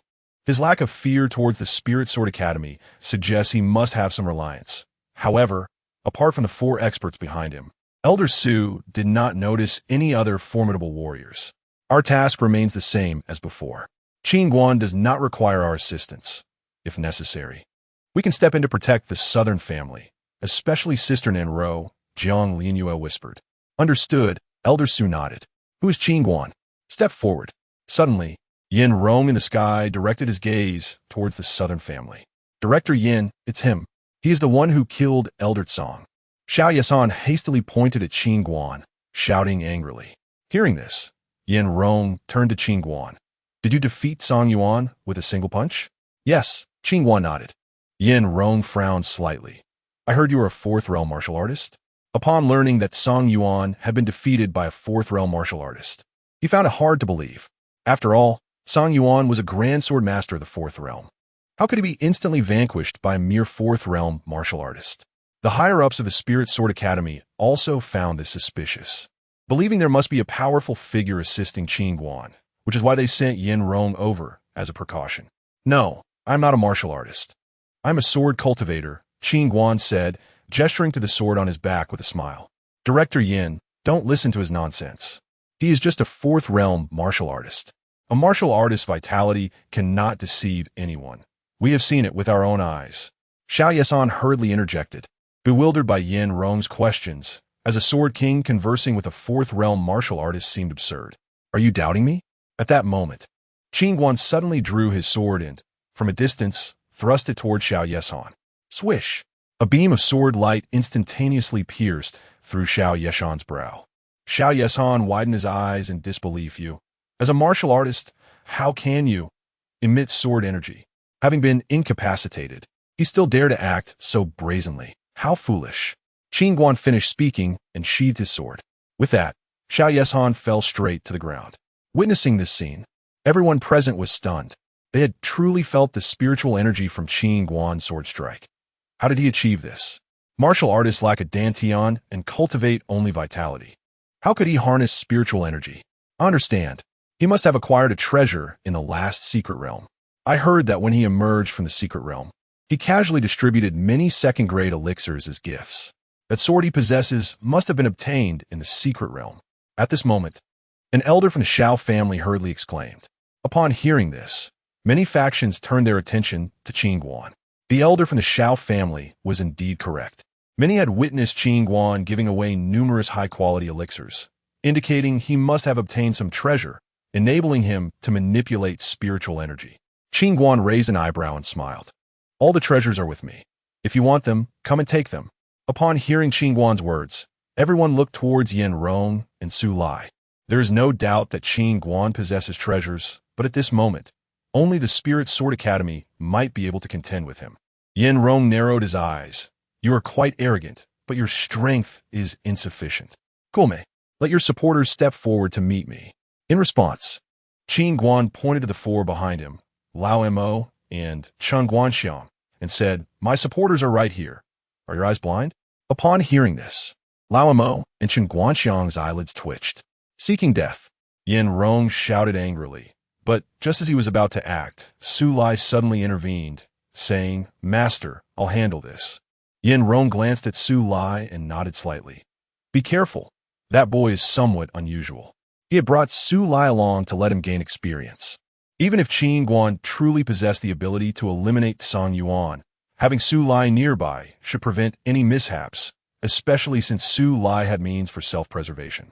Su Lai descended on his sword, standing before Qin Guan. That soul sword of yours is impressive. I want it. As he spoke, Su Lai's gaze shifted to the sisters Nan Ro and Nan Xiao with a mischievous smile. Those two girls are nice too. I want them as well. Qin Guan remained expressionless. Stop the nonsense. If you want them, come take them. Clang. A sudden sound of sword ringing echoed as Su Lai wielded his sword, aiming a strike at the top of Qin Guan's head, with spiritual energy surging, the sword light dazzling like the sun, instantly engulfing Qin Guan.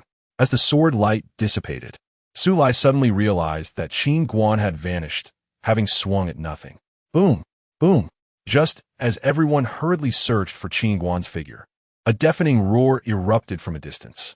The crowd quickly looked up, only to see Qin Guan, enveloped in red vitality, wielding his sword and fiercely hacking at Yin Rong. No elaborate techniques were employed. It was as if he were chopping wood, striking fiercely at Yin Rong. Yin Rong's eyes widened in shock.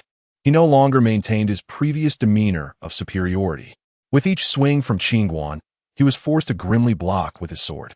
Each of Qin Guan's strikes seemed to carry the force of thousands of pounds, causing Yin Rong to stagger, his blood surging.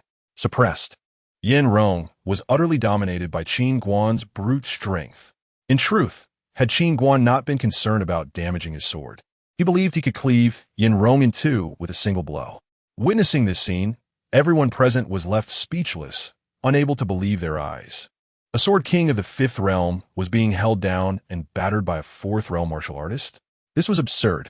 However, Yin Rong soon broke free from the suppression, retreating into the air. With his anchor lost, Qin Guan fell to the ground. In the sky, Yin Rong's expression was extremely grave as he fixed his gaze on Qin Guan below. Before he could finish speaking, Qin Guan's figure vanished once more. Seeing this, Yin Rong's eyelids twitched, and he hurriedly retreated, moving back dozens of meters. However, just as he stopped, a flash of red light suddenly darted past Su Lai before him. The next moment, Su Lai's entire head was severed from his body. Puff! Blood sprayed like a fountain. The headless body of Su Lai staggered back a few steps before collapsing to the ground, still clutching a jade talisman in his hand. Chapter 33. Disappearance within the jade talisman was sealed a life-saving divine ability. Su Lai had not the time to shatter his head before he was sent flying. The speed of Qin Guan was astonishingly swift, and Su Lai had not anticipated that Qin Guan would suddenly launch a counterattack. Ah, you audacious brat! Seeing his beloved disciple's head severed by a single stroke from Qin Guan, Yin Rong's eyes bulged in fury as he roared to the heavens. In the next moment, Yin Rong appeared above Qin Guan, his hands swiftly forming a sword technique. Behind him, a sword of terrifying energy began to coalesce, growing to an awe-inspiring length of several dozen zhang in mere moments. Raging sword torrent, Yin Rong bellowed, forcefully bringing his palms together towards Qin Guan. In an instant, the colossal energy sword surged forward like a white lightning bolt, crashing down upon Qin Guan with devastating force. Retreat! Qin Guan waved his sleeve, and a gentle force propelled the people behind him far away. At that moment, the energy sword descended with a thunderous roar. Boom! Accompanied by a deafening explosion. Uncontrolled energy surged wildly in all directions, wreaking havoc as dust and debris filled the air. The onlookers gazed in horror at the site where Qin Guan had stood, but the scene was obscured by clouds of smoke, rendering everything indistinct. As the mist gradually dissipated, they discovered a vast, deep pit where Qin Guan once was. The ground stained with blood, yet he was nowhere to be found. Ha ha ha, he is dead. That little beast is finally dead. A disciple from the Shao family exclaimed excitedly. That sword strike from Yin Rong was cataclysmic. That fool stood there thinking he could withstand it. It's a miracle he wasn't killed. Nanshunda scoffed, curling his lip in disdain. He was trying to withstand it. He simply had no way to evade. Nan Yuan Tong sneered from the side. On a distant rooftop, Elder Su shook his head in regret. What a pity. If he hadn't been trying to save the people from the Nan family, he might have evaded that strike. How could this be? Jiang Lianyu murmured, unable to believe that Qin Guan could have perished so easily. Husband! Husband! Nan Ro rushed to a pile of rubble, her hands frantically digging through the stones, and among the debris, she could vaguely see a body. Brother-in-law, upon seeing a person buried beneath the stones, Nan Xiao hurried to assist in the excavation. Quick, help! Nan Yunqi shouted angrily to the others. Soon, a mangled, headless corpse was unearthed. Haha, no head. What a splendid death. A member of the Shao family clapped with glee as the Nan family gathered around the headless body. Nan Yunqi, your fine son-in-law is dead. Let us see how you boast now. Nanshunda suddenly burst into laughter. He is not my husband. He is Su Lai. Nan Ro interjected suddenly. Upon a reminder, the crowd remembered that Su Lai had been decapitated by Qin Guan's sword just moments before, and the body now lay in this very spot. If that was not Qin Guan, then where had he gone? As Nan Ro searched desperately for Qin Guan, Chen Guixiang comforted her, do not worry, Mississippi. Qin Shaoxia could not have been slain by that sword. On that day, in the secret realm, the power Qin Guan unleashed while sparring with Li Zong far surpassed Yin Rong's sword strike just now. Elder Chun, where has my husband gone? Nan Ro asked anxiously. Chen Guixiang looked skyward and said, have you not noticed that Yin Rong is also missing? Qin Shaoxia must have gone after him. Only then did the crowd realize Yin Rong had vanished as well. Ridiculous. Qin Guan pursuing Yin Rong? A mere fourth realm martial artist chasing after a fifth realm sword master? That is a death wish. Nanshunda sneered from afar. Hearing this, Chen Guixiang glared at the Shao family and scolded, you scoundrels. You've been lurking around with your taunts. I've long found you intolerable. Turning to Nan Yunqi, he continued, Nan family head, these people clearly wish to take revenge on the Lingjin Academy. In my opinion, we should seize this opportunity to eliminate them all. At this proclamation, the Shao family members glared angrily at Nanshunda. With Yin Rong absent, this fool was merely courting death with his provocations. Nanshunda's face twisted in displeasure, realizing that without Yin Rong, they were mere trifles to the Nan family. Chen Guixiang, I did not expect to find you here. Just then, a group of cultivators dressed in blue appeared nearby. The crowd turned to see it was the people from Yunlan's sect, Zhao Jian. Upon seeing the elder at the forefront, Chen Guixiang's expression darkened. Ah, two lovely ladies, we meet again. Two youths suddenly greeted Nan Ro and Nan Xiao cheerfully from a distance. The faces of Nan Ro and Nan Xiao paled. These were the very individuals who had sought to insult them previously, Jiang Long and Liang. Which one is Qin Guan? I hear you intend to personally confront our Yunlan sect. Gulme, let me see what confidence you possess. Zhao Zijian surveyed the crowd with a mocking grin. Hearing this, the Xiao family rejoiced, realizing that the Yunlan sect had come seeking retribution from Qin Guan. Immediately, an elder from the Xiao family stepped forward and respectfully addressed Zhao Zijian. Esteemed elder, Qin Guan and mentor Yin Rong have vanished during their confrontation. Vanished? Zhao Zijian's expression darkened. It seemed they had arrived too late.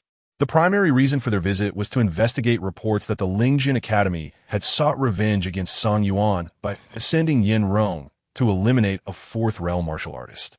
There must be more to this than meets the eye.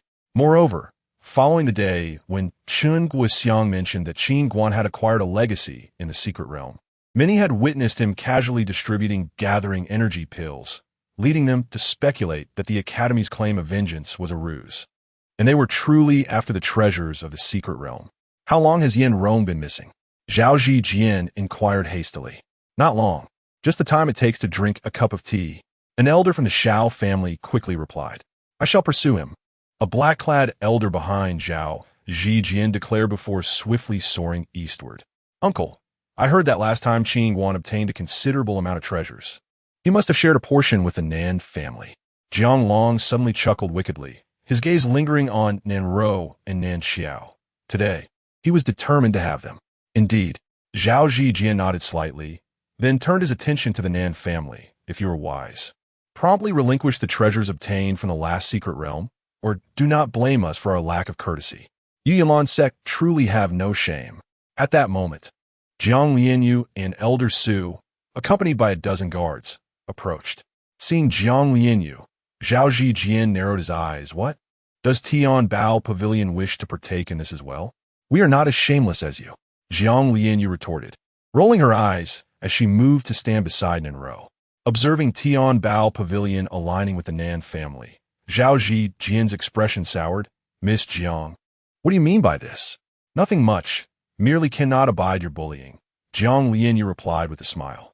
Zhao Zijian's face darkened. If it were not for your grandfather's influence, do you think I would regard you with any respect? Hearing this, Jiang Lianyu scoffed. I'm naturally beautiful. Why would I need the favor of an old man like you? What are you thinking, you old ox? Zhao Zijian snorted. Ha, Miss Jiang, your tongue is quite sharp. But if you end up crying later, do not come back to your grandfather. As his words fell, for powerful figures of the Xiantong realm stepped out from behind Zhao Zijian. Seeing this, Elder Su and the Xiantong realm protector from Tian Bao Pavilion quickly shielded Jiang Lianyu. Just you two? Zhao Zijian scoffed at Elder Su and the protector. At that moment, old Mo subtly gestured to the two individuals behind him. In the next instant, they appeared before Jiang Lianyu. As Zhao Zijian observed two more formidable individuals of the Xiantong realm stepping forward, he scoffed, declaring, for Xiantong warriors are hardly a threat. The aura emanating from these four was noticeably inferior to his own, instilling in him the confidence to take on two at once. Enough of the banter. If we're going to fight, then let us fight. Jiang Lianyu expressed her impatience. Then let us engage. Zhao Zijian bellowed, with his words still resonating in the air.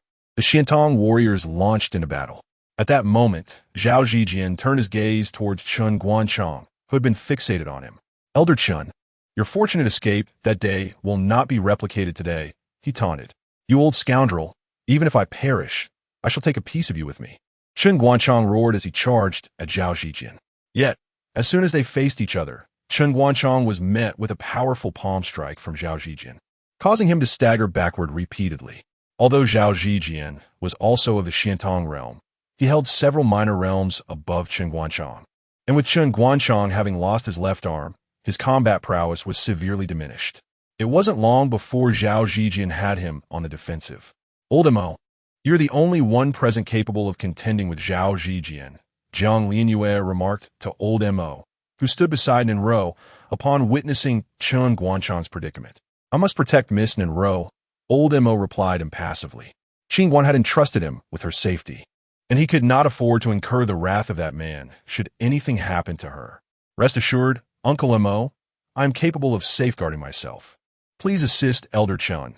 If he falls, we will be at a significant disadvantage, Nanro urged urgently. It was clear to her that Zhao Zijian was considerably stronger than the other Xiantong warriors, and allowing him to break free would spell trouble for everyone else. Understanding her concern, old Mo hesitated for a moment before stating, Miss Jiang, I leave Miss Nanro in your care. With that, he dashed into the fray.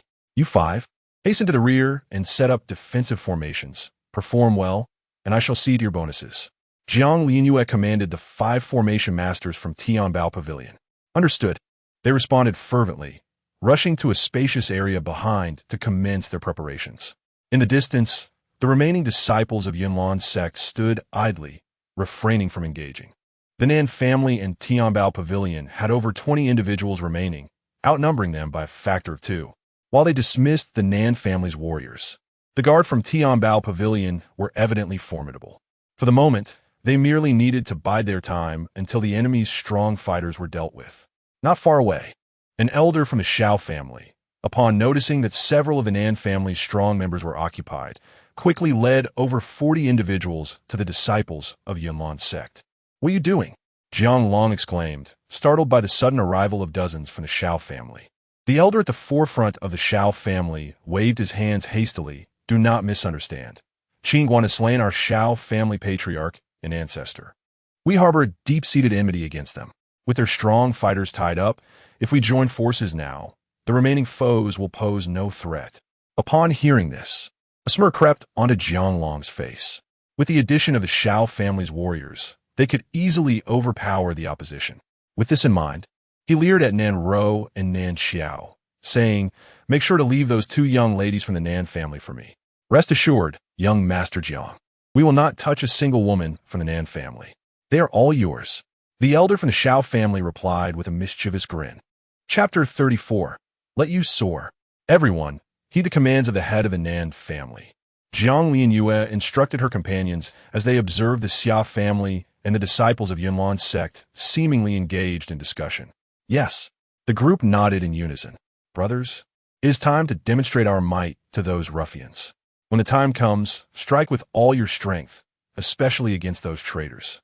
Nan Yunqi solemnly addressed the 13 disciples of his clan.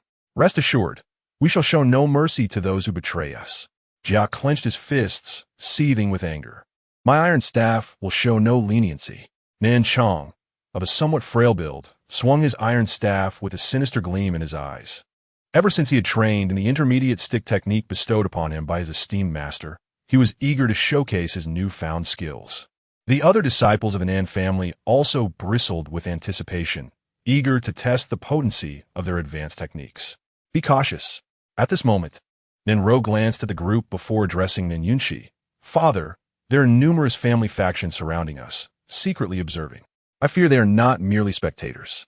Should a conflict arise and they witness each of you wielding advanced techniques, they may entertain malicious thoughts. Upon hearing Nanro's words, Jiang Lianyue blinked in astonishment. A third-rate family with everyone practicing advanced techniques. What a formidable configuration. Just how many treasures did Qin Guan acquire in the secret realm? Once this matter concludes, he must adequately compensate Tianbao Pavilion. Father, I believe my sister speaks wisely. Those onlookers clearly harbor ill intentions. Nan Xiao concurred, nodding in agreement. Nan Yunqi silently acknowledged with a nod. We shall form a defensive unity. Sisters Ro and Xiao, we will protect the formation master and buy them time, Jiang Lianyue proposed. Agreed. Nan Ro and Nan Xiao assented. Let us proceed, as Jiang suggested.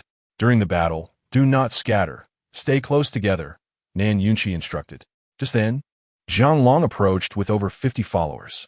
Attack, Jiang Long commanded, and his followers surged forth toward Nan Yunqi's group. Kill. Nan Yunqi rallied his 20-odd men to meet the charge. 30 against 50. I predict the Nan family will be utterly defeated within a mere incense stick's time, someone in the distant shadows remarked. However, before the speaker could finish, the adversaries facing the Nan family suddenly cried out in anguish, their cries echoing through the air. As the light of advanced techniques erupted from over 10 disciples of the Nan family, everyone present was taken aback, especially Nan Yunqi. who boldly faced the combined assault of Nin Shunda, Nin Yuantong, and a senior elder from the Xia family, wielding a fierce palm technique with unmatched ferocity, his strength rivaling that of a practitioner in the Xiantong realm. By heavens, they have all mastered advanced techniques. Someone in the corner gasped in astonishment. My goodness, they possess several forms of advanced techniques. It appears that Qin Guan obtained considerable treasures from the last secret realm. No wonder Yunlan's sect seeks to seize them. The onlookers were left in shock at the overwhelming power displayed by the Nan family disciples. Head, we must join the fray. If we can seize a volume of advanced techniques, our Song family shall rise to prominence. An elder from the Song family urged urgently from corner. Head Song Dinga shook his head. Let us wait a moment. We shall strike once they have exhausted their strength. Many family factions, lurking in the shadows, were similarly calculating, hoping to reap the benefits of the conflict. Meanwhile, 200 miles east of Luyun City, in the forests, Qin Guan raced forward at breakneck speed, while the airborne Yin Rong was fleeing in terror.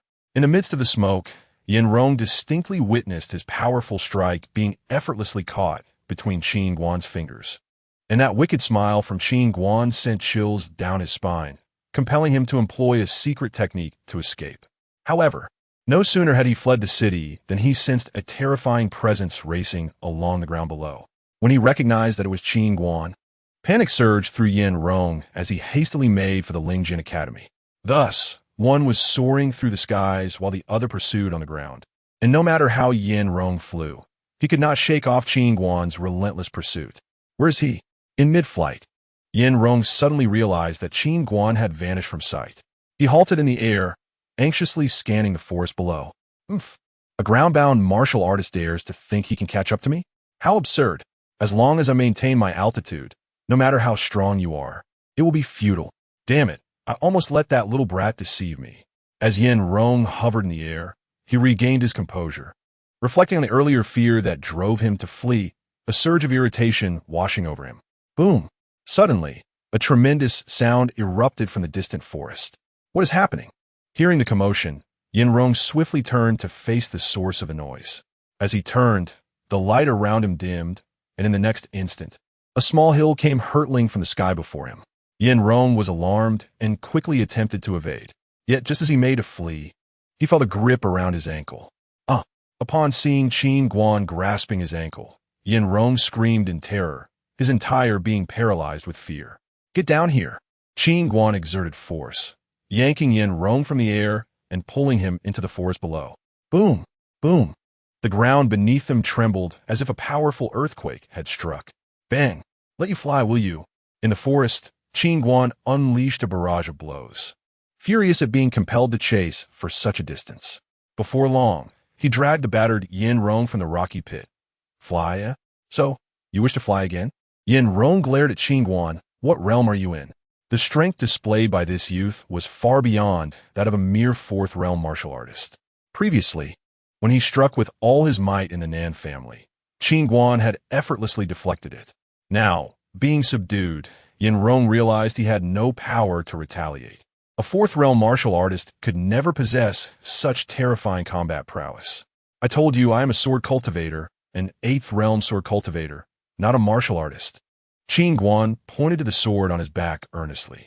Yin Rong's eyes were filled with shock and fear. Eighth realm martial artist. Qin Guan suddenly yanked Yin Rong's ear, scolding him. I am an eighth realm sword cultivator, not an eighth realm martial artist.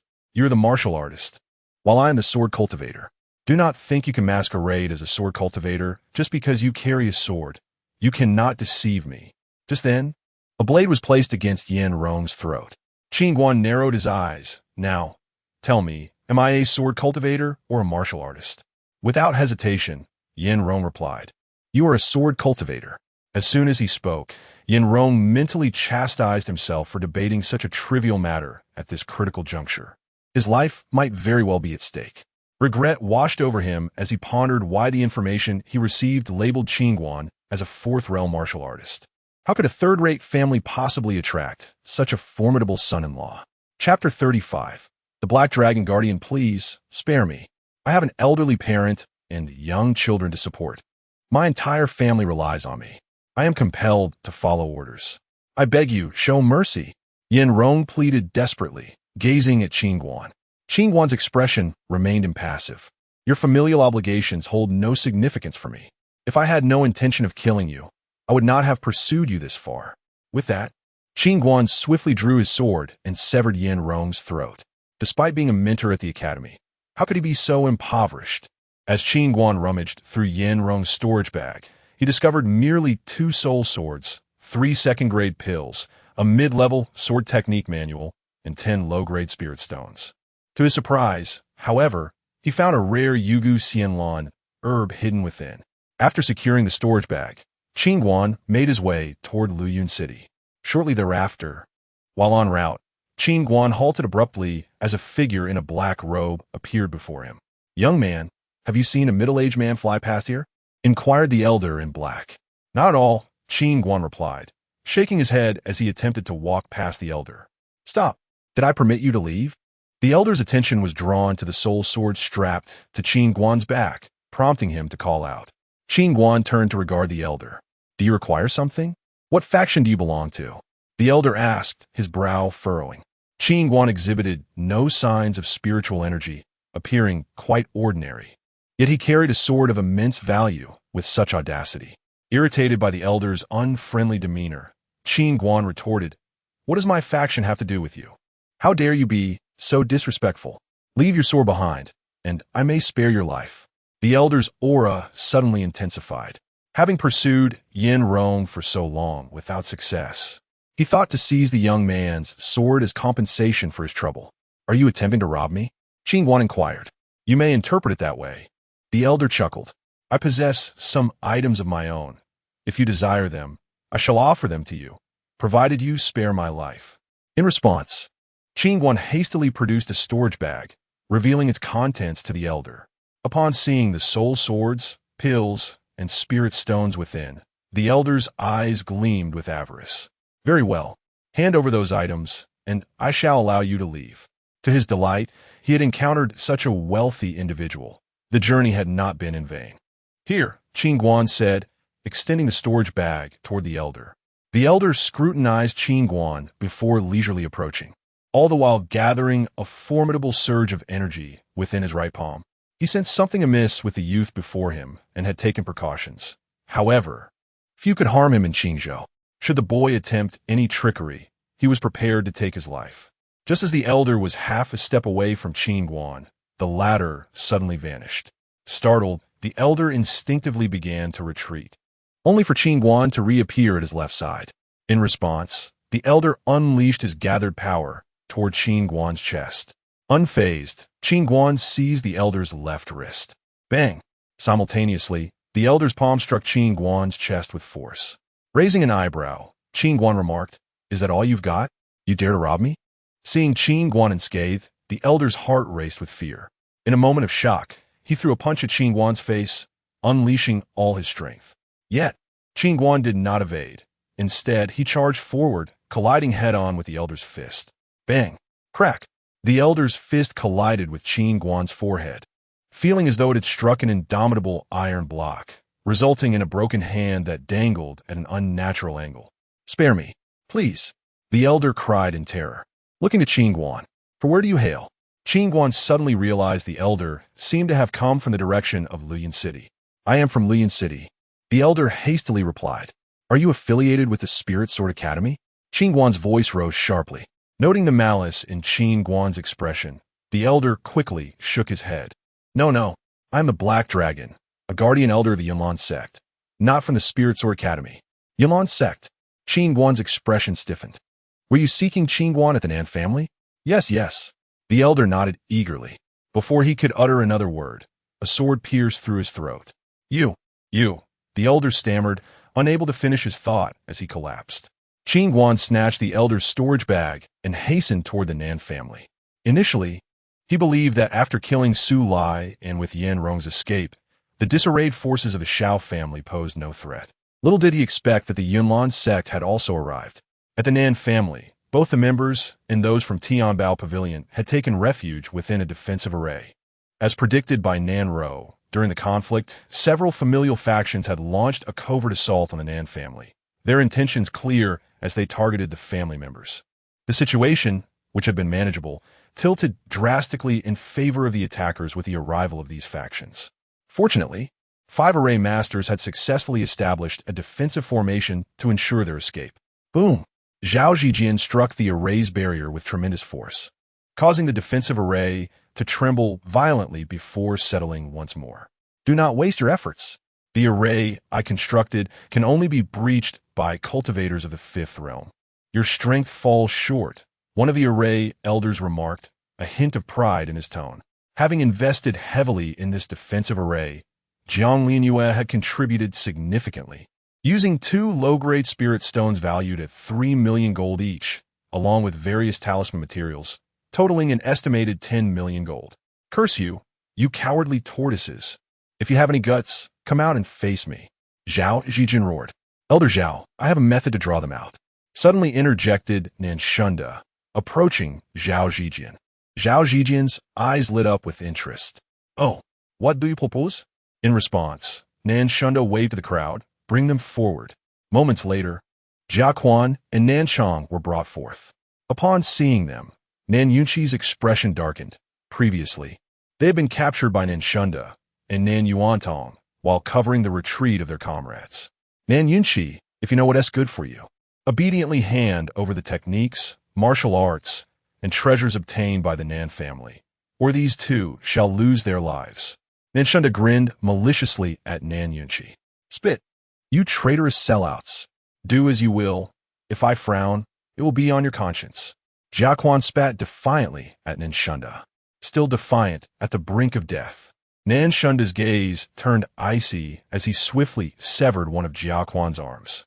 Jia Quan's eyes bulged with blood as he fixed his glare on Nanshunda, remaining silent. Chapter 36. He has arrived. The formidable Nanshunda. Come at me if you dare. Nanchong suddenly roared. Very well. I shall see whether your bones are tougher than my blade. Stop. Just as Nanshunda was about to strike, Nan Yunqi suddenly shouted. Zhao Zijian, release those two, and I shall bestow this martial art upon you. As he spoke, Nan Yunqi produced a high-level martial technique. Upon seeing the scroll in his hands, all eyes in the room glimmered with greed. Zhao Zijian was equally agitated. As an inner elder of the Yunlan sect, he had only managed to cultivate a low-level martial art. Yet here was Nan Yunqi presenting a high-level technique. Patriarch, do not give it to these scoundrels. I, Nanchong, fear no death. Nanchong declared loudly. Silence. Nanshunda suddenly severed Nanchong's left hand with a swift stroke of his blade. Clenching his fists, Nan Yunqi seethed, You beast. Cease this at once. Ha ha ha. Nanshunda relished in Nan Yunqi's distress, unable to contain his laughter. You traitors, when a young master arrives, none of you will escape. And you bandits will not be spared either. Nanchong directed his ire at the crowd. The young master? Huh. Nanshunda scoffed, patting Nanchong's cheek with his blade. Your young master is probably already reporting to the king of hell. At that moment, Nan Yuantong strode forward with a cold smile. Your fates today are due to the young master you speak of, still clinging to hope for that useless fool. How utterly foolish. Enough of your nonsense. You traitorous rabble are the true scourge of the Nan family. If the young master were here, you wouldn't dare utter a word. Nanchong suddenly burst into laughter. Though slender and of mediocre talent, he had never been respected within the Nan family. However, after receiving a high-level stick technique from Qin Guan, he regained his dignity. How dare you laugh? Nan Yuantong's expression twisted with rage as he stomped on Nanchong's severed hand, grinding it mercilessly. Ah! Nanchong cried out in agony, his eyes nearly bursting with pain. Witnessing Nanchong's torment, the Nan family members within the formation were seething with rage. Enough! Nan Yunqi shouted, turning to Zhao Zijian. Zhao Zijian, evacuate everyone from the Nan family, leaving only you. I will give you the martial technique. Do you think me a fool? Zhao Zijian sneered. To leave everyone but himself was to invite disaster. The strength of old Mo and Su Lao was no trifling matter, and if they united against him, he would have no chance of survival. If you refuse, I will choose to perish alongside you, destroying all martial techniques in my final moments. Nan Yunqi threatened. Zhao Zijian retorted. Let me make this clear. I do not fall for your tricks. Go ahead and destroy them. I will ensure that not a single one of you from the Nan family escapes. You must understand, I am offering you a chance at survival. Frankly, you're not in a position to negotiate with me. Breaking this formation is merely a matter of time. Nan Yunqi's expression darkened as he glanced back at the others.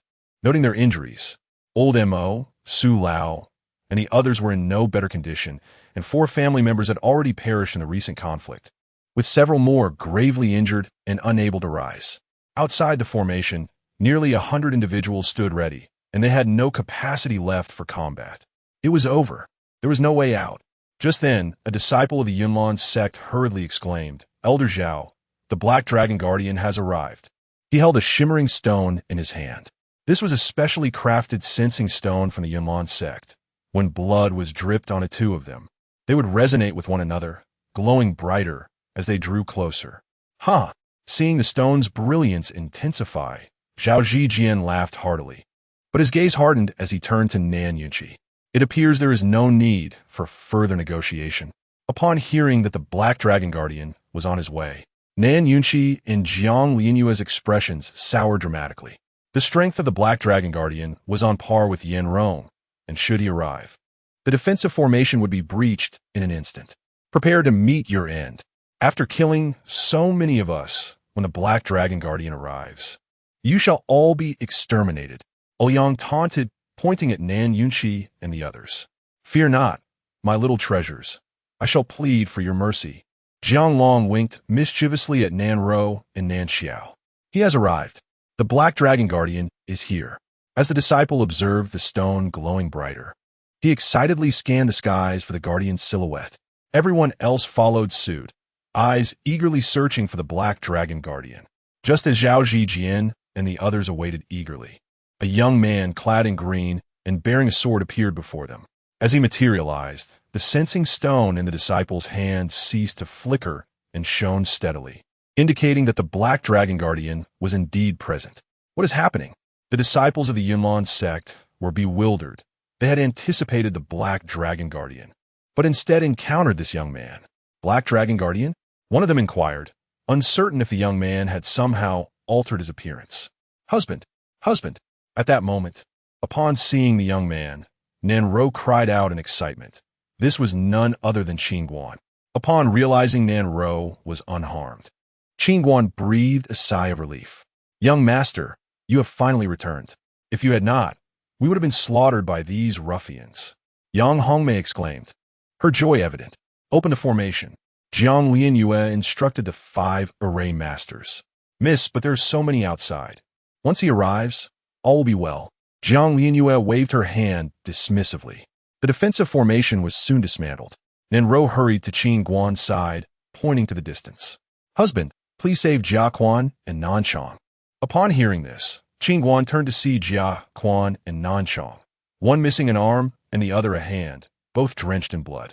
His expression darkened as he surveyed the group led by the Yunlan sect. As Nan Shunda and Nan Yuantong retreated behind Zhao Zhijian, the latter demanded, "Who are you, and how do you possess our sect's Black Dragon Guardian's sensing stone?" Zhao Zhijian's voice was grave. The absence of the Guardian coupled with the stone's illumination indicated that Qin Guan had the Guardian's sensing stone. Elder Zhao, this is the son-in-law of the Nan family. Qin Guan, Nan Shunda hurriedly whispered. What? Zhao Zhijian's brows furrowed upon hearing Qin Guan's name. Quickly explain how you came to possess the Black Dragon Guardian's sensing stone.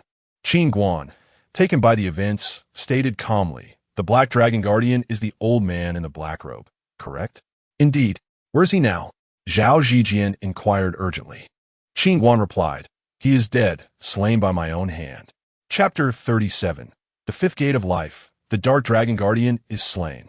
Upon hearing Qin Guan's words, the expressions of everyone shifted dramatically, disbelief washing over their faces. The Dark Dragon Guardian had been killed by Qin Guan? Impossible. How could a mere 4th-tier martial artist possibly vanquish the Dark Dragon Guardian? Zhao Zhijian exclaimed in anger. There are countless impossibilities. Qin Guan shook his head, disregarding Zhao Zhijian's outburst, and turned to Nan Yunqi. Father-in-law, have these individuals attacked the Nan family? Nan Yunqi nodded vigorously. Indeed, had it not been for this band of ruffians' underhanded ambush, we would not be in such a dire state, with so many brothers lost. Glancing at the injured individuals behind Nan Yunqi, Qin Guan noted their grievous wounds, many of them sprawled on the ground, evidently having endured a fierce battle. Moments later, Qin Guan turned, his fingers splayed towards Zhao Zhijian and his companions. In truth, I harbor no desire to take lives, yet you leave me no choice, which is truly regrettable. Ha ha ha! Zhao Zhijian burst into laughter at Qin Guan's words. You, a mere fourth-tier martial artist, think you can slay nearly 100 of us? This is the most.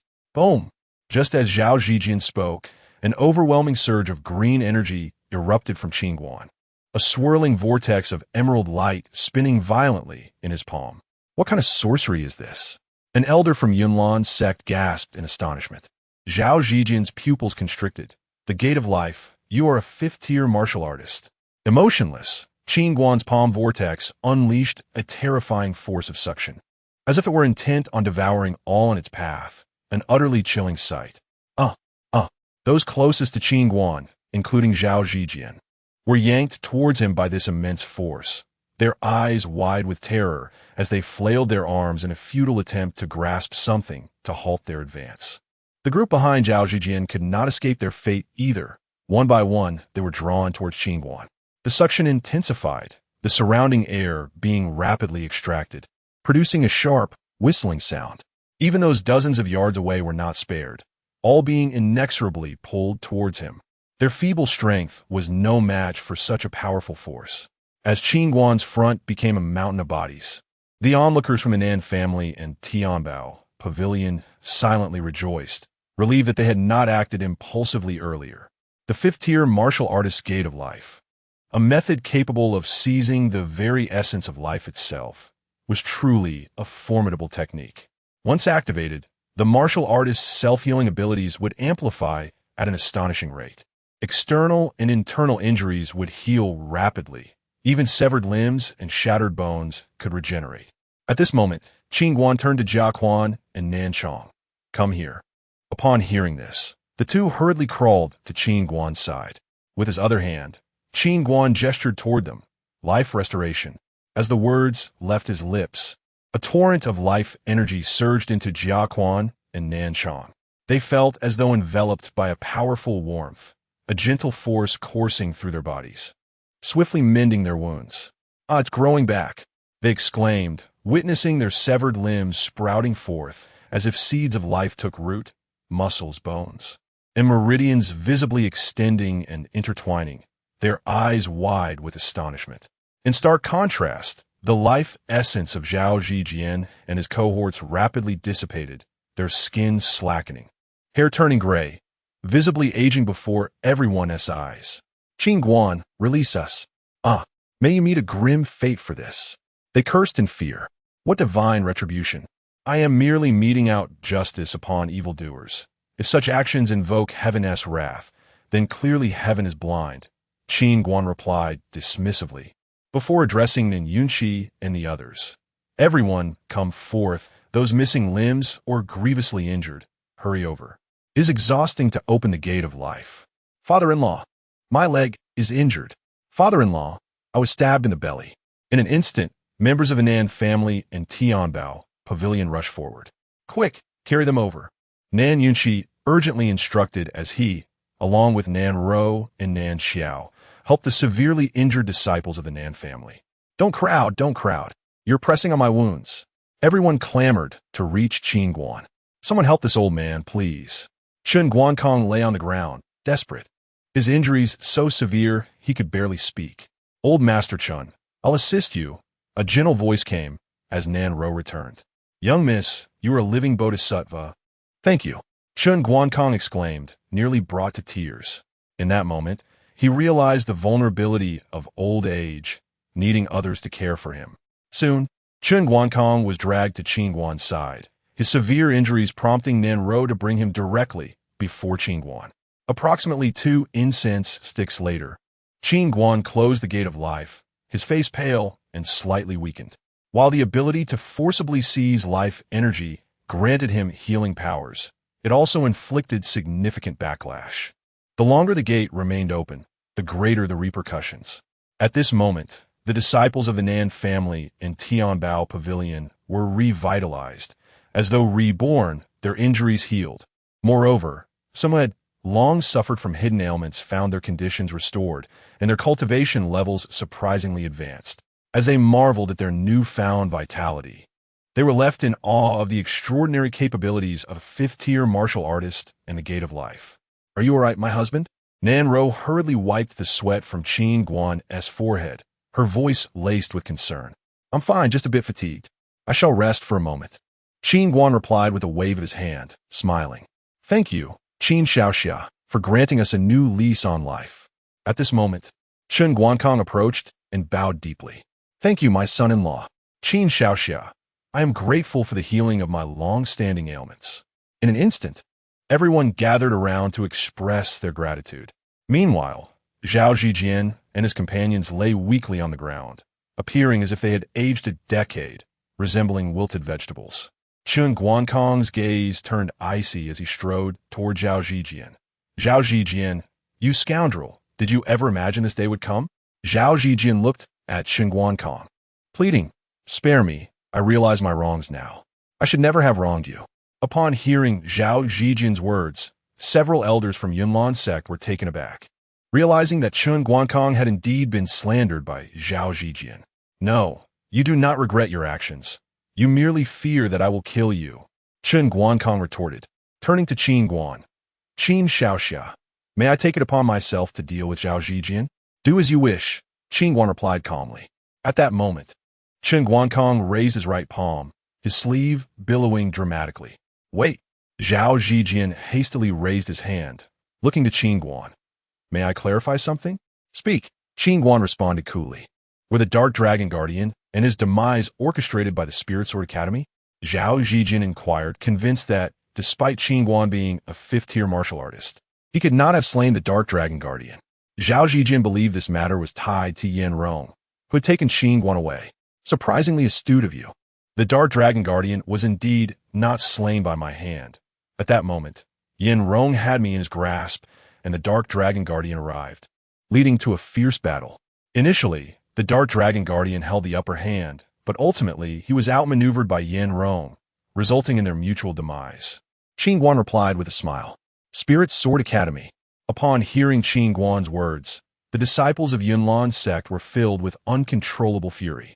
It was revealed that the Black Dragon Guardian had been treacherously slain by Yin Rong. Otherwise, how could Qin Guan have possibly killed the Black Dragon Guardian? "Old thief, meet your end." Boom! At that moment, Qin Guanchong struck Zhao Zijian's crown with a palm, causing blood to erupt from his 7 orifices as he collapsed.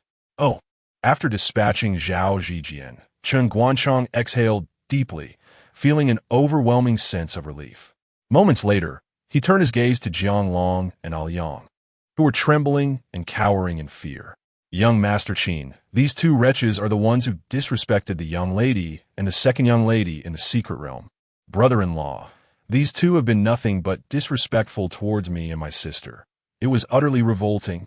Nan Xiao approached, her face flushed with anger. Hearing this, Qin Guan immediately declared, "Torture them thoroughly before killing them." "Yes."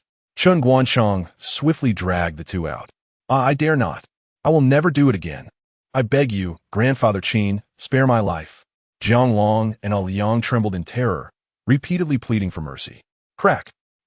Without hesitation, Qin Guanchong crushed their leg bones, and the 2 cried out in agony. Following this, he suddenly produced a dagger and gruesomely severed their lower bodies. Witnessing this scene, those around them turned their eyes away in horror. It was a ghastly sight. "Enough!" At that moment, an elder from Yunlan's sect suddenly shouted in anger. Qin Guanchong turned to face the elder, who spoke in a deep voice. "Zhao Zijian is already dead. He has received his due punishment." These young men acted impulsively in their youth.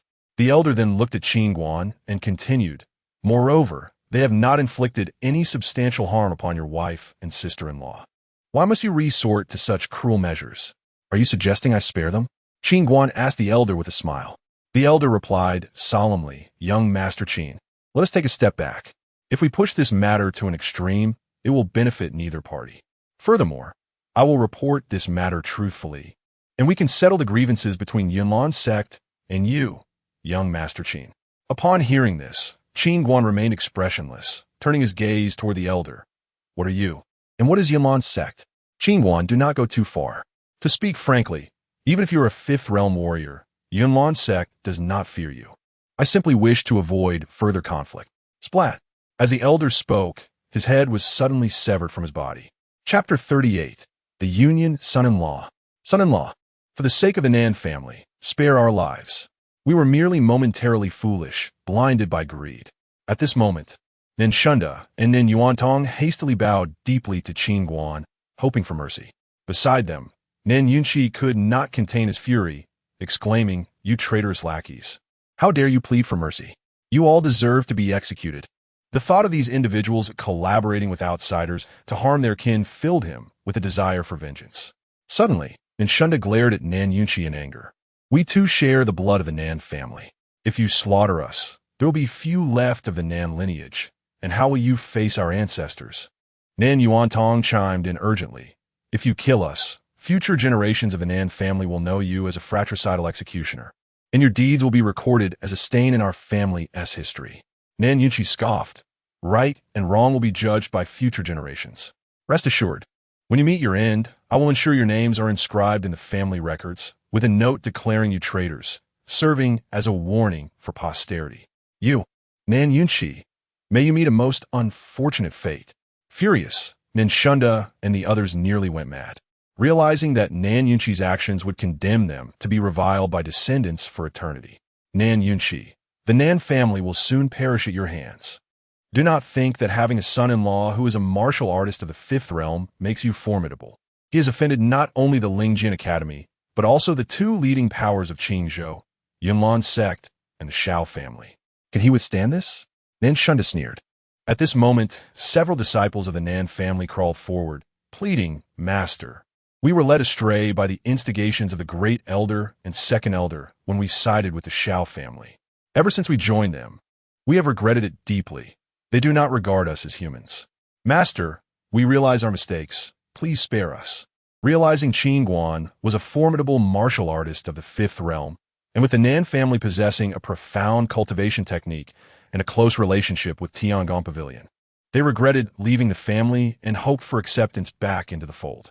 Seeing the desperate pleas of his kin, Nan Yunqi felt a flicker of compassion. He looked at Qin Guan, about to speak, when Qin Guan's voice cut through the air. "They did not consider that we are of the same family when they wielded their blades. Indeed, the son-in-law is correct. They showed no regard for our kinship when they attacked us." Jia Quan hastily added, knowing that Nan Yunqi's fatal flaw was his excessive caution and lack of decisiveness. "Master, these traitors must not be spared." The other members of the Nan family nodded in agreement. Taking a deep breath, Nan Yunqi conceded, "You are right. We cannot tolerate traitors." Yet, deep down, he struggled with the decision. "Not a single one shall be spared," Qin Guan declared suddenly. Upon hearing this, Chen Guanxiang took the lead, with old Mo and others following closely behind, including Jia Quan and Nan Chong, charging forward.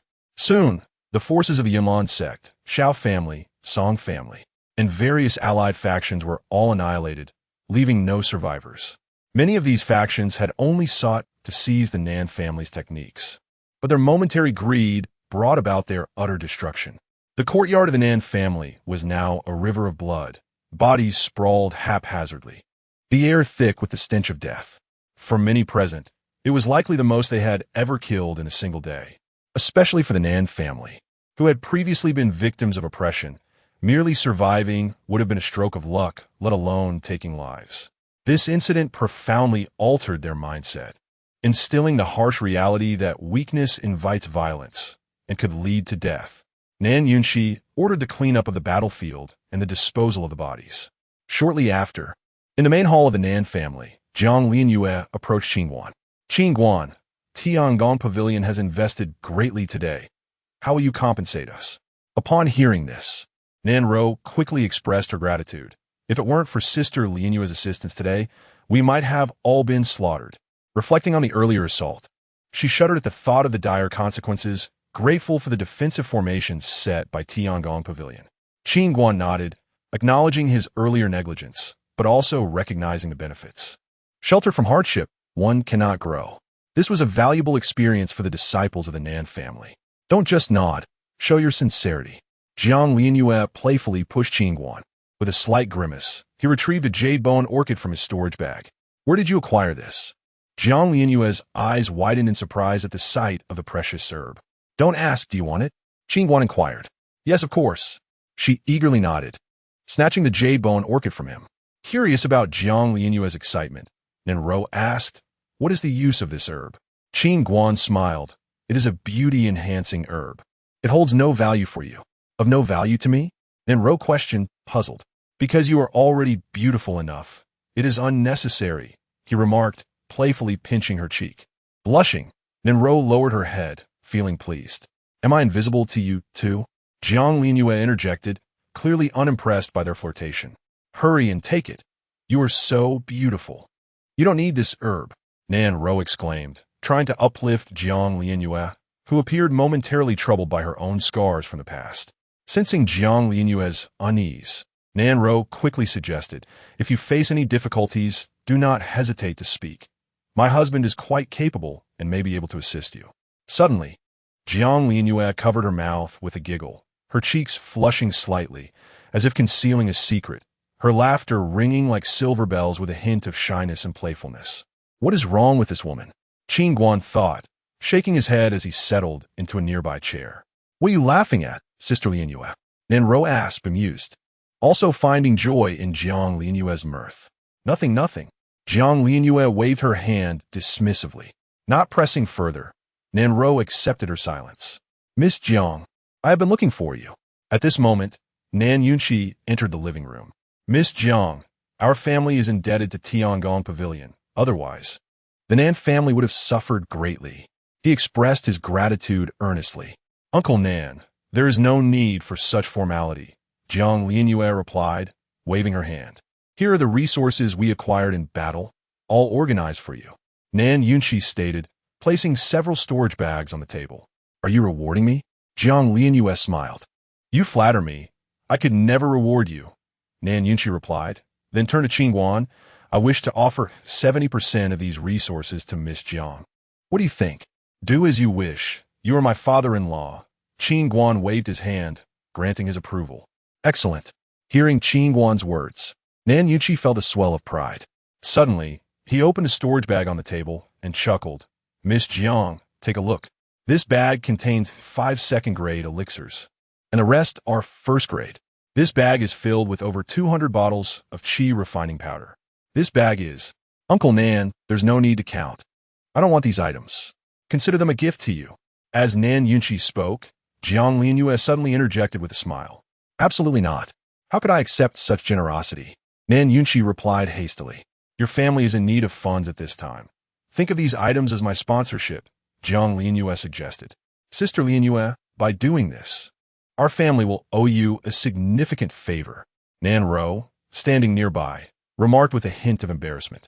Jiang Lianyue waved her hand dismissively. It's merely a small favor. I will be returning to the imperial capital shortly. If you have the chance, do visit me there. Why are you leaving so soon? Nanro approached Jiang Lianyue. I have already stayed long enough, Sister Ro. Why don't you join me for some fun in the imperial capital? It is far more lively and entertaining than here. Jiang Lianyue said, grasping Nanro's hand and smiling. Upon hearing this, Nanro's eyes sparkled with longing. Having never ventured far from home, not even outside of Luoyun City, she was naturally curious about the world beyond, especially the imperial capital of the Luoyun Empire, which, although she had never visited, was often spoken of as the most bustling and vibrant place in the entire Qingzhou. Do you wish to go? At that moment, Qin Guan turned his gaze toward Nanro. Dear husband, do you want to go? Nanro asked. Of course, if you wish to go. I will accompany you for some entertainment, Qin Guan replied with a smile. Just as Nanro was about to speak, Nan Yunqi interjected. The headquarters of Lingjian Academy and Yunlan sect are near the imperial capital. It's perilous. Moreover, if you go out for leisure and they come knocking on our door, what will become of me? Without Qin Guan, our family is no match for Lingjian Academy and Yunlan sect. Then let him guard the house. I will take Sister Ro for some fun. Rest assured, I can guarantee her safety, Jiang Lianyue remarked, casting a glance at Qin Guan with a smile. Sister Lin Yue, perhaps another time.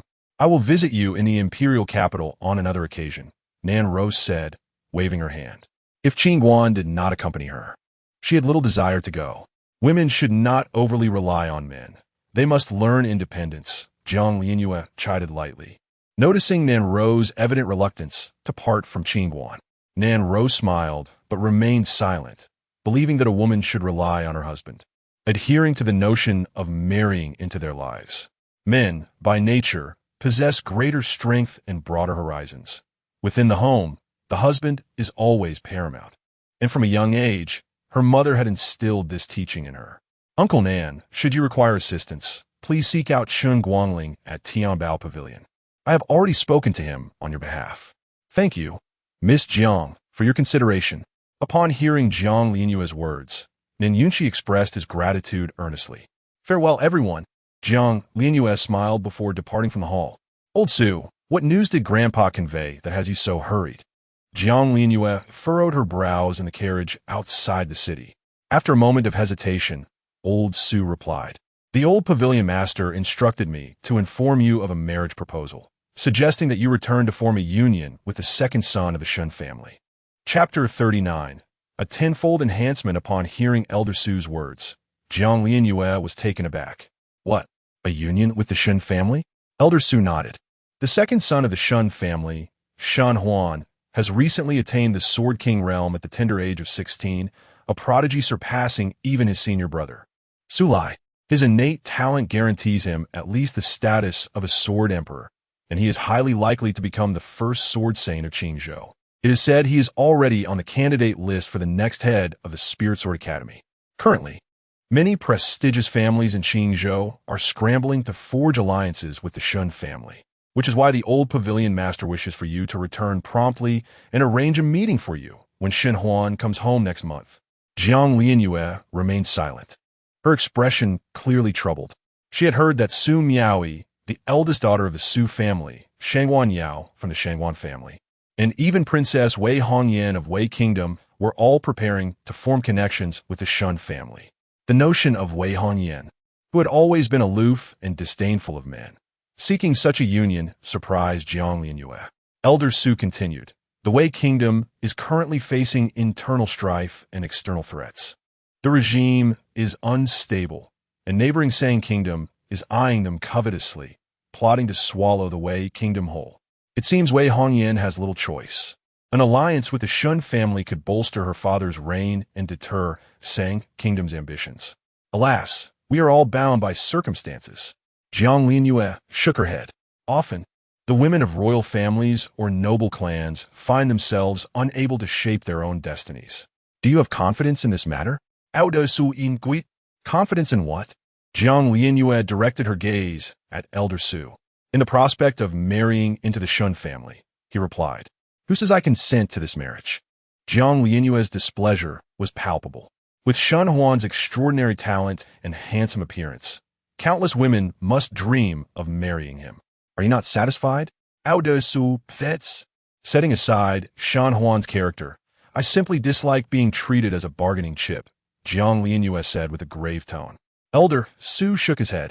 The old pavilion master places great importance on this matter. I fear it may not be up to you this time. Not necessarily, Jiang Lianyue replied mysteriously, then closed her eyes to meditate. As night fell, the entire Nan family was immersed in their cultivation. With luxurious training rooms and abundant resources, everyone was diligently honing their skills. In one training chamber, Qin Guan sat cross-legged, absorbing pure spiritual energy wafting from the spirit stones into his body.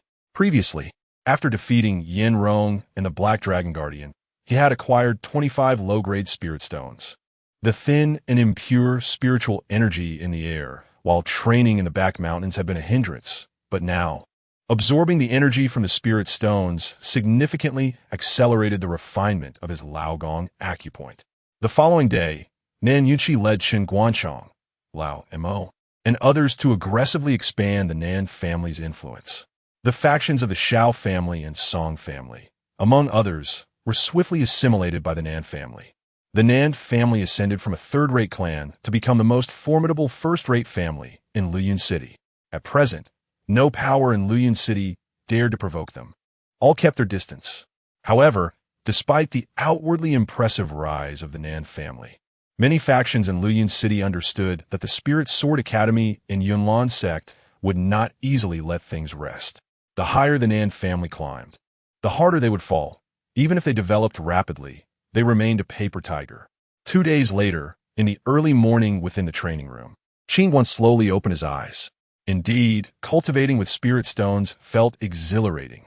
Gazing at the 5 dull spirit stones before him, he exclaimed in astonishment.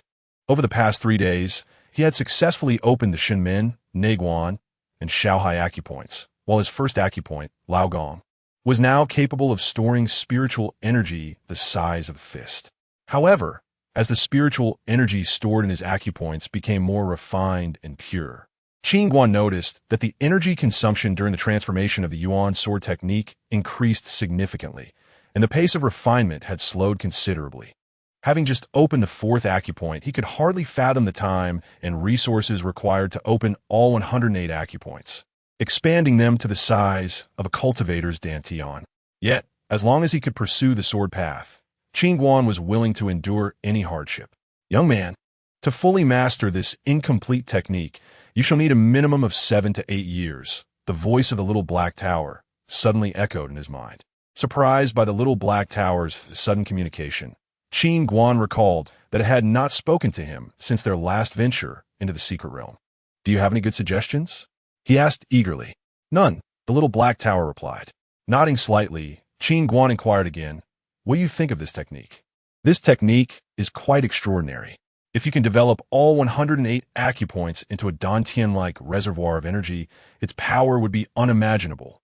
The little black tower stated, should I open all the acupoints first, or open a few and refine them gradually before proceeding to the next?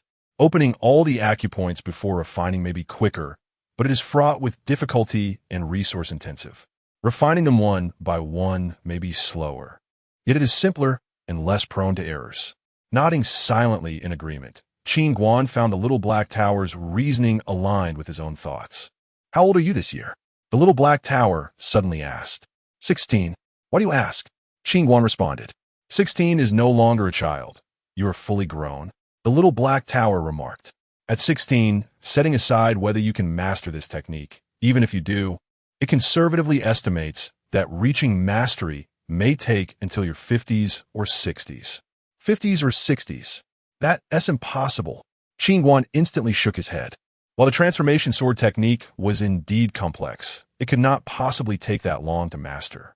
Impossible? It is an imperial-level technique. Claiming it takes decades is already a generous estimation. The creators of such techniques are often ancient emperors who have lived for thousands of years. Do you think their techniques can be easily mastered? And do not forget, to attain full mastery of this technique, your physical body must also break through to the 10th realm. You are currently at the 8th realm. You should be aware of the challenges that lie ahead. Hearing the little black tower's words, Qin Guan fell silent. Mastering an imperial-level technique was indeed no simple feat, and breaking through the remaining 2 realms was akin to climbing a mountain. Noticing Qin Guan's silence, the little black tower continued. However, nothing is absolute in this world. If you have the right conditions, the time required could be shortened to 5 or 6 years, 3 or 4 years, or even just 1 or 2 years. Curious. Qin Guan quickly asked, what conditions are you referring to? The little black tower suddenly emerged from the center of Qin Guan's forehead. I can enhance your cultivation speed 10-fold. 10-fold enhancement. Qin Guan was immediately astonished. Would you like to try? The little black tower inquired. Nodding vigorously, Qin Guan replied, of course. The little black tower swayed, saying, come into my core. Cultivating inside for a day is equivalent to cultivating outside for 10 days. At this, Qin Guan became wary. Was it planning to swallow him? What? Afraid I might eat you? Of course not. How could you, Tower Master, possibly consume me? Qin Guan chuckled awkwardly. Suddenly, the little black tower softened its tone. I understand. I struck you previously, and you bear some resentment. But that was only because you showed me disrespect. You must realize I have saved your life and that of your wife. Had I wished you harm, I could have done so long ago. What do you mean? Save me in Roa? Qin Guan asked, puzzled. During your wedding night, did you know that both you and your wife awakened a rare constitution? If it weren't for my efforts to shield you from the heavens, you would have been marked for divine retribution long ago. Upon recalling the last encounter where he had to endure the insufferable brat for an entire hour, the Dark Tower inexplicably felt a surge of anger. So this is how it is. Hearing the words of the Dark Tower, Qin Guan suddenly understood, and he hastily inquired, Master Tower, what type of constitution have I awakened? And is my wife truly the sacred body of the Supreme Being? You have awakened the chaotic body, and indeed, your wife possesses the sacred body of the Supreme Being, replied the Dark Tower. Nodding in agreement, Qin Guan realized that Nanro was indeed the legendary sacred body of the Supreme Being. Master Tower, what exactly is this chaotic body? Qin Guan asked again, for he had never heard his master mention it. In simple terms, the chaotic body is the primordial essence of all things in the universe, endowed with the power of the cosmic origin. Such individuals possess an innate affinity and keen sensitivity to all laws of cosmic forces, allowing them to swiftly grasp their principles and patterns. The white chaotic energy within your lower abdomen. I presume you have already witnessed its might. However, you have merely scratched the surface. Should you master its essence, you could disregard all constraints of laws. Goodness, to disregard all constraints of laws? Is that white energy truly that extraordinary? Qin Guan exclaimed, swallowing hard. It is not the energy that is extraordinary. It is you who are fortunate. Marrying a woman with the sacred body of the Supreme Being. Engaging in dual cultivation will nurture the chaotic energy and enhance your cultivation. Do you have any idea how astonishing this opportunity is? Why do you still waste your time forging swords? Engaging in dual cultivation with her is far superior to any other endeavor. The Dark Tower was notably envious, his words laced with a desire to strike, questioning why this fellow was so fortunate, acquiring all the good fortune. Qin Guan responded, Do not rejoice too soon, for I must tell you the truth. If it becomes known that your wife is the sacred body of the Supreme Being, countless men will come seeking her. Qin Guan. Chapter 40. Brazen as a dog, every day, there are those who covet your beautiful wife. Don't you find that bothersome? Little Black Tower inquired as he tapped Qin Guan's forehead. Qin Guan's lips twitched. Which man wouldn't feel uneasy knowing that his wife was being thought of by others? You must strive to cultivate and grow stronger. Only by becoming formidable can you protect your woman. Although you may be invincible in this small locale, there are always greater beings beyond your ken. One day, you will encounter someone more powerful than yourself. This is a truth you should already comprehend. Little Black Tower spoke solemnly. Upon hearing this, Qin Guan nodded silently. He understood the adage, there are always those stronger than oneself. After contemplating for a moment, he turned to Little Black Tower and said, So, you have shared all this with me to propose a trade, correct? Little Black Tower nodded. You are astute. I will not beat around the bush. Provide me with chaos energy, and I shall assist you in enhancing your strength. How does that sound? Provide you with chaos energy? I possess but a small amount. Qin Guan replied, glancing at Little Black Tower. I do not require much. A mere wisp would suffice for several days. Besides, you're a chaos body, and chaos energy can regenerate. If all else fails, you could seek a dual cultivation with your wife. A single session could replenish you fully, Little Black Tower suggested. Qin Guan's lips involuntarily twitched at this notion, and he curiously asked, What do you need chaos energy for, Tower Master? For healing, Little Black Tower responded. Healing? You are so powerful. Who could possibly injure you? Qin Guan asked, surprised. At this, Little Black Tower seemed to recall something, and a flicker of anger coursed through him. After a moment, he replied, A sword. A sword? What sword could possibly harm you? Qin Guan pondered. A sword capable of injuring Little Black Tower must be extraordinary. It is an accursed sword. Do not inquire further. Knowing will be of no use to you. Now, do you agree to my proposal? If so, we can collaborate. If not, then let it be, Little Black Tower declared. After some thought, Qin Guan replied earnestly, Of course, I can assist. If you require chaos energy for healing, you should have informed me sooner. We are allies after all. Even if you do not permit me to cultivate within your domain, I would still assist you. Little Black Tower spoke in a low tone. Do not feign innocence. You humans are often self-serving and driven by personal gain. Tower Master, it seems you still do not trust me, Qin Guan remarked, and with a flick of his fingertip, a wisp of white chaos energy floated forth. Here, is this for real? Little Black Tower exclaimed, visibly excited at the sight of the chaos energy. Without further ado, Qin Guan presented the chaos energy to Little Black Tower. With a swift motion, Little Black Tower absorbed the precious energy into his being, astonished that Qin Guan had so readily given it to him. You are far more reliable than your master, Little Black Tower remarked. Intrigued, Qin Guan inquired, Tower Master, would you share the details of your relationship with my master? There is nothing of note. He is merely a great deceiver, Little Black Tower replied curtly. Of course, he has tricked me countless times. The only truth he has shared is regarding your existence as a chaos body, Little Black Tower added. Qin Guan was taken aback. Tower Master, are you saying my master already knew I was a chaos body? About a year ago, your master discovered your chaos body. My reason for following you is that only your chaos energy can heal my wounds.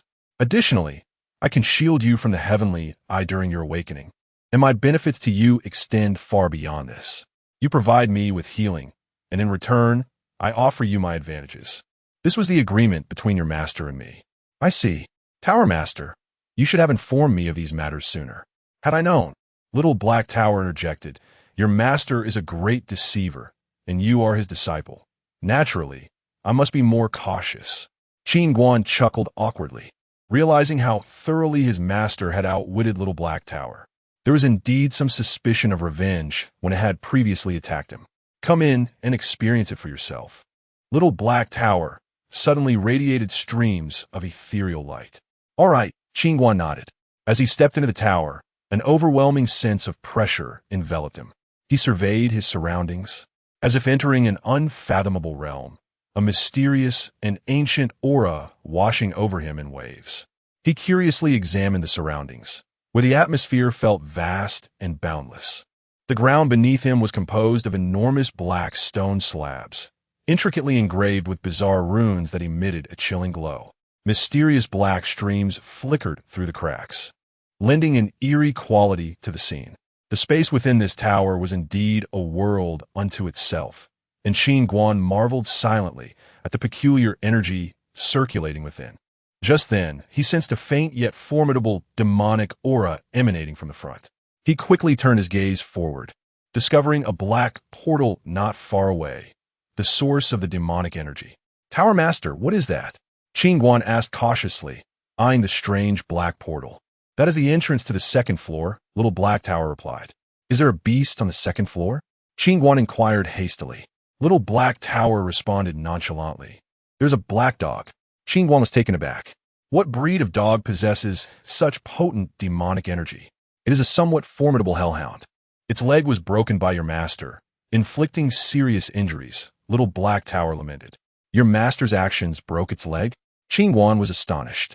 Years ago, while your master was meditating on flying a mortal island, it urinated on his back, Little Black Tower recounted. That dog certainly has audacity. Qin Guan laughed. Considering the plight of the unfortunate black dog, Little Black Tower couldn't help but chuckle. Now it no longer dares to lift its leg, it squats instead. You may continue your cultivation. I shall tend to my injuries, Little Black Tower declared. Understood. After surveying the area, Qin Guan retrieved a spiritual stone and began his cultivation. The next day, within the great hall of the Spirit Sword Academy. What did you say? Dean Bai Wanjian suddenly rose to his feet. Disbelief etched on his face as he gazed at a middle-aged man below. Mentor Yin Rong and Su Lai are dead. The middle-aged man spoke in a somber tone. How is that possible? How did they die? Dean Bai Wanjian pressed, striving to suppress his anger. As for Yin Rong's death, there are various accounts. Some claim Qin Guan was responsible. Others suggest it was his associates, while some say he perished alongside the Black Dragon Guardian of the Yunlan sect. The middle-aged man explained. Bai Wanjian took a deep breath. Tell me, what exactly transpired? The middle-aged man proceeded to recount the events that unfolded at the Nan family that day. After listening, Bai Wanjian fell silent for a moment before addressing the middle-aged man again. Who do you believe killed Yin Rong? I suspect it was someone behind Qin Guan. Not the Yunlan sect, the middle-aged man replied. Why do you think so? Bai Wanjin asked. Firstly, while the Black Dragon Guardian is slightly stronger than Yin Rong, he is not powerful enough to slay him. Secondly, our conflicts with the Yunlan sect have primarily involved the younger generations. They have not escalated to the elder level. My subordinate believes the Yunlan sect would not easily resort to killing our academy's mentors, the middle-aged man reasoned. Bai Wanjian nodded slightly. Your analysis holds merit. When Yin Rong attempted to kill Qin Guan, he likely vanished upon realizing he could not defeat the forces behind him. Moreover, the Black Dragon Guardian arrived later. There is a temporal discrepancy, and he had no reason to perish alongside Yin Rong, especially since we sought to eliminate Qin Guan while the Yunlan sect aimed to seize treasure. Could have been Tianbao Pavilion? I heard Jiang Lianyue was present at the time and later assisted the Nan family against the Yunlan sect. The middle-aged man conjectured. Bai Wanjian shook his head. The relationship between the Tianbao Pavilion and my Lingjin Academy is relatively amicable. There would be no reason for them to assassinate a mentor for my institution. However, their assistance to the Nan family in dealing with the Yunlan sect indicates that the Nan family stands to gain something. The middle-aged man nodded. It seems that the forces behind Qin Guan are quite formidable. And what of it? Bai Wanjian scoffed, his gaze narrowing slightly. It appears that my Lingjin Academy has not unleashed its swords for quite some time, prompting some insignificant characters to believe that our blades have dulled. Who shall we send? Director? The middle-aged man turned to Bai Wanjian, a fifth-level martial artist. Cultivating such an individual demands considerable resources. If that is the case, then let Pei Qian and Hong Luan go together. Director, is pay alone not sufficient? The middle-aged man expressed his surprise upon hearing Bai Wanjian's suggestion to send both Pei Qian and Hong Luan. Pei Qian is a sixth-level sword sovereign, the crown jewel mentor of Lingjin Academy, and a paragon of combat prowess in Qingzhou. Even when confronted by several powerful ancestral figures, he could retreat unscathed. Bai Wanjian shook his head. Given Pei Qian's disposition, he would disdain to traverse great distances merely to eliminate a fifth-level martial artist. However, should Hong Luan accompany him, he would readily comply. Furthermore, I have an ulterior motive for sending Hong Luan. At that time, I shall have her employ secret techniques to directly teleport Qin Guan to the academy. Having slain 2 of our academy's prodigies and high-ranking members, I shall personally flay him alive, using his flesh and blood to concoct elixirs. Chapter 41. Working overtime upon hearing the words, the middle-aged man chuckled. The dean is truly remarkable. A martial artist of the 5th realm must have consumed countless heavenly materials and earthly treasures. His flesh and blood are undoubtedly exquisite alchemical ingredients. Instruct Pei Qian not to touch Qin Guan and leave none related to him behind. Understood, the middle-aged man nodded.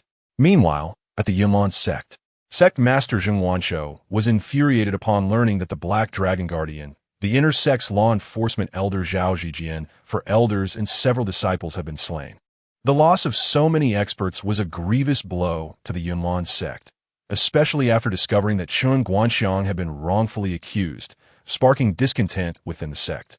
As the sect master, Zheng Wanshou bore an undeniable responsibility for this calamity. What are you waiting for, sect master? This cannot be tolerated any longer.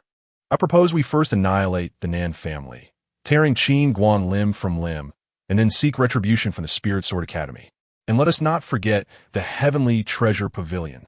A middle-aged man exclaimed angrily in the hall. This matter is likely not so simple, Zheng Wanshou replied, shaking his head. After understanding the background, he felt that there were many peculiarities involved.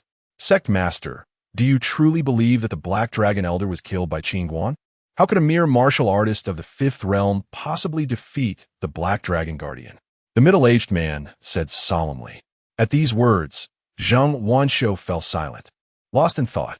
The middle-aged man, sensing the gravity of the situation, urged, even if the death of the Black Dragon Guardian is contentious. The deaths of the 5 elders and several disciples are indeed connected to Qin Guan and the Nan family. The entire sect is awaiting your stance. If this matter is not promptly addressed, your reputation will surely suffer. Hearing this, Zheng Wanshou nodded. Let us first eradicate the Nan family and quell this matter regarding Qin Guan. As for the Spirit Sword Academy and the Heavenly Treasure Pavilion, We shall deal with them gradually. He was about to issue orders when a sudden, furious reprimand echoed from outside the hall. An elderly man with white hair soon entered. "Father, what brings you here?" Zheng Wanshou exclaimed, rising hurriedly. "Greetings, elder." The middle-aged man beside Zheng Wanshou also quickly bowed. The elder glared at Zheng Wanshou, his face darkened. "You have already made a grave error regarding Qin Guan. Do you not learn from your mistakes? If you err again, will you still sit upon the sect master's throne?" "Father," Zheng Wanshou began, but the elder interrupted. "We must observe the situation quietly. Do not seek trouble with Qin Guan."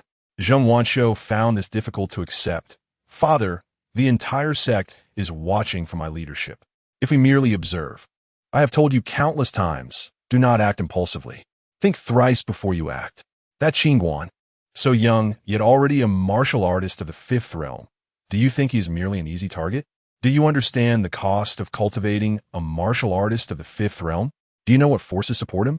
Furthermore, the Heavenly Treasure Pavilion would rather offend our Yunlan sect than assist him. Have you considered these matters?" The elder's barrage of questions left Zheng Wanshou speechless. He had indeed contemplated these issues, but held a condescending view of Qin Guan. Despite being a martial artist of the fifth realm, he felt it was not a significant challenge for the deeply rooted Yunlan sect. Thus, he had not delved deeper into the implications. He recognized his own arrogance and underestimation, two fatal errors. Rest assured, even if we do not take action, given the Spirit Sword Academy's nature, they will act soon. We must remain calm and observe the situation. Let the Spirit Sword Academy take the lead. Understand? Thank you for your guidance, Father. Zheng Wanshou nodded earnestly.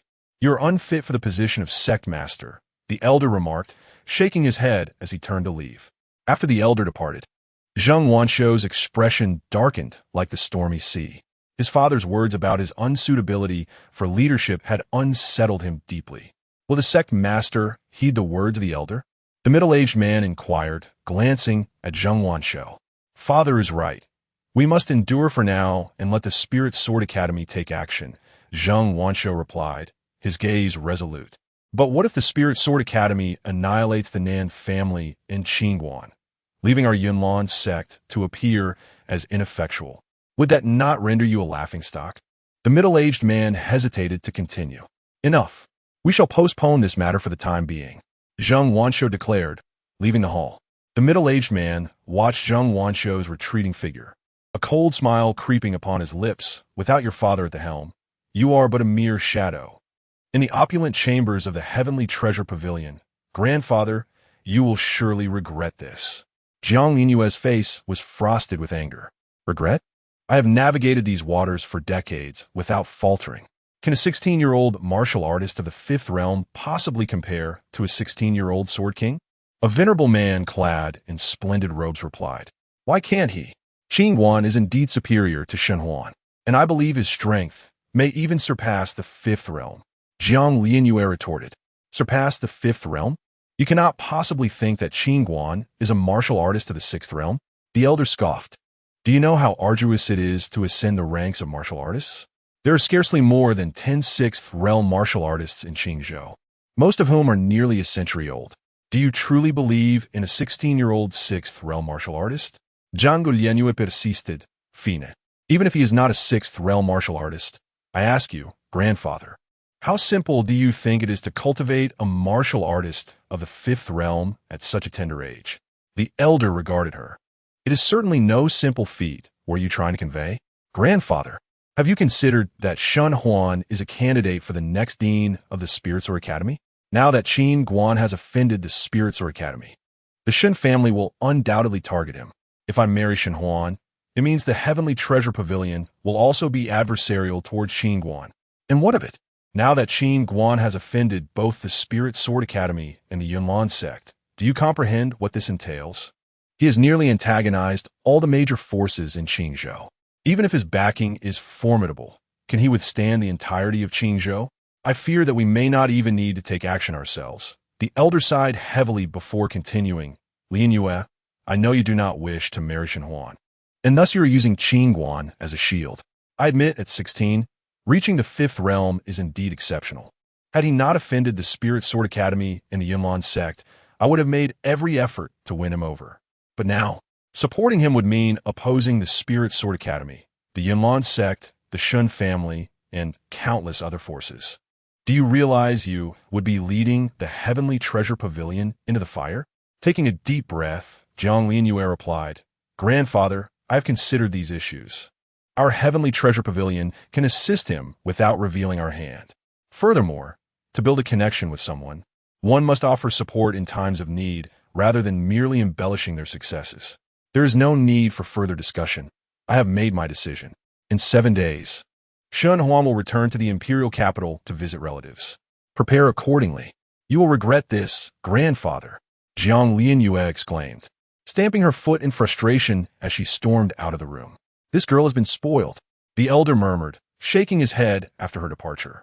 Master, the young lady does have a point, Su Lao, who had remained silent, finally spoke. What? Do you also believe I am in the wrong? The elder glared at Su Lao. Of course, you're not wrong. However, I believe that Qin Guan is indeed extraordinary. I have yet to witness his true strength and feel that he harbors a certain mystery about him. He must come from some significant force outside, Su Lao remarked. A powerful dragon cannot suppress a local snake. Even if his backing is formidable, it cannot rival the entirety of Qingzhou's forces, the elder replied solemnly. Su Lao nodded in agreement, choosing not to continue the conversation. Master, your actions are truly unprecedented. Within the confines of the cultivation chamber, Qin Guan discovered that he had spent an entire day within the tower, an endeavor that felt equivalent to 10 days of training outside. The 4 meridians he had previously opened were now expanded to the size of watermelons, a pace that was truly astonishing. Merely 10-fold. In my prime, I could achieve 20-fold. The little black tower remarked. What? 20-fold? Qin Guan exclaimed, taken aback. Do you doubt it? I believe 100 times over. Qin Guan fervently nodded, and then a wisp of chaotic energy floated forth. Master Tower, please consume this. We cannot delay your healing. The little black tower replied, I am still quite weak. This single wisp of chaotic energy will sustain me for 3 or 4 days. However, I will require more in the future, so be mentally prepared. After hearing this, Qin Guan patted his chest confidently. Rest assured, Master Tower, if it comes to it, I will work overtime alongside my wife to ensure you are adequately supplied. The little black tower remained silent. Chapter 42. Scars with the peculiar capabilities of the Black Tower now at his disposal. Qin Guan recognized the urgent need for abundant cultivation resources, particularly spirit stones. Departing from the training chamber, he made his way to the hall of the Nan family. Inside the hall, Nan Yunqi was engaged in business discussions with several managers from the Tianbao Pavilion. Thanks to the assistance of Tianbao Pavilion, the Nan family's business had flourished recently, yielding significant profits, and Nan Yunqi was busily occupied. Greetings, young hero Qin. Upon seeing Qin Guan enter, several managers from Tianbao Pavilion hurriedly approached to pay their respects. Thank you for your hard work. Qin Guan acknowledged each of them with a nod. Young hero Qin, you are too modest. It is a partnership of mutual benefit. One of the managers promptly replied. Jiang Lianyue specifically instructed us to ensure that we do not neglect Qin Guan or the Nan family. So Tianbao Pavilion is wholly committed to fulfilling all orders from your family. Indeed, I have a matter that requires your assistance, Qin Guan said with a smile. Producing a storage bag, I would like to request that Tianbao Pavilion help me sell these items. Upon hearing this, the manager from Tianbao Pavilion eagerly accepted the storage bag, only to be taken aback upon seeing its contents. The other members, including Nan Yunqi, curiously leaned in as they witnessed the astonishing sight within the bag. Within the storage bag lay over 10 second-tier elixirs for soul weapons, 3 tomes of profound techniques, and several first-tier elixirs. These treasures are worth a fortune. Are you truly planning to sell them all? Qin Guan? Nan Yunqi gazed at him with reluctance, astonished that he possessed such exquisite items. Indeed, Qin Guan nodded. I am currently in dire need of spirit stones, and keeping these items would serve no purpose. It is best to sell them for spirit stones. Upon hearing Qin Guan's request for spirit stones, Nan Yunqi inquired, How many do you require? Our family business is about to stabilize. I can prepare additional resources for you. At this moment, Qin Guan had become the pillar of the Nan family, and their present success was largely due to this excellent son-in-law. Even if a lower-tier spirit stone was valued at 3 million gold, Nan Yunshi would not hesitate to provide. Waving his hand, Qin Guan smiled. There is no need for that. The family is in a developmental phase and will require substantial funds. You should focus on managing the business. In 5 or 6 days, the Lingjian Academy and Yunlan sect should be coming with financial support. The crowd was momentarily taken aback, but soon realized that the items in the storage bag likely belonged to Yan Rong and the Black Dragon Guardian of Yunlan sect. This fellow is truly remarkable. It appears he regards the Lingjian Academy and Yunlan sect as mere benefactors. Nan Yunshi cautiously addressed Qin Guan. Do you have confidence in securing their financial support? I will accept whatever they offer, Qin Guan replied with a smile. Ha, that is wonderful news. Nan Yunshi burst into laughter. Though he had been particularly anxious about the Lingjian Academy and Yunlan sect ever since they had suffered heavy losses, he feared that news of the incident had reached the imperial capital, and the two factions were likely furious, pondering what formidable individuals they might send in retaliation. Now, seeing Qin Guan remain calm and composed reassured him that Qin Guan had the confidence to handle the situation. Master Qin, these items may not sell well in Lian City. The Tianbao pavilion manager suddenly interjected, expressing concern. Why is that? Qin Guan frowned. Each soul weapon is worth 4 to 5 million, and it is likely that no one in Luyun City can afford such prices. As for the profound techniques and martial arts, they are valued even higher, starting at a minimum of 100 million. Qin Guan nodded slightly, astonished at the worth of the profound techniques. I believe if you have the chance to go to the imperial capital, you could auction these items at our Tianbao pavilion there, potentially doubling their value, the manager said, returning the storage bag to Qin Guan. Very well, thank you for the advice. Qin Guan accepted the storage bag and then turned to Nan Yunshi with a smile. Father-in-law, please take care of the spirit stones. Could you prepare around 100 for me to use? I will repay you once I have the funds. 100? Are you joking? Nan Yunshi's lips twitched in disbelief. To be honest, even Tianbao Pavilion only has 20 lower-tier spirit stones in stock. Such expensive items are in low demand in this small town, the manager chimed in. Qin Guan nodded, realizing that he would need to visit the imperial capital soon, or he would soon run out of spirit stones for cultivation. Before long, Qin Guan returned to his residence. He found Enro sitting there, engaged in needlework. Approaching her with a smile, he wrapped his arms around her soft waist, resting his chin on her shoulder. Why aren't you cultivating? Instead, you are busy with needlework? Enro replied gently, the weather is getting colder. I want to make a couple of warm garments for my husband. How delightful it is to have a wife who cares and dotes on you.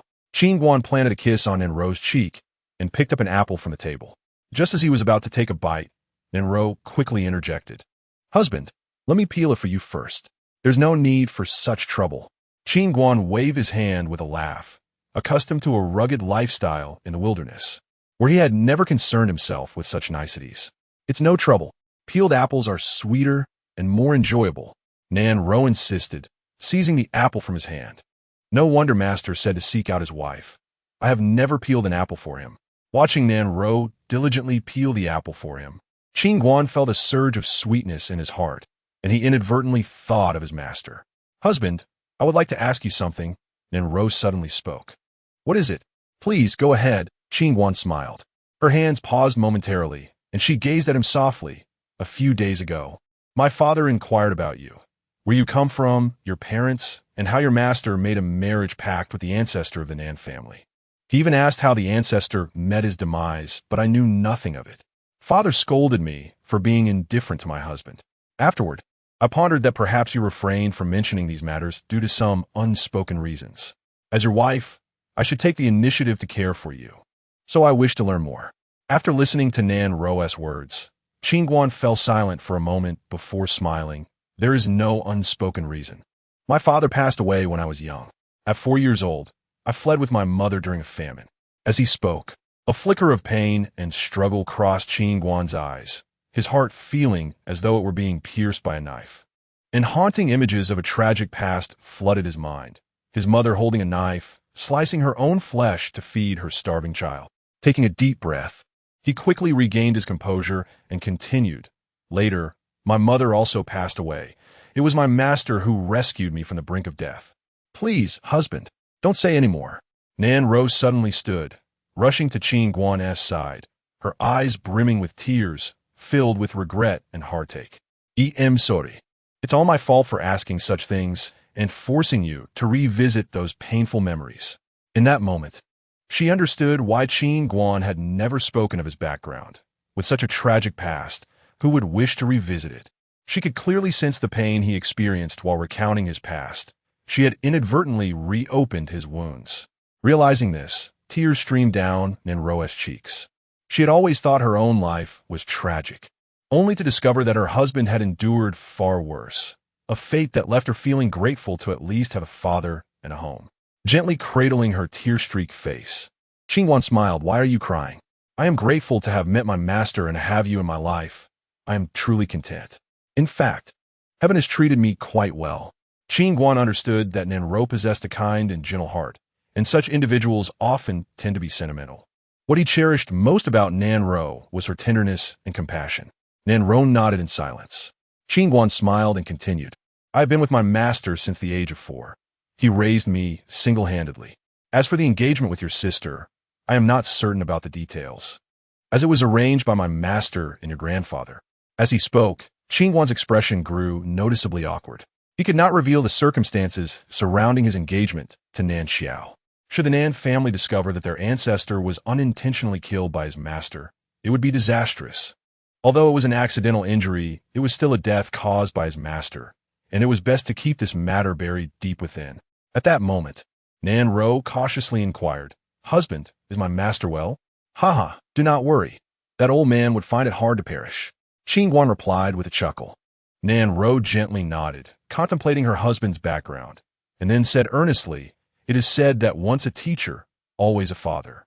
Since it was your master who raised you, why not bring him here so that we may honor him?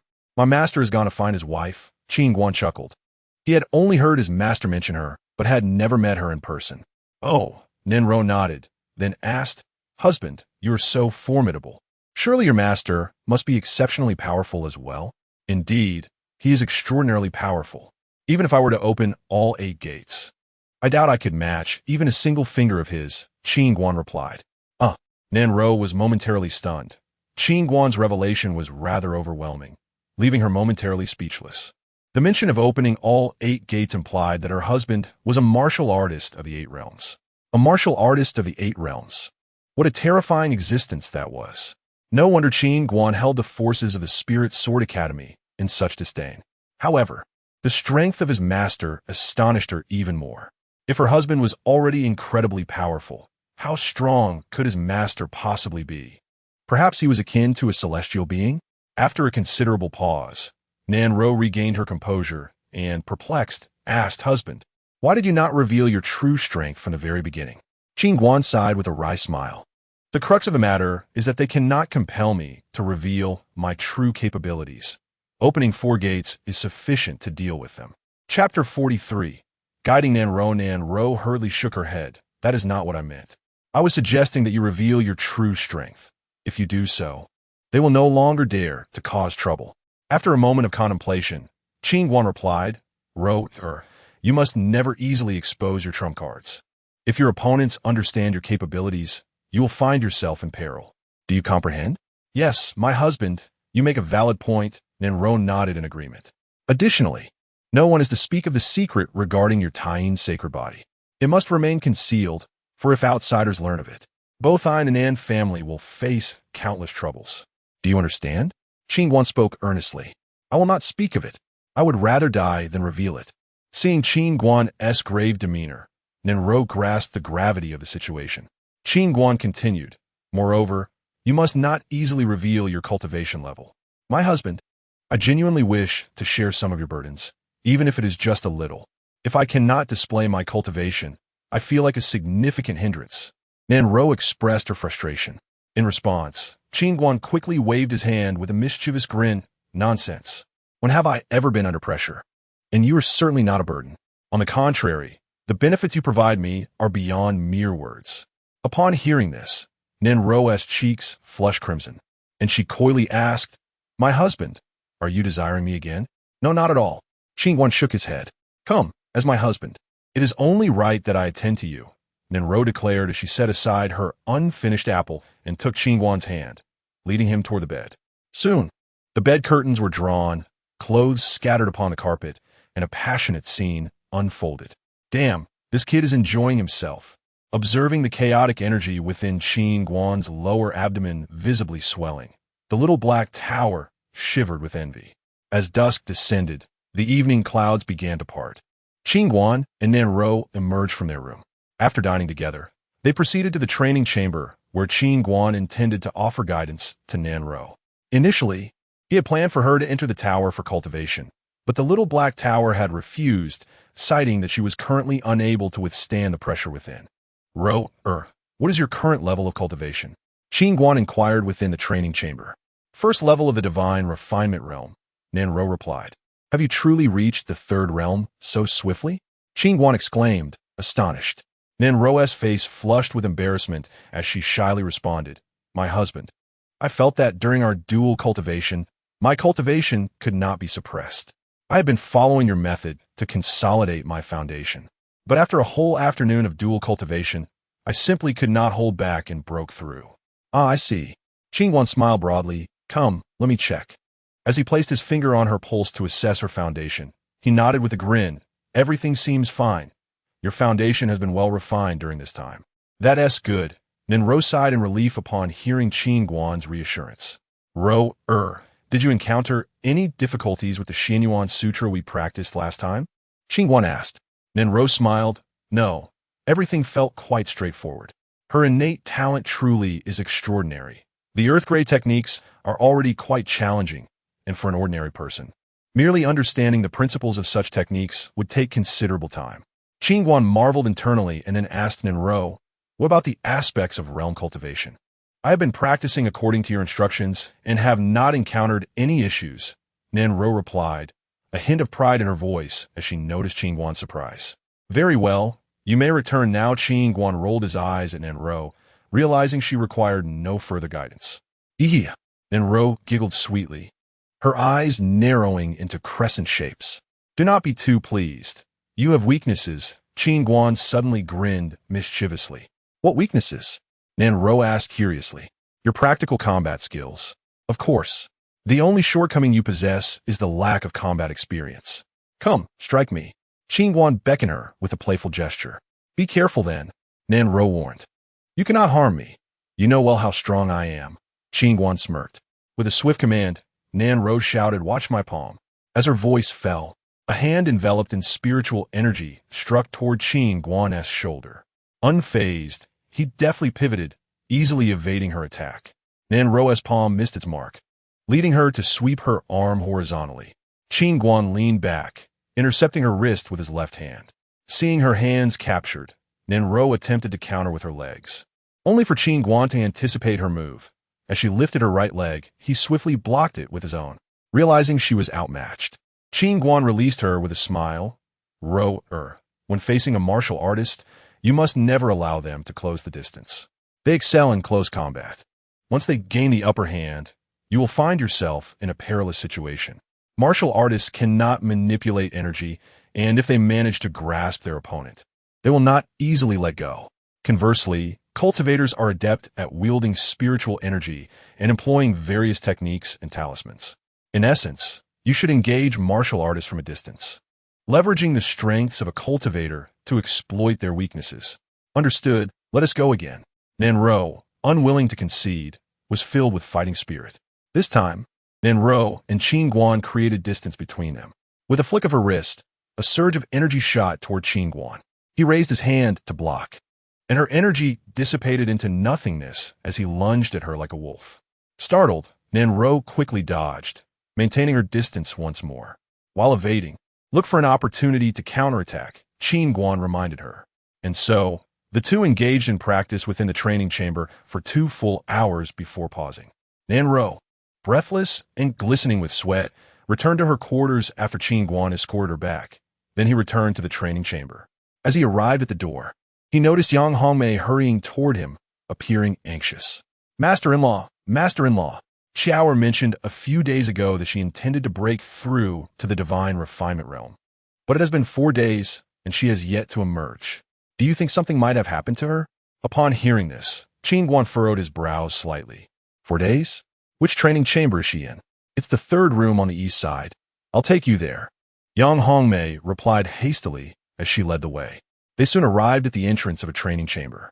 Xiao has been inside for several days, attempting her breakthrough. I did not dare to enter recklessly for fear of disturbing her. Yang Hongmei expressed her concerns. Why didn't you say so earlier? If she were to lose control, she could perish inside, Qin Guan said in a grave tone. Chapter 44. Spare me the pretense. Let us hurry inside and take a look. Upon hearing Qin Guan's words about the possibility of death lurking within, Yang Hongmei felt her legs weaken with fear. Qin Guan remained silent, pressing his palm against the heavy stone door with a gentle force. With a thunderous rumble, the imposing door slowly creaked open, unleashing a wave of frigid, bone-chilling air that surged forth. Yang Hongmei shivered violently, nearly succumbing to the icy grip. Wait outside, Qin Guan instructed before stepping into the training chamber. The moment he entered, he was met with an atmosphere laden with an oppressive cold, the floors and walls encrusted with a thick layer of frost. Soon, he spotted Nan Xiao nearby, and upon seeing her, his heart jolted with alarm. At that moment, Nan Xiao resembled a frozen statue, her entire form enveloped in a thick layer of ice crystals. Her face bore a ghastly expression, shifting between pallid white and fiery red, and her aura was in disarray, coursing chaotically through her meridians. Indeed, she had fallen into a state of cultivation deviation. Realizing the urgency, Qin Guan rushed forward, placing his palm atop her crown.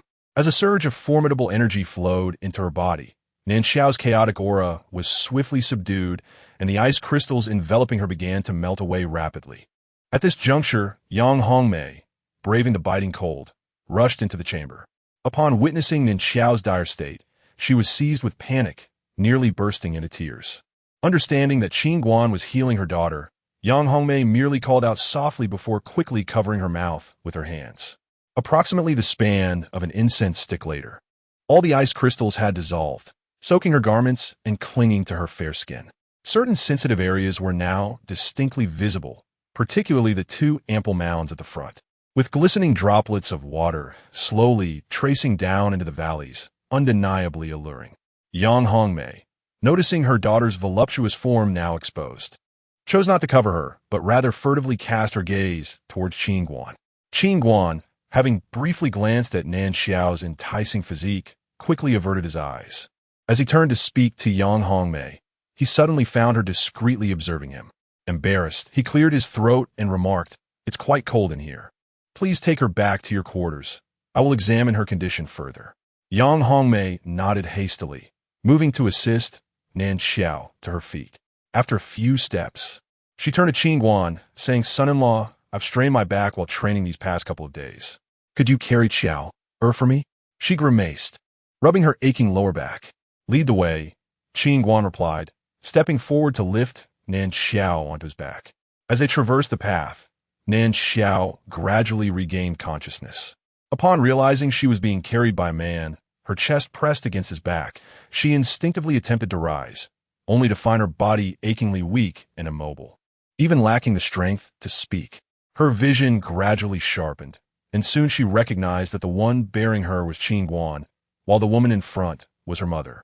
It dawned on her that her brother-in-law and mother had come to her rescue.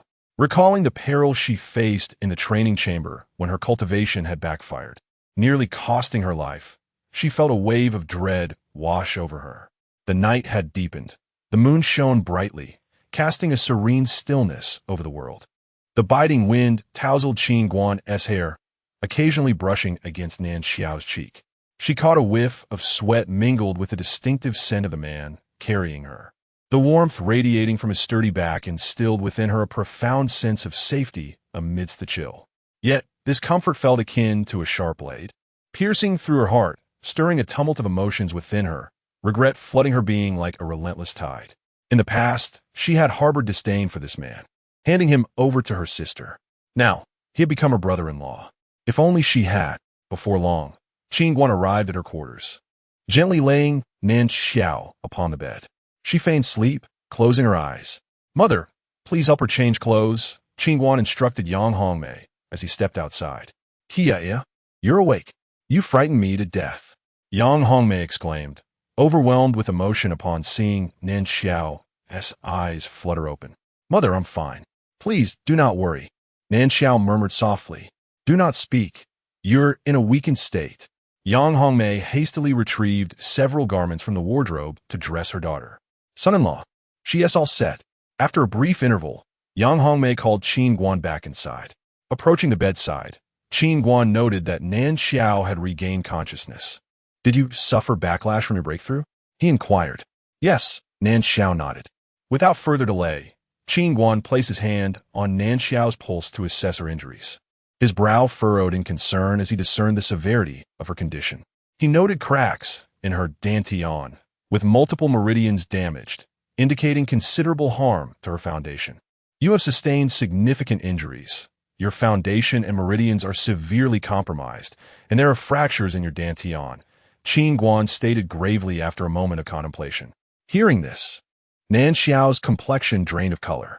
The dantian is of utmost importance to cultivators, and damage to it can often be fatal. At best, it halts progress, and at worst, it leads to regression and becoming incapacitated. Yang Hongmei immediately interjected, "Son-in-law, you possess remarkable abilities.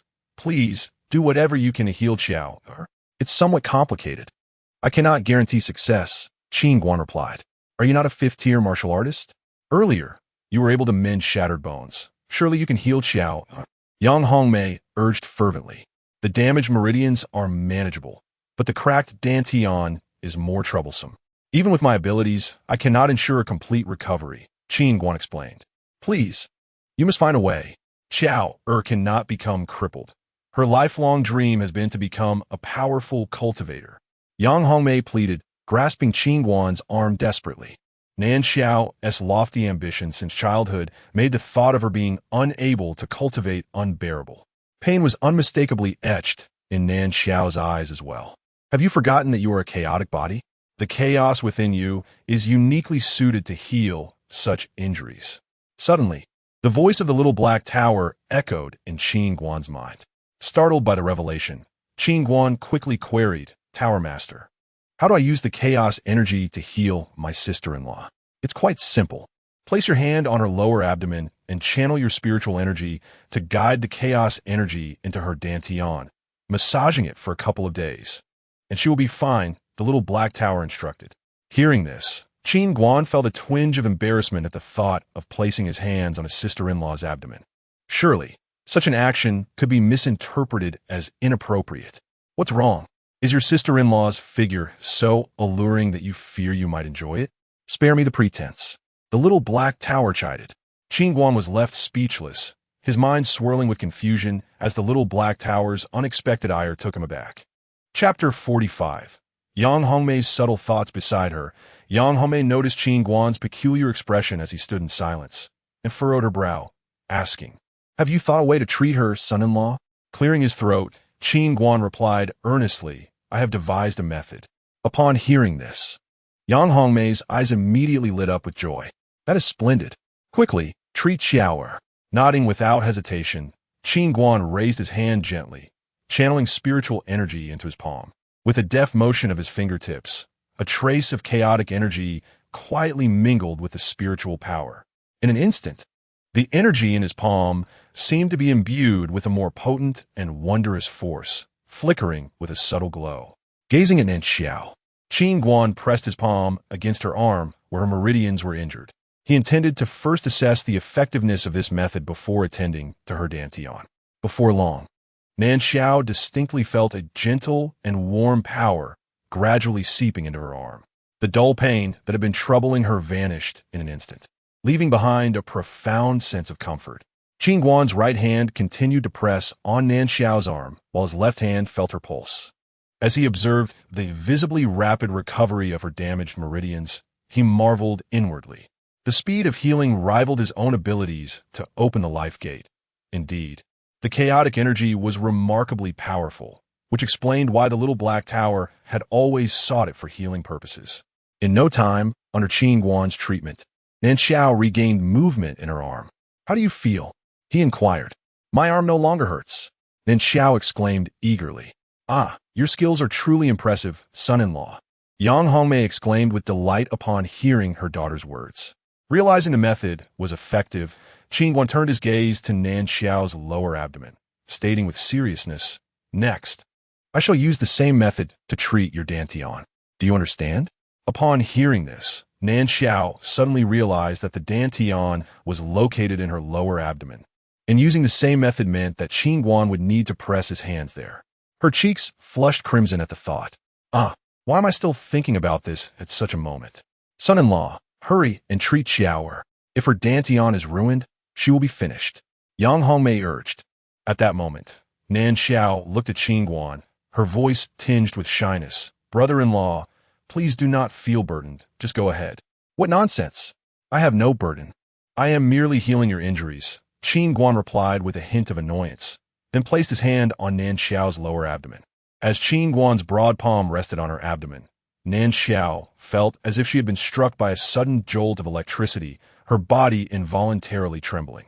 Seeing him remain still, the little black tower advised, "Kid, do you understand how to massage?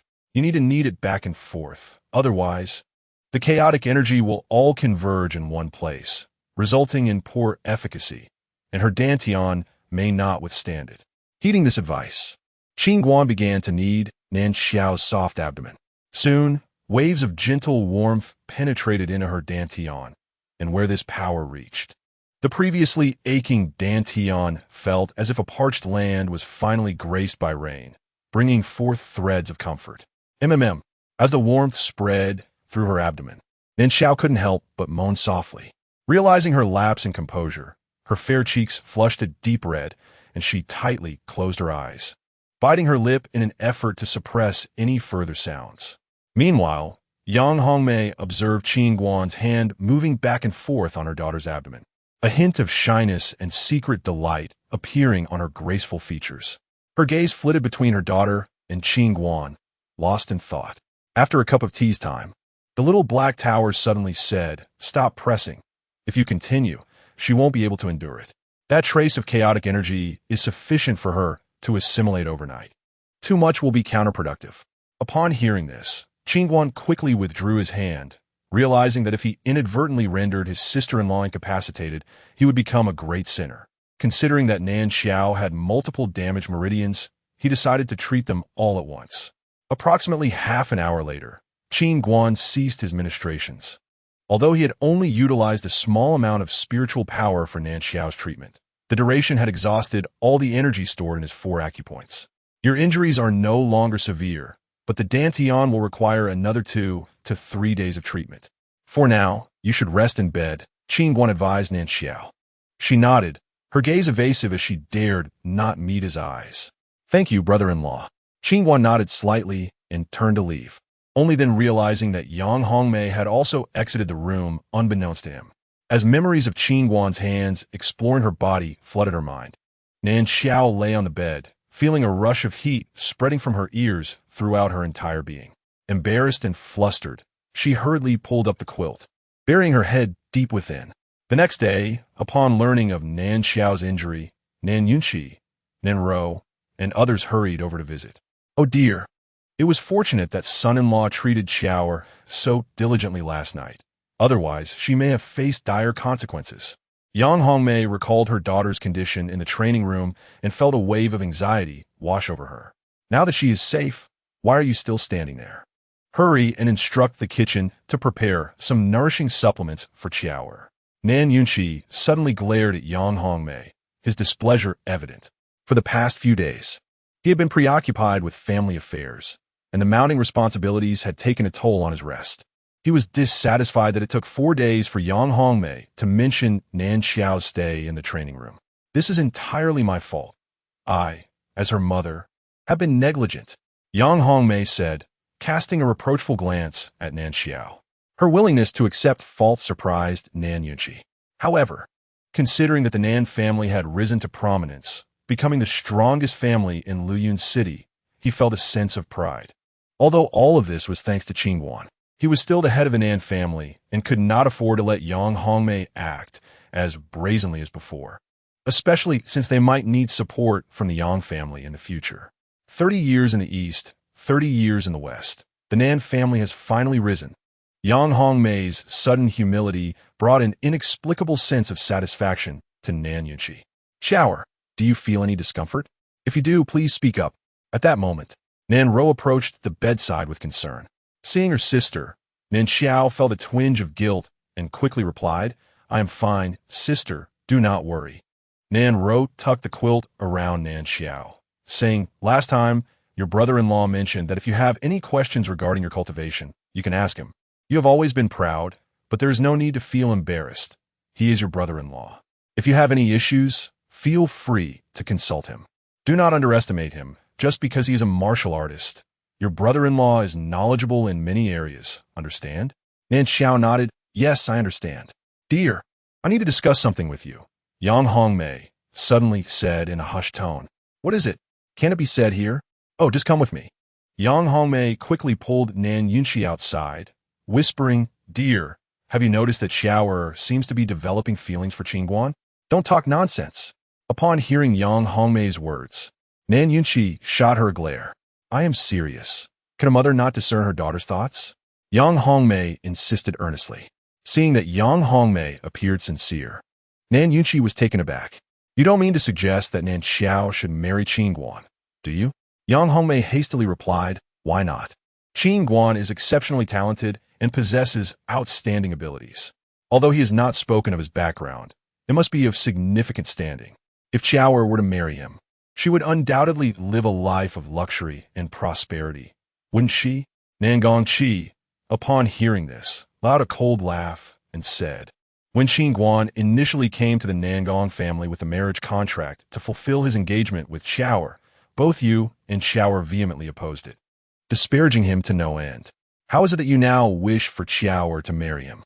Do you not feel the slightest embarrassment?" Chapter 46. The Spectral Hound, Nan Yunqi. Do you find it amusing to make such sarcastic remarks? Have you lost your wits? Do not forget that Nanjiao is also your own daughter. To ridicule her is to mock yourself. Yang Hongmei exclaimed through clenched teeth. "I." Nan Yunqi hesitated. Words caught in his throat. Moments later, he shook his head. "Qin Guan likely has no interest in Xiaoer. How can you be so certain he would overlook Xiaoer?" Yang Hongmei inquired urgently. "Previously, I discussed with him the idea of pursuing Jiang Linyue, only to be met with his outright refusal.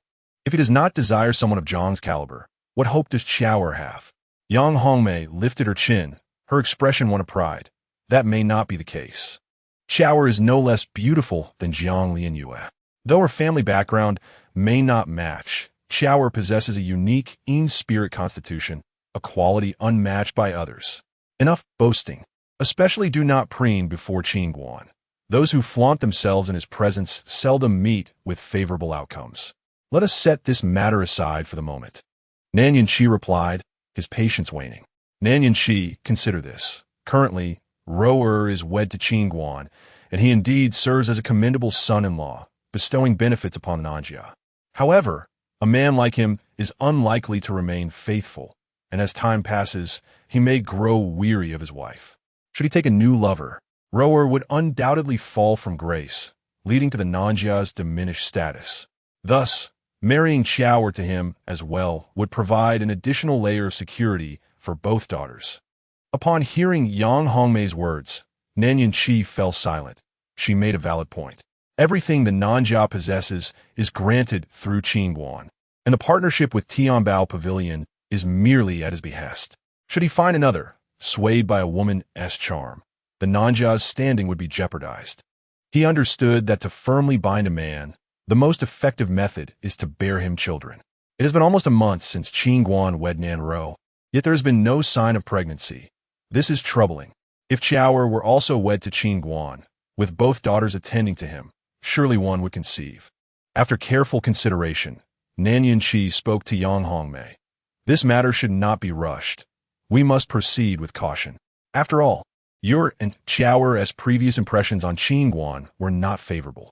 It would be prudent for Xiaoer to seek his counsel on cultivation matters, fostering their relationship. You're finally making sense. Yang Hongmei shot him a disapproving glance upon hearing his words. Meanwhile, within the training chamber of the Black Tower, Qin Guan drew his sword and struck fiercely at the air before him. Boom! A brilliant sword aura surged forth, illuminating the previously hazy space. The blade's light vanished after extending for more than 10 feet. As the sword aura dissipated, Qin Guan executed a graceful pivot and struck again, this time infusing his spiritual energy with chaotic essence. Sizzle! A sharp slicing sound erupted within the tower, the power of this strike evidently several times greater than the last. By the heavens! That previous strike fortuitously struck the luminous gate leading to the second floor, shattering the barrier with a single blow. Young man, you have quite the knack for mischief. Do you realize that barrier was set by your master? I am currently injured. If that beast emerges, I will be unable to subdue it. Henceforth, do not expect to cultivate on this floor again, came the voice of the Black Tower. Master of the tower, I truly did not mean to. Qin Guan began, but before he could finish, a black head suddenly emerged from the luminous gate. The head was broad as ink, with two triangular ears standing erect, and its eyes glowed like two eerie green flames, radiating a chilling aura. Upon spotting Qin Guan, the Black Hound immediately became wary, a terrifying demonic energy surging towards him like a tidal wave. Feeling the horrific energy emanating from the spectral hound, Qin Guan's expression grew grave. Soon, the hound stepped through the luminous gate. Though it stood only slightly taller than a person, its muscular frame exuded an overwhelming strength. Yet one of its front legs hung limply in the air, quite conspicuous. The spectral hound surveyed its surroundings before fixing its gaze on Qin Guan, its mouth slightly ajar, revealing sharp fangs. Human, despicable. By the heavens, it speaks. A demon king. Upon hearing the hound articulate human speech, Qin Guan swallowed hard. Despicable, human. The spectral hound reiterated. Qin Guan's lips twitched. What an immense grudge it bore against humanity. I'm a good person, he quickly exclaimed. Upon hearing Qin Guan's words, the hound's black lips curled disdainfully, the skin around its nose wrinkling, exposing 2 rows of gleaming fangs. Its body slightly hunched, as if preparing to launch an attack on Qin Guan. At that moment, Qin Guan flicked his finger, and a wisp of white chaotic essence floated before the hound. Upon seeing the chaotic essence, the hound's previously curled lips fell slack, its eyes widening in astonishment. Young man, are you feeding chaotic essence to a dog? The Black Tower's voice resonated with indignation. If I can win its favor, I might secure this floor for my cultivation. Qin Guan hastily replied. Such waste. You should be struck by lightning for this. The Black Tower warned ominously. Qin Guan. Slurp. The spectral hound, recognizing the essence before it, extended its tongue, eagerly consuming the chaotic energy. Human, who are you? The hound inquired, astonished. This youth possesses the essence of all things. He is no ordinary individual. He is the disciple of the old man who shattered your leg. The Black Tower interjected, exasperated that Qin Guan was bribing this foolish hound. Master of the tower, you have betrayed me. Qin Guan retorted, exasperated by the tower's betrayal. Upon hearing the tower spirit's words, the spectral hound's demeanor shifted to one of suspicion. Its previously raised tail now covering its rear. Seeing the hound's fearful reaction, the Black Tower remarked irritably, that old man has already returned to the upper realm. Upon hearing that the old man was absent, the hound glared at Qin Guan, seething, you despicable human, I will. Before the spectral hound could finish, another wisp of chaotic essence floated before it. Slurp. The hound, not bothering to speak, quickly consumed the essence once more. Brother dog, the one who harmed you is that old man. If you seek revenge, direct your ire at him. I harbor no malice toward you. Qin Guan gestured to the hound. The hound rolled its eyes. Your reasoning seems sound. Foolish dog, do you truly believe you can contend with that old man? If you cannot defeat him, why not take your frustrations out on his disciple? Consider this. You were grievously wounded simply for urinating in ignorance. And now you are imprisoned here for over 500 years. Can you possibly swallow that indignity? The Black Tower scolded. Qin Guan. The Black Tower's words ignited the hound's fury. That old man had caused it immense suffering. Were it not for him, it might have achieved the status of a demon lord long ago. To suffer such punishment simply for a moment's folly, was it truly warranted? Reflecting on its profound grievances, the spectral hound snarled, I may not be able to defeat your master, but as his disciple, you must repay this debt. To be honest, though, I am his disciple. I too have grievances against that old man, Qin Guan replied solemnly. The spectral hound paused. How could you have enmity with your master? Qin Guan seethed. He saw my master's wife, abandoning me, leaving me alone, and insisting I become a son-in-law.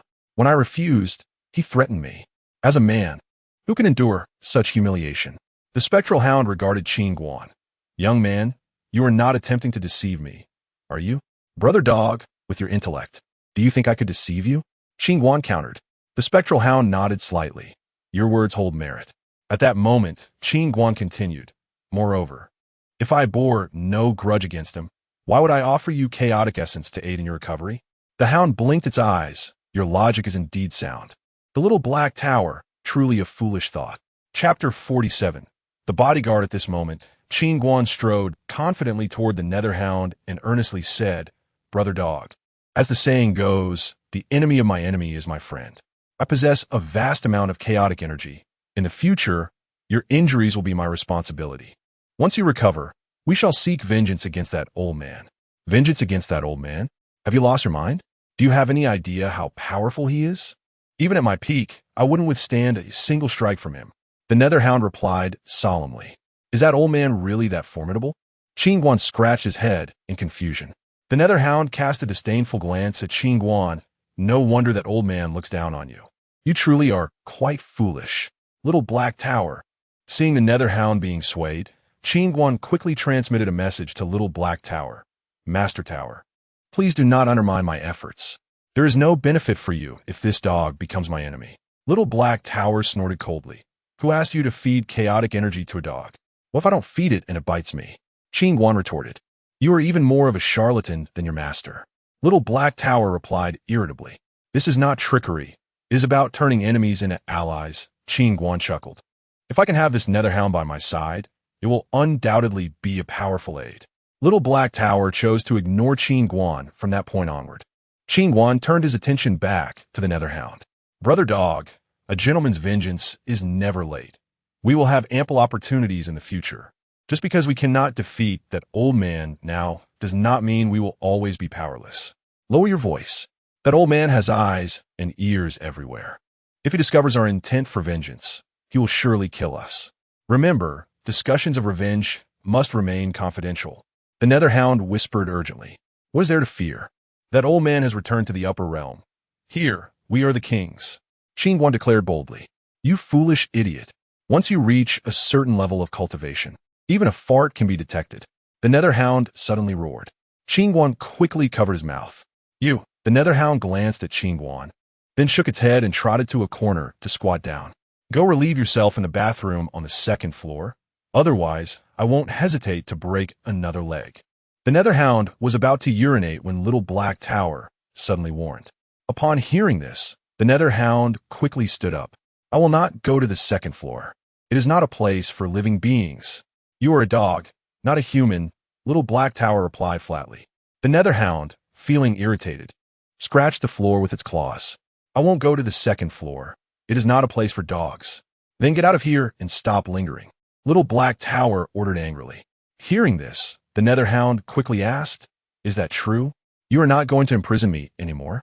Since the restraints were not broken by me, you can go wherever you please. It is no concern of mine, little black tower replied. As soon as little black tower finished speaking, the nether hound suddenly vanished from the tower, reappearing in the training room in the next moment. Seeing this, Qin Guan hurriedly followed. What is this place? The nether hound muttered as it surveyed the surroundings. This is my father-in-law's training room, Qin Guan explained. Kid, since you have provided me with chaotic energy, would you like this dog to help you destroy your father-in-law's place? The nether hound suggested, looking at Qin Guan. Brother dog, you must not. My father-in-law is related to that old man, and there is a fragment of his soul guarding their household. Qin Guan exclaimed in alarm. Why didn't you say so earlier? The nether hound shuddered at Qin Guan's words and quickly surveyed the area. If that fragment of the soul were not there, I would have fled long ago. But rest assured, that fragment is sealed away by my wife, Qin Guan reassured. Hearing this, the nether hound let out a sigh of relief. It seems this place is not suitable for a prolonged stay. Noticing the nether hound's intent to leave, Qin Guan quickly said, "Brother dog, we are in this together. Will you not stay and assist me? Who is in this with you?" The nether hound shot Qin Guan a disdainful look as it turned toward the door. A mischievous smile spread across Qin Guan's face. "Brother dog, given your grave injuries, it will be quite difficult for you to heal without my chaotic energy, wouldn't it?" Upon hearing this, the nether hound, who was at the door, suddenly halted. It nearly forgot this matter. Its foundation had been damaged, and remnants of that old man's sword energy lingered within. Without the aid of chaotic energy for healing, it might not recover in this lifetime. Realizing this, the nether hound turned back to Qin Guan. "You seem rather pitiful. I shall temporarily stay and assist you. Truly loyal and righteous, my brother dog." Qin Guan grinned widely. "Kid, where did you acquire such an abundance of chaotic energy?" The nether hound suddenly inquired. "In a secret realm," Qin Guan replied. "A secret realm? How much do you have left?" The nether hound asked, eyeing Qin Guan. "Do not worry. There is plenty. Enough for your healing," Qin Guan assured with a smile. It seems this lad is not an ordinary person. He can obtain chaotic energy, indicating great fortune. The nether hound mused to itself as it glanced at Qin Guan. "Come, let me take you out for some fresh air.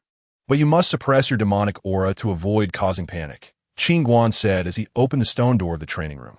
The nether hound nodded, eager to escape the confines of its imprisonment for over 500 years and see the world once more. Stepping out of the training room, the nether hound was greeted by the long mist light and the sweet scent of fresh air. 500 years. 500 years. This dog is finally free. The nether hound exclaimed excitedly, taking a deep breath, tears unexpectedly streaming down its cheeks. Qin Guan patted the nether hound's back. "Brother dog, you have suffered during these years." Afterward, Qin Guan led the nether hound around the courtyard. The servants, noticing a limping black dog trailing behind Qin Guan, regarded it with curiosity, sensing that this peculiar black dog was quite different. After a couple of rounds, Qin Guan brought the nether hound to his residence. Nanro had just returned from visiting Ninxiao and was bustling about in the kitchen. The third-tier demon wolf king that Qin Guan hunted in the Myriad Beast Valley remained untouched in his storage bag. She intended to stew it to nourish Ninxiao. "That is my wife, and a fragment of that old man's soul resides in her possession," Qin Guan whispered to the nether hound, pointing to Nanro, who was busy in the distance. Upon hearing this, the nether hound quickly asked, "Kid, why do you want me to meet your wife?" "Brother dog, you see, I have offended several powerful factions recently, and they may come seeking revenge in the next few days. I fear that if my wife becomes enraged, she may summon that old man's soul fragment, and he will undoubtedly hold me accountable. Thus, I wish to ask you to act as my wife's bodyguard. Are you trying to push me into the fire? What if she summons that old man's soul fragment while I am beside her?" The nether hound replied gravely. Qin Guan waved his hand dismissively. "Brother dog, as long as you ensure her safety, she will not invoke her trump card without reason." The nether hound furrowed its brow. "Kid, I can't shake the feeling that you're trying to ensnare me. Brother dog, you have been imprisoned in the tower for 500 years, deprived of sunlight. My request for you to be a bodyguard is merely to allow you to stretch your legs and enjoy some fresh air. What treachery could there be? Besides, you need not follow her constantly. Only emerge when danger arises. Otherwise, you can stroll around, nap, and use chaotic energy for healing. Oh, I almost forgot about your injuries. You are still quite weak and may not be a match for those powerful factions." As Qin Guan spoke, he suddenly slapped his forehead. "What? Are those people you offended very strong?" The nether hound asked solemnly. "Not too strong. They seem to be weaker than me," Qin Guan replied with a smile. "What do you mean by that? If they are not stronger than you, how can you say that I am not their match?" The nether hound rebuffed. "Even if they are not stronger, there are just too many of them." Qin Guan exclaimed. "What does it matter if there are many? In the face of absolute strength, numbers mean nothing. They are merely delaying the inevitable." The nether hound shook its head and sighed. "No wonder your master did not want you. You're not only foolish, but also superficial." In the shadows, the little black tower mused, finally understanding why that foolish canine once chose to relieve itself upon the old man's shoes. Qin Guan, stroking his nose, inquired, "Brother dog, does this imply that you harbor no fear of those individuals? If you cannot articulate, kindly refrain from speaking," the spectral hound replied in a low voice. At that moment, The busy Nanro caught sight of Qin Guan conversing with a limping black dog in the courtyard. Just as she was about to speak, Qin Guan hastily winked at her. "Brother dog, I shall make my way over," he exclaimed to the spectral hound before scampering towards Nanro. The spectral hound retreated to a corner of the wall, observing the scene unfold. Qin Guan swiftly recounted to Nanro his recent encounter with the spectral hound. "Now, scold me loudly and command me," he urged, casting a meaningful glance her way. Oh, Nanro nodded eagerly, replying, "Please assist me in washing the flesh of the demon wolf king." "Do not be so gentle. Be a bit more forceful," Qin Guan whispered, glancing at the distant spectral hound. "Go, wash the flesh of the demon wolf king." Nanro raised her voice. "Consider how your stepmother typically treats your father." Qin Guan reminded her once more. "Could you not be a bit swifter? Your actions are sluggish, akin to a tortoise." "Oh, how blind I was to marry someone so ineffectual. You cannot accomplish significant tasks, nor even the minor ones. What purpose do you serve? Just look at others." As Nanro reflected on the moments when Yang Hongmei chastised her father, she pointed at Qin Guan while berating him, a sly smile escaping her lips as she avoided the gaze of the spectral hound. Not far off, the spectral hound observed the smiling and bowing Qin Guan with a touch of sympathy. "This fellow is truly unfortunate. An 8th realm martial artist is not weak by any means, yet he finds himself subjugated by a woman. It seems all of this is due to that detestable old man. Qin Guan, where did that black dog come from? We should skin it and stew it together," Nanro suddenly exclaimed, pointing at the spectral hound standing in the courtyard. Chapter 48. Nan Xiao's confession. As the ethereal hound heard the words, its eyes widened in surprise. Just as it was about to express its ire, it remembered the lingering essence of that old man within Nanro and promptly trotted over to her, nuzzling her affectionately. "This dog possesses quite an intelligence. Where did you acquire it, and what is its name?" Nanro inquired. "Its name is Xiao Ming. A guardian I purchased from the market," Qin Guan replied. Suddenly, the hound dashed back into the house and returned, carrying a chair in its mouth and placing it in front of Nanro. "See, Xiao Ming is more capable than you," Nanro praised, gently stroking the hound's head. "Indeed," Qin Guan nodded eagerly. Receiving Nanro's commendation, the hound cast a proud glance at Qin Guan. "What is wrong with Xiao Ming's legs?" Nanro asked, her gaze shifting to the hound's limbs. "It was injured by a villain," Qin Guan responded. "How unfortunate. Later, when the demon wolf king is cooked, make sure to serve Xiao Ming 2 bowls to replenish its strength." Nanro lovingly caressed the hound's head. Once she entered the house, she could no longer contain her laughter, realizing that her husband had conspired with her to deceive a mere dog. After Nanro departed, the hound raised an eyebrow at Qin Guan and remarked, "Kid, your wife is quite splendid, isn't she?" Qin Guan remained silent, focused on his tasks. The hound shook its head. "You should be grateful to your master. Otherwise, a person like you would struggle to find a wife." The following evening, Qin Guan arrived at Nan Xiao's residence to continue her treatment. After one more session, she should be fully healed. Upon entering the room, he was enveloped by a subtle yet enchanting fragrance, and the soft lighting within was more subdued than usual, as if draped in a veil. "Nan Xiao?" Qin Guan called from the outer room. "Brother-in-law, you're here." Nan Xiao hurriedly emerged from within, adorned in a moon-white satin gown, embroidered with delicate pink blossoms that shimmered softly in the dim light.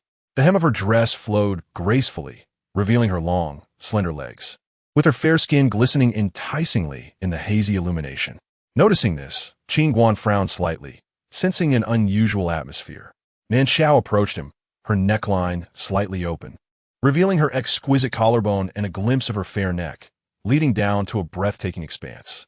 "Tonight, after treating your dantian once more, you should be restored," Qin Guan stated. "Thank you, brother-in-law, for healing me every day," Nan Xiao replied, biting her lip. "No need for pleasantries. Let us begin," Qin Guan urged. "Very well." She nodded, slowly reclining on the bed. As she lay down, her alluring figure was unveiled before Qin Guan. He took a deep breath and placed his palm gently on her soft, warm abdomen. Feeling that familiar sensation, a rosy hue crept onto Nan Xiao's cheeks as she shyly glanced at Qin Guan, who had closed his eyes, seemingly assessing her condition. Cultivators are remarkable. Despite being in the qi refinement stage, her dantian possesses a capacity of a yard in diameter, truly extraordinary. Qin Guan marveled internally. The capacity of a cultivator's dantian increases with their cultivation level, allowing for greater reserves of spiritual power, enhancing their endurance and explosive potential. At present, Qin Guan had opened 10 acupoints, each developed to the size of a watermelon. Yet combined, they only amounted to 1% of Nan Xiao's dantian capacity. The disparity was significant, and he knew he must continue to strive. After a short while, the last fissure in Nan Xiao's dantian gradually sealed. Qin Guan withdrew his hand and inquired, "How do you feel?" Nan Xiao promptly cultivated to inspect her dantian. Moments later, she joyfully exclaimed, "Brother-in-law, it's healed. My abdomen doesn't hurt at all." Qin Guan nodded slightly. "As long as you are well, it is getting late. You should rest." "Brother-in-law." Just as Qin Guan stood, Nan Xiao unexpectedly embraced him from behind. "What are you doing? Let go of me." Qin Guan was startled and attempted to escape, but Nan Xiao held on tightly. "I don't want to call you brother-in-law anymore," she declared. Realizing her intentions, Qin Guan comprehended the situation. His sister-in-law had developed feelings for him. No wonder the atmosphere felt off upon entering. "Nan Xiao, our relationship was never meant to be. In my heart, there is only Rower. I implore you to respect yourself." Upon hearing this, Nan Xiao shook her head vehemently, tears streaming down her face. "No, you are meant for me. We are bound by our engagement. I deeply regret the decision I made that day. Can you grant me another chance? Some opportunities, once missed, are lost for a lifetime." Qin Guan, feeling overwhelmed, forcefully disentangled himself from her grasp. He turned to Nan Xiao with a serious expression. "In truth, I am but a martial man. There are countless individuals far more accomplished than I. You possess a unique constitution. Your future holds great promise, and you can find any man you desire. I do not want anyone else. I only want you." Nan Xiao cried, biting her lip, her tears staining her cheeks. "Hurry and come in to persuade your daughter." Qin Guan suddenly shouted towards the door. Moments later, Nan Yunqi and Yang Hongmei awkwardly entered. Qin Guan glanced at them and then swiftly exited the room. "How is it? I told you he only has Rower in his heart," Nan Yunqi remarked, shaking his head. "What do you mean by that? Do you believe Qiaoer is inferior to Rower?" Yang Hongmei retorted with a scoff. "It is not a matter of comparison. You once looked down upon Qin Guan and bestowed him upon Rower. He may seem indifferent, but as a man, that humiliation will forever linger in his heart. Do you understand?" Nan Yunqi said solemnly. Hearing her father's words, Nan Xiao's cries grew louder, and regret consumed her. "Qiaoer, do not cry. This is all your mother's fault. I should never have suggested such a foolish idea." At that moment, Yang Hongmei also felt remorse, realizing how her idea had inadvertently jeopardized her daughter's happiness, offering it up to that wretched Nanro. "Father, mother, please leave. I wish to be alone," Nan Xiao said, wiping her tears. "Qiaoer, please do not resort to any reckless actions." Yang Hongmei expressed her concern. "Reckless actions?"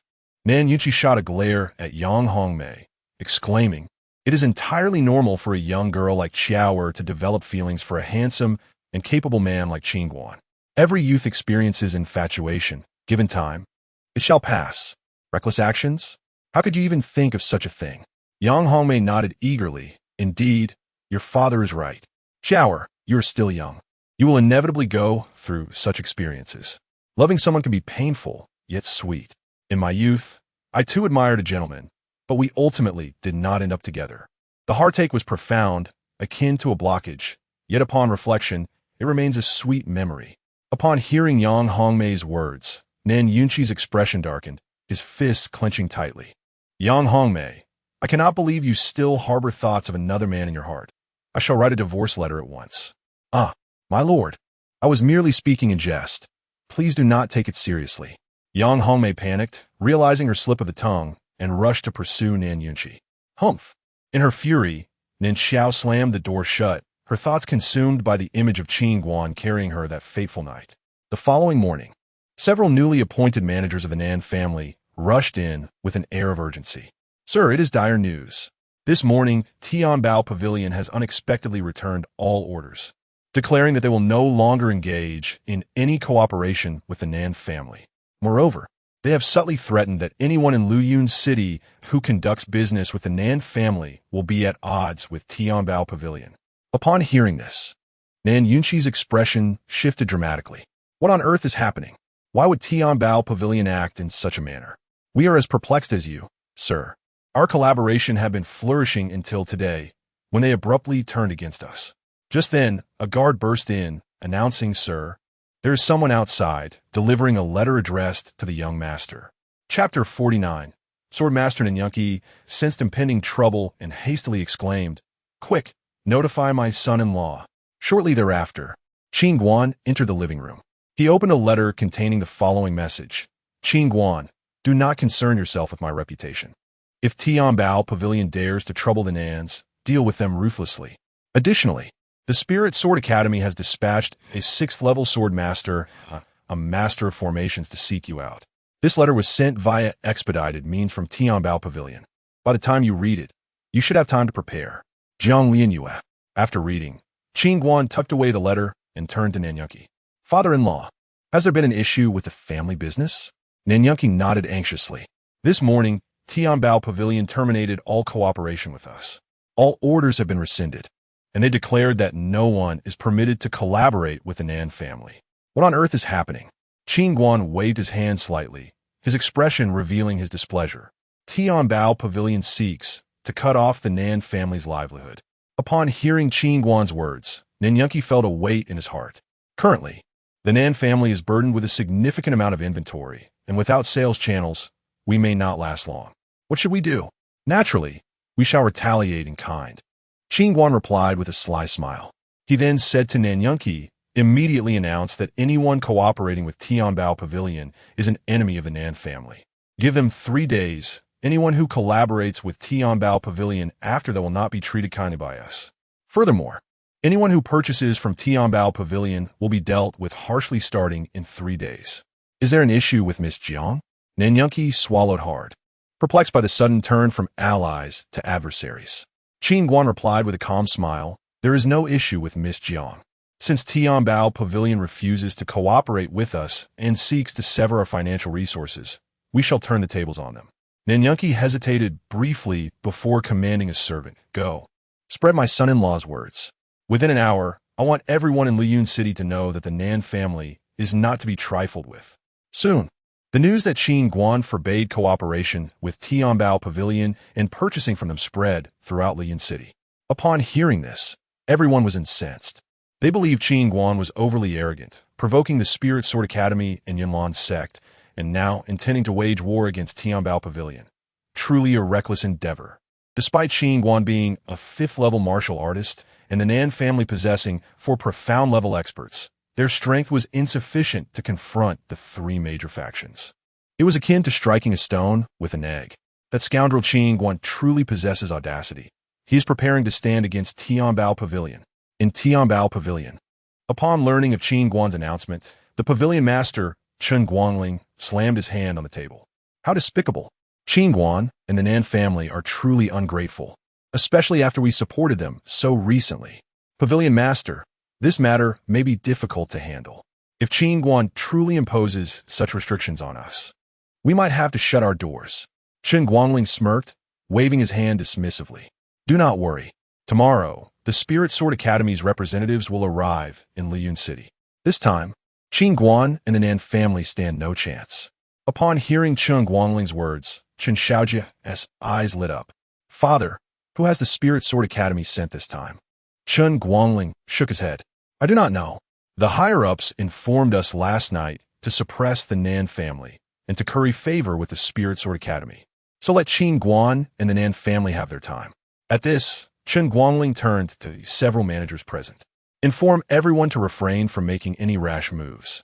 By tomorrow, the Nan family will be completely eradicated from Liyun City. Understood. The managers quickly departed. Father, last time at the Nan family, we suffered greatly and lost face. This is a splendid opportunity for revenge. Chen Shaojia exclaimed angrily. Chen Guangling sneered. The world is unpredictable. I've long believed that the eldest miss has poor judgment. Qin Guan has offended the Spirit Sword Academy and the Yunlan sect, and yet she seeks to befriend him. What foolishness. Fortunately, those in power are wise. Since Jiang Lianyue befriended Qin Guan, Chen Guangling had repressed his hatred for him. Unexpectedly, He received orders from headquarters last night to terminate cooperation with the Nan family and suppress them, which delighted him immensely. Father, when the Spirit Sword Academy and Yunlan's sect come for revenge, you must plead for the two girls, Nan Ro and Nan Xiao, to be spared for me. Chen Xiaojie urged eagerly. Slap!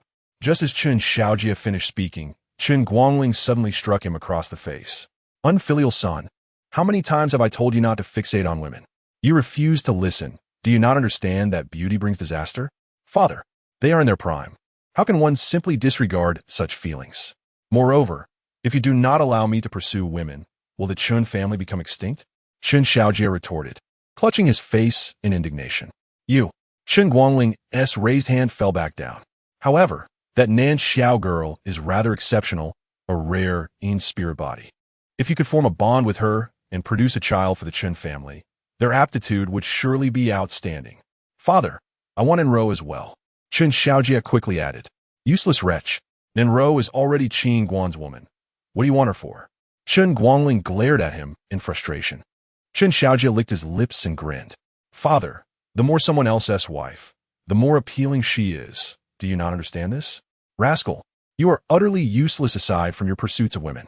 Qin Guanling shook his head in exasperation. The following day, as the sun rose in the east, casting radiant beams across the land and swiftly dispelling the morning mist, a colossal sword imbued with terrifying spiritual energy plummeted from the sky towards the Nan family. Sensing this overwhelming pressure, the members of the Nan family rushed outside almost immediately. Upon seeing the massive sword descending from the sky, their expressions changed drastically. A sword master. The visitor must be the gold-ranked mentor, Pei Qian. Chen Guanchong declared gravely, feeling the terrifying sword intent emanating from above. In Qingzhou, only 3 sword masters existed, and Pei Qian from the Spirit Sword Academy was one of them. Sword master, Pei Qian. Everyone gasped in shock, feeling the weight of impending doom. At that moment, many factions in Liyun City climbed onto rooftops to witness the spectacle, realizing that the Spirit Sword Academy had sent someone. What terrifying power! Even from this distance, I can sense the dreadful strength contained within that sword. If it strikes, the entire Nin family may be reduced to ashes. The might of a sword master. My goodness! The Spirit Sword Academy actually dispatched a sword master. Someone exclaimed from a rooftop. Excellent. This is just what we needed. The Nan family has been arrogant and oppressive, seizing countless territories. Retribution is finally at hand. Many families secretly rejoice from a distance, wary of approaching. The strength of a sword master was no joke, and being caught in the sword's aura could spell disaster. Father, we must hurry. What if Nanro and Nan Xiao are killed? Chen Xiaojie urged anxiously from a nearby pavilion. Do not worry. I have already made arrangements. The 2 mentors will show mercy towards the girls. Qin Guanling replied, stroking his beard with a smile. Father, have you already met the 2 mentors?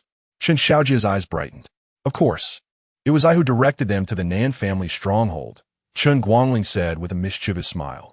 Wonderful. When shall we go? Chen Xiaojie asked eagerly. We will wait until there is no commotion. We must not offend the 2 mentors. Everything will be as you say, Father. What if that lad is killed by your sword? A graceful woman in red, appearing ethereal, spoke softly from above the clouds.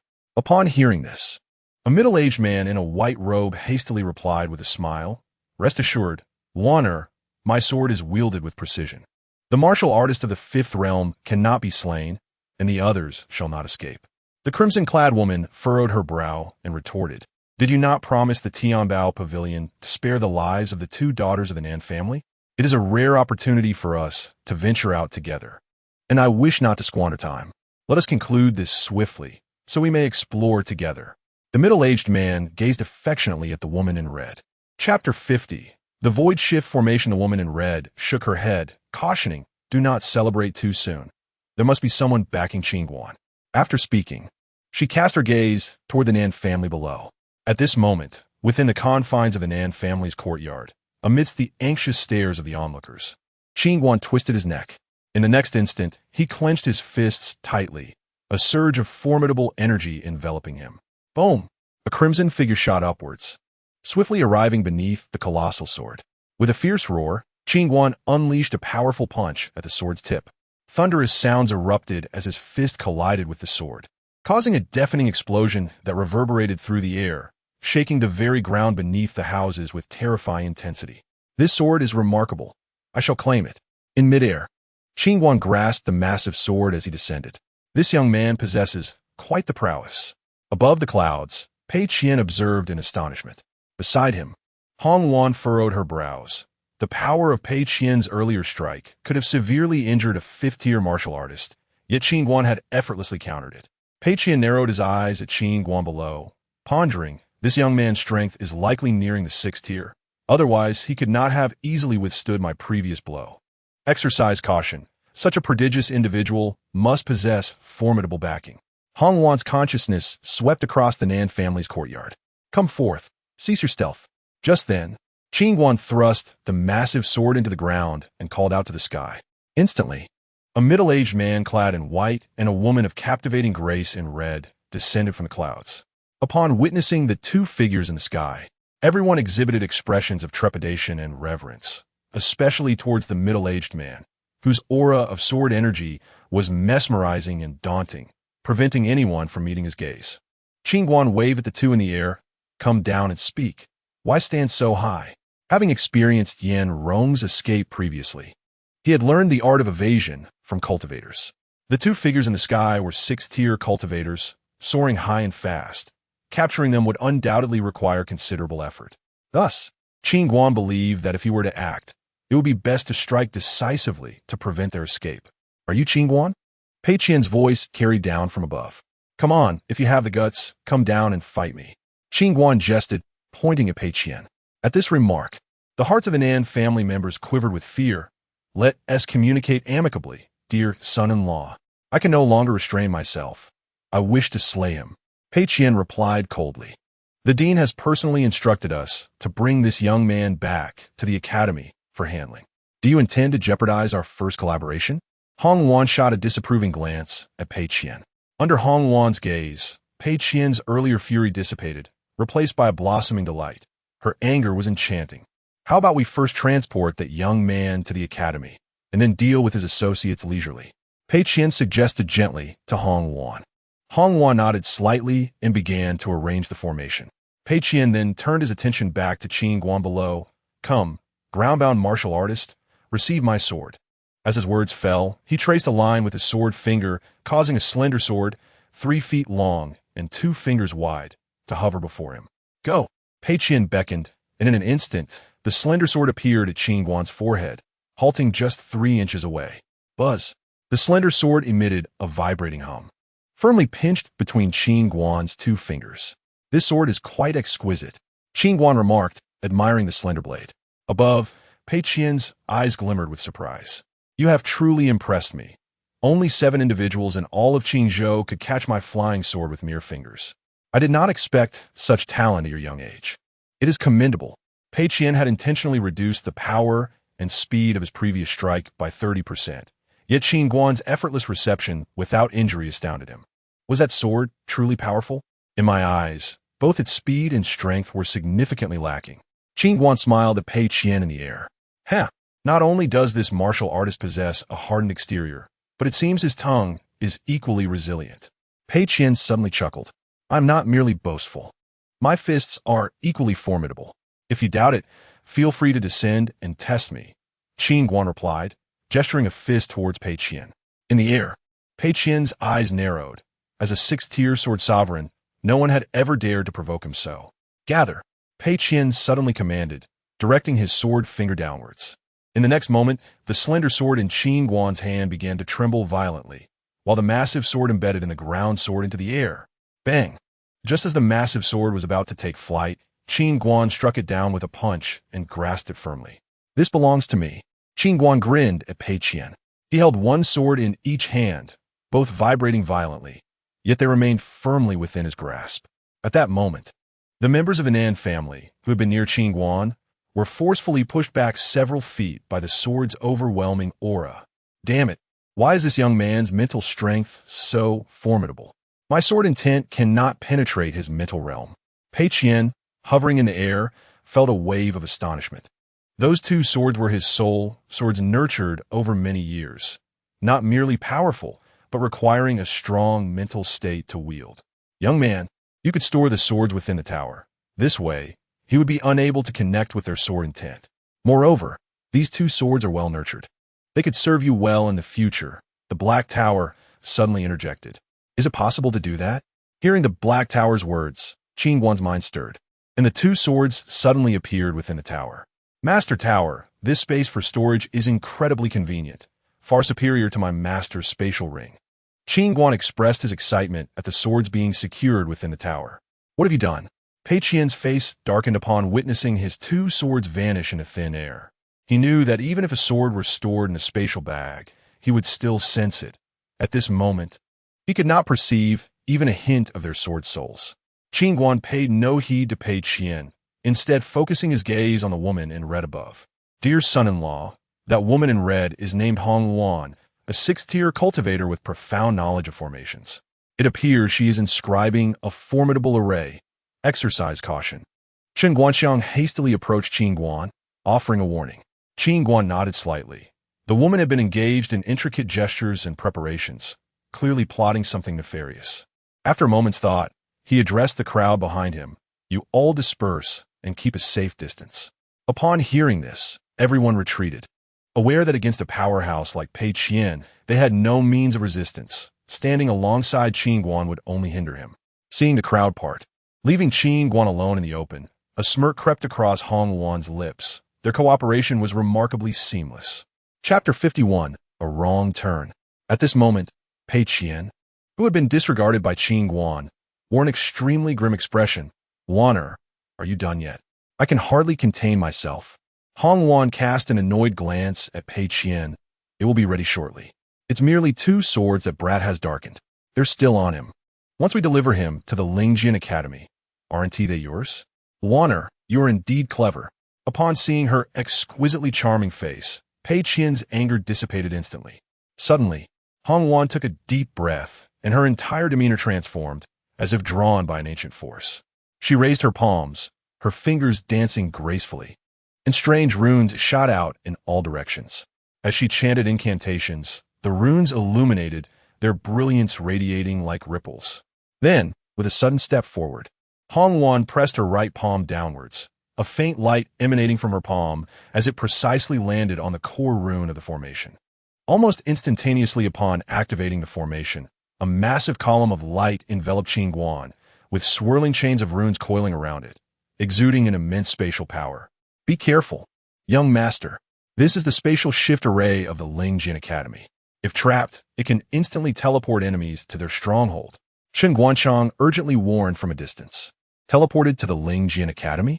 Upon hearing Qin Guanxiang's words, the members of the Nan family turned pale.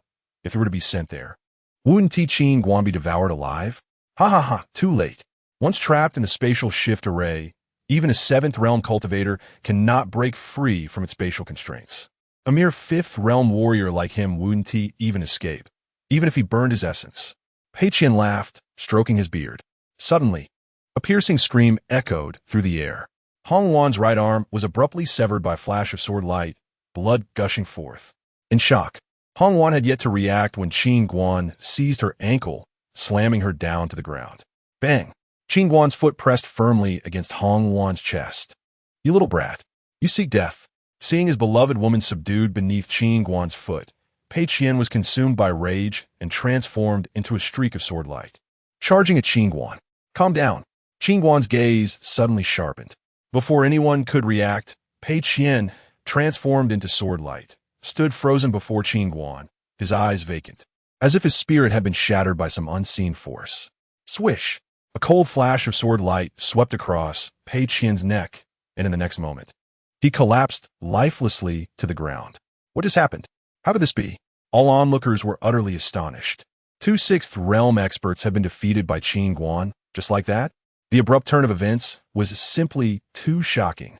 Meanwhile, lying on the ground, Hong Luan's eyes reflected profound fear and disbelief, gazing at Qin Guan as if he were a monster. She had witnessed everything clearly, the moment Pei Qian hit the ground. He was struck by a powerful mental shock that shattered his spirit. From her understanding, Such a force capable of instantaneously breaking another spirit could only be wielded by a martial artist who had opened the sixth gate of the shock realm. Martial artists could unleash a formidable mental shock through the shock gate, directly affecting the enemy's mind. Employing a mental shock unexpectedly in battle could plunge opponents into a brief state of dizziness, confusion, and fear. If their willpower was insufficiently strong, they risked immediate death or permanent mental trauma. However, to have instantaneously shattered the spirit of a sixth realm sword master, Hong Yuan could scarcely fathom the extent of Qin Guan's mental prowess. If he were merely at the sixth realm, this would be impossible. Moreover, he had effortlessly broken free from the spatial restraints of the formation, clearly indicating his cultivation was above the seventh realm. Yet, how could this young lad's cultivation possibly exceed the seventh realm? It was unthinkable. He must have acquired some formidable technique to achieve this. At that moment, Qin Guan withdrew his foot from Hong Yuan's chest. "Take me to the Lingjin Academy, and I may spare your life." Upon hearing Qin Guan's words, Hong Yuan was momentarily taken aback. "Are you certain?" "Absolutely not." Nan Yunqi, frightened by Qin Guan's intention to venture alone to the Lingjin Academy, hurried over. The members of the Nan family quickly surrounded them. "Qin Guan, a strong dragon cannot suppress a local snake. No matter how skilled you are, a single individual cannot stand against the entire Lingjin Academy. Yes, brother-in-law, please do not act impulsively." Nan Xiao nodded urgently. "A strong dragon cannot suppress a local snake only if it is not strong enough. If the Lingjin Academy were closer to Luoyun City, I would have already visited their lair. Trust me," Qin Guan replied with a smile. Seeing Qin Guan disregard their advice, Nan Yunqi pulled Nan Ro over. "Quick, talk some sense into your husband." Nan Ro looked at Qin Guan and smiled. "If my husband wishes to go, let him. I trust my man." "You foolish girl. Are you out of your mind? Do you not realize the Lingjin Academy is the most powerful force in Qingzhou, filled with hidden dragons and crouching tigers? Sending him there is tantamount to sending him to his death." Nan Ro blinked her beautiful eyes. "Father, please calm down. My husband is no fool. Did you not see the battle earlier?" Upon hearing this, the crowd fell silent, nearly forgetting that Qin Guan had just instantaneously defeated two sixth realm experts. The gold medal instructor of the Lingjin Academy, a sixth realm sword master, had been swiftly dispatched by him. Clearly, this young man was not merely a fifth realm warrior. "Young master, if you leave, what if more powerful enemies come seeking trouble with the Nan family?" Yang Hongmei suddenly expressed her concerns. "They will come for my wife," Qin Guan said with a calm smile, then turned to Lao Mo, Chun Guanchong, and the others. "Proceed with the plan to suppress the Tianbao Pavilion as discussed." "Yes." They nodded eagerly. Qin Guan seized Pei Qian's fallen form and looked at Hong Yuan. "Let us go. Take me to meet your dean." Hong Yuan nodded, her left hand forming a seal as she pointed toward the array in the sky. Seeing the activation of the array, Nan Yunqi and the others quickly retreated. "Husband, return soon." Nan Ro cast a reluctant glance at Qin Guan. Qin Guan nodded. In an instant, Qin Guan and Hong Yuan were drawn into the air and vanished from sight. Once Qin Guan departed, Nan Yunqi approached Nan Ro and couldn't help but ask, "Rower, tell me honestly, what is Qin Guan's true cultivation level?" Upon hearing Nan Yunqi's words, everyone else perked up, their curiosity about Qin Guan's real strength peaked. From initially being a second realm warrior to a fifth realm, each transformation had astonished them. They had thought 5 realms were his limit. After all, a fifth realm warrior at such a young age was exceedingly rare, a true prodigy. However, it now appeared they had underestimated Qin Guan. Nan Ro blinked her beautiful eyes. "I do not know. My husband has instructed me not to easily reveal our trump cards." Nan Yunqi's face darkened. Indeed, a daughter married is like spilled water. Then what did Qin Guan mean when he said, "If more powerful foes come seeking trouble, they would find you"? You cannot claim ignorance. Nan Yunqi pressed further. "I know this. Recently, my husband has secured a very capable bodyguard for me." Nan Ro replied with a smile. "Bodyguard? Where is he?" Nan Yunqi glanced around, frowning. Recalling how the Hellhound had devoured the remaining portions of the Demon Wolf King's meat and drank a large jar of liquor the previous night, Nan Ro scratched her head and chuckled. "He seems to be sleeping." Sleeping? Nan Yunqi was rendered speechless, and the others wore similarly bewildered expressions. As a bodyguard, The enemy had come to their doorstep, and he was merely sleeping? That was utterly unreliable. Ha! At that moment, a loud, boisterous laughter echoed nearby. Qin Guan, accompanied by a throng of people, arrived at the Nan family residence. Upon seeing that all was well with the Nan family, Qin Guan and his companion stood frozen in place. Having taken a wrong turn, Qin Guanling's expression was as grim as if he had just consumed something foul. Without a moment's hesitation, he pivoted and fled. Observing the imposing approach of the crowd from Tianbao Pavilion, he retreated in disarray, leaving the members of the Nan family utterly bewildered. Master, it is evident that these individuals harbor ill intentions, Qin Guanxiang remarked in a low tone. Nan Yunqi nodded in agreement. They likely believe that our Nan family has been annihilated, which emboldens them to approach. Just wait, the real spectacle is yet to unfold. Meanwhile, within the exclusive training grounds of the Bai Wanjian at Lingjian Academy, Bai Wanjian's gaze narrowed as he sensed fluctuations emanating from the spatial teleportation array previously set by Hongwan. I shall see how many horns you possess, daring to harm even those of my Lingjian Academy. As his words fell, 3 figures suddenly materialized in the arena. Upon seeing a young man casually holding the lifeless body of Pei Qian, Bai Wanjian's pupils contracted to the size of pinpricks. Chapter 52. Happy New Year. Bang! Qin Guan casually tossed Pei Qian's lifeless body onto the ground, and then turned his gaze towards Bai Wanjian.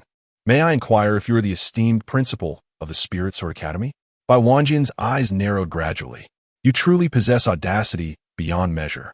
He quickly discerned that Pei Qian had failed the mission alongside Hongwan, and he was astonished that the adversary had the gall to approach him directly. Noticing the grim expression on Bai Wanjian's face, Qin Guan waved his hand with a smile. I'm not here to engage in a brawl. I merely wish to inform the Spirit Sword Academy to cease sending inept individuals to disturb me. I have grown weary of it. Swoosh, swoosh, swoosh. As soon as Qin Guan finished speaking, several beams of sword light suddenly flashed around him. The sword lights crisscrossed, swift as lightning.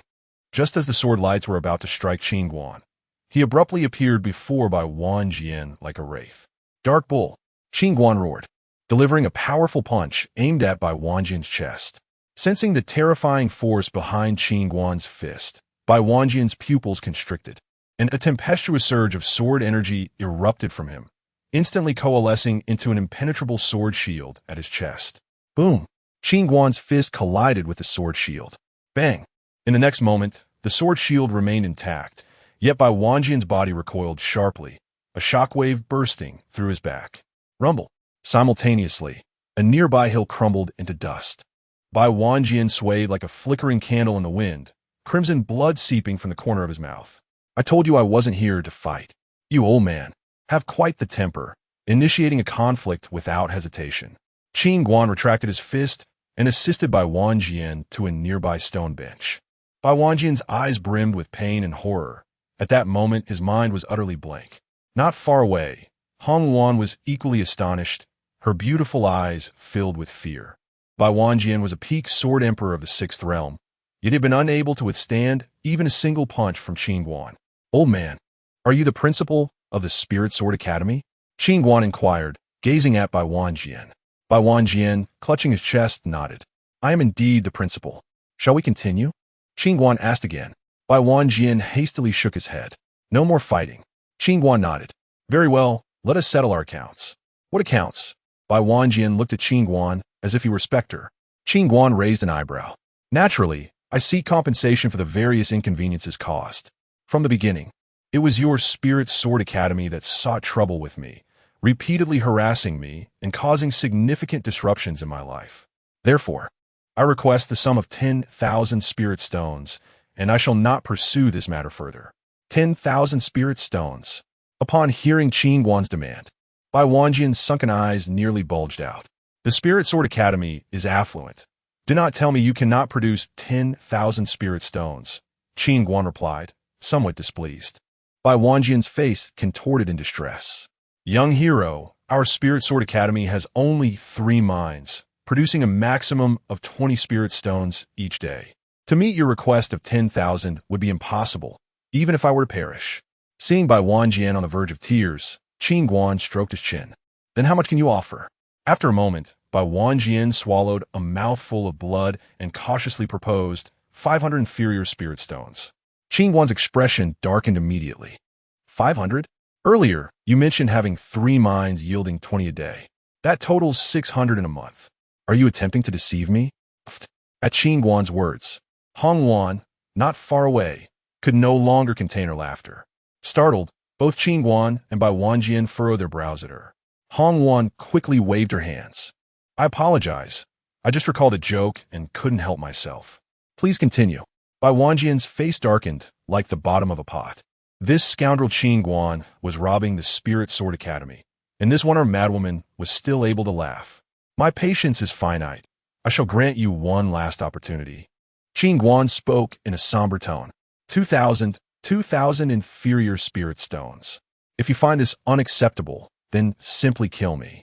I would feel unworthy before all the students and faculty. Bai Wanjian replied solemnly.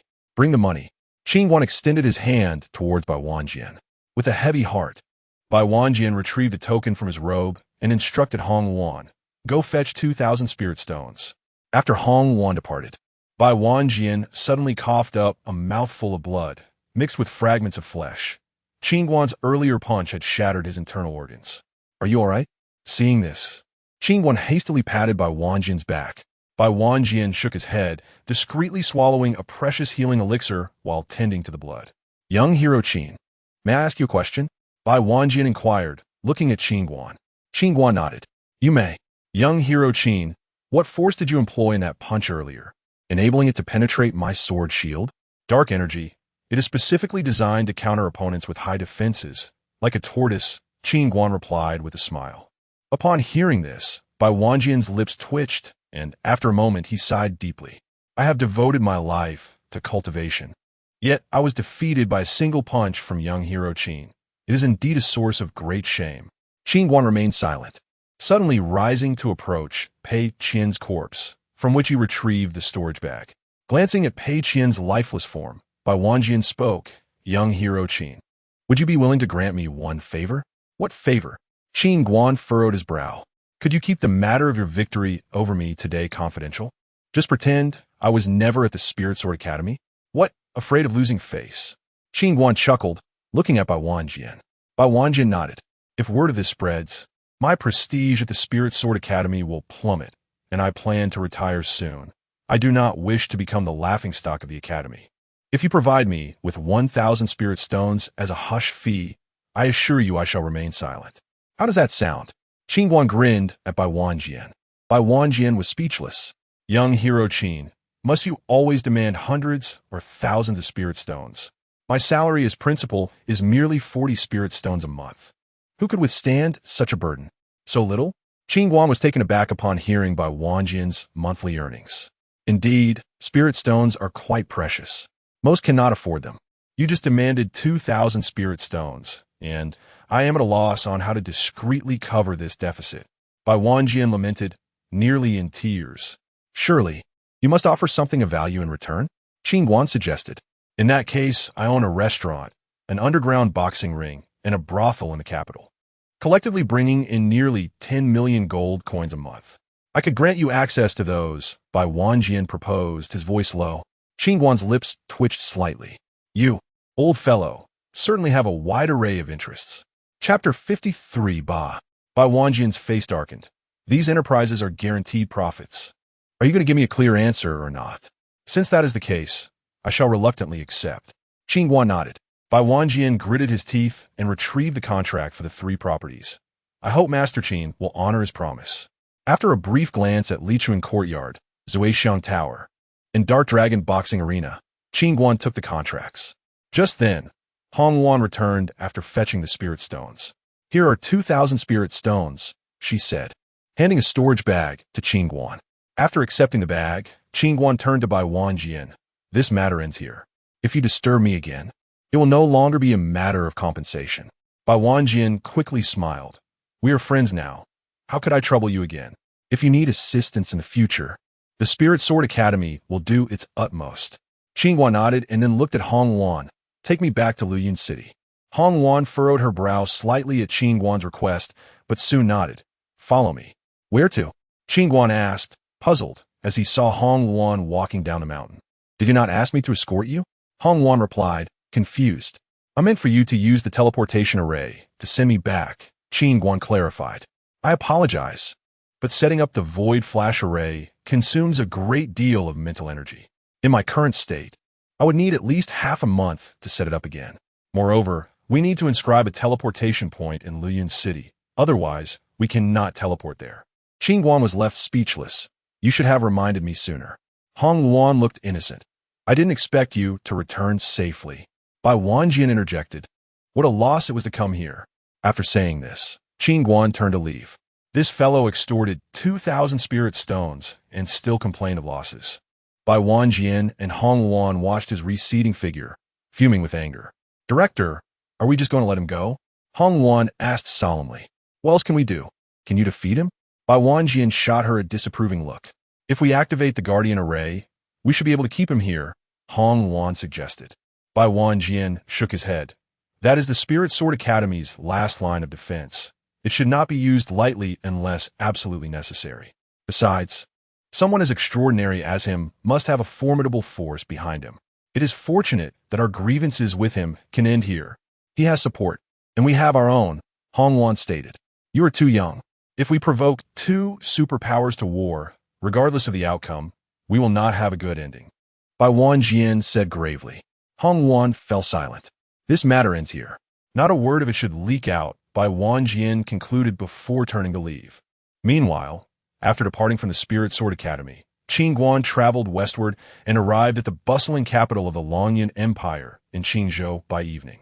The streets were alive with the sounds of bustling traffic and vibrant lights, accompanied by the incessant calls of various vendors. Inhaling the aroma of food wafting through the air, Qin Guan paused before an imposing and grand restaurant. "Zuixiang Tower. Isn't this the establishment that old man gifted me?" Seeing the three golden characters hanging high, Qin Guan stepped inside. "Young sir, how many of you are there? Do you have a reservation?" A lively young girl approached him as soon as he entered the restaurant. "Just me, and I do not have a reservation," Qin Guan replied with a smile. "Very well, please follow me," the girl chirped, eagerly leading the way. After passing through an elegant and exquisite entrance, Qin Guan followed the girl into an expansive hall. The hall was adorned with intricately carved beams and painted rafters, showcasing opulence. At this moment, it was filled with guests who were merrily drinking and conversing. The girl guided Qin Guan to a window-side table, and after he seated himself, she quickly presented the menu, whispering, "Sir, these are our signature dishes. Please take a look at what you would like to order." After a day of travel, Qin Guan's stomach began to rumble, and the first dish that came to his mind was braised pork with vermicelli and fluffy steamed buns. Thus, he closed the menu and smiled at the girl. "Could you prepare a large portion of braised pork with vermicelli, along with 10 steamed buns?" "Wow, that person is so strange. He actually came here for steamed buns." At that moment, a little boy at the neighboring table behind Qin Guan remarked to a woman in a luxurious robe. The woman, extending her delicate fingers, handed the boy a crispy shrimp. "Do you think everyone is as wealthy as our family, able to indulge in these delicacies? If you don't behave, I'll make you eat steamed buns in the future." "I don't want steamed buns. Those are for dogs." The boy pouted and turned away. "Dear child, eat this shrimp. Mother was just joking. Steamed buns are food for the lower class and dogs. How could I let you eat such things?" Hearing the exchange between the boy and the woman, the girl standing in front of Qin Guan felt awkward and unnatural. Yet, Qin Guan remained unfazed and smiled. "Do you have the braised pork with vermicelli and steamed buns?" The girl quickly replied, "We have the steamed buns.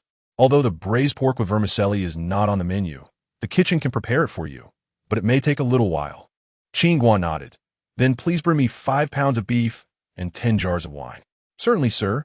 The girl bowed respectfully and turned to leave. Soon, the waiter brought 5 pounds of beef and a jar of wine to Qin Guan's table. Qin Guan took a sip of wine and then picked up a piece of beef to eat. The flavor is quite delightful. The aroma of meat and wine mingled in his nostrils, and Qin Guan relished the experience. "Hey, how can you eat so much alone? You can eat more than our pet." Just as Qin Guan was enjoying his meal, the little boy at the neighboring table suddenly turned to mock him. Qin Guan frowned slightly, but chose to ignore the boy, continuing to drink and enjoy the fragrant beef. "Hey, lowly person, I'm talking to you. Are you deaf? Seeing that Qin Guan was unresponsive, the boy puffed up his cheeks in frustration. Son, hurry and eat.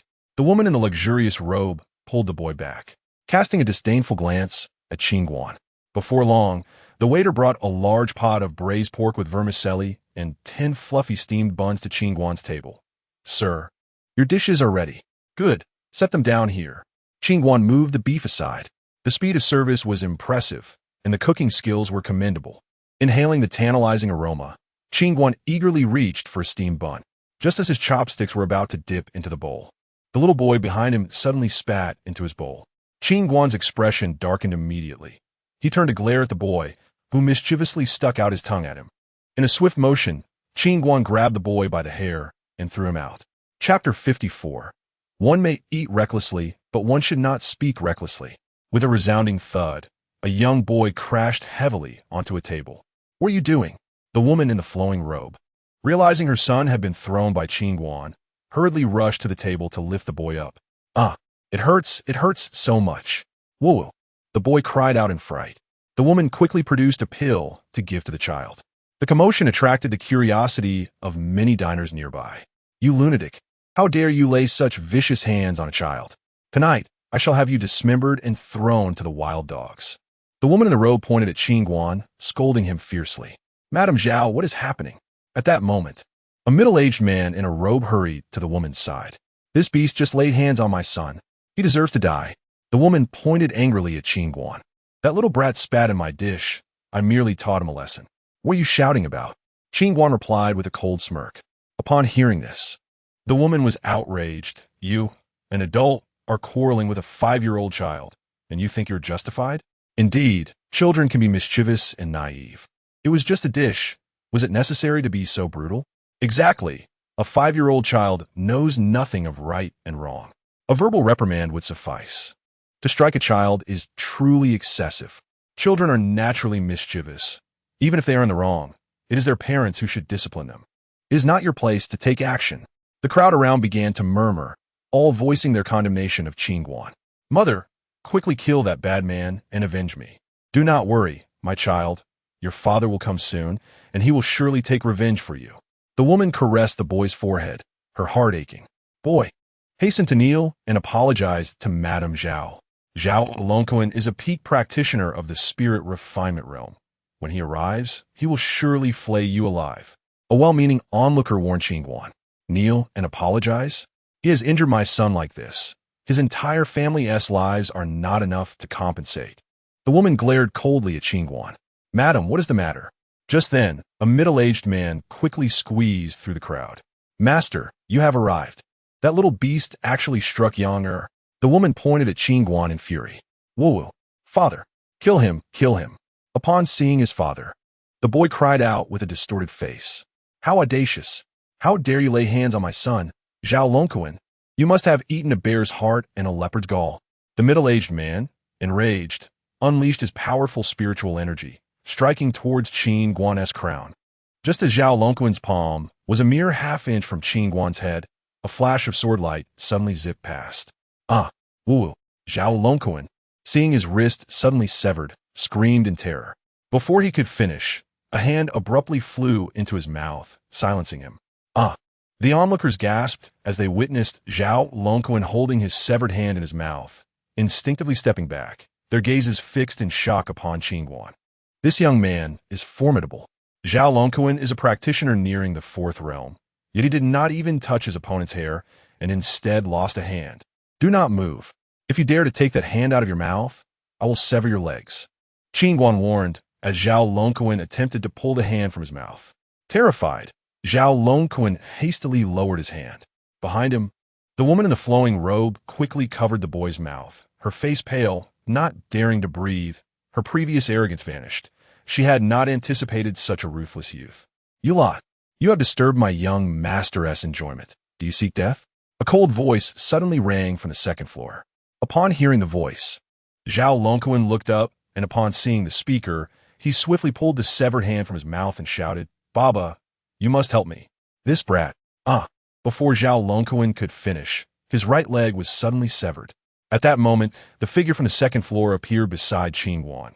Narrowing his eyes, young man, Were you intentionally provoking me just now? Step away. Qin Guan's voice was low and commanding. Hearing Qin Guan's words, the figure's eyes flashed with malice as he suddenly swung a fist towards Qin Guan's temple. Bang!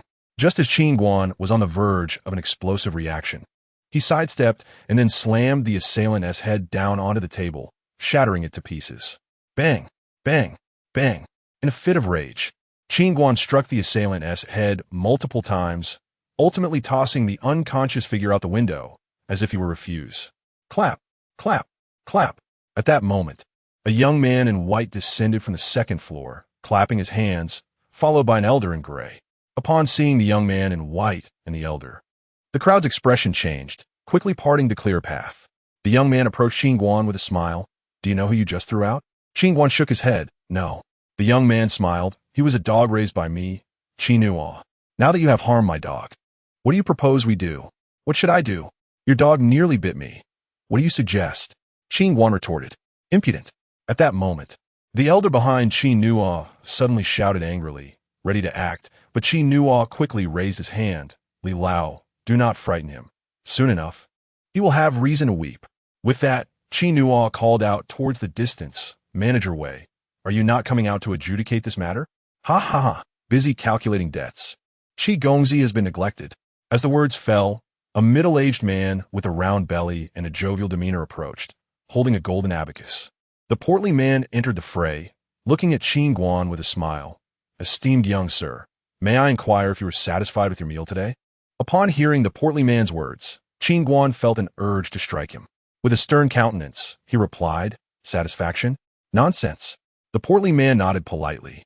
Since you are not satisfied, might I request you to settle the bill? Qin Guan eyed the portly man. Are you the owner of this establishment? The portly man nodded. I am Wei Daba, the proprietor of Zue Xiong Lu. Hesitating, Qin Guan asked, How much? 50 million gold. Wei Daba rattled his abacus with a grin. What 50 million gold? Have you gone mad? Qin Guan was taken aback. Wei Daba waved his hand dismissively. Young sir, do not misunderstand. This 50 million gold is the compensation our establishment demands from the customer, not the meal cost. At this point, Wei Daba looked toward the writhing Zhao Longquan on the ground, chuckling, Look at what you have done. You have severed a hand and a leg, pressed that little lad's face into a hot pot, and thrown Qi Gongzi's attendant out the window. Is 50 million gold too much? Qin Guan shrugged. I only struck at evildoers. Why should I compensate? If anything, they ought to compensate me.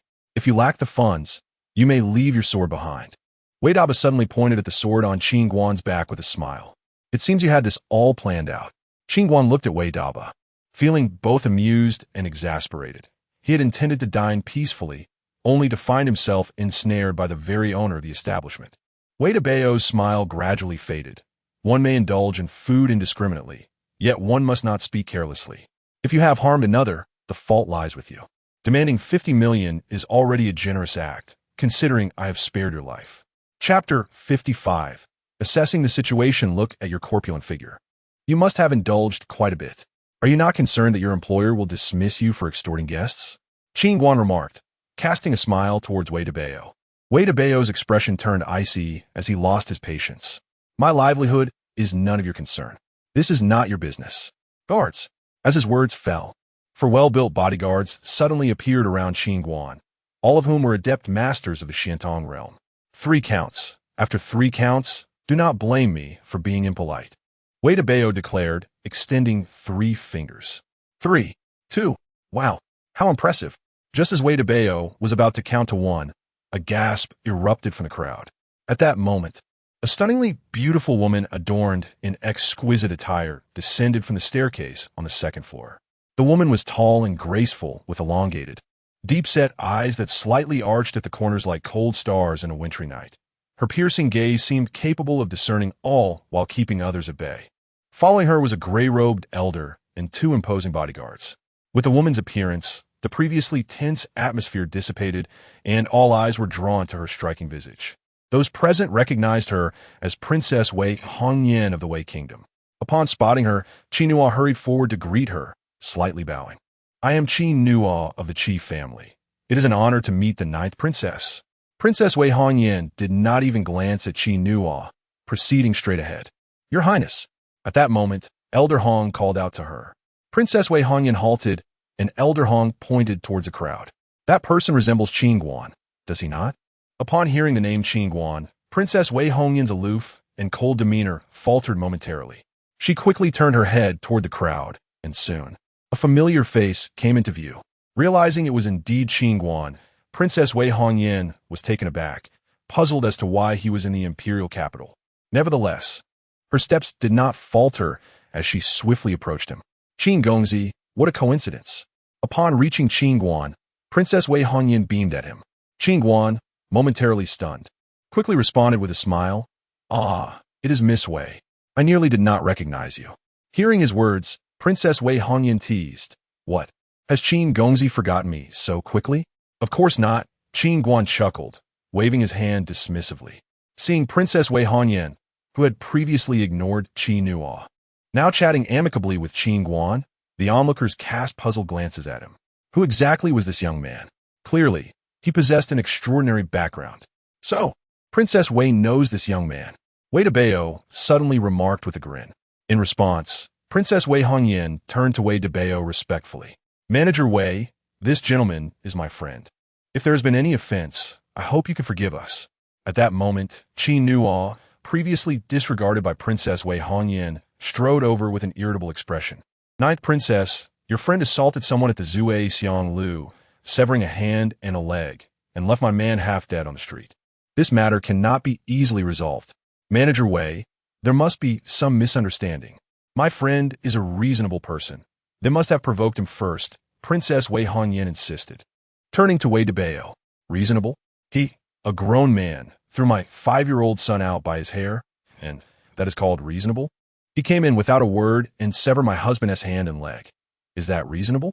At that moment, a woman in splendid robes pointed angrily at the small boy and the injured Zhao Longquan, emboldened by the presence of Wei Debao and Qi Nuo. Boom! Just as the woman finished speaking, a powerful gust of wind sent her crashing backward, spitting blood. Qin Guan coldly regarded her. You vile woman, your talent for distorting the truth is truly remarkable. Seeing this, Wei Debao raised his hands in a gesture of helplessness and turned to Princess Wei Hongyan. Princess Wei, you see, it is not that I lack respect for you. Your friend is truly insufferably arrogant. He dares to act so brazenly in my presence. Princess Wei Hongyan's expression darkened. She quickly pulled Qin Guan aside and spoke urgently. Qin Guan, Wei Debao has considerable influence. The 4 guards beside him are all masters of the 4th realm. No one in the imperial capital dares to disrespect him. Noticing her anxiety, Qin Guan merely smiled lightly. What is there to fear from such trash? Hearing his words, Princess Wei Hongyan shook her head with a wry smile, almost forgetting that Qin Guan did not regard even the Lingjin Academy and Yunlan sect with any seriousness, let alone a mere Wei Debao. Qin Guan turned and approached Wei Debao. Princess Wei Hongyan attempted to pull him aside, but Wei Debao assumed she was urging Qin Guan to concede. With that thought, the corners of his mouth curled upward in a sardonic smile. Now you understand the gravity of the situation, do you? Honestly, I have encountered many arrogant young men like you. Now, I can refrain from taking action out of respect for Princess Wei. Just return your soul sword as compensation to the guest, and we shall let this matter rest. Manager Wei, look at this. Suddenly, Qin Guan produced the deed to the Zue Xiang Lu. What? Wei Debao stepped forward, peering at the contract in Qin Guan's hand. Upon realizing it was the deed to the Zue Xiang Lu, his eyes widened in disbelief. You, how do you possess the deed to the Zue Xiang Lu? At his words, the crowd gasped collectively, their eyes fixed on the deed in Qin Guan's hand. Heavens! It is indeed the deed to the Zue Xiang Lu.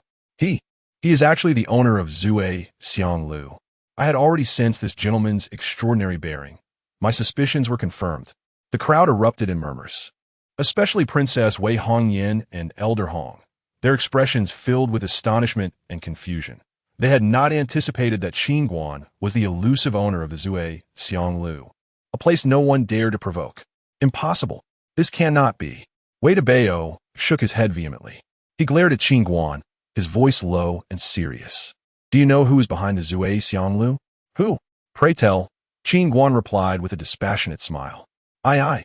Wei Debao hesitated, for he did not know the true identity of the Zue Xiang Lu's owner. He only knew that this individual was a figure of immense power. Anyone causing trouble at the Zui Xiang Lu ultimately met a grim fate. Oh dear!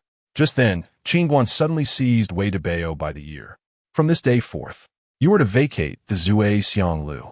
I have no need for scum like you in my establishment. What are you all standing around for? Hurry and act. He is an impostor. Wei Debao shouted at the 4 bodyguards. The 4 bodyguards exchanged glances but did not move. The deed in Qin Guan's hand was a clear and undeniable document, and he had maintained an air of calm throughout, indicating he had come prepared. It was best not to act impulsively at this juncture. Qin Guan turned to the leader of the bodyguards. What is your name? The bodyguard quickly bowed. I am Shang Zhuang. For now on, you shall be the manager of Zui Xiang Lu. Break this fat fool's legs and throw him out. Qin Guan instructed Shang Zhuang in a solemn tone. Upon hearing Qin Guan's words, Shang Zhuang turned to Wei Debao. Understanding the importance of timing and the fleeting nature of opportunity, he recognized that his moment had arrived. Bang! Without hesitation, Shang Zhuang delivered a kick that shattered Wei Debao's leg. Chapter 56, Blind Date. Ah, Shang Zhuang, how audacious you were to lay hands on me. Do you wish for death? Wei Dabao glared at Shang Zhuang while clutching his leg. Shang Zhuang cast a disdainful glance at Wei Dabao. Throw him out. Soon, Wei Dabao was dragged away by 2 guards. Qin Guan nodded slightly at Shang Zhuang. Excellent. After speaking, Qin Guan casually took out a volume of martial arts from his storage bag and tossed it to Shang Zhuang. Shang Zhuang hurriedly caught it, and upon realizing it was a mid-tier, profound-level martial arts manual, he was instantly elated. Thank you, esteemed employer, for your generous gift. From now on, Shang Zhuang is willing to brave fire and water for you. A mid-tier, profound-level martial arts manual is worth over 100 million gold coins, and one might not be able to acquire it even with wealth. Such a precious manual was bestowed upon him so casually by Qin Guan. Indeed, he had made the right bet. At that moment, Qin Guan pointed at Qin Nuo and Zhao Longquan, saying, individuals like these shall never be allowed to enter the establishment and disturb other customers' appetites, regardless of how wealthy they are. We shall not conduct business with them. Understood? Shang Zhuang furrowed his brows slightly, then commanded the guards behind him, drive them out. Henceforth, these individuals are forbidden from setting foot in Zui Xiang Lu. There are many taverns in the imperial capital. Even if Zui Xiang Lu were to invite me in the future, I would not care for it. Qin Nuo cast a cold glance at Qin Guan before turning to leave, marking this grudge in his heart. Qin Guan paid no heed to Qin Nuo. He understood that selecting customers was not the right course of action in business. Yet he could not tolerate those who believed themselves superior merely because they possessed wealth.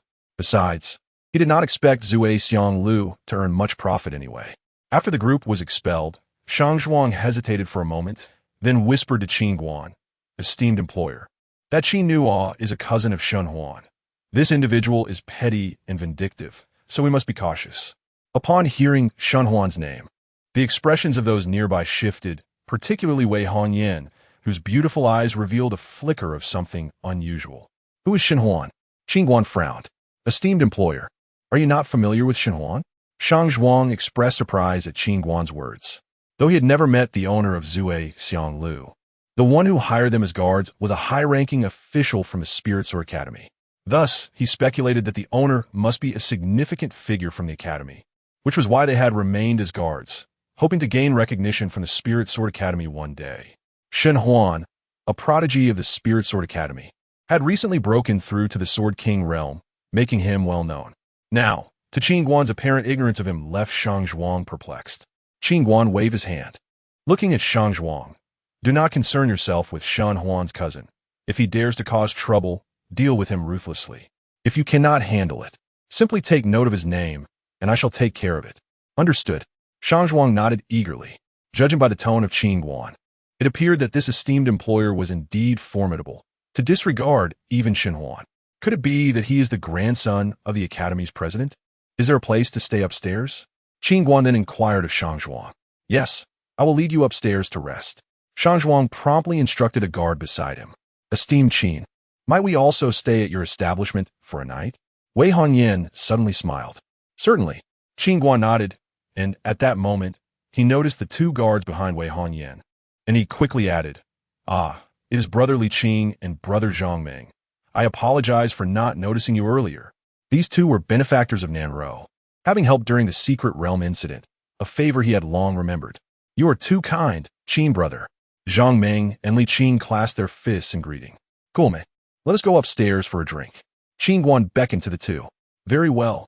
Before long, Qin Guan and Wei Hongyan's group arrived at the luxurious private room on the top floor.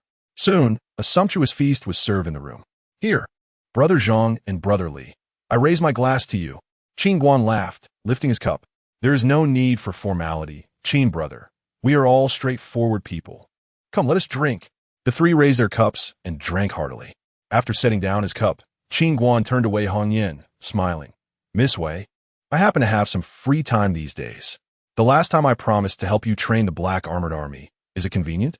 With the matters at the Spirit Sword Academy resolved and the Nan family guarded by the Hellhounds, it was a perfect opportunity to fulfill his promise to her. Of course, it is convenient. Wei Hongyan nodded eagerly, but then she immediately inquired, Qin Gongzi, have you resolved the matters at the Spirit Sword Academy? She recalled that Qin Guan had mentioned he would assist her in training the Black Armored Army after settling the situation with the Academy. Qin Guan nodded. It has been resolved. Upon hearing this, Wei Hongyan's brows furrowed, and she could not help but say, Qin Gongzi, we came to the imperial capital today, and I have heard rumors that the Spirit Sword Academy dispatched 2 6th-level experts to the Nan family in Luyun City a few days ago. If we calculate the time, they're likely already in Luyun City. I am aware. This matter has also been resolved, Qin Guan replied with a smile. Wei Hongyan and the others were taken aback.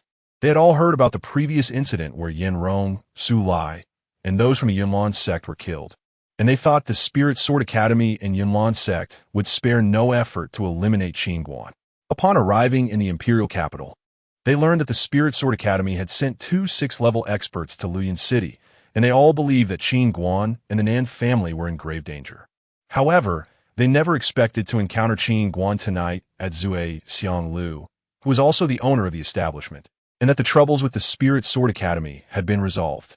This series of events was truly astonishing. It appeared that Qin Guan was indeed inscrutable, shrouded in an air of mystery that left them in awe. Miss Wei, when shall we set off? Qin Guan asked Wei Hongyan. Wei Hongyan replied, tomorrow evening. I have a banquet to attend. How about we depart the day after tomorrow at dawn? Very well, Qin Guan nodded. After some pleasantries, they each returned to their rooms to rest. Wei Hongyan lay tossing and turning in bed, unable to sleep. After a while, she suddenly got up and made her way to Qin Guan's quarters. Knock, knock, knock. The door was rapped by Wei Hongyan. Hearing the knock, Qin Guan, who was training inside the little black tower, swiftly exited and opened the door to find Wei Hongyan. Miss Wei, is there something you need? Qin Gongzi, I would like to discuss something with you. May I come in? Wei Hongyan spoke softly. Please, come in, Qin Guan nodded. Once inside, Wei Hongyan tidied her hair before gazing at Qin Guan, finding it difficult to voice her request. Qin Gongzi, tomorrow I have a blind date. Could you accompany me? Qin Guan was taken aback. Miss Wei, it seems inappropriate for me to tag along on your blind date, does it not? Qin Gongzi, please hear me out. Currently, the Wei nation faces internal and external troubles. The throne is unstable, and the eastern country of Sang has been increasingly aggressive in recent years, repeatedly infringing upon the borders of the Wei nation and seeking to instigate war. To resolve these troubles, my father has pressured me to arrange a blind date with the second son of the Shun family, hoping to marry into the Shun family to leverage their power in resolving the current crisis. However, I do not wish to marry that Shenhuan, so I would like you to pretend to be my fiancé and disrupt tomorrow's blind date. Qin Guan scratched his head, momentarily speechless. Seeing this, Wei Hongyan hurriedly produced a storage bag and pressed it into Qin Guan's hand. Qin Gongzi, this contains 30 million gold coins and over 40 spirit stones. It is all my savings. Qin Guan pretended to deliberate while glancing at the storage bag, and after a moment, he suddenly looked up and smiled. Miss Wei, in the future, should you encounter such tricky matters, feel free to seek my assistance. Wei Hongyan. The following evening, Wei Hongyan brought Qin Guan to an exceedingly lavish banquet hall. Young Master Qin, do you see? Today, I am not the only one here to engage in matchmaking with the second son of the Shun family. Numerous noble young ladies have come prepared for the same purpose. Wei Hongyan remarked with a smile from a corner of the banquet hall. Upon hearing her words, Qin Guan clicked his tongue in astonishment, exclaiming, "With so many beauties vying for a chance at matchmaking, how delightful it is." In response, Wei Hongyan playfully gazed at Qin Guan and said, "If you were to showcase your true capabilities, I am certain that many ladies would eagerly compete for your attention." Qin Guan waved his hand with a smile. "I consider myself fortunate to have married Rower. Having her alone is enough to satisfy me in this lifetime. I genuinely envy Nenro." Upon hearing this, a hint of envy flickered in Wei Hongyan's elongated, beautiful eyes. Qin Guan fell silent, casually picking up an apple from the table and leaning back in his chair, just as he was about to take a bite of the apple. His motion abruptly halted midair as his eyes widened in surprise at a woman in white not far away. The woman in white also looked at Qin Guan with wide, astonished eyes. She parted her cherry-red lips in disbelief, rubbed her eyes to confirm that it was indeed Qin Guan, and then quickly rose to approach him. The woman in white was none other than Jiang Lianyue. Chapter 57. What a coincidence. Jiang Lianyue hurriedly approached Qin Guan, her expression tinged with disbelief as she exclaimed, "Qin Guan, how could you possibly be here?" "Just here for some fun. What a coincidence, Miss Jiang." Qin Guan replied with a smile. "Quite a coincidence indeed," Jiang Lianyue remarked, casting a peculiar glance at Wei Hongyan beside her. "What does this mean for both of you?" "It means nothing at all. I merely invited Qin Guan to accompany me on a blind date," Wei Hongyan said softly. "Accompany you on a blind date?" Jiang Lianyue frowned slightly. Turning to Qin Guan, "I never expected you to be quite the flirt." "Hey, don't say such things," Qin Guan retorted, momentarily speechless. Just wait. I shall inform Sister Ro Air about this. You seem rather honest, yet here you are revealing a different side." Jiang Lianyue scoffed. Qin Guan could only sigh in silence. Wei Hongyan's expression turned frosty as she addressed Jiang Lianyue. "Miss Jiang, isn't it a good thing that Qin Guan is accompanying me? Why are you so upset? Are you implying that I cannot compare to you?" Jiang Lianyue replied, her displeasure evident. Wei Hongyan quickly clarified, "I did not say that." "Qin Guan, tell me, who do you think is more beautiful, Wei Hongyan or me?" Jiang Lianyue suddenly directed her question at Qin Guan. Upon hearing this, Wei Hongyan also turned to Qin Guan. "Qin Guan, please tell us who you find more attractive." Crack. With both women's intense gazes fixed on him, Qin Guan hastily bit into an apple, turning his face away in silence. "Did you hear that? He thinks I'm more beautiful than you," Jiang Lianyue declared, pointing at Qin Guan. Cough. Almost choking on his apple, Qin Guan barely managed to respond. "Miss Jiang, confidence is a beauty, but if it turns into vanity, it may backfire." Wei Hongyan raised her teacup with a light laugh. "I never thought Princess Wei would have such sharp words. However, your words do not wound me, for I am indeed more beautiful." After saying this, Jiang Lianyue suddenly pushed Qin Guan aside, taking a seat on the opposite side of him. Qin Guan was at a loss, unable to comprehend why the two women had suddenly turned against each other. "Young Master Shun has arrived." Suddenly, a voice called from outside the hall. The previously boisterous banquet hall fell silent, all eyes turning to the entrance. Soon, a dashing young man entered the banquet hall. Clad in white, he stood tall, his movements graceful and assured, with a few strands of hair gently swaying alongside his fair complexion. "Wow, he is so handsome!" Upon seeing the remarkable Shen Huan, many young women in the hall instantly turned into infatuated admirers, their eyes sparkling with admiration. With good looks, an illustrious family background, and exceptional talents, having reached the Sword King realm at just 16, such a man was difficult for any woman to resist. Shen Huan gracefully ascended a platform in the banquet hall, wearing a confident smile illuminated by the sunlight. "I apologize for keeping you ladies waiting." Following his words, a well-dressed, middle-aged woman approached the platform, addressing the crowd below. "Ladies, my young master has come home for a visit and has taken the opportunity to arrange this gathering for you all to meet. Please introduce yourself from left to right so that everyone can get acquainted." At her words, the young women below grew slightly anxious, determined to present themselves well and capture Shen Huan's attention. From the left, a young lady dressed in a blue gown stood up, bowing slightly to Shen Huan before softly introducing herself. "I am Qian Ming, the second daughter of the Qian family, 16 years old. I have met young Master Shen." Shen Huan nodded and smiled. "It is a pleasure to meet you, Miss Qian." He briefly appraised Qian Mingming, but quickly turned his gaze to the next lady. Disappointed, Qian Mingming sat down, sensing she had not captured Shen Huan's favor. Zhou Yanqing, daughter of the Zhou family, has met young Master Shen. At this moment, another girl stood up next to Qian Mingming, subtly accentuating her figure as she greeted Shen Huan. Noticing Zhou Yanqing's striking curves, Shen Huan couldn't help but glance a moment longer, smiling. Miss Zhou, it is quite chilly. Do take care to keep warm. Thank you for your concern. Young Master Shen, Zhou Yanqing replied, gracefully acknowledging him. Shen Huan nodded slightly and turned to the next lady. Miss Jiang, are you nervous? Qin Guan suddenly asked from the corner. Jiang Lian, you smiled with a hint of pride. I was a bit nervous at first, but now that you're beside me, I feel quite at ease. Sensing her intentions, Qin Guan discreetly shifted his chair closer to Wei Hongyan. I think it would be better for you to sit a bit farther away. If young Master Shen sees us together, it might lead to misunderstandings. Come back here. Just as Qin Guan attempted to move, Jiang Lian suddenly clutched his arm, pulling him back towards her. Seeing this, Wei Hongyan grew irritated. Jiang Lian, please show some respect. Qin Guan is my guest. Jiang Lian glanced at Wei Hongyan, her demeanor haughty. Qin Guan is my brother-in-law. How could there be any disrespect? Furrowing her brows, Wei Hongyan asked, your brother-in-law? Jiang Lian nodded with a smile. Nenro is my sister. Hence Qin Guan is naturally my brother-in-law.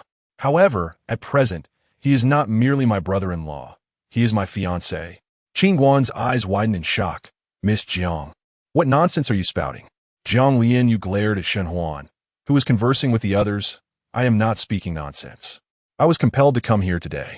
Just look at him, acting so high and mighty, gathering so many women for him to choose from. Who does he think he is? When it's my turn, I will declare that you are my fiancé, letting him know that I have no interest in him. Hearing Jiang Lian's words, Wei Hongyan fell silent. Realizing that Jiang Lian was also being forced into this situation, unwilling to marry Shen Huan. At that moment, Qin Guan spoke up, Miss Jiang, if you want my help, it's not impossible, but since Miss Wei has provided me with a favor, shouldn't you also show some appreciation? What favor did she give you?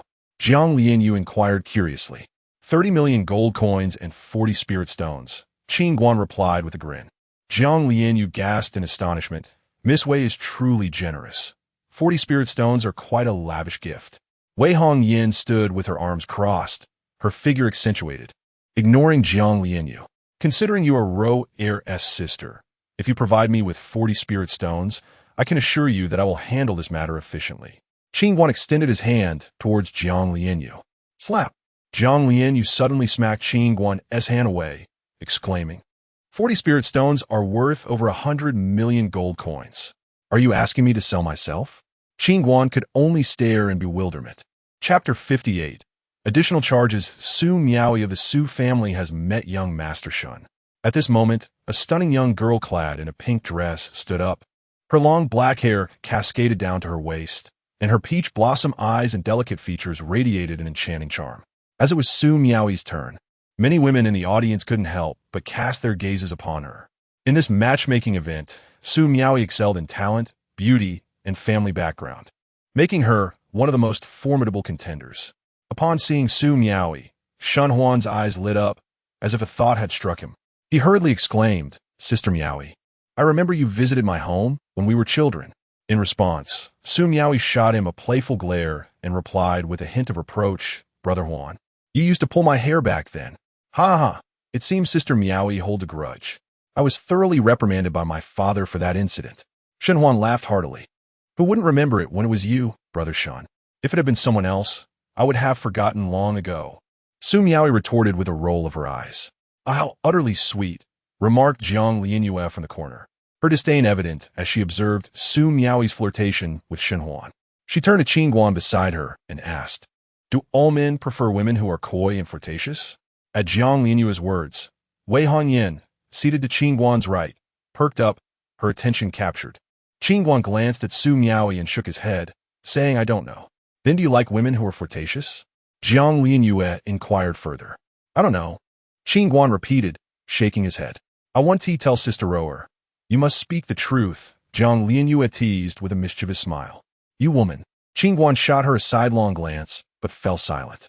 Giggling, Jiang Lianyue covered her mouth, stifling her laughter. "Brother Huan, could you hurry up? We've been waiting for you for ages." At that moment, a girl sitting at the adjacent table called out playfully.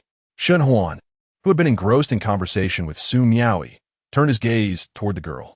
Upon seeing her exquisite beauty, his eyes shone once more. "May I inquire your name, fair maiden?" The girl, with delicate hands, tucked a loose strand of hair behind her ear and smiled. "I am Shangguan Yao of the Shangguan family. It is a pleasure to meet you, young Master Shun." Upon hearing Shangguan Yao's name, the women in the audience began to murmur among themselves. They were well aware that in this matchmaking event, Jiang Lianyue, Wei Hongyan, Su Miaoi, and Shangguan Yao were the four most likely candidates to win Shen Huan's favor. "Ah, my dear Yaoer, I apologize for making you wait." Shen Huan smiled eagerly. "Brother Huan, since you and Sister Miaoi are childhood friends, do we still have a chance?" Shangguan Yao asked, her beautiful eyes fluttering. Such a sly vixen, Su Miaoi thought to herself, silently cursing Shangguan Yao's bold advances. Shen Huan chuckled brightly. "Sister Yaoer, you jest. We are all here for the matchmaking, and as long as there is mutual affection, everyone has a chance. That fellow seems to want it all." Jiang Lianyue remarked sourly from her corner. "And what does Brother Huan think of me?" Shangguan Yao inquired with a smile. "Sister Yaoer is indeed beautiful." Shen Huan replied with a grin. "Receiving praise from Brother Huan makes my visit worthwhile. I shall not take up more of the lady's time," Shangguan Yao said, giving a slight bow before sitting down. Following her, 6 more young women introduced themselves one after another, but Shen Huan responded politely to each, finding them rather unremarkable after having witnessed Su Miaoi and Shangguan Yao. Soon, it was Wei Hongyan's turn. The moment she stood up, an unusual light flickered in Shen Huan's eyes. Wei Hongyan's tall figure and strikingly beautiful face stirred something within him. "Greetings, young Master Shun," Wei Hongyan said, clasping her fists in greeting before promptly sitting down. Everyone was taken aback. Wei Hongyan appeared overly aloof and proud. Was she attempting to garner Shen Huan's attention this way? Shen Huan was surprised, as she was the first among the women not to flatter him excessively. The more distant she seemed, the more he found himself intrigued. "Though I have spent most of my life training at the Lingjin Academy and rarely venture out, I have heard much about Miss Wei. It is truly a pleasure to witness your grace today. Might I extend an invitation for you to visit the Shun residence tomorrow?" Upon hearing Shen Huan's invitation to Wei Hongyan, all the noble ladies cast envious glances at her. Wei Hongyan, who had originally intended to maintain her high status to repel Shen Huan, found herself unexpectedly the object of his interest, leaving her speechless. "Apologies, but I shall be accompanying Guan shopping tomorrow, so I have no time," Wei Hongyan stated, suddenly linking her arm with Qin Guan's. "Why is there a man here?" murmured the crowd. "Who is he?" This matchmaking event is supposed to be for Shen Huan. Yet Wei Hongyan brought a man and is even affectionately linking her arm with him? This blatant display seemed to slap Shen Huan in the face. As he noticed Qin Guan lounging in his chair, his expression darkened, his eyes narrowing sharply. "Miss Wei, tonight is my matchmaking event. What does it mean for you to bring a man along?" Wei Hongyan waved her hand dismissively. "Young Master Shun, do not misunderstand. I am merely here to appease my family." Shen Huan glanced at Qin Guan, frowning. "Then who exactly is he to you?" "How foolish," Wei Hongyan thought, suppressing a sigh. Taking a deep breath, she smiled. "Guan is my fiancé." The moment the word fiancé left her lips, Shen Huan's expression visibly soured. Just as he was about to respond, Jiang Lianyue stood up, her expression displeased as she glared at Wei Hongyan. "Since when is Guan your fiancé?" Wei Hongyan shot up as well. "He is indeed my fiancé." The crowd was left in a state of confusion, while Qin Guan quietly observed the unfolding drama. Noting the stunning Jiang Lianyue, Shen Huan raised an eyebrow. "May I ask who this young lady is?" Cough, cough. Jiang Lianyue cleared her throat, looking at Shen Huan with a smile. "Listen well, I am Jiang Lianyue, the granddaughter of Jiang Fengtian, the lord of Tianbao Pavilion."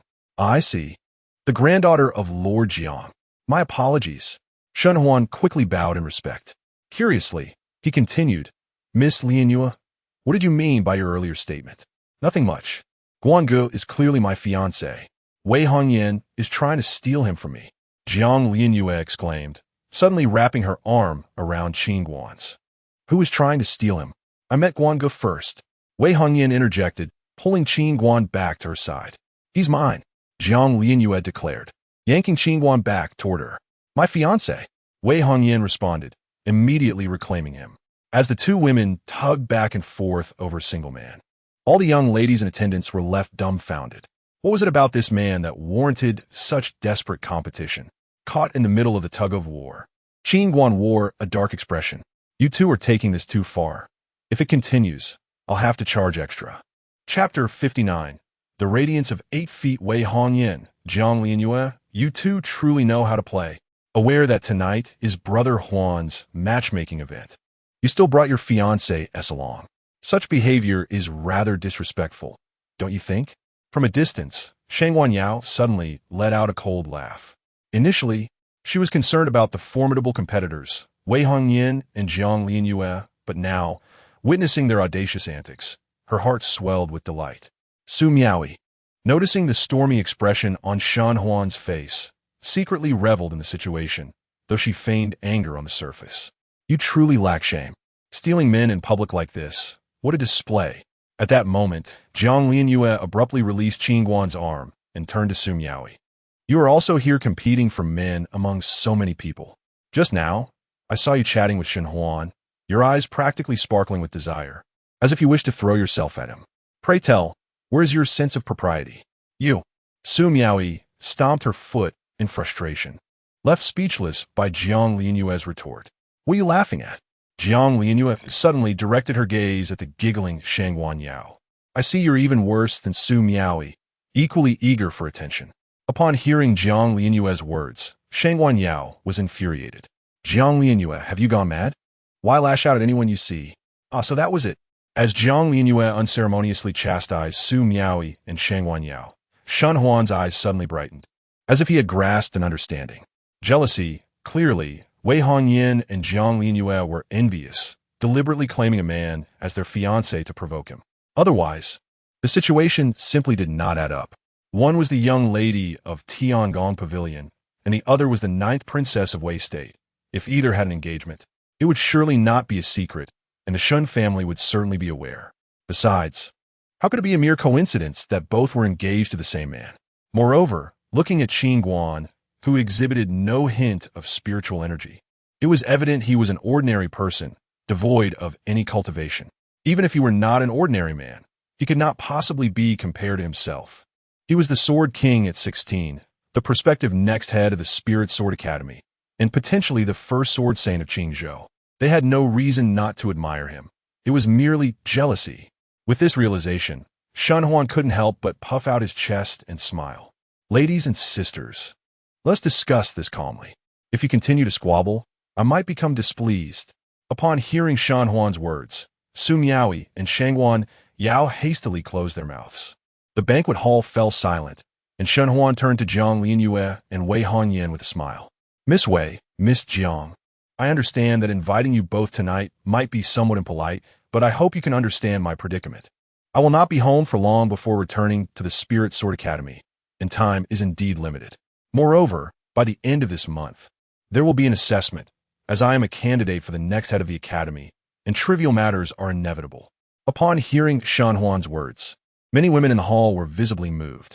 Indeed, the rumors circulating about Shen Huan being a candidate for the Spirit Sword Academy were true. The Spirit Sword Academy represented the strongest influence in Qingzhou, and becoming the headmaster's wife would bring countless benefits, elevating both personal status and family standing. At that moment, Shangguan Yao suddenly spoke with an apologetic tone. Brother Huan, I understand your difficulties. I am sorry. I should not have quarreled with Miss Jiang. Brother Huan, it was primarily Jiang Lianyue and Wei Hongyan's actions that were somewhat excessive. I lost my composure as well, and I apologize. Su Miaoyi added before returning to her seat. There's no need for concern. Shen Huan waved his hand dismissively, then suddenly turned to Qin Guan and chuckled. You may leave. This is not a place for you. Understood. Qin Guan nodded with a smile before standing to depart. Seeing Qin Guan leaving, Wei Hongyan and Jiang Lianyue hurriedly followed. Observing the two women trailing behind Qin Guan, Shen Huan's mood soured.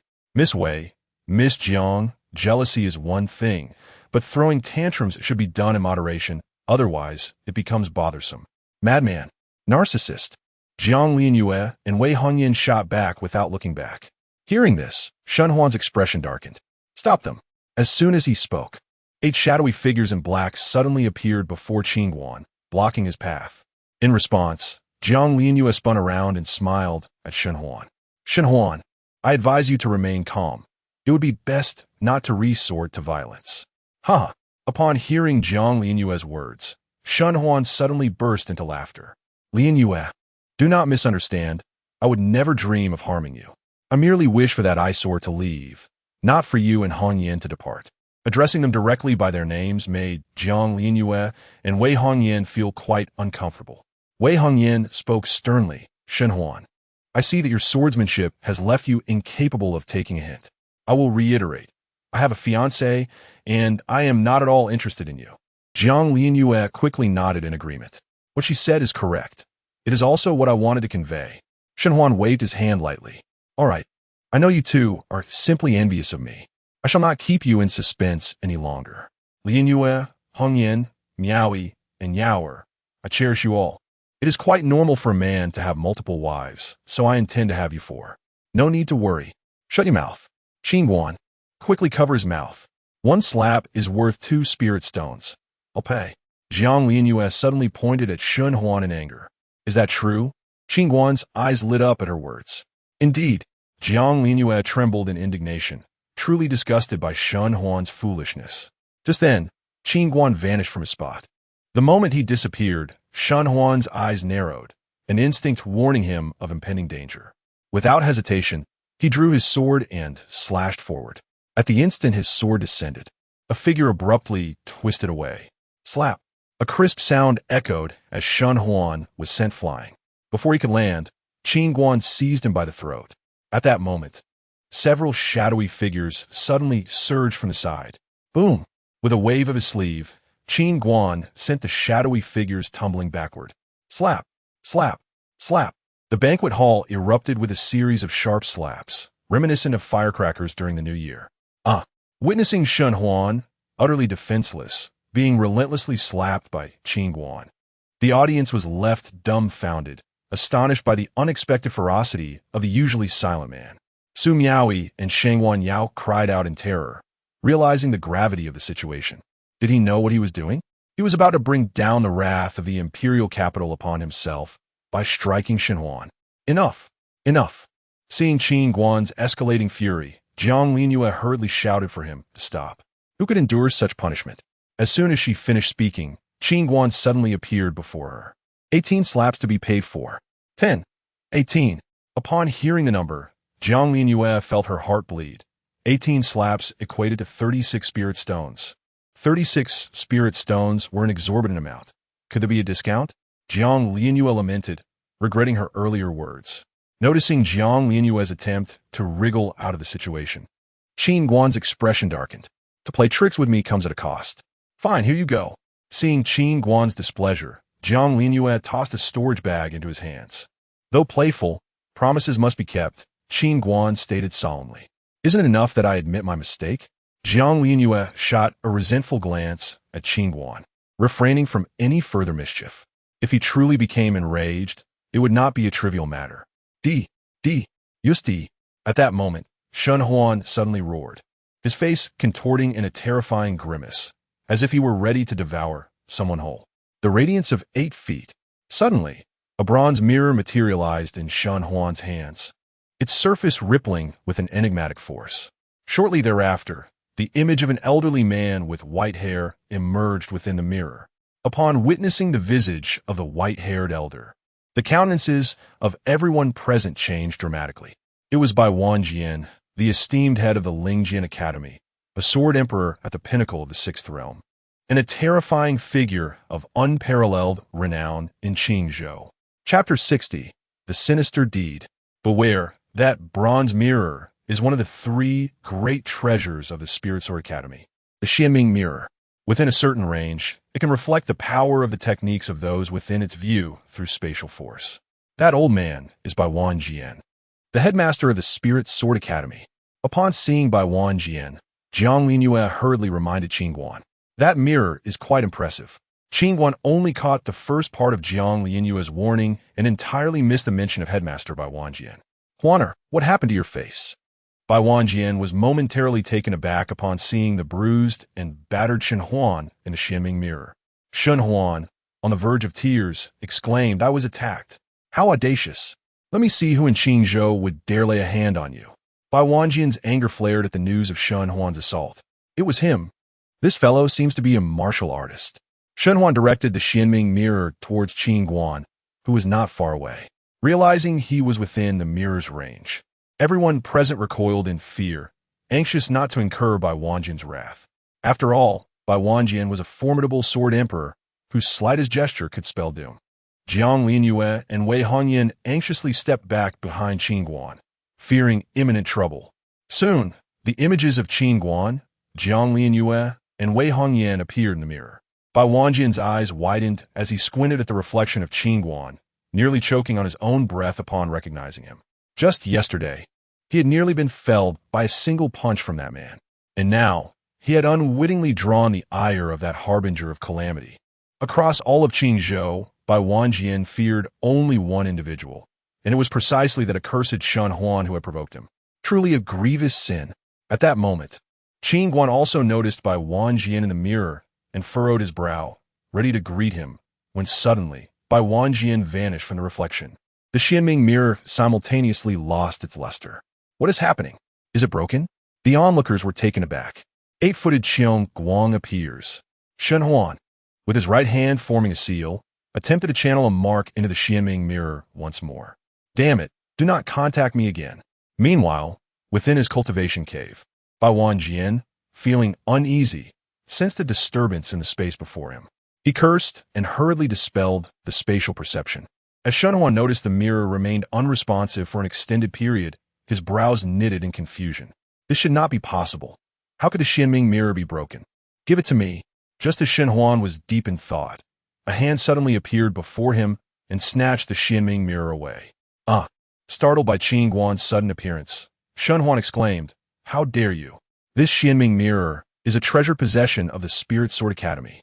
If you dare to take it, the Academy will pursue you to the ends of the earth." Ignoring Shen Huan's threats, Qin Guan bit his finger and brushed it against the Xianming mirror, subsequently stowing it away in the little black tower. It's over. It's over. Realizing his mark on the Xianming mirror had been erased, Bai Wanjian's face turned ashen. The Spirit Sword Academy's 3 great treasures had just vanished. This was utterly intolerable. Having lost 2,000 spirit stones yesterday, and now a treasured artifact today, that wretched Shen Huan was truly insufferable. What was he to do now? Hurry and return the Xianming mirror, or you shall bear the consequences. Shen Huan glared at Qin Guan in fury. Enough. Qin Guan suddenly kicked Shen Huan away. Splendid. This matchmaking event has turned out rather well. Qin Guan thought to himself as he walked away from the banquet hall with a light-hearted step. Jiang Lianyue and Wei Hongyan, still bewildered, hurriedly followed. They had anticipated a chaotic conclusion, yet it ended in such an absurdly simple manner, with the Xianming mirror malfunctioning at a critical moment. As they watched Qin Guan's departing figure, Su Miaoyi, Shang Wanyao, and others stood dumbfounded, unable to comprehend the origins of this man named Qin Guan. Shen Huan was an accomplished cultivator with a 4th realm cultivation. Why had he been so easily overwhelmed? Qin Guan, why does that name sound so familiar? After a prolonged pause, Su Miaoyi murmured thoughtfully, Cousin, what's wrong?" At that moment, a youth rushed into the banquet hall and, upon seeing Shen Huan's battered state, hurried over. "Quick, take me back to the Shen family." Shen Huan called out urgently to his cousin Qin Nuo. "Cousin, who did this to you?" Qin Nuo inquired, supporting Shen Huan while anxiously questioning him. "In the imperial capital, who would dare to strike my cousin Shen Huan? They must possess a heart of a bear and the courage of a leopard. It was a person named Qin Guan who attacked Huan Ge. He just left here." At that moment, Shang Wanyao and others hurriedly approached. "It's him." So was he. Upon hearing the name Qin Guan, Qin Nuo seemed to recall something.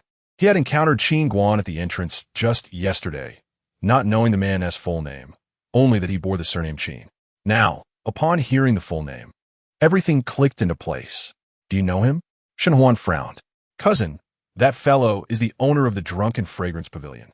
Just yesterday, one of my subordinates was also beaten by him. Qin Guan replied hastily.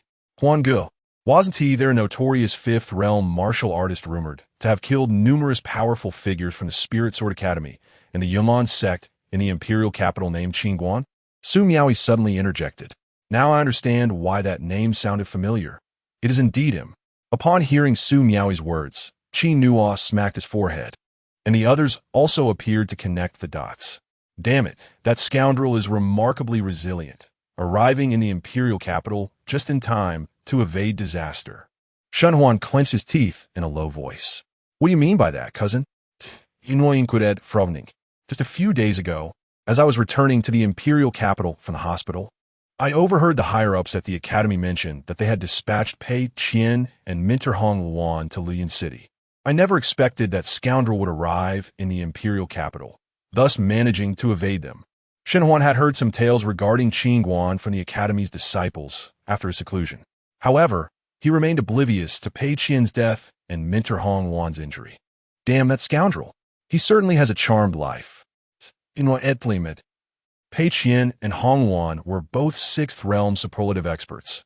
If they were to capture Qin Guan, they would undoubtedly turn him into dust. Let us return to the Shun family. I care not who he is or what forces back him. I shall make him pay a terrible price. Shen Huan's eyes blazed with fury. He had always been the one to bully others and had never before faced such humiliation. He was determined to inform his father of Qin Guan's presence in the imperial capital, urging their ancestors to emerge from seclusion.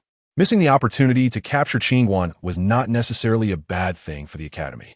If the Shun family could eliminate Qin Guan on behalf of the academy, it would be a substantial achievement, and his standing within the Spirit Sword Academy would surely soar. When the time came to select a headmaster, his position would be secure. Huan Gu, I will return immediately to request my father to send family experts to assist you. Su Miaoyi promptly stated. Huan Gu, your enemy is also my enemy. Shangguan Yao's enemy. A fifth realm martial artist who truly believes himself invincible. The imperial capital is our territory. Do not act rashly. Inform me immediately upon discovering his whereabouts. I shall take personal revenge for this grievance. Shen Huan declared solemnly to the two women. He was determined to seize this opportunity, ensuring that Qin Guan met his end at the hands of the Shun family or himself. Chapter 61. Please release the ancestor. Meanwhile, not long after Qin Guan and his companions exited the banquet hall, Elder Hong, Zhang Ming, and Li Qing hurriedly approached. Your Highness, it is dire news. Elder Hong exclaimed. What has happened? Wei Hongyan inquired, turning her gaze toward the trio. Elder Hong glanced at Qin Guan and Jiang Lianyue, seemingly hesitant. Speak. 3 days ago, the Crown Prince conspired with the Grand Master Gong Sunyu, attempting a coup with the support of the Sang Kingdom. In this moment of peril, the Emperor led the Black Armor Army and the Imperial Guards to fight valiantly and escape from the palace. The second and third princes have perished in battle, and the situation is extremely critical. The Emperor has sent word that you must, by all means, marry into the Shun family. Only through them can we resolve this calamity. Upon hearing this, Wei Hongyan's complexion turned ashen. She hastily asked, What my mother and the fourth and fifth princes? They have been captured, and it is rumored that all royal hostages are being hung at the Taiwu Gate, awaiting execution. My mother, my brother's Wei Hongyan's expression turned anxious, her fingers digging into her flesh. Wretched beings, my father should never have shown such mercy. Your Highness, how is your engagement with young Master Shin progressing? Elder Hong inquired solemnly. Suddenly, Wei Hongyan knelt before Qin Guan. Qin Guan, can you help me? I beseech you. Tears shimmered in her eyes. The situation had spiraled beyond her control, and she realized that Qin Guan was the only one who could assist her. Elder Hong, Zhang Ming, and Li Qing felt a pang of sorrow as they witnessed their princess kneeling. Rise and speak, Qin Guan urged, helping her to her feet. I may be unversed in military strategy, but you can tell me whom you wish to eliminate. Very well. Wei Hongyan nodded eagerly. Qin Guan's calm demeanor provided her with an unexpected sense of solace.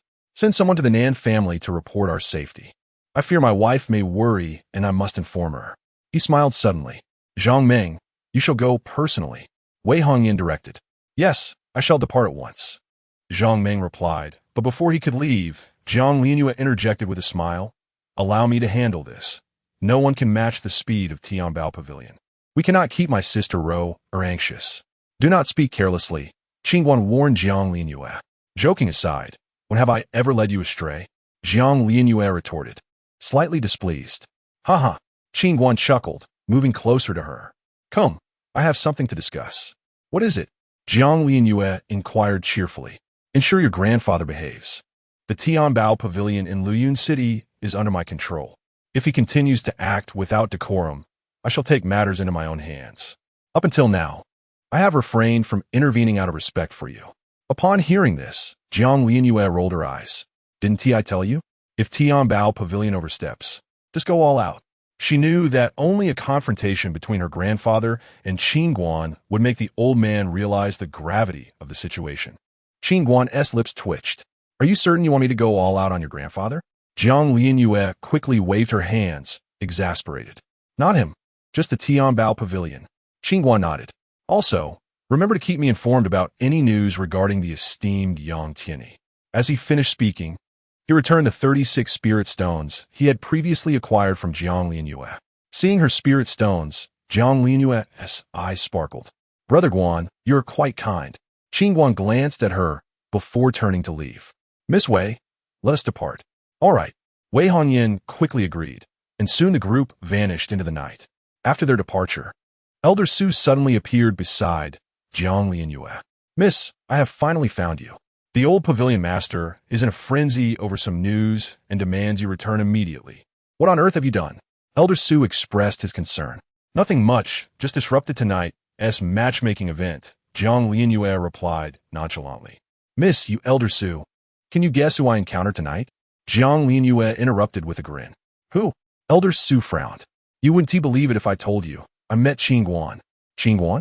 How could he be in the imperial capital? Elder Su was astonished. This fellow is far stronger than I imagined.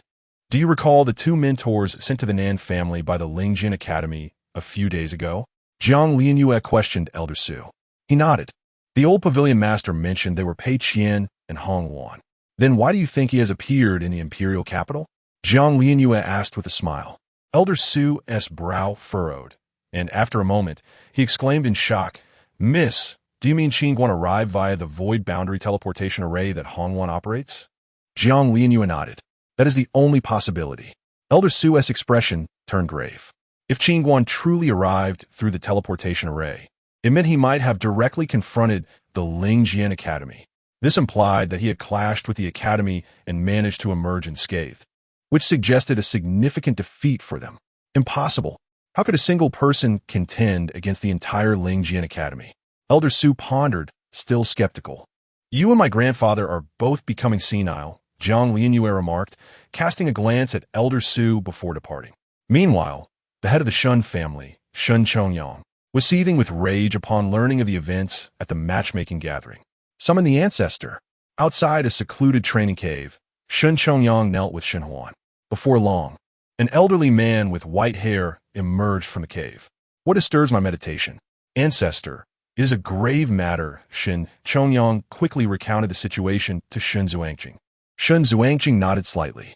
Your assessment is astute.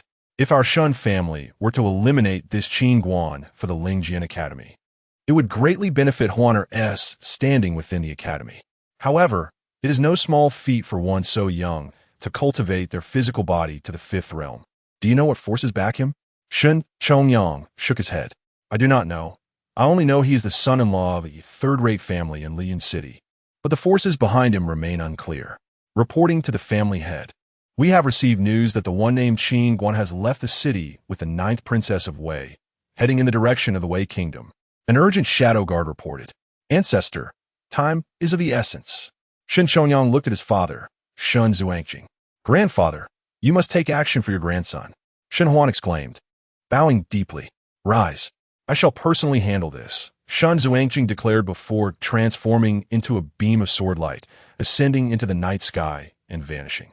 Father, with grandfather personally involved, we are assured of success. Shen Huan rejoiced after Shun Zuangqing's departure. Huaner, hasten to break through to the sword sovereign realm. Just now, you should have sensed the immense sword aura emanating from your grandfather, correct? Though the difference between Sword King and Sword Sovereign is merely one realm, their strength is worlds apart.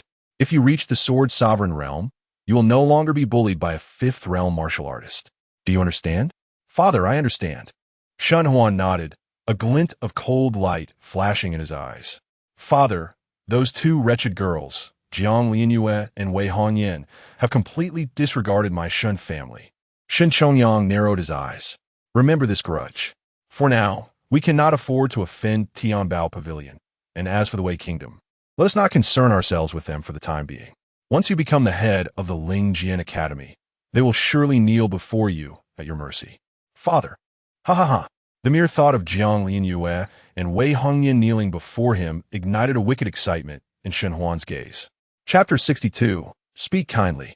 Outside the imperial city, in a small grove, upon spotting an elderly man with white hair standing with his back to them, the expressions of Hong Lao and the others instantly changed, as if facing a formidable adversary. This elder exuded a profound and inscrutable aura. May I inquire if you have business here? Hong Lao stepped forward respectfully. Shen Xiankong stood with his hands clasped behind his back, motionless, and asked in a deep voice, "Which one of you is Qin Guan?" Boom. As soon as Shen Xiankong finished speaking, a powerful gust of wind unexpectedly whipped across the faces of Wei Hongyan, Hong Lao, and the others.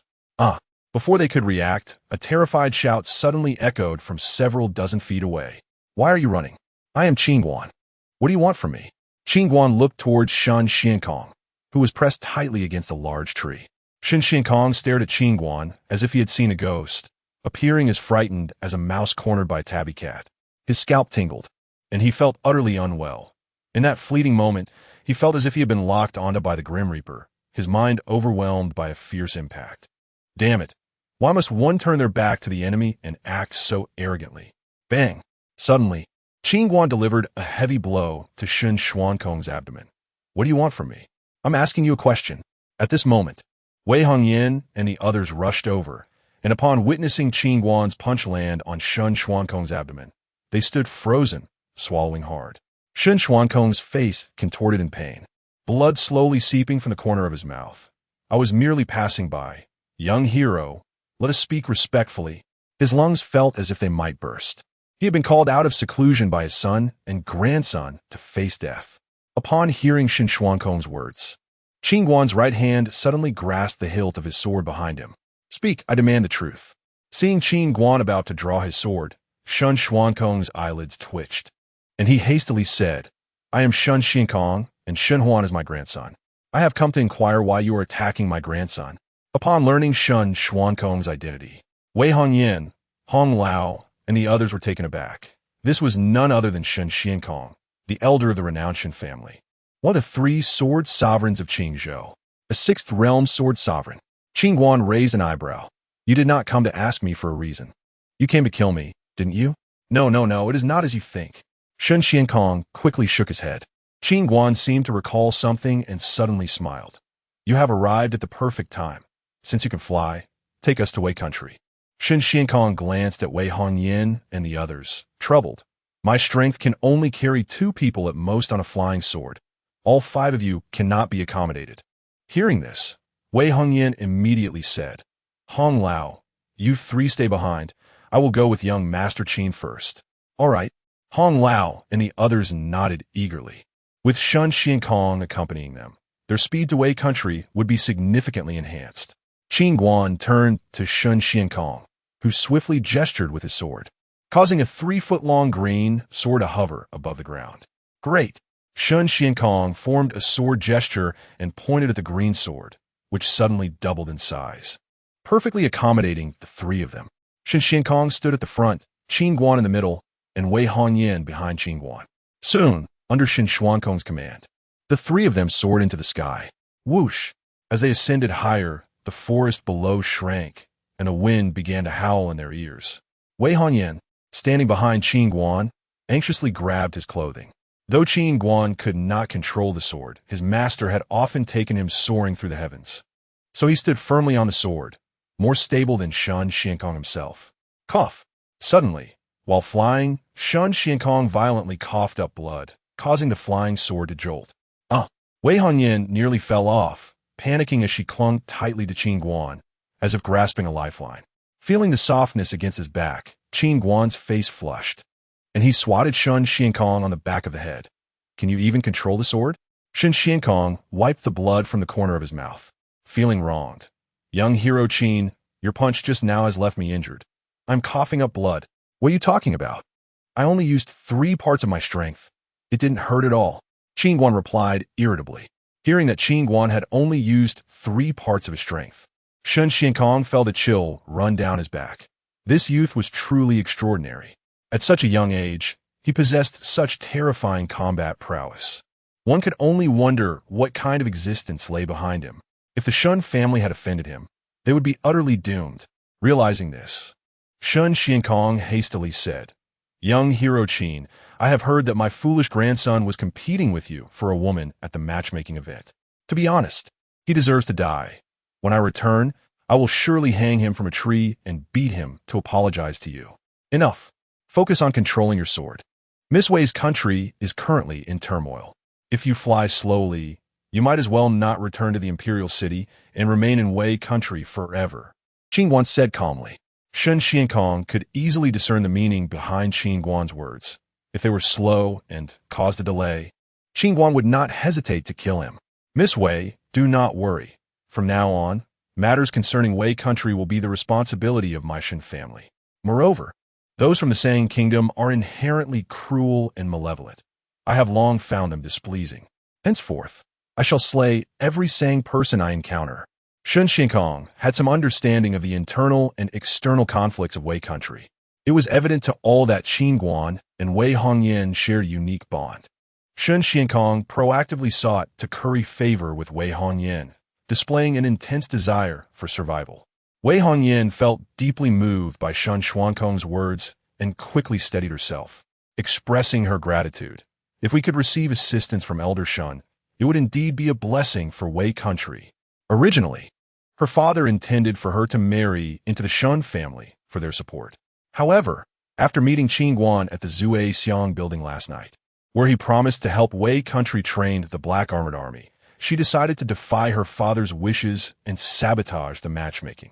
Deep down, it was also because Qin Guan had given her confidence. Now, not only had the matchmaking event been thwarted, but she also gained the backing of the elder from the Shun family, an outcome she had not anticipated. Ultimately, Wei Hongyan understood that this situation arose because of Qin Guan. Rest assured, Miss Wei, with young hero Qin's assistance, no matter how great the challenge, it will be a trivial matter, Shun Xiankong said with a smile, swallowing a mouthful of blood. Indeed, Wei Hongyan nodded emphatically, looking at Qin Guan's steadfast and reliable figure. Steady yourselves. I shall accelerate, Shun Xiankong declared. And as soon as he spoke, the flying sword surged upward, carving a graceful arc in the night sky. Having just stabilized, Wei Hongyan panicked again, urgently clutching Qin Guan, as the towering mountains below rose and fell in rhythm with the flying sword. At that moment, her cheeks burned like red-hot embers, flushed and warm. Throughout her life, she had never been this intimate with a man. The thought of her chest pressing tightly against Qin Guan's made her heart race with embarrassment. Gazing down at the starry earth below, Qin Guan felt a surge of emotions. His spiritual stones were sufficient for the time being. He needed to diligently cultivate the Yuan sword technique. Once he opened more acupoints and amassed enough spiritual energy, he too would be able to learn the art of sword control, soaring freely through the skies while gazing down at the mountains and rivers. The following morning, Qin Guan and the others arrived at the Taishan gate of the Wei country imperial palace. At that moment, several individuals, barely clinging to life, dangled from the tall, majestic city gate. Their tattered garments hung limply, their hands and feet powerless against the cold wind, while beneath them, the stone pavement was stained with pools of dark red blood. Upon witnessing this cruel and tragic scene, Wei Hongyan's expression gradually morphed into one of fury. Ha ha ha! My dear sister, you have finally arrived. Just then, a young man clad in a dragon robe, accompanied by an elderly man holding a feather fan, approached from a distance. Wei Hongyan, you beast! They are your own kin. Wei Hongyan glared fiercely at the young man, her voice laced with anger. Wei Hongyan scoffed. Relatives? Who among you has ever treated me as family? simply because I committed a minor transgression. That old wretch stripped me of my title as crown prince. Now, surrounded by tens of thousands of troops, I wonder if he regrets his actions. Does he consider me a relative now? You are truly lower than a beast. To tarnish the honor of the imperial consort is an egregious act against morality. When my father deposed you from your position, sparing your life, you showed no signs of contrition. Enough. Spare me your nonsensical moralities. The victor is king, and the vanquished is a bandit. I am now the ruler of Wei, and I alone shall determine what is right or wrong.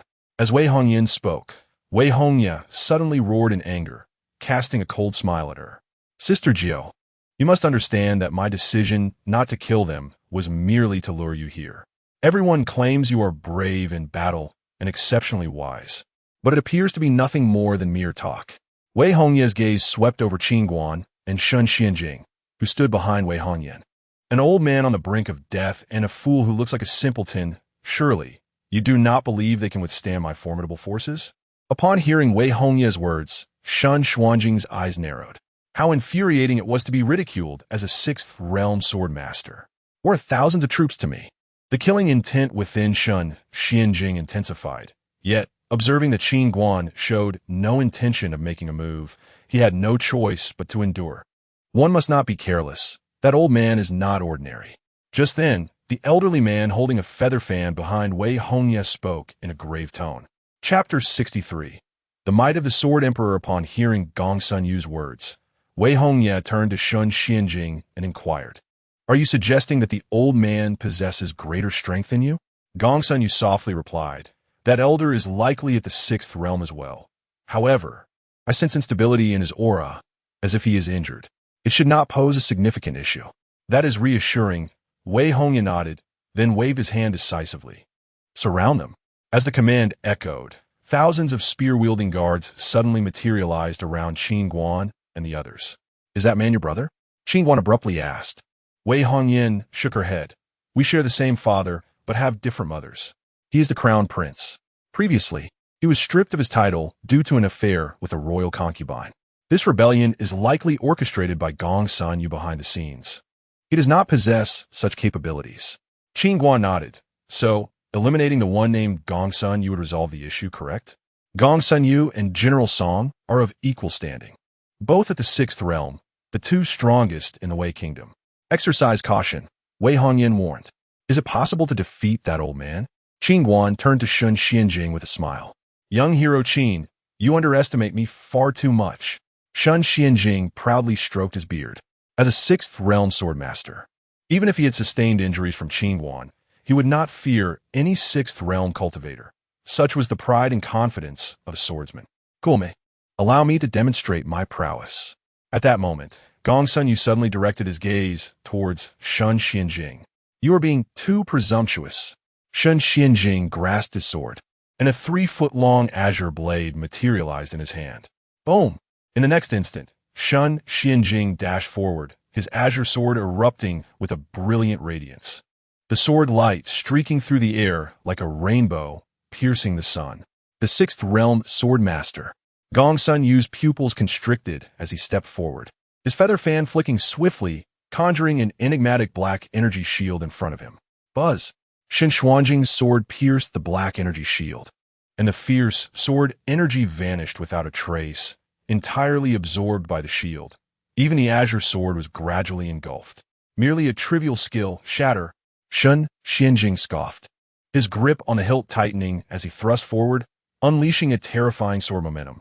Boom! In an instant, the black energy shield shattered, and Gong Sun Yu was thrust back several dozen feet by the overwhelming force. "Fly forth, swords!" Shun Xuanjing's fingers danced in the air, summoning a flurry of flying swords that shot towards Gong Sun Yu like meteors. Seeing the oncoming flying swords, Gong Sun Yu's figure flickered, appearing in midair like a specter. However, as soon as he halted, several flying swords surged upward, seemingly with a mind of their own, aiming directly for him once more. In response, Gong Sun Yu vigorously waved his feather fan downward, causing black skulls to emerge, colliding with the incoming swords. Boom! Boom! Boom! In the air, the skulls clashed with the flying swords, erupting in clouds of black mist. Converge. Gong Sun Yu bellowed, and the swirling black mist eerily coalesced into a massive black skull, exuding a chilling roar that was most terrifying. Pressing down with his palm, Gong Sun Yu commanded the gigantic skull to open its maw and consume Shen Xianjing below. Sensing the overwhelming malevolence emanating from the skull, Shen Xuanjing's spiritual energy surged as he swung his sword fiercely at the skull. Boom! The energy unleashed tore through the air, shattering the massive skull, yet within moments it reformed. Shen Xianjing frowned, pondering the dark sorcery the old man practiced. Just then, Qin Guan appeared beside him, whispering a crucial piece of information in his ear. Upon hearing Qin Guan's words, Shen Xuanjing's eyes brightened. He tossed his azure sword, which then split into 9, hovering around him. In the next instant, Shen Xuanjing's hands moved rapidly, channeling sword techniques that flowed from his palms into the 9 flying swords. As he concentrated on gathering his sword momentum, Qin Guan stealthily infused a wisp of chaotic energy into the swords from the hidden depths of his sleeves. At that moment, Shen Xuanjing's palms came together in front of his chest, uniting the 9 swords into one formidable entity, a powerful sword momentum resonating through the heavens. Divine cut. Shen Xianjing thrust his palms skyward with great force. Boom! In an instant, the azure sword, imbued with immense sword energy, ascended toward the colossal black skull, the air before it tearing apart with a sharp whistle. No! In the air, the azure sword pierced through the black skull, eliciting agonized cries from both the skull and Gong Sun Yu. Bang! Soon, Gong Sun Yu plummeted from the sky. How is this possible? How could you possibly break through my death energy? Gong Sun Yu's eyes widened in disbelief as he gazed at Shen Xianjing, before his body suddenly dissolved into a foul pool of black water. Meanwhile, within the divine forbidden mountain of the Sang Kingdom, a black-robed elder spat out a mouthful of blood, his hollow, terrifying eyes narrowing slowly. Shen Xianjing, you have thwarted my plans. You truly possess audacity. The scene shifted back to the plaza of the Tai Xian sect. Shen Xianjing gazed in shock at his trembling hands, murmuring, "That last sword strike vaguely bore the might of a sword emperor. Could it be? Is my swordsmanship on the verge of a breakthrough?" Beside him, Qin Guan glanced at the ecstatic Shen Xianjing and remarked coolly, "Sword Emperor, you still have quite a distance to traverse." At Qin Guan's words, Shen Xianjing was taken aback, realizing something profound. Suddenly, he clutched Qin Guan's arm earnestly. "Young hero Qin, I am willing to serve you loyally, traversing fire and water, only seeking your guidance to help me ascend to the realm of the Sword Emperor. Get lost." Qin Guan forcefully shook off the clingy Shen Xianjing, his gaze settling on Gong Sun Yu, now a puddle of black water, with a slight frown, so it was merely a wisp of a doppelganger. Intriguing. A doppelganger? Shen Xianjing and Wei Hongyan gasped in astonishment. As far as they knew, only cultivators of the 7th realm, those who reached the star realm, could create a doppelganger. In all of Qingzhou, they had yet to hear of any powerful figure breaking through to the 7th realm. What are you still standing there for? Your family is still hanging on the wall. Qin Guan suddenly directed his gaze at Wei Hongyan. "Little brat, hurry and release them." Upon Qin Guan's command, Shen Xianjing pointed his sword threateningly at the stunned Wei Hongya. Wei Hongya's expression turned frantic as he suddenly contorted in rage, pointing at Qin Guan and the others. "Kill them. What if they are 6th realm sword masters? We have the numbers. Kill them for me, and I shall reward you handsomely." At that moment, the thousands of guards in the plaza exchanged glances, none daring to make a move. What absurdity! They were up against the 6th realm sword master. Clang! Suddenly, one guard dropped his weapon and hurriedly knelt before Wei Hongyan. "This sinner deserves death for following the crown prince's treacherous orders. I beseech the 9th princess to spare me. Grant me a chance to atone." Clang! Clang! As the leading guard knelt in supplication, all the guards in the plaza promptly laid down their weapons and knelt, begging for mercy. Witnessing this scene, Wei Hongya staggered back several steps and collapsed to the ground, his face ashen. At this moment, Wei Hongyan rushed toward the castle's lower level, addressing a kneeling commander. "Hurry and release them." "Yes, your highness." The commander quickly stood and began to free those who had been suspended from the castle. Seeing the battered captives, Wei Hongyan turned to Wei Hongye, her voice resolute. Sever the crown prince's head. Chapter 64. The octagonal heavy crossbow. Upon hearing the words, Wei Hongye was so terrified that his spirit nearly departed him. He hurriedly knelt before Wei Hongyan, exclaiming, "Ninth sister, I am your elder brother. We are siblings born of the same father, but different mothers. I was momentarily confused and led astray by Gong's Sun Yu. For the sake of our blood ties, please spare me this once." Wei Hongyan's gaze was resolute as she turned to a captain of the guards behind Wei Hongye and commanded in a cold voice, "Sever the head of the crown prince. Those who defy orders shall be executed."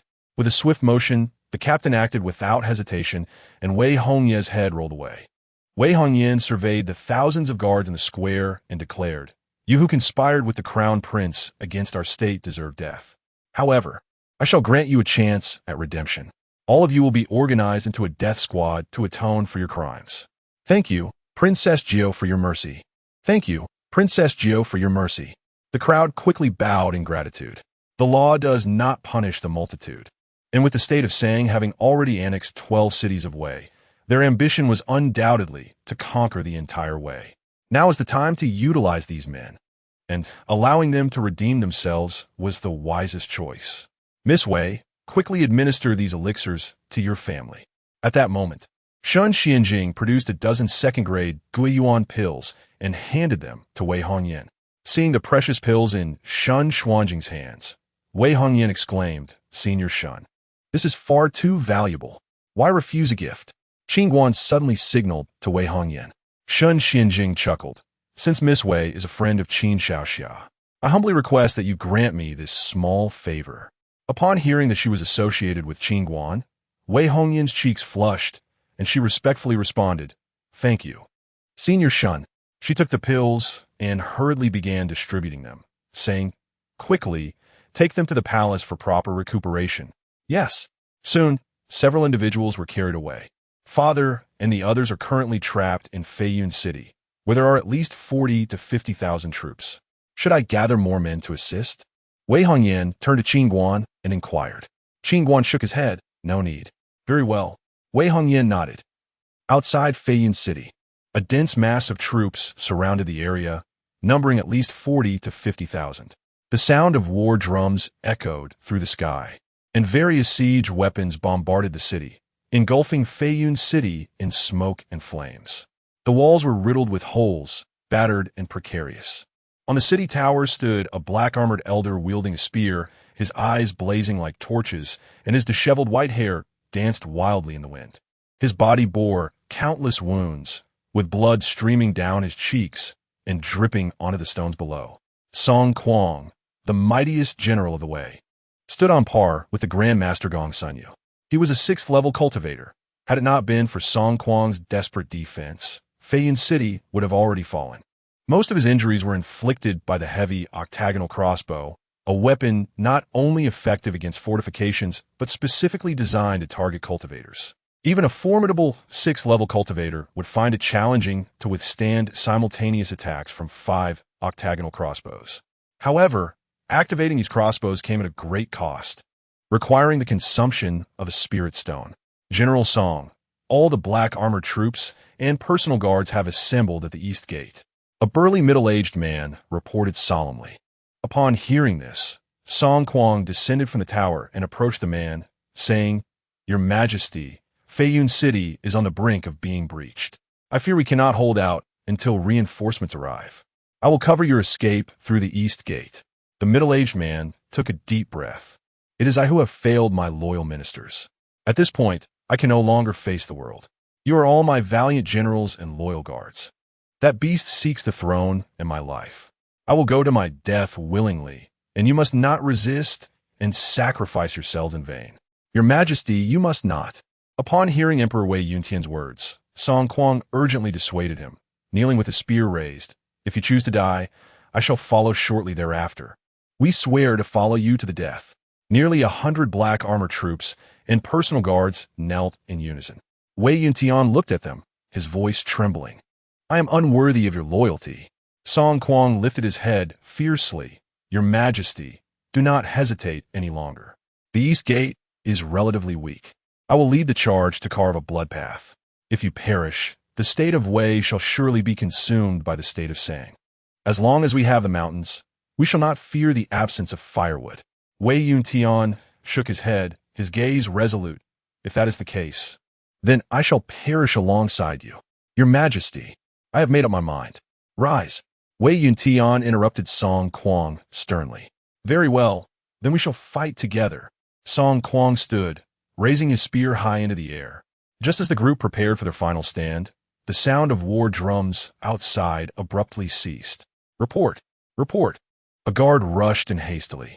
Your Majesty, the ninth princess is outside the city. What? How many troops does she bring? Wei Yuntian's eyes lit up as he inquired. Your Majesty, the ninth princess brings only an elder and a young man. Upon hearing this, Wei Yuntian's brow furrowed, and he quickly moved toward the lookout. Lay down your weapons and surrender. Outside Feiyun City, Wei Hongyan proclaimed, tossing a bloodied head into the crowd. Ah, it's the crown prince's head. A guard gasped in horror upon recognizing the severed head. What? The crown prince is dead. The crown prince is dead. The news spread like wildfire, and chaos erupted among the crowd. Everyone remained calm. Stay calm.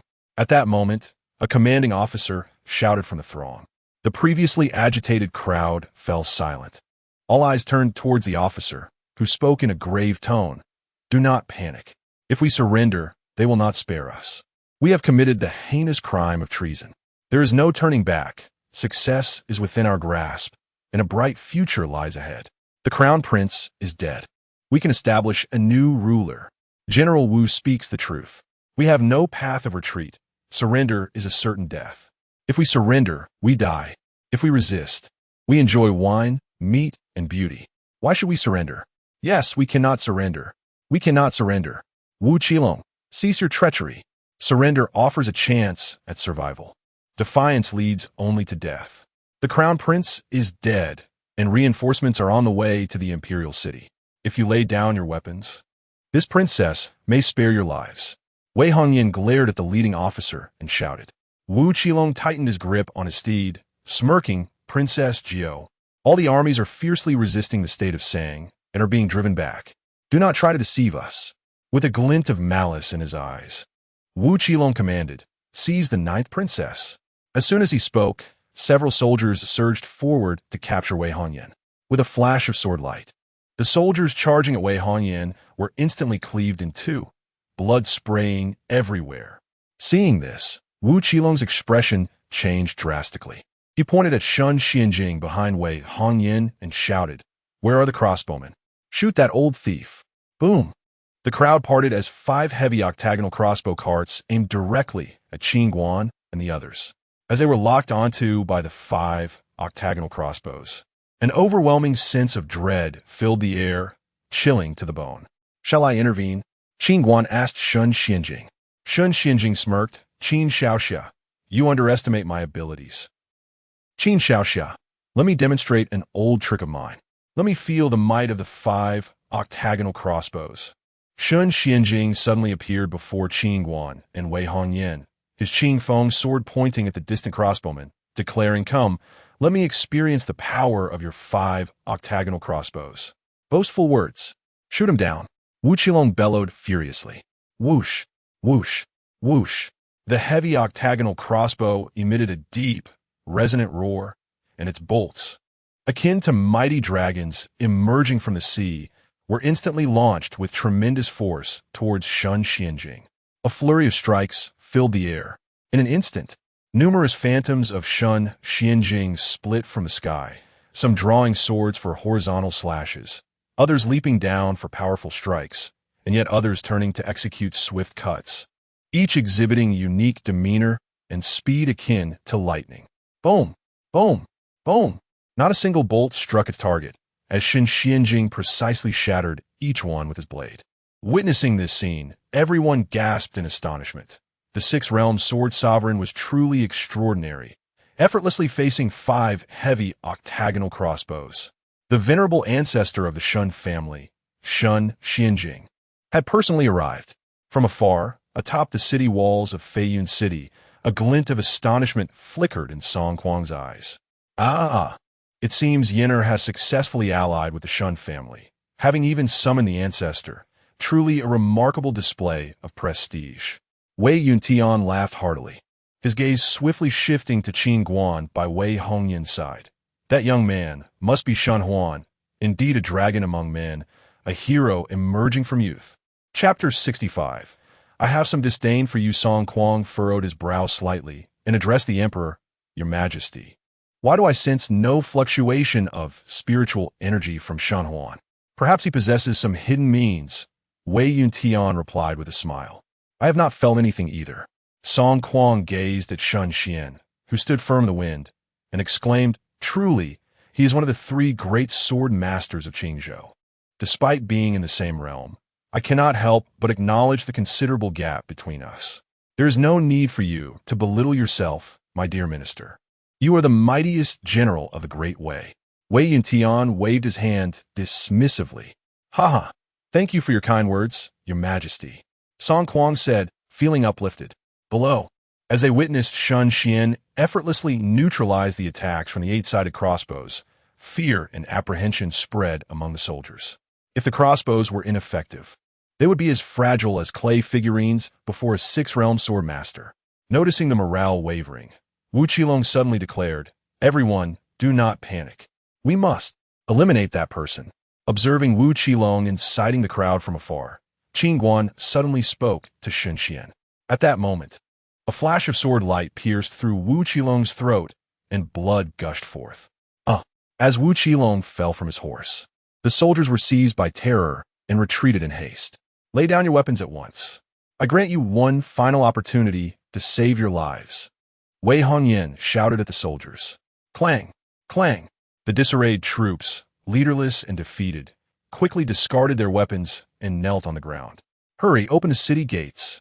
Upon witnessing the surrender of the rebels, Wei Yuntian urgently commanded. Before long, Wei Yuntian and Song Kuang emerged from the city to greet them. Greetings, father. Wei Hongyan hurriedly approached to pay her respects. You honor, you have worked hard. Wei Yuntian quickly glanced at Wei Hongyan before striding towards Shun Xian, bowing deeply. I am eternally grateful for your and young Master Shun's timely rescue. Upon hearing Wei Yuntian's words, Qin Guan's mouth twitched. Goodness, does he truly consider himself Shun Xian's grandson? Father, you are mistaken. Allow me to introduce you. At this moment, Wei Hongyan rushed to Qin Guan's side. Father, this is the Qin Guan I mentioned to you. Qin Guan, not Shen Huan. Wei Yuntian felt somewhat embarrassed. It is indeed the young hero Qin. My sincerest apologies for the misunderstanding. Qin Guan waved his hand dismissively. No need for concern. Are you truly the fifth realm martial artist, Qin Guan? Song Kuang asked in surprise, while many of the black-armored soldiers and guards behind him scrutinized Qin Guan, whose name had become renowned across Qingzhou. He was, after all, the #1 fugitive sought by both the Spirit Sword Academy and the Yunlan sect. Qin Guan smiled lightly and nodded.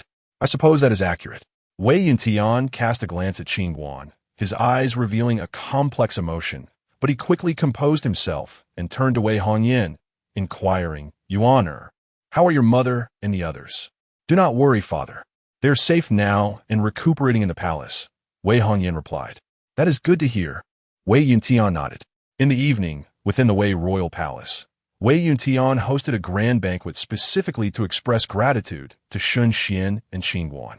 Old Shun, had it not been for your timely intervention, the Great Wei would have faced dire consequences. Come, let me toast you. In the grand hall, Wei Yuntian raised his cup and drank it all in one go. It was but a small effort. From this day forth, the affairs of the Great Wei shall be as my own, Shun Xian replied with a smile. Upon hearing these words, Wei Yuntian laughed heartily, fully understanding the implication. He quickly responded, Very well. From now on, the Shun family and the Great Wei shall be as branches of the same tree. If you honor ever heirs, please feel free to discipline her without hesitation. Shun Xian frowned slightly at this. What was Wei Yuntian saying? His words seemed rather nonsensical, making little sense. Brother Shun, your swordsmanship has improved tremendously since the days of yore. Today you shattered the attacks of the 5-gate 8-sided crossbows with a single strike. I am truly impressed. At that moment, Song Kuang raised his cup. Come, let me toast you.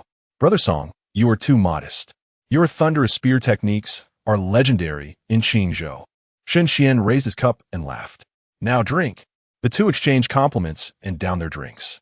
At this moment, Wei Yuntian raised his cup and turned to Qin Guan.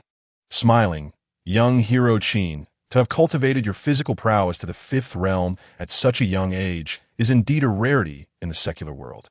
I salute you. You flatter me. Qin Guan raised his cup with a smile. Beside him, Shen Xian quietly scoffed. Fifth realm, indeed. Suddenly, a burly middle-aged man stood up, fixing his gaze on Qin Guan. Young hero Qin, I am Xiong Tai, the commander of the Black Armored Troops and the Imperial Guards. I have heard from the Ninth Princess that your physical techniques are unparalleled. She has long wished to invite you to train the Black Armored Troops. Today, it is an honor to meet you. May I request a demonstration of your physical prowess? Qin Guan furrowed his brow slightly. The commander of the Black Armored Troops was clearly challenging him to a spar. Rest assured, young hero Qin, I will not employ my fifth realm abilities. I intend to spar with you using only physical techniques, Xiong Tai declared as he moved to the center of the hall. Everyone present turned their attention to Qin Guan. Though Xiong Tai's approach was rather impolite, they were eager to see how Qin Guan would fare. Xiong Tai was a fifth realm practitioner, while Qin Guan was a fifth realm martial artist. A match between them promised to be thrilling. Shen Xian discreetly sipped his drink and noted Xiong Tai's boldness. How rude. Just then, Wei Hongyan hastily entered the hall, her expression stern as she addressed Xiong Tai. Commander Xiong, young Master Qin, is a distinguished guest invited by this princess. Your abrupt challenge is rather discourteous. Xiong Tai smiled dismissively. Fear not, Your Highness. I will keep it within limits and ensure no harm comes to young hero Qin. Preposterous. Wei Hongyan's expression darkened as she retorted. Xiong Tai, apologize to young Master Qin at once. Do you realize how absurd your words are? Wei Hongyan's sudden fury transformed the previously jovial atmosphere into one of tension and unease. You honor, do not be rude. Wei Yuntian interjected, then turned to Qin Guan with a smile. Young hero Qin, Commander Xiong is known for his straightforward nature. Please do not take offense. Qin Guan waved his hand, chuckling. Sparring is harmless. The main concern is that I often struggle to control my strength. It would be unfortunate if I accidentally injured Commander Xiong. What did you say? Xiong Tai's anger flared at Qin Guan's words. At that moment, Wei Yuntian, Song Kuang, and the others also wore grim expressions. Qin Guan's words seemed to belittle Xiong Tai. This is troublesome. He truly seeks his own demise. Wei Hongyan thought to herself, feeling exasperated at Qin Guan's apparent displeasure. As Wei Hongyan contemplated intervening, she noticed Qin Guan suddenly rise to his feet, and she refrained from speaking further, realizing that any additional words might be seen as meddling. Sparring is rather dull. There is no need to hold back. Come, unleash your strongest move. Qin Guan approached Xiong Tai with a smile. Very well, if I were to accidentally kill you. Do not blame me, Xiong Tai declared, his powerful aura erupting around him. He launched a fierce punch towards Qin Guan's face. Bang!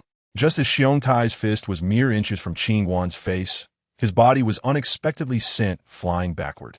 Boom! In the next moment, Xiong Tai was embedded in the wall of the Grand Hall, struggling momentarily before his head drooped, unconscious. Thank goodness. That was close to being fatal, Qin Guan remarked, glancing at his fist, still somewhat shaken. At this moment, the Grand Hall was enveloped in an eerie silence, as all eyes turned in astonishment towards Qin Guan. They had barely perceived how he had unleashed a strike. Truly, the young hero Qin possesses a remarkable depth of skill, unveiling a world of wonder for us all. Wei Yuntian glanced at the unconscious Xiong Tai and hastily remarked with a smile. Qin Guan, maintaining a stoic expression, directed his gaze towards Wei Yuntian, seated upon the dragon throne, and candidly confessed, to be honest, I find you somewhat intolerable. Chapter 66. Well done. Wei Yuntian furrowed his brows, and his expression turned sour. He had not anticipated that Qin Guan would dare to insult him. After all, he was the emperor of Wei. How audacious! At that moment, Song Kuang suddenly bellowed, unleashing a terrifying pressure that bore down upon Qin Guan. How dare such a lowly creature lay a hand upon the esteemed young hero Qin? Shun Xianzheng's countenance grew cold as he swung his sword towards Song Kuang. As Shun Xianzheng made his move, Song Kuang furrowed his brow slightly, producing a spear that he thrust forward with great force. The clash of spear and sword echoed through the hall. Boom! A wave of terrifying energy surged outward, obliterating the furnishings within the grand chamber. Brother Shun, what is the meaning of this? Song Kuang inquired, bewildered as all eyes turned to Shun Xianzheng, puzzled by his attack on the old general. What do you mean, Brother Song? I was just attempting to rescue you. Shun Xianzheng replied with a faint smile. Song Kuang snorted coldly. I'm not so easily intimidated by a mere martial artist. Shun Xianzheng shook his head and chose not to elaborate further, silently returning to Qin Guan's side. Is this how your Wei kingdom treats its guests? Qin Guan remarked, directing a smile towards Wei Yuntian, who appeared exceedingly displeased. He realized that he should have intervened when Xiong Tai deliberately provoked Qin Guan, but his eagerness to curry favor with Shun Xianzheng had led him to underestimate Qin Guan. Now, he was taken aback to see Shun Xianzheng openly siding with Qin Guan. Master Qin, I must apologize on behalf of my Wei kingdom for this egregious behavior. Wei Hongyan hurriedly approached Qin Guan and bowed in respect. She had not anticipated how swiftly the situation had escalated, and her heart brimmed with anger towards her father. Qin Guan chose to ignore Wei Hongyan, instead gazing intently at Wei Yuntian. Noting Qin Guan's unyielding demeanor, Song Kuang expressed his displeasure. Young hero Qin, it is quite ordinary for cultivators to engage in friendly sparring. Why must you take such offense? Furthermore, you should not disrespect our sovereign. Disrespect? A mere emperor holds no significance in my eyes. My presence in Wei is solely for the sake of Wei Hongyan. What is he to me? Qin Guan replied, his tone icy. Impudent. You truly possess great audacity. Wei Yuntian's anger ignited upon hearing Qin Guan's words. Enough. Put away your lofty airs. Out of respect for your daughter, I shall overlook this matter, Qin Guan declared before turning to leave. TSK, what a splendid hand, poorly played. Shun Xianzheng cast a glance at Wei Yuntian and the others before hastily departing. Wei Hongyan's complexion turned ashen as she rushed after him, reaching Qin Guan's side. I am sorry, Master Qin. It is my negligence that has led to this. I apologize. Qin Guan, expressionless, replied, Today, I have extricated your Wei kingdom from peril. Our prior agreement regarding the training of the Black Armored Army is now null and void. He then turned to Shun Xianzheng. Take me back to Liyun City. Understood. Shun Xianzheng nodded eagerly. Watching Qin Guan vanish into the night sky, Wei Hongyan felt a sudden pang in her heart, rendered motionless by the rapid turn of events.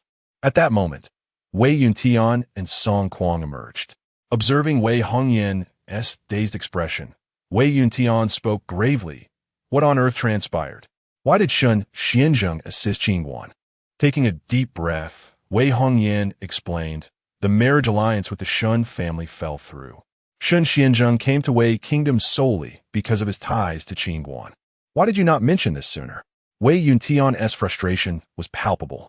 Are you implying that had you known Qin Guan was extraordinary, you would not have treated him with such disdain? Wei Hongyan retorted with a cold smile. Wei Yuntian fell silent, recalling his father's warning. Underestimating someone could lead to dire consequences.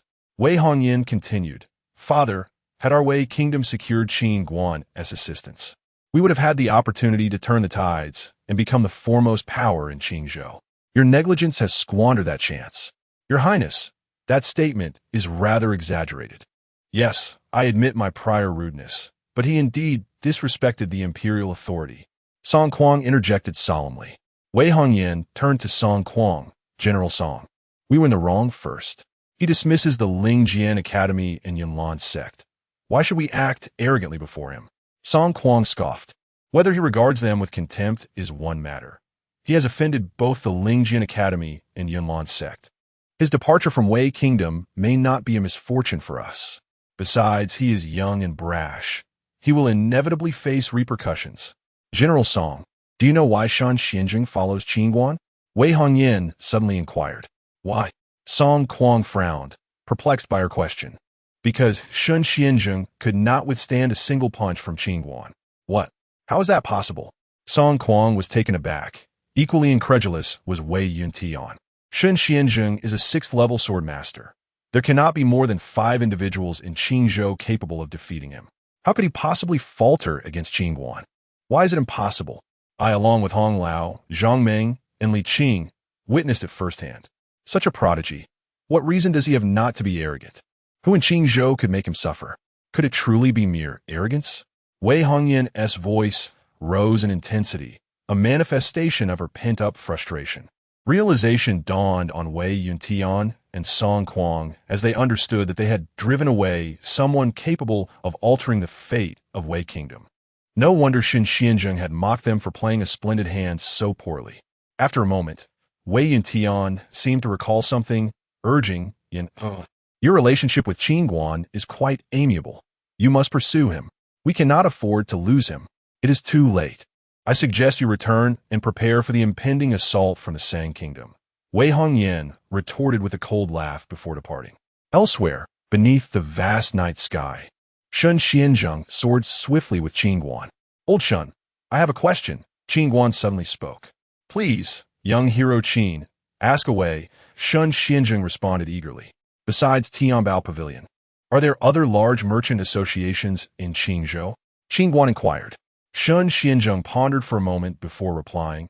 Aside from Tianbao Pavilion, there is one merchant association that has been thriving in recent years. Which one? Babayalu. Though it has faced suppression from Tianbao Pavilion, its backing is quite resilient, and it has been expanding rapidly in Qingzhou. Let us not return to Liyun City just yet. Let us head to Babayalu, Qin Guan decided. As Tianbao Pavilion sought to undermine the Nan family by severing their financial lifeline, Qin Guan believed it essential to seek another merchant association for collaboration, expanding his options. If Jiang Linyue's grandfather wished to play, then he would engage that old man thoroughly. Master Qin, there seems to be a Babayalu in Lingxiao City of Wei Kingdom. Shall we go there? Shun Xianjing asked. Indeed, Qin Guan affirmed with a nod. From now on, I shall serve as your dedicated means of flight. Wherever you point, I shall soar, Shun Xianjing declared with a beaming expression. Qin Guan glanced at Shun Xianjing's prominent bald spot. At your age, shouldn't you be enjoying retirement at home instead of gallivanting about? Shun Xianjing quickly shook his head.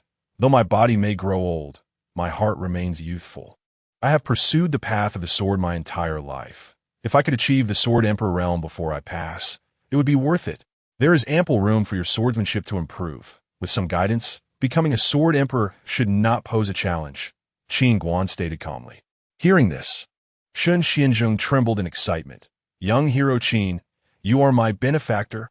My admiration for you flows like an unending river, as relentless as the raging torrents of a breached dam.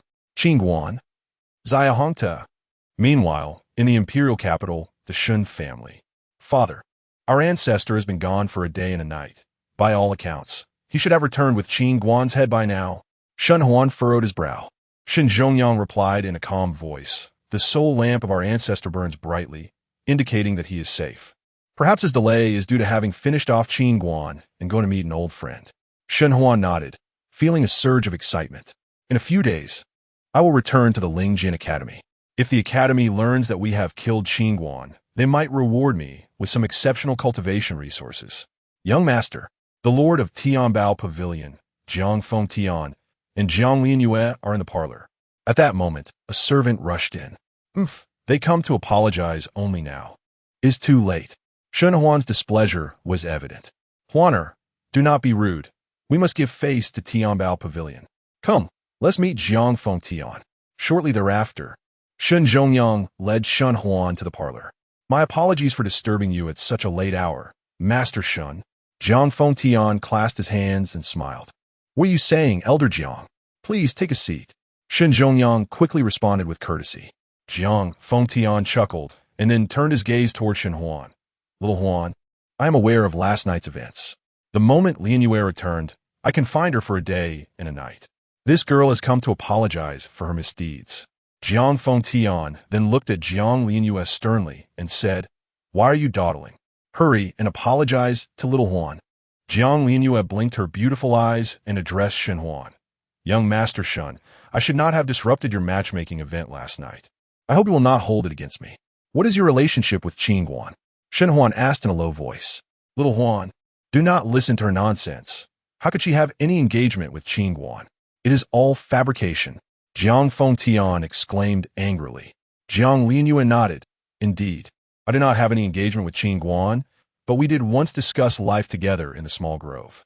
What did you say? Shen Huan's expression darkened gravely. Young Master Shun, please do not be agitated. We merely conversed in the grove, nothing more. Jiang Lianyue hurriedly explained. Father, I do not desire such a woman, Shen Huan declared, turning to Shen Zhongyang with a serious tone. Shen Zhongyang's face was also as dark as water. This was not an apology, but rather a stab in the back. At that moment, Jiang Fengtian's expression twisted in anger. He never expected Jiang Lianyue to be so audacious, even daring to act defiantly before him, her grandfather. Young Master Shun, this girl is indeed unworthy of you. I came today to apologize for last night's incident. Furthermore, if you have any grievances, feel free to vent them on Qin Guan. I will not mind. Jiang Lianyue smiled. Shen Huan scoffed.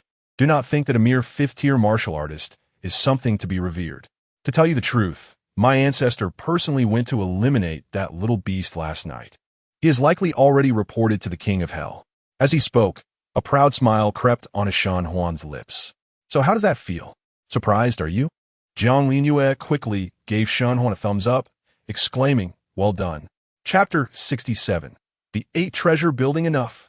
Jiang Fengtian suddenly exclaimed, his voice laced with anger as he turned to Jiang Lianyue, commanding, go back.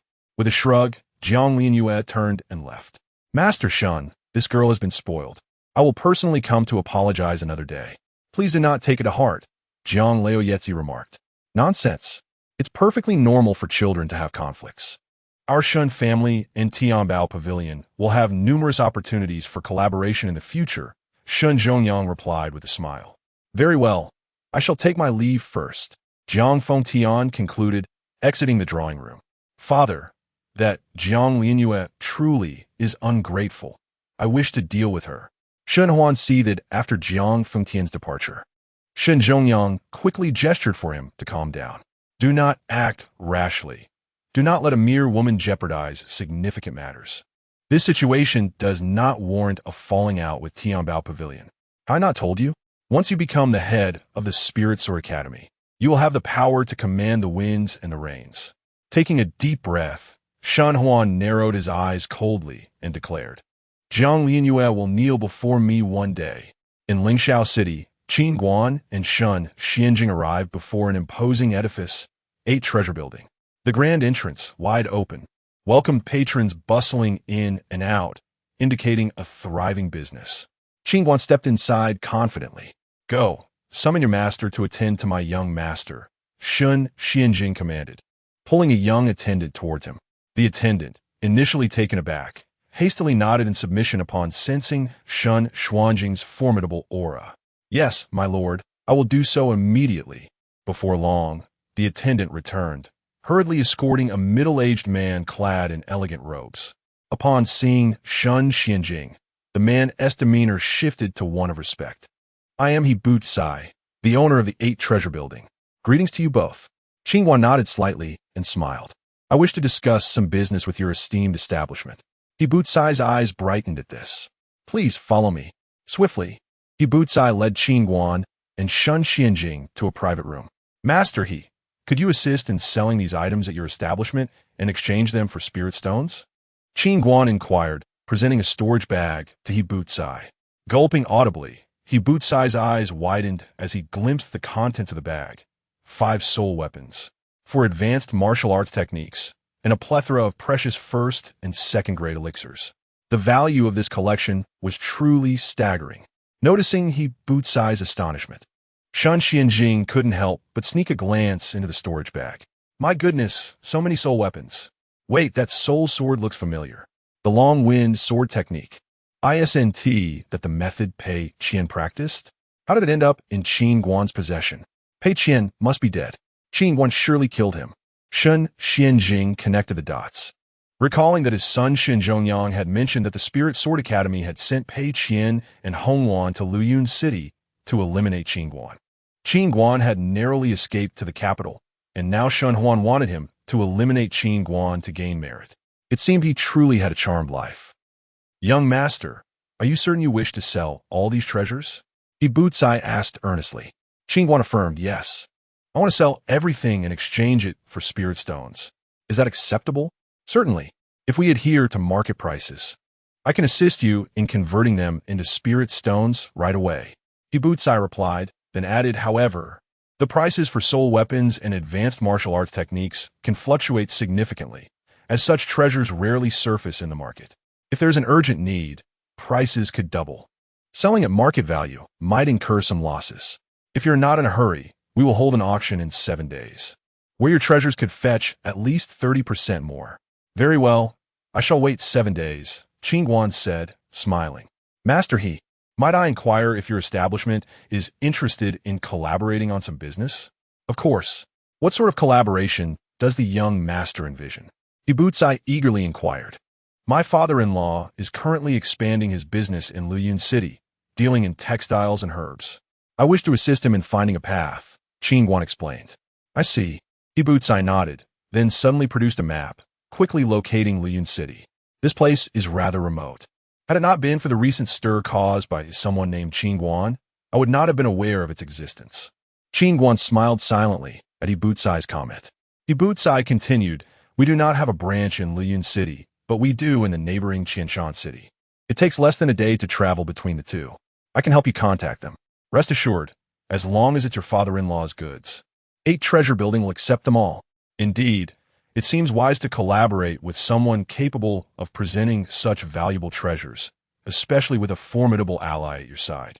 Even if your father-in-law had something worthless to sell, 8 Treasure Building would still accept it." "Excellent. Let's enjoy this partnership," Qin Guan replied cheerfully. "May I ask where your father-in-law resides, so I may contact the right people?" Ibutsai inquired. "Nin family in Luyun City," Qin Guan stated. "Nin family? That name sounds somewhat familiar." Ibutsai furrowed his brow for a moment before suddenly expressing confusion. "Young master, you're not the Qin Guan who is the son-in-law, are you?"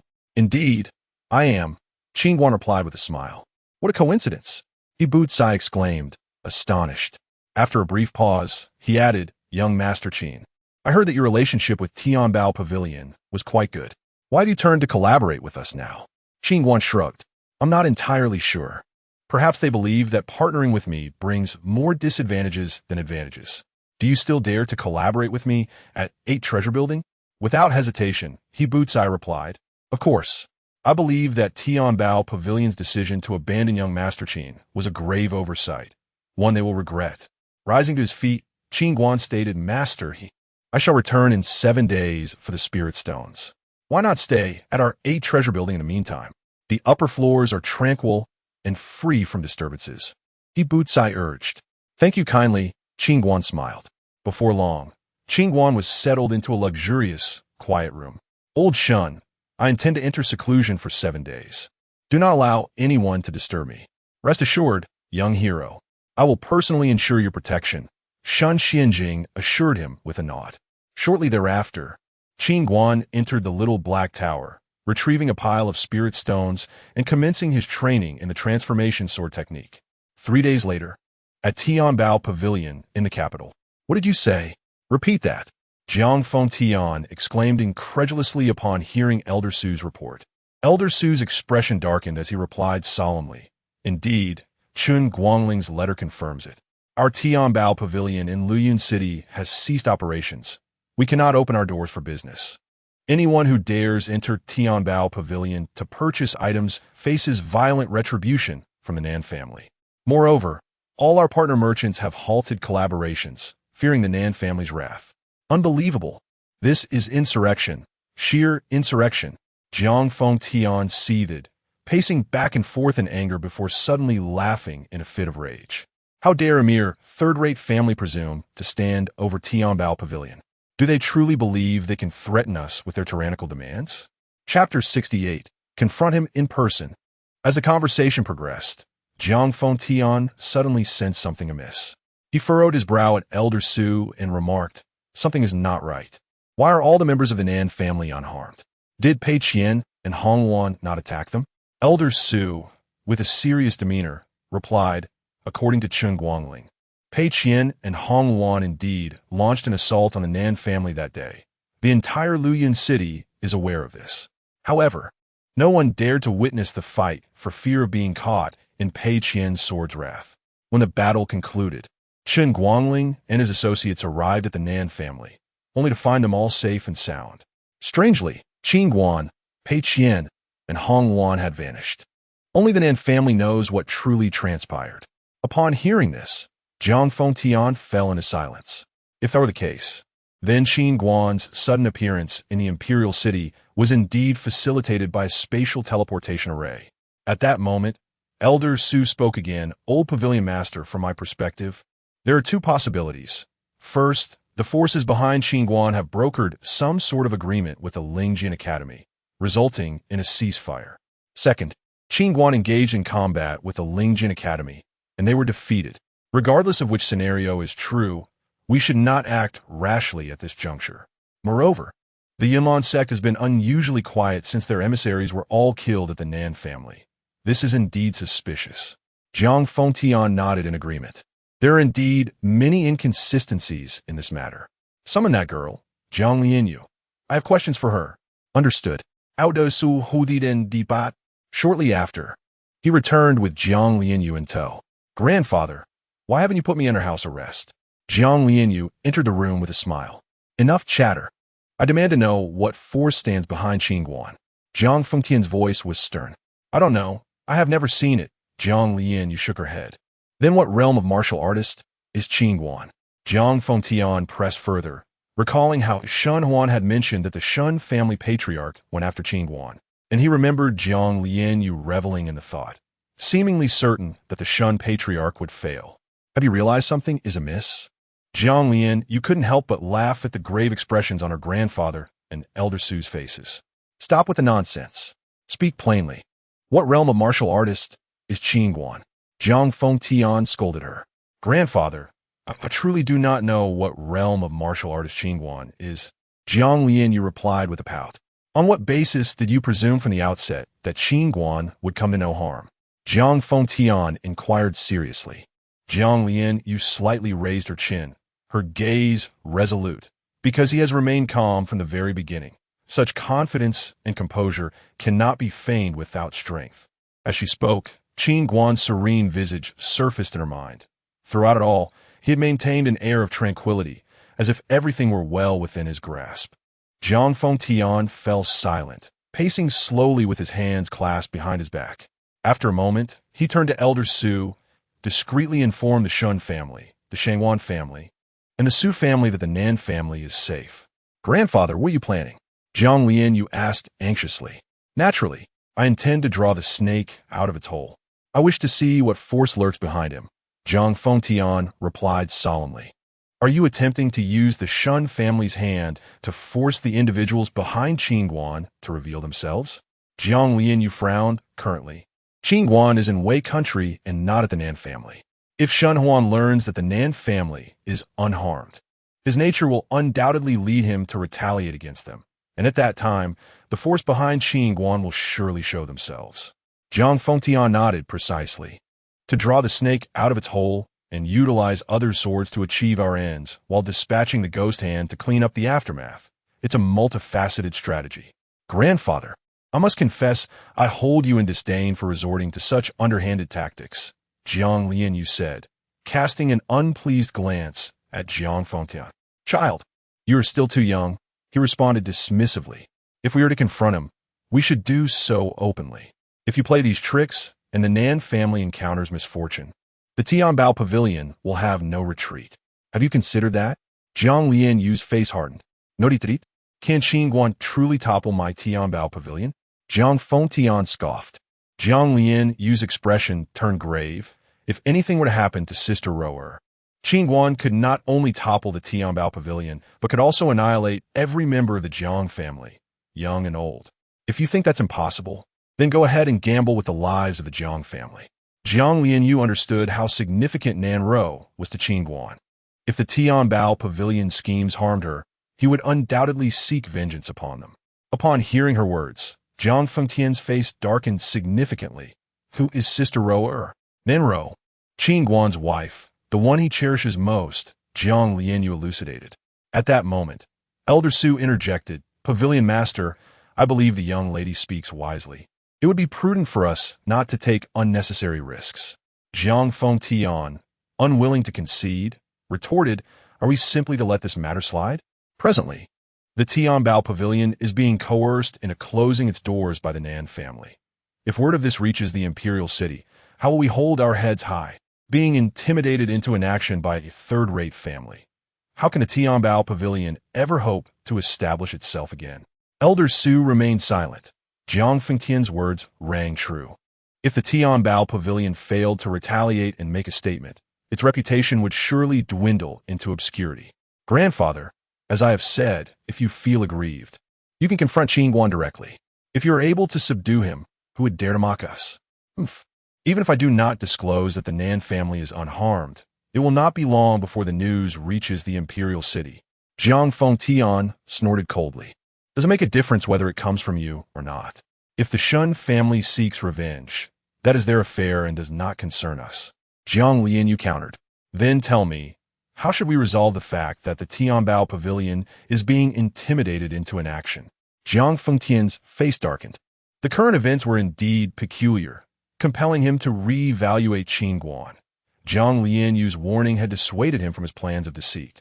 Jiang Lianyu suddenly raised her voice. You initiated this conflict.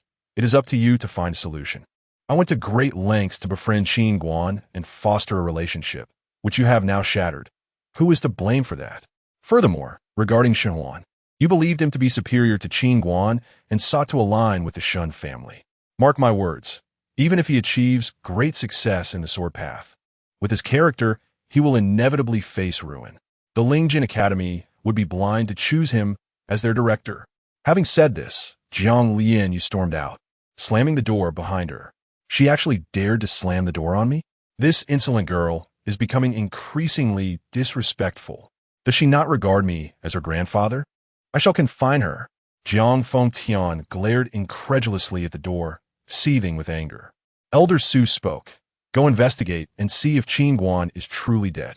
If he is not, I shall confront him personally. Jiang Fengtian suddenly turned to Elder Su, his voice low and resolute. Chapter 69. Enough is enough. In the imperial palace of the Wei Kingdom, Wei Yuntian wore a countenance as dark as the stormy sea. The relentless assault from the Sang Kingdom had resulted in the loss of 23 cities within 3 days, plunging him into a state of deep anxiety. The earlier rebellion instigated by the eldest prince in collusion with Sang had severely weakened Wei's elite forces, and now, the advancing Sang army swept through the west like a tidal wave. The Wei Kingdom stood on the brink of annihilation. I am no longer merely a ruler who cedes land. I am on the verge of becoming a king of a fallen nation. Wei Yuntian gazed upon the opulent palace, his heart heavy with sorrow and despair. Suddenly, a guard rushed in, breathless and alarmed. Noticing the guard's frantic demeanor, Wei Yuntian instinctively rose. Your Majesty, it is dire. General Song has been gravely injured by a cloaked figure from the Sang Kingdom, and the once impregnable Qinshan fortress has fallen. If this continues, the Sang forces will breach the palace within 5 days. Thud! The news struck Wei Yuntian like a thunderclap, and he collapsed back onto the dragon throne, overwhelmed with panic and despair. Had it not been for the expulsion of Qin Guan and Shun Xianjing 3 days prior, perhaps the situation would not have escalated to this point. Even Shun Xianjing, a 6th-tier swordmaster, held the power to deter an army of 100,000. This is the weight of true strength. A nation or faction devoid of formidable guardians is but a paper tiger, easily crushed. In the realm of Yuanyang, strength reigned supreme. That day in the Grand Hall, when Qin Guan berated him, he could not have been more accurate. Regret and remorse flooded Wei Yuntian's heart, a lament for opportunities lost. In a street ravaged by war, Wei Hongyan surveyed the grotesque scene of bodies strewn about, aged men, innocent children, and countless fallen soldiers. They lay cold upon the ground, their lives extinguished by the flames of conflict. The acrid stench of blood mingled with the pungent scent of charred remains, enveloping the street like an impenetrable shroud. War has always been merciless and cruel. As she beheld the heartbreaking spectacle, tears streamed uncontrollably from Wei Hongyan's eyes. She recalled the banished Qin Guan and Sun Xianjing. Had they remained, perhaps this hellish reality would not have come to pass. Princess. At that moment, Old Hong hurried towards her, urgency etched on his face. Princess. Zhang Meng and Li Qing just informed me that they saw Sun Xianjing at the Baobao building in Lingxiao City this morning while purchasing weapons. Wei Hongyan's expression froze in surprise. What Qin Guan? Did they see him? Old Hong shook his head. They did not see Qin Guan. They only caught a glimpse of Sun Xianjing before he ascended to the upper floors. They could not follow him to the VIP level. Go! Wei Hongyan mounted her horse and hastened towards Lingxiao City. Sun Xianjing had persistently sought to ingratiate himself with Qin Guan, pleading to remain by his side. If Sun Xianjing was at the Baobao building, then surely Qin Guan would be there as well. She needed to implore Qin Guan. He was the only hope to salvage her fractured nation, and she would plead with him for assistance. 2 hours later, Wei Hongyan arrived at the Baobao building in Lingxiao City. Senior Sun, please allow me to see young Master Qin. I am in urgent need. Wei Hongyan implored Sun Xianjing, her anxiety palpable. Sun Xianjing replied solemnly, Young Master Qin is in seclusion. No one is permitted to disturb him. Senior Sun, millions of innocent lives in Wei are at stake. I beseech you, let me speak with him. Wei Hongyan pleaded once more. With a stern expression, Sun Xianjing responded, Miss Wei, in my eyes, the survival of your kingdom pales in comparison to young Master Qin's need for tranquility in his seclusion. And this matter has nothing to do with him, does it? At his words, Wei Hongyan's face drained of color. She glanced toward the upper floors and declared, Very well. If young Master Qin is in seclusion, I shall kneel before the Baobao building until he emerges. Without hesitation, she sank to her knees at the entrance of the Baobao building. Look, is that not the 9th princess of Wei, Wei Hongyan? As the saying in Wei kingdoms clashed ferociously, why was she kneeling here? Many gathered, drawn by the sight of the armored maiden kneeling before the grand entrance of the Baobao building. Though Lingxiao City had yet to feel the brunt of war, the common folk had long since fled, leaving behind only merchants seeking to profit from the chaos. Even should the Sang forces reach Lingxiao City, the Baobao building would remain impervious. Such powerful commercial entities would not be affected by war, for no nation would be foolish enough to attack or oppose them. The father who betrays his nation and his daughter. With a glance at the kneeling Wei Hongyan, Sun Xianjing shook his head and turned away. As night fell, a bone-chilling cold swept through the cobblestone streets of Lingxiao City, glistening under the moonlight. Wei Hongyan remained steadfastly kneeling at the entrance of the Baobao building, her posture defiant yet solitary. The armor she wore felt increasingly heavy in the frigid night, each piece of metal seeming to siphon away her warmth. Her knees had long since gone numb, devoid of sensation, yet her resolve only grew stronger. As long as she could wait for Qin Guan, as long as she could implore him for help, it would all be worth it. This was the only hope for the Wei kingdom. This young girl surpasses her father by leagues. Sun Xianjing stood by a window of the Baobao building, quietly observing the resolute figure of Wei Hongyan kneeling below. His brow furrowed slightly, his eyes betraying a flicker of complex emotions. Meanwhile, within the depths of the little black tower, Qin Guan remained engrossed in his cultivation.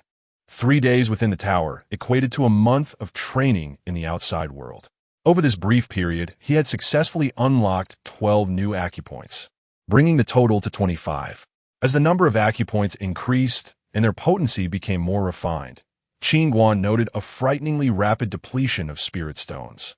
He had consumed over 50 spirit stones in just 3 days. This rate of consumption was nothing short of terrifying. For perspective, the head of the Spirit Sword Academy, Bai Wanjian, received only 40 spirit stones as a monthly stipend, a quantity that Qin Guan could exhaust in merely 2 to 3 days. Yet, with every sacrifice comes reward. The energy reservoirs of his 25 acupoints had expanded to the size of grinding wheels, perfectly organized into 25 large discs. Go to the 2nd floor. The little black tower suddenly instructed. Master, what is the purpose of going to the 2nd floor? Qin Guan inquired, intrigued. Your master has left a sword technique for you. The little black tower replied. Upon hearing this, Qin Guan's eyes sparkled with excitement. Master, why did you not mention this sooner? The little black tower responded. The spirit energy within you is barely sufficient to activate that sword technique. Had I mentioned it earlier, you would have been unable to practice it. Understood? Qin Guan nodded eagerly and made his way to the teleportation portal leading to the second floor. Bang! The moment Qin Guan stepped onto the second floor, he collapsed. His body pressed firmly against the ground. Can you endure this? The little black tower chuckled. I can endure. Qin Guan managed as he slowly pushed himself up, struggling against the overwhelming pressure. He had not anticipated the intensity of the gravitational force on the second floor, which was several times stronger than the gravity field he had experienced in the Myriad Beast Valley. At that moment, it felt as though he bore the weight of several mountains, making each breath a challenge. This second floor is indeed an excellent place for physical cultivation, Qin Guan remarked, recognizing the benefits of training in such an environment.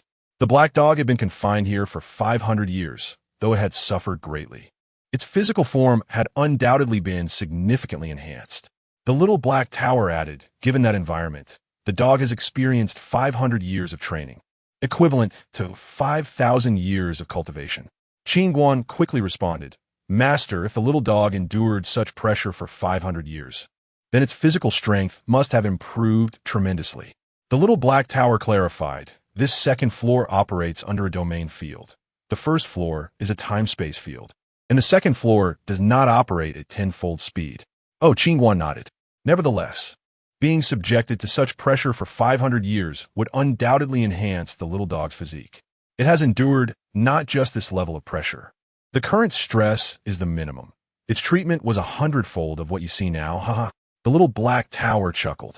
Upon hearing this, Qin Guan was taken aback. Could Xiaoming truly withstand 100-fold pressure? You underestimate it far too much. That dog possesses a commendable bloodline. Had it not been injured by your master, achieving the rank of demon sovereign in 500 years would have been entirely feasible. The little black tower spoke. The classification of demon beasts ranges from the 1st to the 10th rank, with those above the 10th designated as demon kings, demon sovereigns, demon emperors, and demon monarchs. Qin Guan, filled with sympathy, remarked, Xiaoming has indeed faced considerable challenges. The little black tower replied, that is its destiny. Qin Guan continued, let's move forward. The sword technique your master left behind lies ahead. Very well. Qin Guan trudged onward with great effort. After taking over 100 steps, he suddenly spotted a flicker of golden light in the air, revealing a small golden figurine wielding a sword. Upon noticing Qin Guan, the figurine transformed into a beam of sword light and entered Qin Guan's forehead. At that moment, a familiar voice resonated in Qin Guan's mind. Disciple, when you activate this sword technique, it signifies that you are now capable of cultivating the sword path. Congratulations, you rascal. No longer will you need to envy sword cultivators. This sword technique has no upper limit. Its power relies solely on the practitioner's mastery. You must devote yourself to your training. The voice abruptly ceased. Master, Qin Guan recognized that the voice was a message left by his teacher, yet hearing that familiar tone made him involuntarily call out. He missed the old man. Little did he realize that his master had already paved the way for him. Rascal, do you miss this old man? Well, I certainly do not miss you. You eat so much, cannot cook, and your feet reek terribly. I have truly had enough of you. Just as Qin Guan felt a surge of emotion, the voice of his master echoed once more in his mind. Chapter 70. Divine Evasion Before Long. Qin Guan returned to the first floor, beginning to inspect the small golden figure wielding a sword within his spiritual consciousness space. As if responding to his presence, the golden figure suddenly emanated a brilliant golden light. Subsequently, a series of characters floated out from the small figure. This sword technique is named Divine Evasion, a single strike that compels all gods to retreat. Such a formidable name. How I admire it. Upon seeing the title of this sword technique, Qin Guan could not help but exclaim. The more he gazed at the small golden figure, the more entranced he became, as if he had entered another realm. By an endless expanse of ocean, waves surged and fierce winds howled. On the beach stood a golden figure in a sword-drawing posture, resembling a serene monk in deep meditation, unyielding against the onslaught of nature. It radiated a faint golden aura, appearing lonely amidst the chaotic environment, yet imbued with an ineffable determination. The winds and waves grew increasingly violent, coalescing into a towering wave that surged toward the golden figure, threatening to engulf it entirely. At that moment, the golden figure appeared minuscule before the towering wave, akin to an ant upon the ground, yet its stance remained unwavering, as if time and space had paused in reverence. Just as the wave was about to completely submerge it, a magnificent burst of golden light enveloped the figure, and the once tranquil sword intent erupted. A dazzling golden sword energy shot skyward, cleaving the monstrous wave asunder. When Qin Guan witnessed the colossal wave being sliced in two by a mere beam of sword light, and the small figure sheathing its sword while the ocean remained suspended in its divided state, he was utterly astonished. The seemingly mundane act of the small figure drawing its sword concealed boundless profundities. Qin Guan stood there, motionless, as if the entire world had come to a standstill. No matter how fierce the storm, my sword shall overcome all obstacles, carve through peril, and forge a path through despair. As long as I possess a sword in my heart, the road lies ahead. Boom! In the next moment, Qin Guan's garments billowed, and an immense sword intent erupted from within him. Roar! Simultaneously, a heart-stirring dragon's roar resonated through the heavens as a golden dragon joyfully circled above Qin Guan, singing with exuberance. Truly, the primordial chaos body is remarkable. Its affinity for power is fearsome, as mastering the origin unlocks boundless potential. The Sword Realm transcended directly to the Sword King Realm, along with the true dragon sword intent gaining enhancements. Alas, this young man, at 4 years of age, trained under that old master, enduring 12 years of arduous cultivation, and now, at 16, awakens his chaotic body to soar to new heights. Observing Qin Guan's direct ascension to the Sword King realm, the little black tower was left in awe. Wait a moment, this lad did not leap across realms. The Sword King realm is merely a starting point. How on earth did he accomplish this? Realizing that Qin Guan's sword path did not encompass the sword intent of a great sword master, the little black tower was utterly bewildered. The starting point is the Sword King realm. The Sword King realm is the lifelong pursuit of many sword cultivators. What is a starting point for him is a terminus for others. One must concede, though they are both human, the disparity is monumental. Ha! I'm a Sword King now. Qin Guan's joyous laughter echoed through the first floor. He never anticipated that after merely observing the small golden figure draw its sword to slice the wave, his own sword path would ascend directly to the Sword King realm. Were it not for the undeniable sword intent within him, he would never have believed it to be real. It is simply beyond comprehension. Smack! Qin Guan suddenly slapped himself. Ouch! I'm not dreaming, haha. The little black tower. At that moment, Qin Guan's right hand slowly grasped the sword hilt, his body leaning slightly forward, his mind replaying the image of the golden figure executing divine evasion. Divine evasion, Qin Guan shouted, drawing his sword with fervor. In an instant, a sharp sword energy surged forth like a bolt of lightning, slicing through the air ahead of him, creating a sound as if the very atmosphere were torn asunder. The disparity between his strike and that of the small golden figure was immense. Reflecting on the power of his previous strike, Qin Guan sighed. Once more, Qin Guan assumed the sword-drawing posture again. Alas, the spiritual energy within his acupoints had been depleted.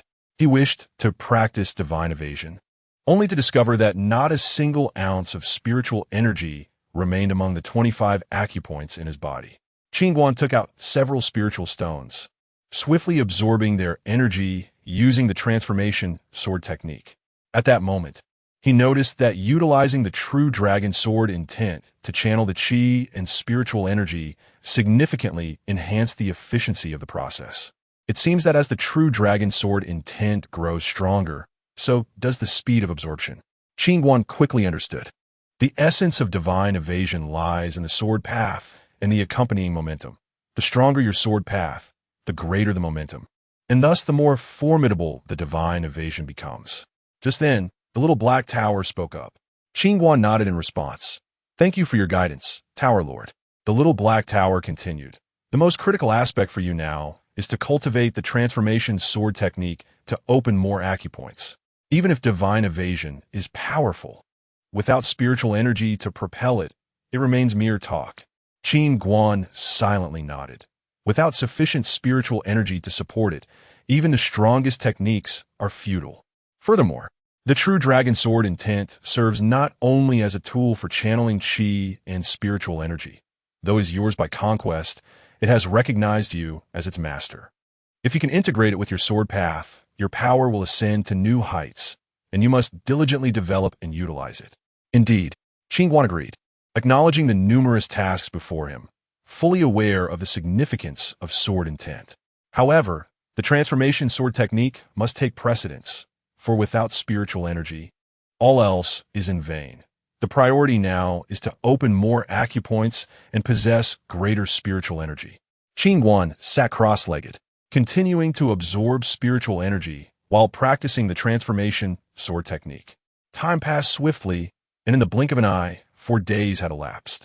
However, for Wei Hongyan, who knelt before the 8 treasure tower, these 4 days felt like an eternity. Her body endured excruciating pain. Every slight movement sent jolts of agony through her nerves, nearly rendering her unconscious. Yet, the physical suffering paled in comparison to the torment within her heart. If Qin Guan did not appear soon, the Wei Kingdom would face annihilation. The armies of the Sang Kingdom would reach the capital within a day. Your Highness, you must eat something. Even a sip of water would suffice. If this continues, you may lose your life. Observing the waning Wei Hongyan, Elder Hong was filled with worry and compassion. For 4 whole days, Wei Hongyan had not consumed a single drop of water, her visage gaunt and her complexion pale as parchment. Her cracked lips bore no color, and in that moment, the once resplendent Wei Hongyan appeared aged by over a decade, devoid of her former vigor. It is fine. I can endure. I must wait for him to emerge. Wei Hongyan trembled slightly, her once erect spine now bent under the weight of despair. Each word was accompanied by an unbearable frailty. At that moment, the area before the 8 treasure tower was thronged with people. Tonight, the 8 treasure tower would host a grand auction, rumored to feature numerous soul weapons and profound martial techniques, attracting a multitude of eager cultivators. Oh, look! Is that not the illustrious Princess Wei Hongyan of the Wei Kingdom?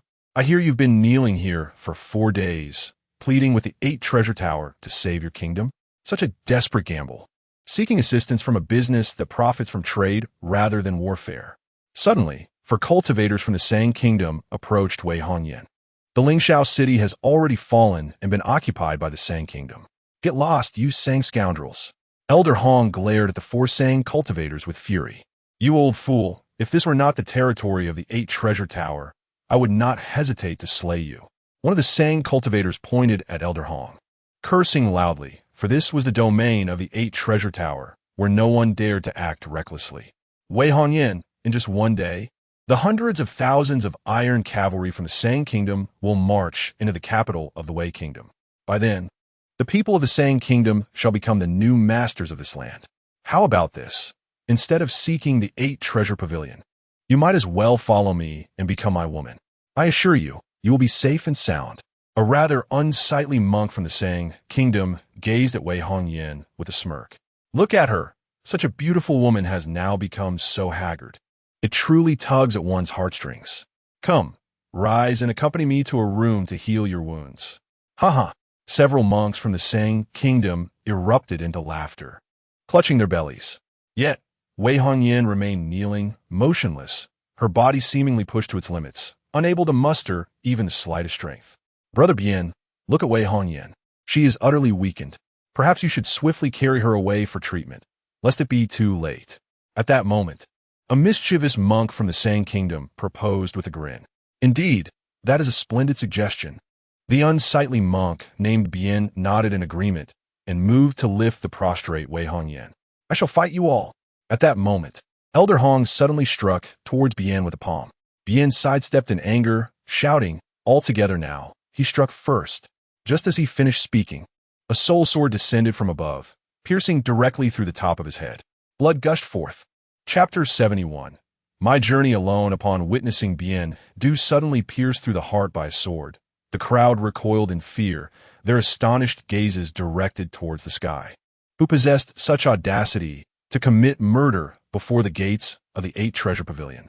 As the onlookers searched for the perpetrator, a youth clad in green appeared before Wei Hongyan, accompanied by an elderly man with white hair. These two were none other than Qin Guan and Shen Xianjing.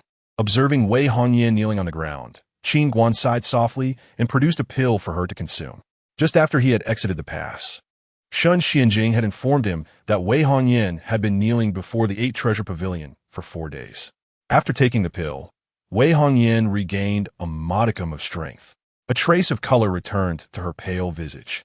She lifted her gaze slightly, her eyes brimming with a plea directed at Qin Guan. "Young Master Qin, I implore you save the state of Wei." Qin Guan remained silent, instead lifting Wei Hongyan into his arms and turning towards the 8 Treasure Pavilion. As she was cradled in his embrace, the overwhelming feelings of helplessness, despair, and exhaustion that had been forcibly suppressed within her surged forth like a tidal wave. The presence of this godlike man caused her taut emotions to relax instantaneously, and her pent-up grievances and sorrow finally found an outlet. Tears welled in her eyes, cascading down her cheeks uncontrollably. With Qin Guan holding her, she knew that there was hope for the state of Wei. "Damn it! How dare you kill our compatriots from the state of Sang? You seek your own demise." At that moment, 3 cultivators from the state of Sang behind Qin Guan roared furiously. Swish! Swish! Swish! A flash of sword light darted past the 3 Sang cultivators, and in the next instant, 3 heads, wide-eyed in shock, soared into the air. Shen Xianjing cast a cold glance at the crowd before following Qin Guan into the 8 Treasure Pavilion. "Master, they have slain compatriots from the state of Sang. Allowing them to remain in the 8 Treasure Pavilion may invite great trouble." An elderly man within the pavilion urgently spoke to Sai. With the forces of Sang poised to invade the capital of Wei, the owners of this land would soon become the people of Sang. At such a juncture, harboring Qin Guan and his companions could spell disaster. Sai regarded the elder with a solemn expression. "But Shen Xianjing is a 6th-tier swordmaster. Do you possess the strength to prevent their entry? And what of Qin Guan? If we provoke him, he could very well raise our 8 Treasure Pavilion to the ground." Upon hearing this, the elder's complexion darkened, and he hastily suggested, "Perhaps we should inform the higher-ups and request reinforcements." Sai shook his head. "From the current intelligence, it is clear that Qin Guan is no ordinary individual. Why would a distinguished 6th-tier swordmaster like Shen Xianjing follow him as a subordinate?" "What do you mean, master?" The elder furrowed his brow. Sai fixed his gaze upon the elder. "Our 8 Treasure Pavilion must withstand the pressure and align with Qin Guan.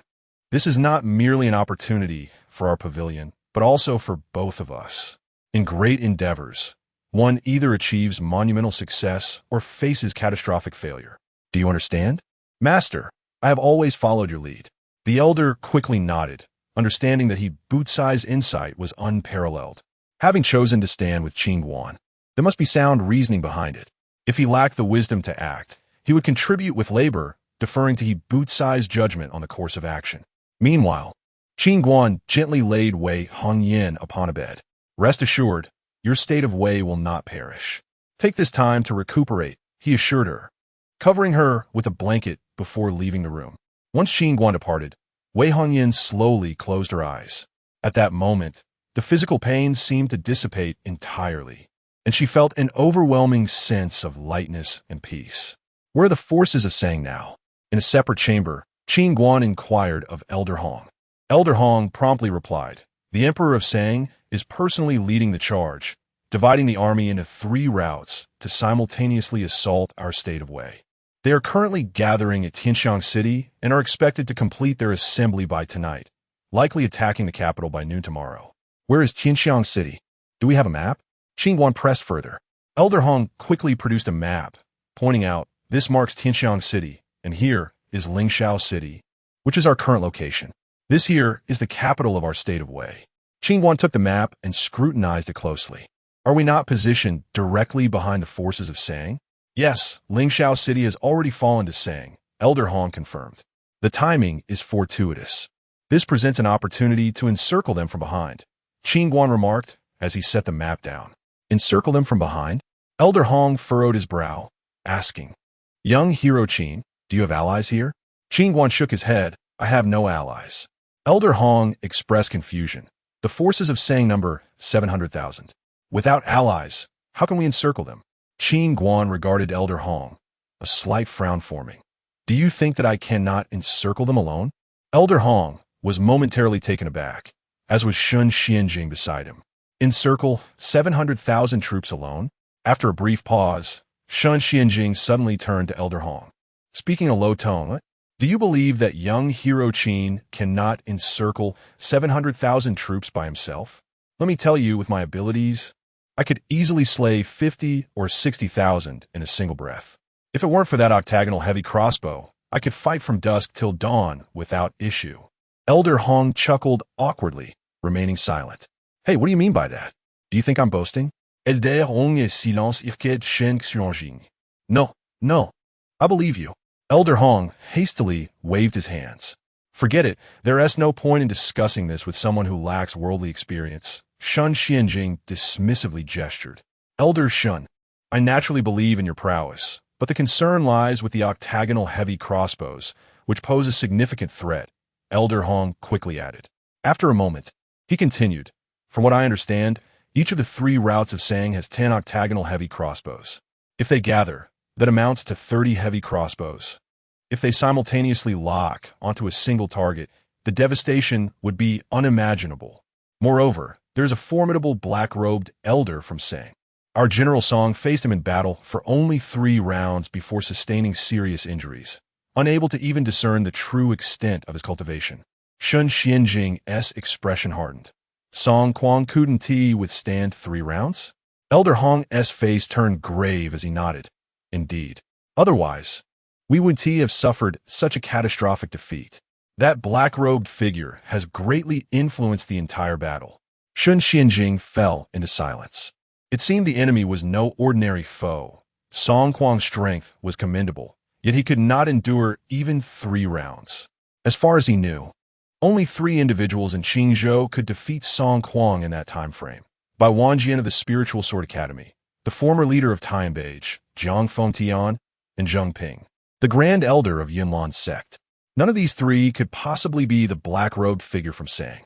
Do you think that black-robed figure could be that Gong Sun Yu from the last incident? Shun Xianjing speculated, glancing at Qin Guan.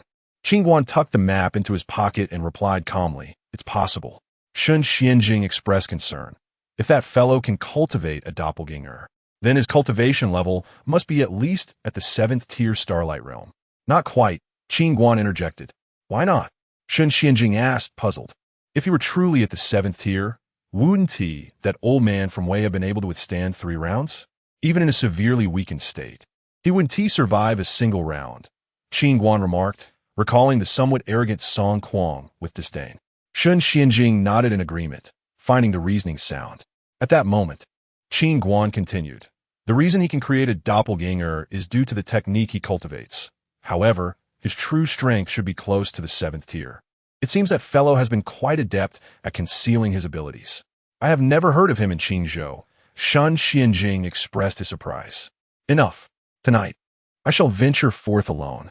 You stay here to guard Wei Hongyan, Qin Guan commanded. Understood. Shun Xianjing nodded, fully aware of the reason why Qin Guan had asked him to remain.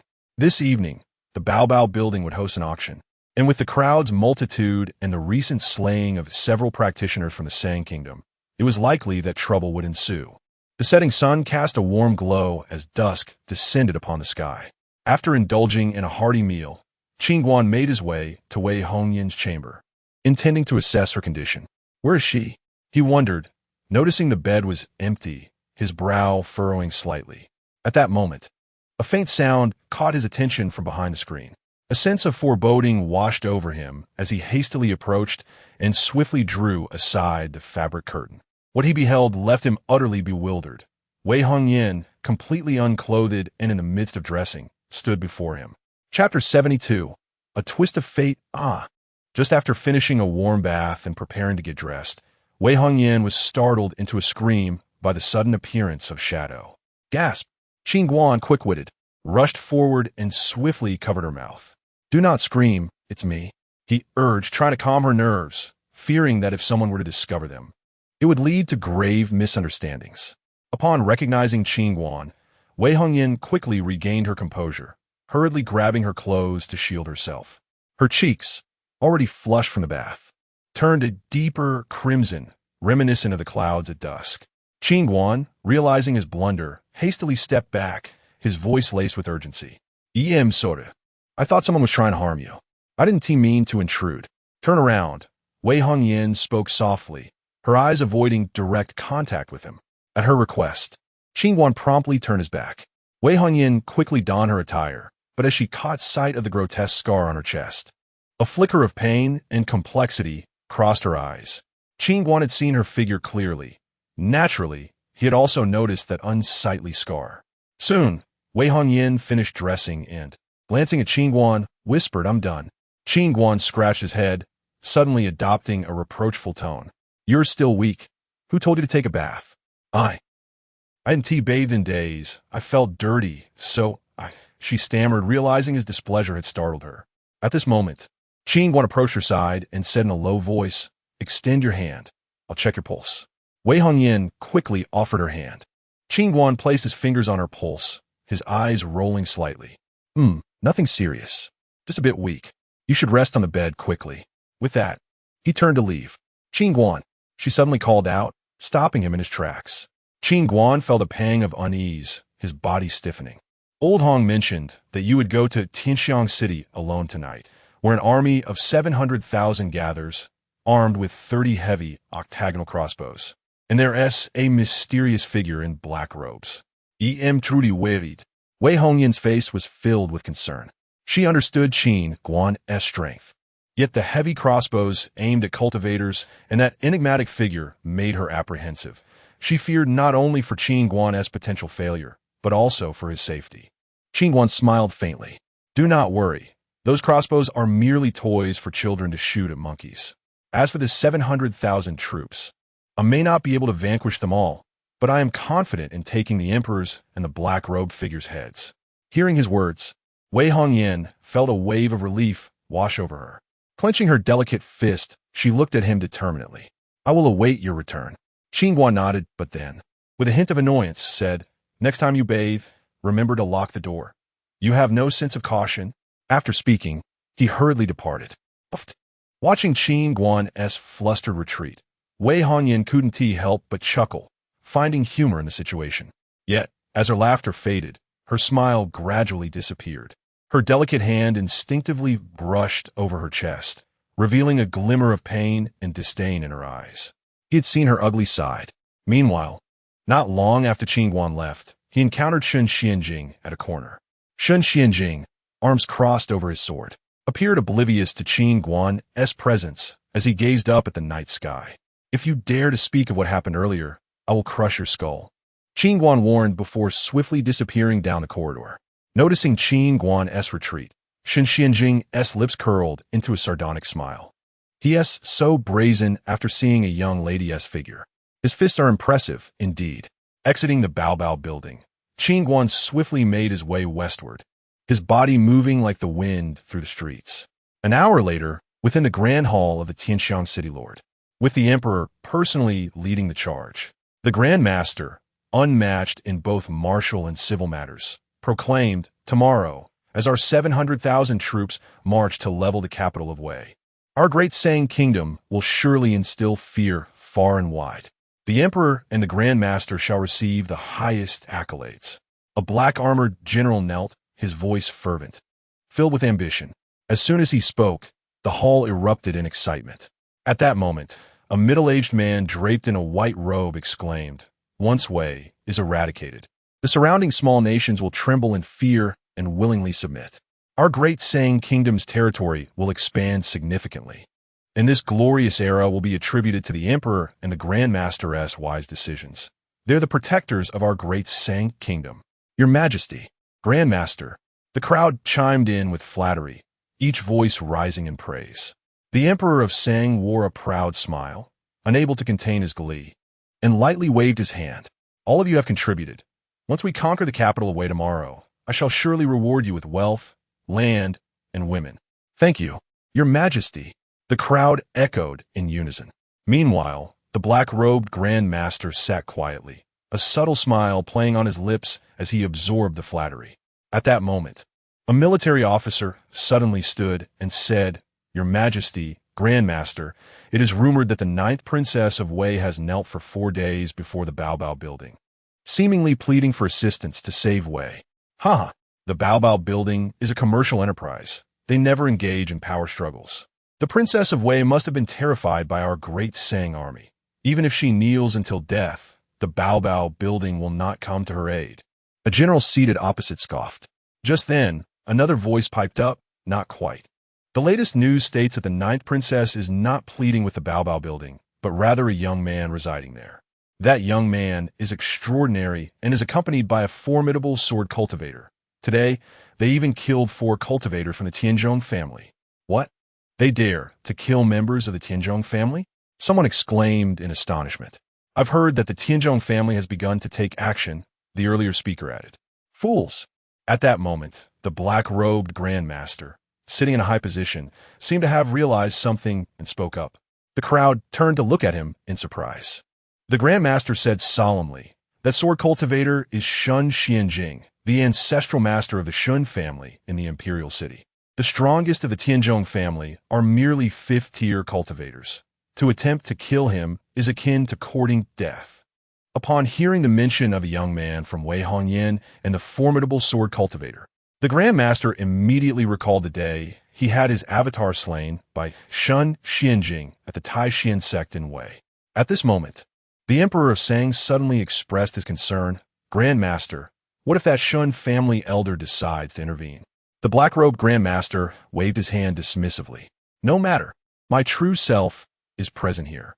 A mere 6th-tier sword master cannot stir much trouble. If he dares to show up tomorrow, I shall dispose of him as well. Hearing this, the Emperor of Sang sighed in relief. That is good. Then, the black-robed Grand Master added with a grave tone, even if he does not come tomorrow, I will personally seek him out one day to settle the score for the day he so arrogantly killed my avatar. Grandmaster, it seems that the young man accompanying Shun Xianjing holds a significant status. Otherwise, the 9th Princess of Wei would not have knelt for 4 days in his plea. The Emperor of Sang remarked, even if his status is notable, it is too late. I, too, will take charge. Our army will soon be at their doorstep. With 700,000 troops and 30 heavy octagonal crossbows, there is no one in the entirety of Qingzhou who can stand against us. The annihilation of Wei is inevitable. Grandmaster is mighty. Grandmaster is invincible. As the crowd erupted into cheers upon hearing the Grandmaster's words, it was as if they had been invigorated. Just then, the Grand Hall's doors were flung open, and a howling wind swept in, carrying dust and sand, interrupting the revelry. The jubilant crowd fell silent, turning their attention toward the entrance. Suddenly, a figure clad in a sword stepped gracefully into the Grand Hall as the wild winds rustled his garments with a fierce resonance. With a swift motion, he turned and closed the door of the hall. A mournful wail emanated from the gap of the nearly shut door, and then the wind ceased, leaving the hall enveloped in silence. Ah, how splendid it is! Shortly thereafter, Qin Guan emerged before the assembly, and upon witnessing the gathering of generals from the kingdom of Sang, a smile involuntarily crept upon his lips. It is you. The high-ranking black-robed Grand Sorcerer gazed at Qin Guan with a hint of astonishment, recognizing him as the youth who had appeared at the Tai Xian Gate in Wei that day. At this moment, the expressions of all present turned grave. With hundreds of thousands of troops stationed at Tianxiang City, how could he have arrived at the stronghold unnoticed? Who is this Grand Sorcerer? The Emperor of Sang could not help but inquire at that moment. I have come to take your head. Before the black-robed Grand Sorcerer could respond, Qin Guan suddenly proclaimed with a laugh. Insolent. Audacious. In an instant, everyone in the hall rose to their feet. Behave yourselves. You are all encircled by me. Qin Guan shouted at the assembly. Chapter 73. Utterly useless. Damn it, seeking death. At that moment, a general clad in black armor suddenly charged at Qin Guan with a blade in hand. Qin Guan stepped forward and delivered a powerful punch towards the black-armored general. Bang! In the next instant, The general's body hurtled backward like an arrow released from a bow, heading towards the emperor of the state of Sang above the hall. Just then, the grand sorcerer in a black robe appeared before the emperor, striking out with a palm. Boom! The incoming black-armored general's body exploded in midair, showering the surroundings with a mist of blood. Suddenly, a chilling ray of sword light flashed through the blood mist, aiming directly at the grand sorcerer in black. A flicker of disdain passed through the grand sorcerer's eyes. It was merely a swordsman at the Sword King level. With a gentle sweep of his wide sleeves, a wave of dark energy dissipated the oncoming sword intent into nothingness. You are an evil practitioner, are you not? At that moment, a sinister laugh echoed from behind the grand sorcerer. Qin Guan had unexpectedly appeared behind him, and the grand sorcerer's expression changed drastically, his scalp prickling with fear. This man was unfathomable. Boom! In the next instant, an eerie black mist began to rise around the grand sorcerer, causing his form to grow increasingly elusive. Trying to flee? Be restrained. Qin Guan pressed forward with his palm, enveloping the grand sorcerer in a mesmerizing force. Within the black mist, the grand sorcerer's previously ethereal figure gradually solidified. He clutched his head, emitting a wretched scream, his aged and fearsome visage striking terror. Shock and dread filled his eyes as he turned to Qin Guan. You are a sixth-realm martial artist. No, you clearly just invoked spiritual power. Who exactly are you? Take a guess, Qin Guan replied, pointing a finger at the grand sorcerer's brow. Buzz. For a brief moment, the grand sorcerer felt his soul shatter under a tremendous force. His ears rang with silence, and his murky eyes were laced with a web of blood vessels. Bang! In the next moment, the grand sorcerer fell to the ground, lifeless. Simultaneously, a soul suppression tower nestled within the sacred mountains of Sang collapsed with a thunderous crash. Inside the tower were 238 stones of national fortune from the state of Wei, collected from various renowned locales across the land. The grand sorcerer had employed dark sorcery to suppress these stones to weaken Wei's national fortune. Hiss! After dispatching the grand sorcerer, Qin Guan turned and severed the head of the emperor of Sang with a single stroke. Witnessing the deaths of the grand sorcerer and the emperor, the numerous soldiers within the hall panicked and fled in disarray towards the exit. Observing this, Qin Guan's figure suddenly vanished from sight. Hiss! Hiss! Hiss! In the next moment, the hall was filled with flashing sword lights, blood splattering everywhere, and severed heads rolling to the ground, leaving no survivors. In the blink of an eye, the core of the state of Sang was utterly obliterated. Enemy attack! Enemy attack! Suddenly, a commotion erupted outside the hall as countless soldiers of Sang rushed towards the hall, surrounding it tightly. Boom! Qin Guan burst forth from the top of the hall. Standing atop the roof, he casually tossed down 2 severed heads. It's the Emperor and the Grand Sorcerer. The Emperor and the Grand Sorcerer are dead. Upon recognizing the owners of the heads, the soldiers below fell into chaos, shouting in panic. Damn it, where are the octagonal crossbowmen? Kill him, a commander yelled, pointing at Qin Guan. As soon as the words left his mouth, a row of heavy octagonal crossbows locked onto Qin Guan atop the roof. Fire! Instantly, blinding rays accompanied by a deep, thunderous roar shot forth. Dozens of bolts infused with formidable spiritual power, slicing through the night sky, aimed directly at Qin Guan, standing with his hands behind his back atop the roof. Just as the arrows were about to strike, his figure suddenly became a blur, oscillating between solid and ethereal, and a myriad of afterimages appeared around him. Not a single bolt hit its target. The onlookers rubbed their eyes in disbelief, struggling to comprehend what they had witnessed. It must be an illusion. Fire again, the commander urgently commanded. However, before he could finish, Qin Guan atop the roof abruptly vanished. Boom! Boom! Boom! In the next moment, numerous fist-sized energies shot forth from the crowd below, and bodies fell from the sky amidst screams of anguish. Witnessing this scene, the soldiers of Sang, who had initially intended to charge forward, retreated like the receding tide. Qin Guan's sharp gaze swept across the battlefield, his voice booming. From this day forth, the people of Sang shall never set foot in Wei again or face annihilation. His voice reverberated across the expanse of Tianxiang City, causing the very air to tremble under the weight of his words. sending shivers down the spines of all who heard. At that moment, shock and terror filled the eyes of every soldier from Sang. This prodigious young man appeared as a harbinger of death, shattering their resolve entirely. Flee! Retreat! Retreat! Countless soldiers discarded their armor and weapons, scattering in fear like startled birds. The Emperor of Sang, the Grand Sorcerer, and dozens of generals were all slain by Qin Guan. The once mighty force of 700,000 troops was now leaderless and demoralized, no longer a formidable threat. Qin Guan surveyed his surroundings before finally setting his sights on the 30 octagonal crossbows. Though they posed no threat to him, they would prove advantageous against 4 or 5 realm cultivators and could be taken back to the Nan family. After a moment's thought, Qin Guan stored all the crossbows within the Black Tower. He then meticulously scoured the battlefield before departing Tianxiang City. Meanwhile, in a nearby forest, a group of cultivators sat around a campfire, with a massive 4th-order saber-toothed tiger king lying beside them. The tiger's eyes glowed like emeralds, shimmering with a cold light, exuding a terrifying aura that deterred anyone from approaching. Does the Nan family truly require such a grand show of force? Has your Su family even brought out a 4th-order saber-toothed tiger king? A middle-aged man remarked, glancing at the tiger with a hint of awe. The 4th-order saber-toothed tiger king possessed extraordinary combat prowess, not even easily provoked by 5th realm cultivators. The Su family of the imperial capital was renowned for its beast-taming skills, commanding immense respect across Qingzhou. Brother Fei Hong, did your Shangwan family not send you their most formidable 5th realm expert? Su Maozhu inquired, stroking the saber-toothed tiger king with a smile. Shangwan Fei Hong added a log to the fire. There was no choice. That son-in-law of the Nan family offended young Master Shun, and now that he is dead, the Nan family is suffering the consequences.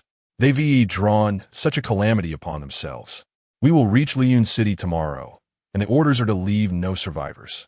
We must swiftly resolve this and return to the imperial capital as soon as possible, Su Maozhu said solemnly. Indeed, Shangwan Fei Hong nodded. At the matchmaking gathering, Shun Huan had been publicly humiliated by Qin Guan and had his woman stolen from him, leaving him deeply unsatisfied. Although he believed that Qin Guan had already been slain by his family's ancestor, he still sought revenge and was digging into Qin Guan's background to unleash a thorough retribution. Just a few days ago, news of the Nan family's safety reached the imperial capital, prompting Shangwan Yao and Su Miaoi to send people to Liyun City to strike at the Nan family to curry favor with Shenhuan. On the other hand, Qin Guan had returned to Lingxiao City, and it was now late at night. Just as he was about to enter the Baobao Tower, 5 black-clad men armed with knives suddenly appeared behind him. Young Master Qin, leave this to us. As the 5 black-clad men prepared to strike, an elder descended from above the Baobao Tower, accompanied by 4 robust bodyguards. Qin Guan nodded slightly and entered the Baobao Tower. Upon reaching the upper floor, a figure suddenly rushed towards him. Qin Guan frowned, about to take action, only to discover it was Wei Hongyan. She was extremely excited and abruptly embraced Qin Guan. You're back. Qin Guan felt a touch of embarrassment, his hands suspended in the air, unsure of how to proceed. In this moment, he could distinctly sense Wei Hongyan's entire body trembling slightly, her soft curves pressed firmly against his chest. Miss Wei, please don't be like this. Everything has been taken care of, so there is no need for concern, Qin Guan gently urged, attempting to push her away. May I hold you for just a moment? Wei Hongyan tightened her embrace around Qin Guan's waist, refusing to let go, as he felt the softness of her body and the alluring fragrance that enveloped her. An involuntary reaction surged within Qin Guan, igniting a fervent desire that quickly pitched a tent below. Noticing something pressing against her abdomen, Wei Hongyan's cheeks flushed a deep crimson, reaching all the way to her neck. Alarmed, she hurriedly released Qin Guan and took 2 steps back. However, as she retreated, a pang of regret washed over her. She longed to step forward again.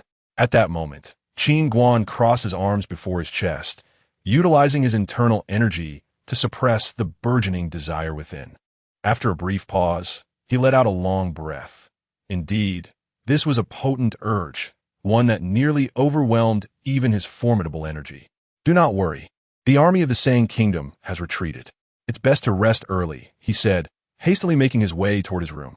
Watching his receding figure, Wei Hongyan bit her lip in frustration, feeling inadequate and self-conscious. You're just going to leave like that? At that instant, the voice of the little black tower echoed in Qin Guan's mind. If I don't leave, I'll make a mistake. Qin Guan quickly replied. What mistake? That's a normal reaction for any man. What is wrong with it? The little black tower queried. Qin Guan raised an eyebrow. I am not that kind of person. You're just a coward with no backbone, utterly useless. The little black tower retorted. As he turned the corner, Qin Guan unexpectedly spotted Shen Xianjing, who was holding a sword and gazing up at the night sky. Qin Guan was momentarily at a loss for words. You old lecher, are you a peeping Tom? Shen Xianjing, equally speechless, replied, Young hero Qin, you instructed me to protect Miss Wei, yet both disturbances were instigated by you. Where am I to hide? This is quite awkward for me as well. Chapter 74. Guardian Deity. As dawn broke, the earth was adorned with glistening dew.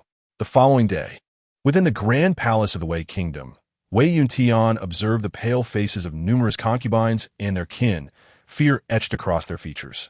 Outside the palace, the cold wind howled, resembling the ominous drums of an invading army, each beat resonating painfully in the hearts of the onlookers. Wei Yuntian's grip tightened around the armrest of the dragon throne, his knuckles turning white, his eyes brimming with despair and reluctance. At that moment, Song Kuang clutched his chest, his complexion a sickly pallor, and knelt on one knee, exclaiming, Your Majesty, this old minister is still able to fight.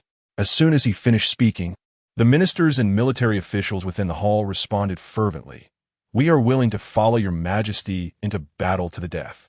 Wei Yuntian slowly raised his head, his gaze sweeping over the assembled ministers and generals, his voice deep and hoarse.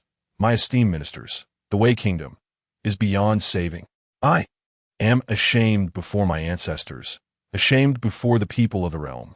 A profound silence enveloped the hall, broken only by the soft sobs of the concubines. It was then that Wei Yuntian's gaze fell upon his queen. With determination in her eyes, she spoke slowly. I am willing to accompany your Majesty to the underworld, never to be humiliated by the invaders. As she spoke, she retrieved a prepared white silk from her sleeve, prompting the other concubines to follow suit. And soon the hall was filled with cries of despair. Wei Yuntian's heart twisted in pain, for he understood that this was their final semblance of dignity. Once the soldiers of the Sang Kingdom breached the palace, these women would be subjected to unspeakable humiliation. Suddenly, Wei Yuntian rose, drawing the sword at his waist. Ladies and gentlemen, today marks the final battle of the Wei Kingdom. Better to shatter like jade than to remain intact like broken tiles. With his command, the ministers and generals turned to march out of the hall, preparing to face their last stand. Meanwhile, the queen and the concubines slowly fashioned the white silk around their necks, a tragedy of national collapse and familial ruin unfolding in the frigid morning light. Your Majesty! Your Majesty! At that moment, Old Hong rushed into the hall, breathless and nearly in tears. Your Majesty, the army of the Sang Kingdom has retreated. What did you say? Truly? Wei Yuntian gasped in astonishment. The ministers and generals present were equally stunned. The army of the Sang Kingdom had retreated? The concubines, poised to hang themselves, hastily withdrew their heads from the silk, turning to look at Old Hong. Old Hong nodded vigorously. It is true. The 700,000 troops of Sang Kingdom have all retreated eastward. Why did they suddenly withdraw? Song Kuang inquired, puzzled. Because last night, the Emperor of Sang Kingdom, the dark-robed Grand Master, and dozens of generals were all slaughtered by Qin Guan in Tianxiang City. Old Hong replied gravely. Upon hearing this, everyone was struck with disbelief, their eyes wide with incredulity. Seeing their astonishment, Old Hong continued. The 9th prince knelt outside the 8 treasure pavilion for 4 days and nights, ultimately persuading Qin Guan to act. Last night, he single-handedly infiltrated the 700,000 troops and killed the Emperor of Sang, the Dark Row Grandmaster, and many generals of Sang Kingdom. Now, their forces are leaderless and fleeing back to Sang. The gathered officials stood frozen, their minds conjuring images of Qin Guan's audacious assault on the 700,000 troops and his conquest of the enemy leaders. Song Kuang's fist clenched instinctively, filled with admiration and awe for Qin Guan, murmuring, To single-handedly breach an army of 700,000. Such a feat is rare throughout history. How foolish I was to belittle him before. Now, I feel utterly ashamed. As Song Kuang finished speaking, he couldn't help but chuckle at his own folly, realizing how insignificant he had appeared in comparison. Behind him, Xiong Tai wore a face as grim as if he had tasted something vile, recalling how he had boasted he would not be harmed by Qin Guan, only to be nearly killed by a single punch. In hindsight, it was evident that Qin Guan had spared his life, rendering him a mere jester. Suddenly, Wei Yuntian slapped himself twice across the face. "Your Majesty!" The crowd stared in shock at Wei Yuntian. With a face full of self-reproach and regret, he lamented, "That night, I was truly blind. I failed to recognize the true dragon among us. If it were not for Yinner securing a talisman for our survival, I would deserve to die 1,000 deaths. Your Highness, it is all my fault. I deserve to die 1,000 times." At that moment, Xiong Tai suddenly knelt before Wei Yuntian. "Rise. The true fault does not lie with you, but with me for neglecting Qin Xiaoxia," Wei Yuntian said solemnly. He recalled how Qin Guan had expressed his disdain for him that evening, realizing that as a ruler, his negligence and contempt had been the root of Qin Guan's anger. At that moment, a civil official spoke up. "Your Highness, such a divine being must be retained at any cost. If we can enlist Qin Guan's aid, the Wei Kingdom shall surely rise to prominence and overshadow all of Qingzhou." Old Hong scoffed. "Minister, how could a prodigy like Qin Guan be swayed to serve our Wei Kingdom? To put it bluntly, in his eyes, we are truly insignificant. If not for the 9th Prince's sake, he wouldn't even spare us a glance." That day, upon returning to Wei Kingdom, he had learned of Qin Guan being driven away from the banquet, nearly losing his composure in anger, cursing the assembly of fools in his heart. Minister Li stroked his beard, his mind sharp.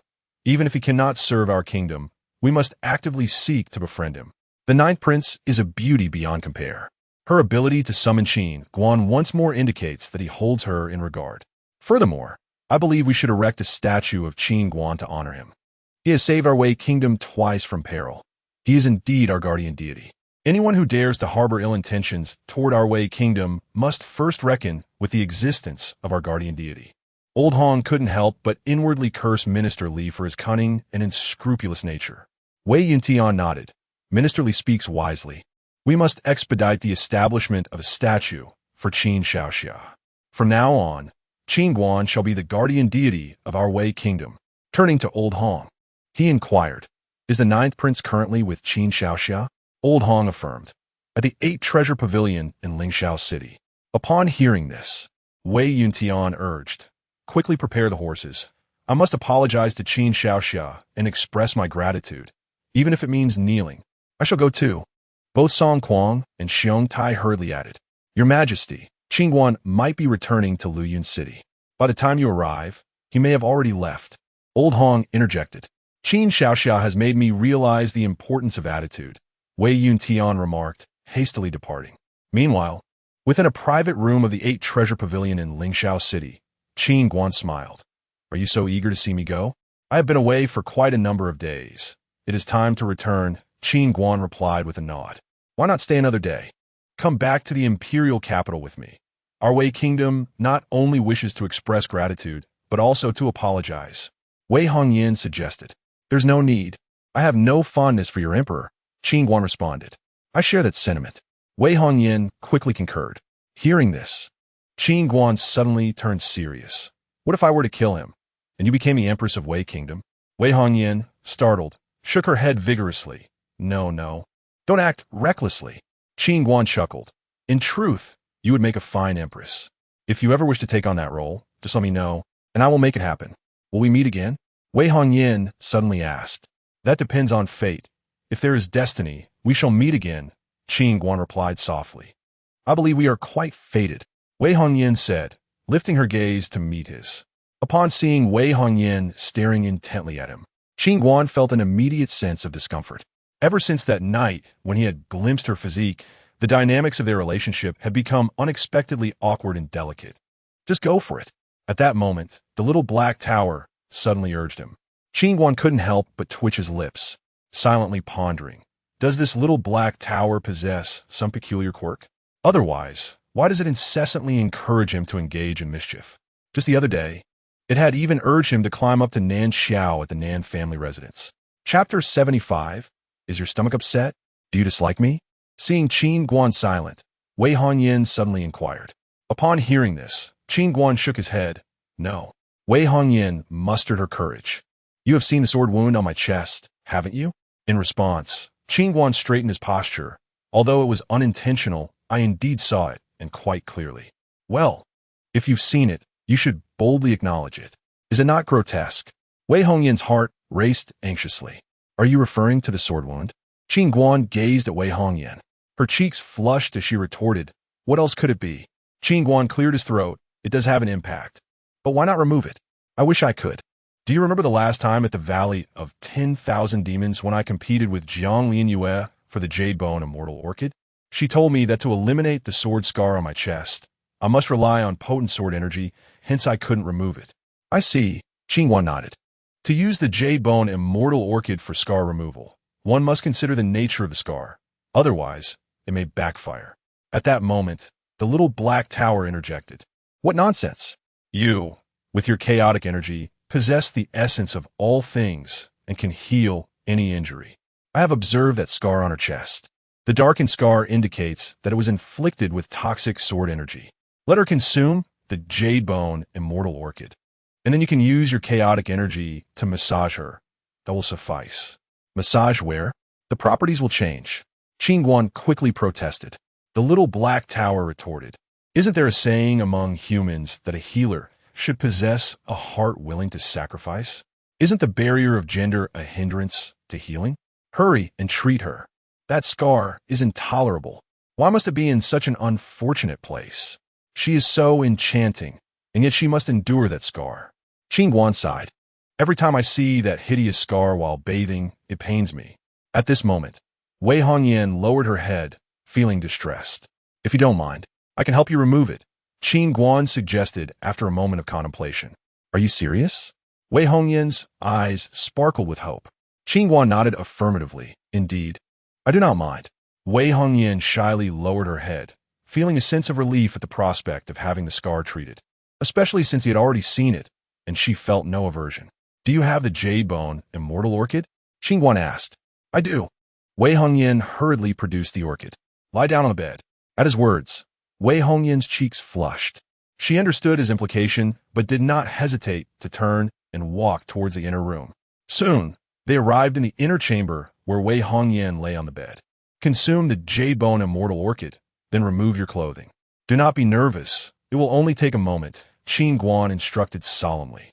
Hearing this, Wei Hongyan placed the Jade Bone Immortal Orchid in her mouth, then pulled the blanket over her head as she gradually removed her upper garments. Approximately a short incense stick later, Wei Hongyan's cheeks were flushed as she opened her clothing to look down, revealing her flawless skin. Seeing this, her eyes filled with disbelief and exhilaration. The scar had truly vanished, liberating her from years of torment. In that moment, she felt an indescribable joy and relief. Last time, I treated your sister-in-law, massaging her abdomen. This time, I'm treating this little princess again on her chest. You truly are a beast. Taking advantage of so many innocent maidens, the little black tower suddenly scolded. Qin Guan replied earnestly. As a healer, there should be no barriers of gender, Tower Master. Do not disturb my peace of mind. The little black tower retorted. Qin Guan, you have assisted me so much. I truly do not know how to repay you. Wei Hongyan approached him sincerely. There is no need for repayment. It was merely a trivial task. I must take my leave now, Qin Guan said, turning to depart. I will see you off. Noticing Qin Guan leaving, Wei Hongyan hurriedly chased after him.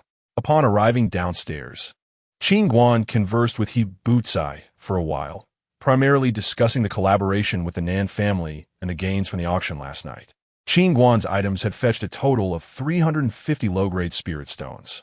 Had they been sold at market value, they would have been around 200 spirit stones. He did not expect the auction at the Bao building to yield such a high price, almost doubling the expected amount. To demonstrate sincerity in their collaboration, Bao building even waived the 6% handling fee. He Bucai was very meticulous in his dealings, and Qin Guan was quite satisfied with him. Rest assured, young hero Qin, I have already sent someone to your father-in-law's side. The collaboration with Bao Bao Building will surely be delightful. Delightful collaboration. After exchanging pleasantries with Hebutsai, Qin Guan departed Bao Bao Building with Shun Xianzheng. Watching Qin Guan ascend higher into the sky, Wei Hongyan found herself lost in thought, her heart suddenly feeling hollow, filled with reluctance. She reminisced about their encounters, the Valley of 10,000 Demons, the Drunken Fragrance Building, the matchmaking event, the Wei Royal Palace, the Bao Bao Building. As she recalled these moments, a shy blush crept onto her cheeks. This place was special, causing her much distress. It was also where she felt a secret joy and shyness. Unbeknownst to her, emotions had blossomed without her realization.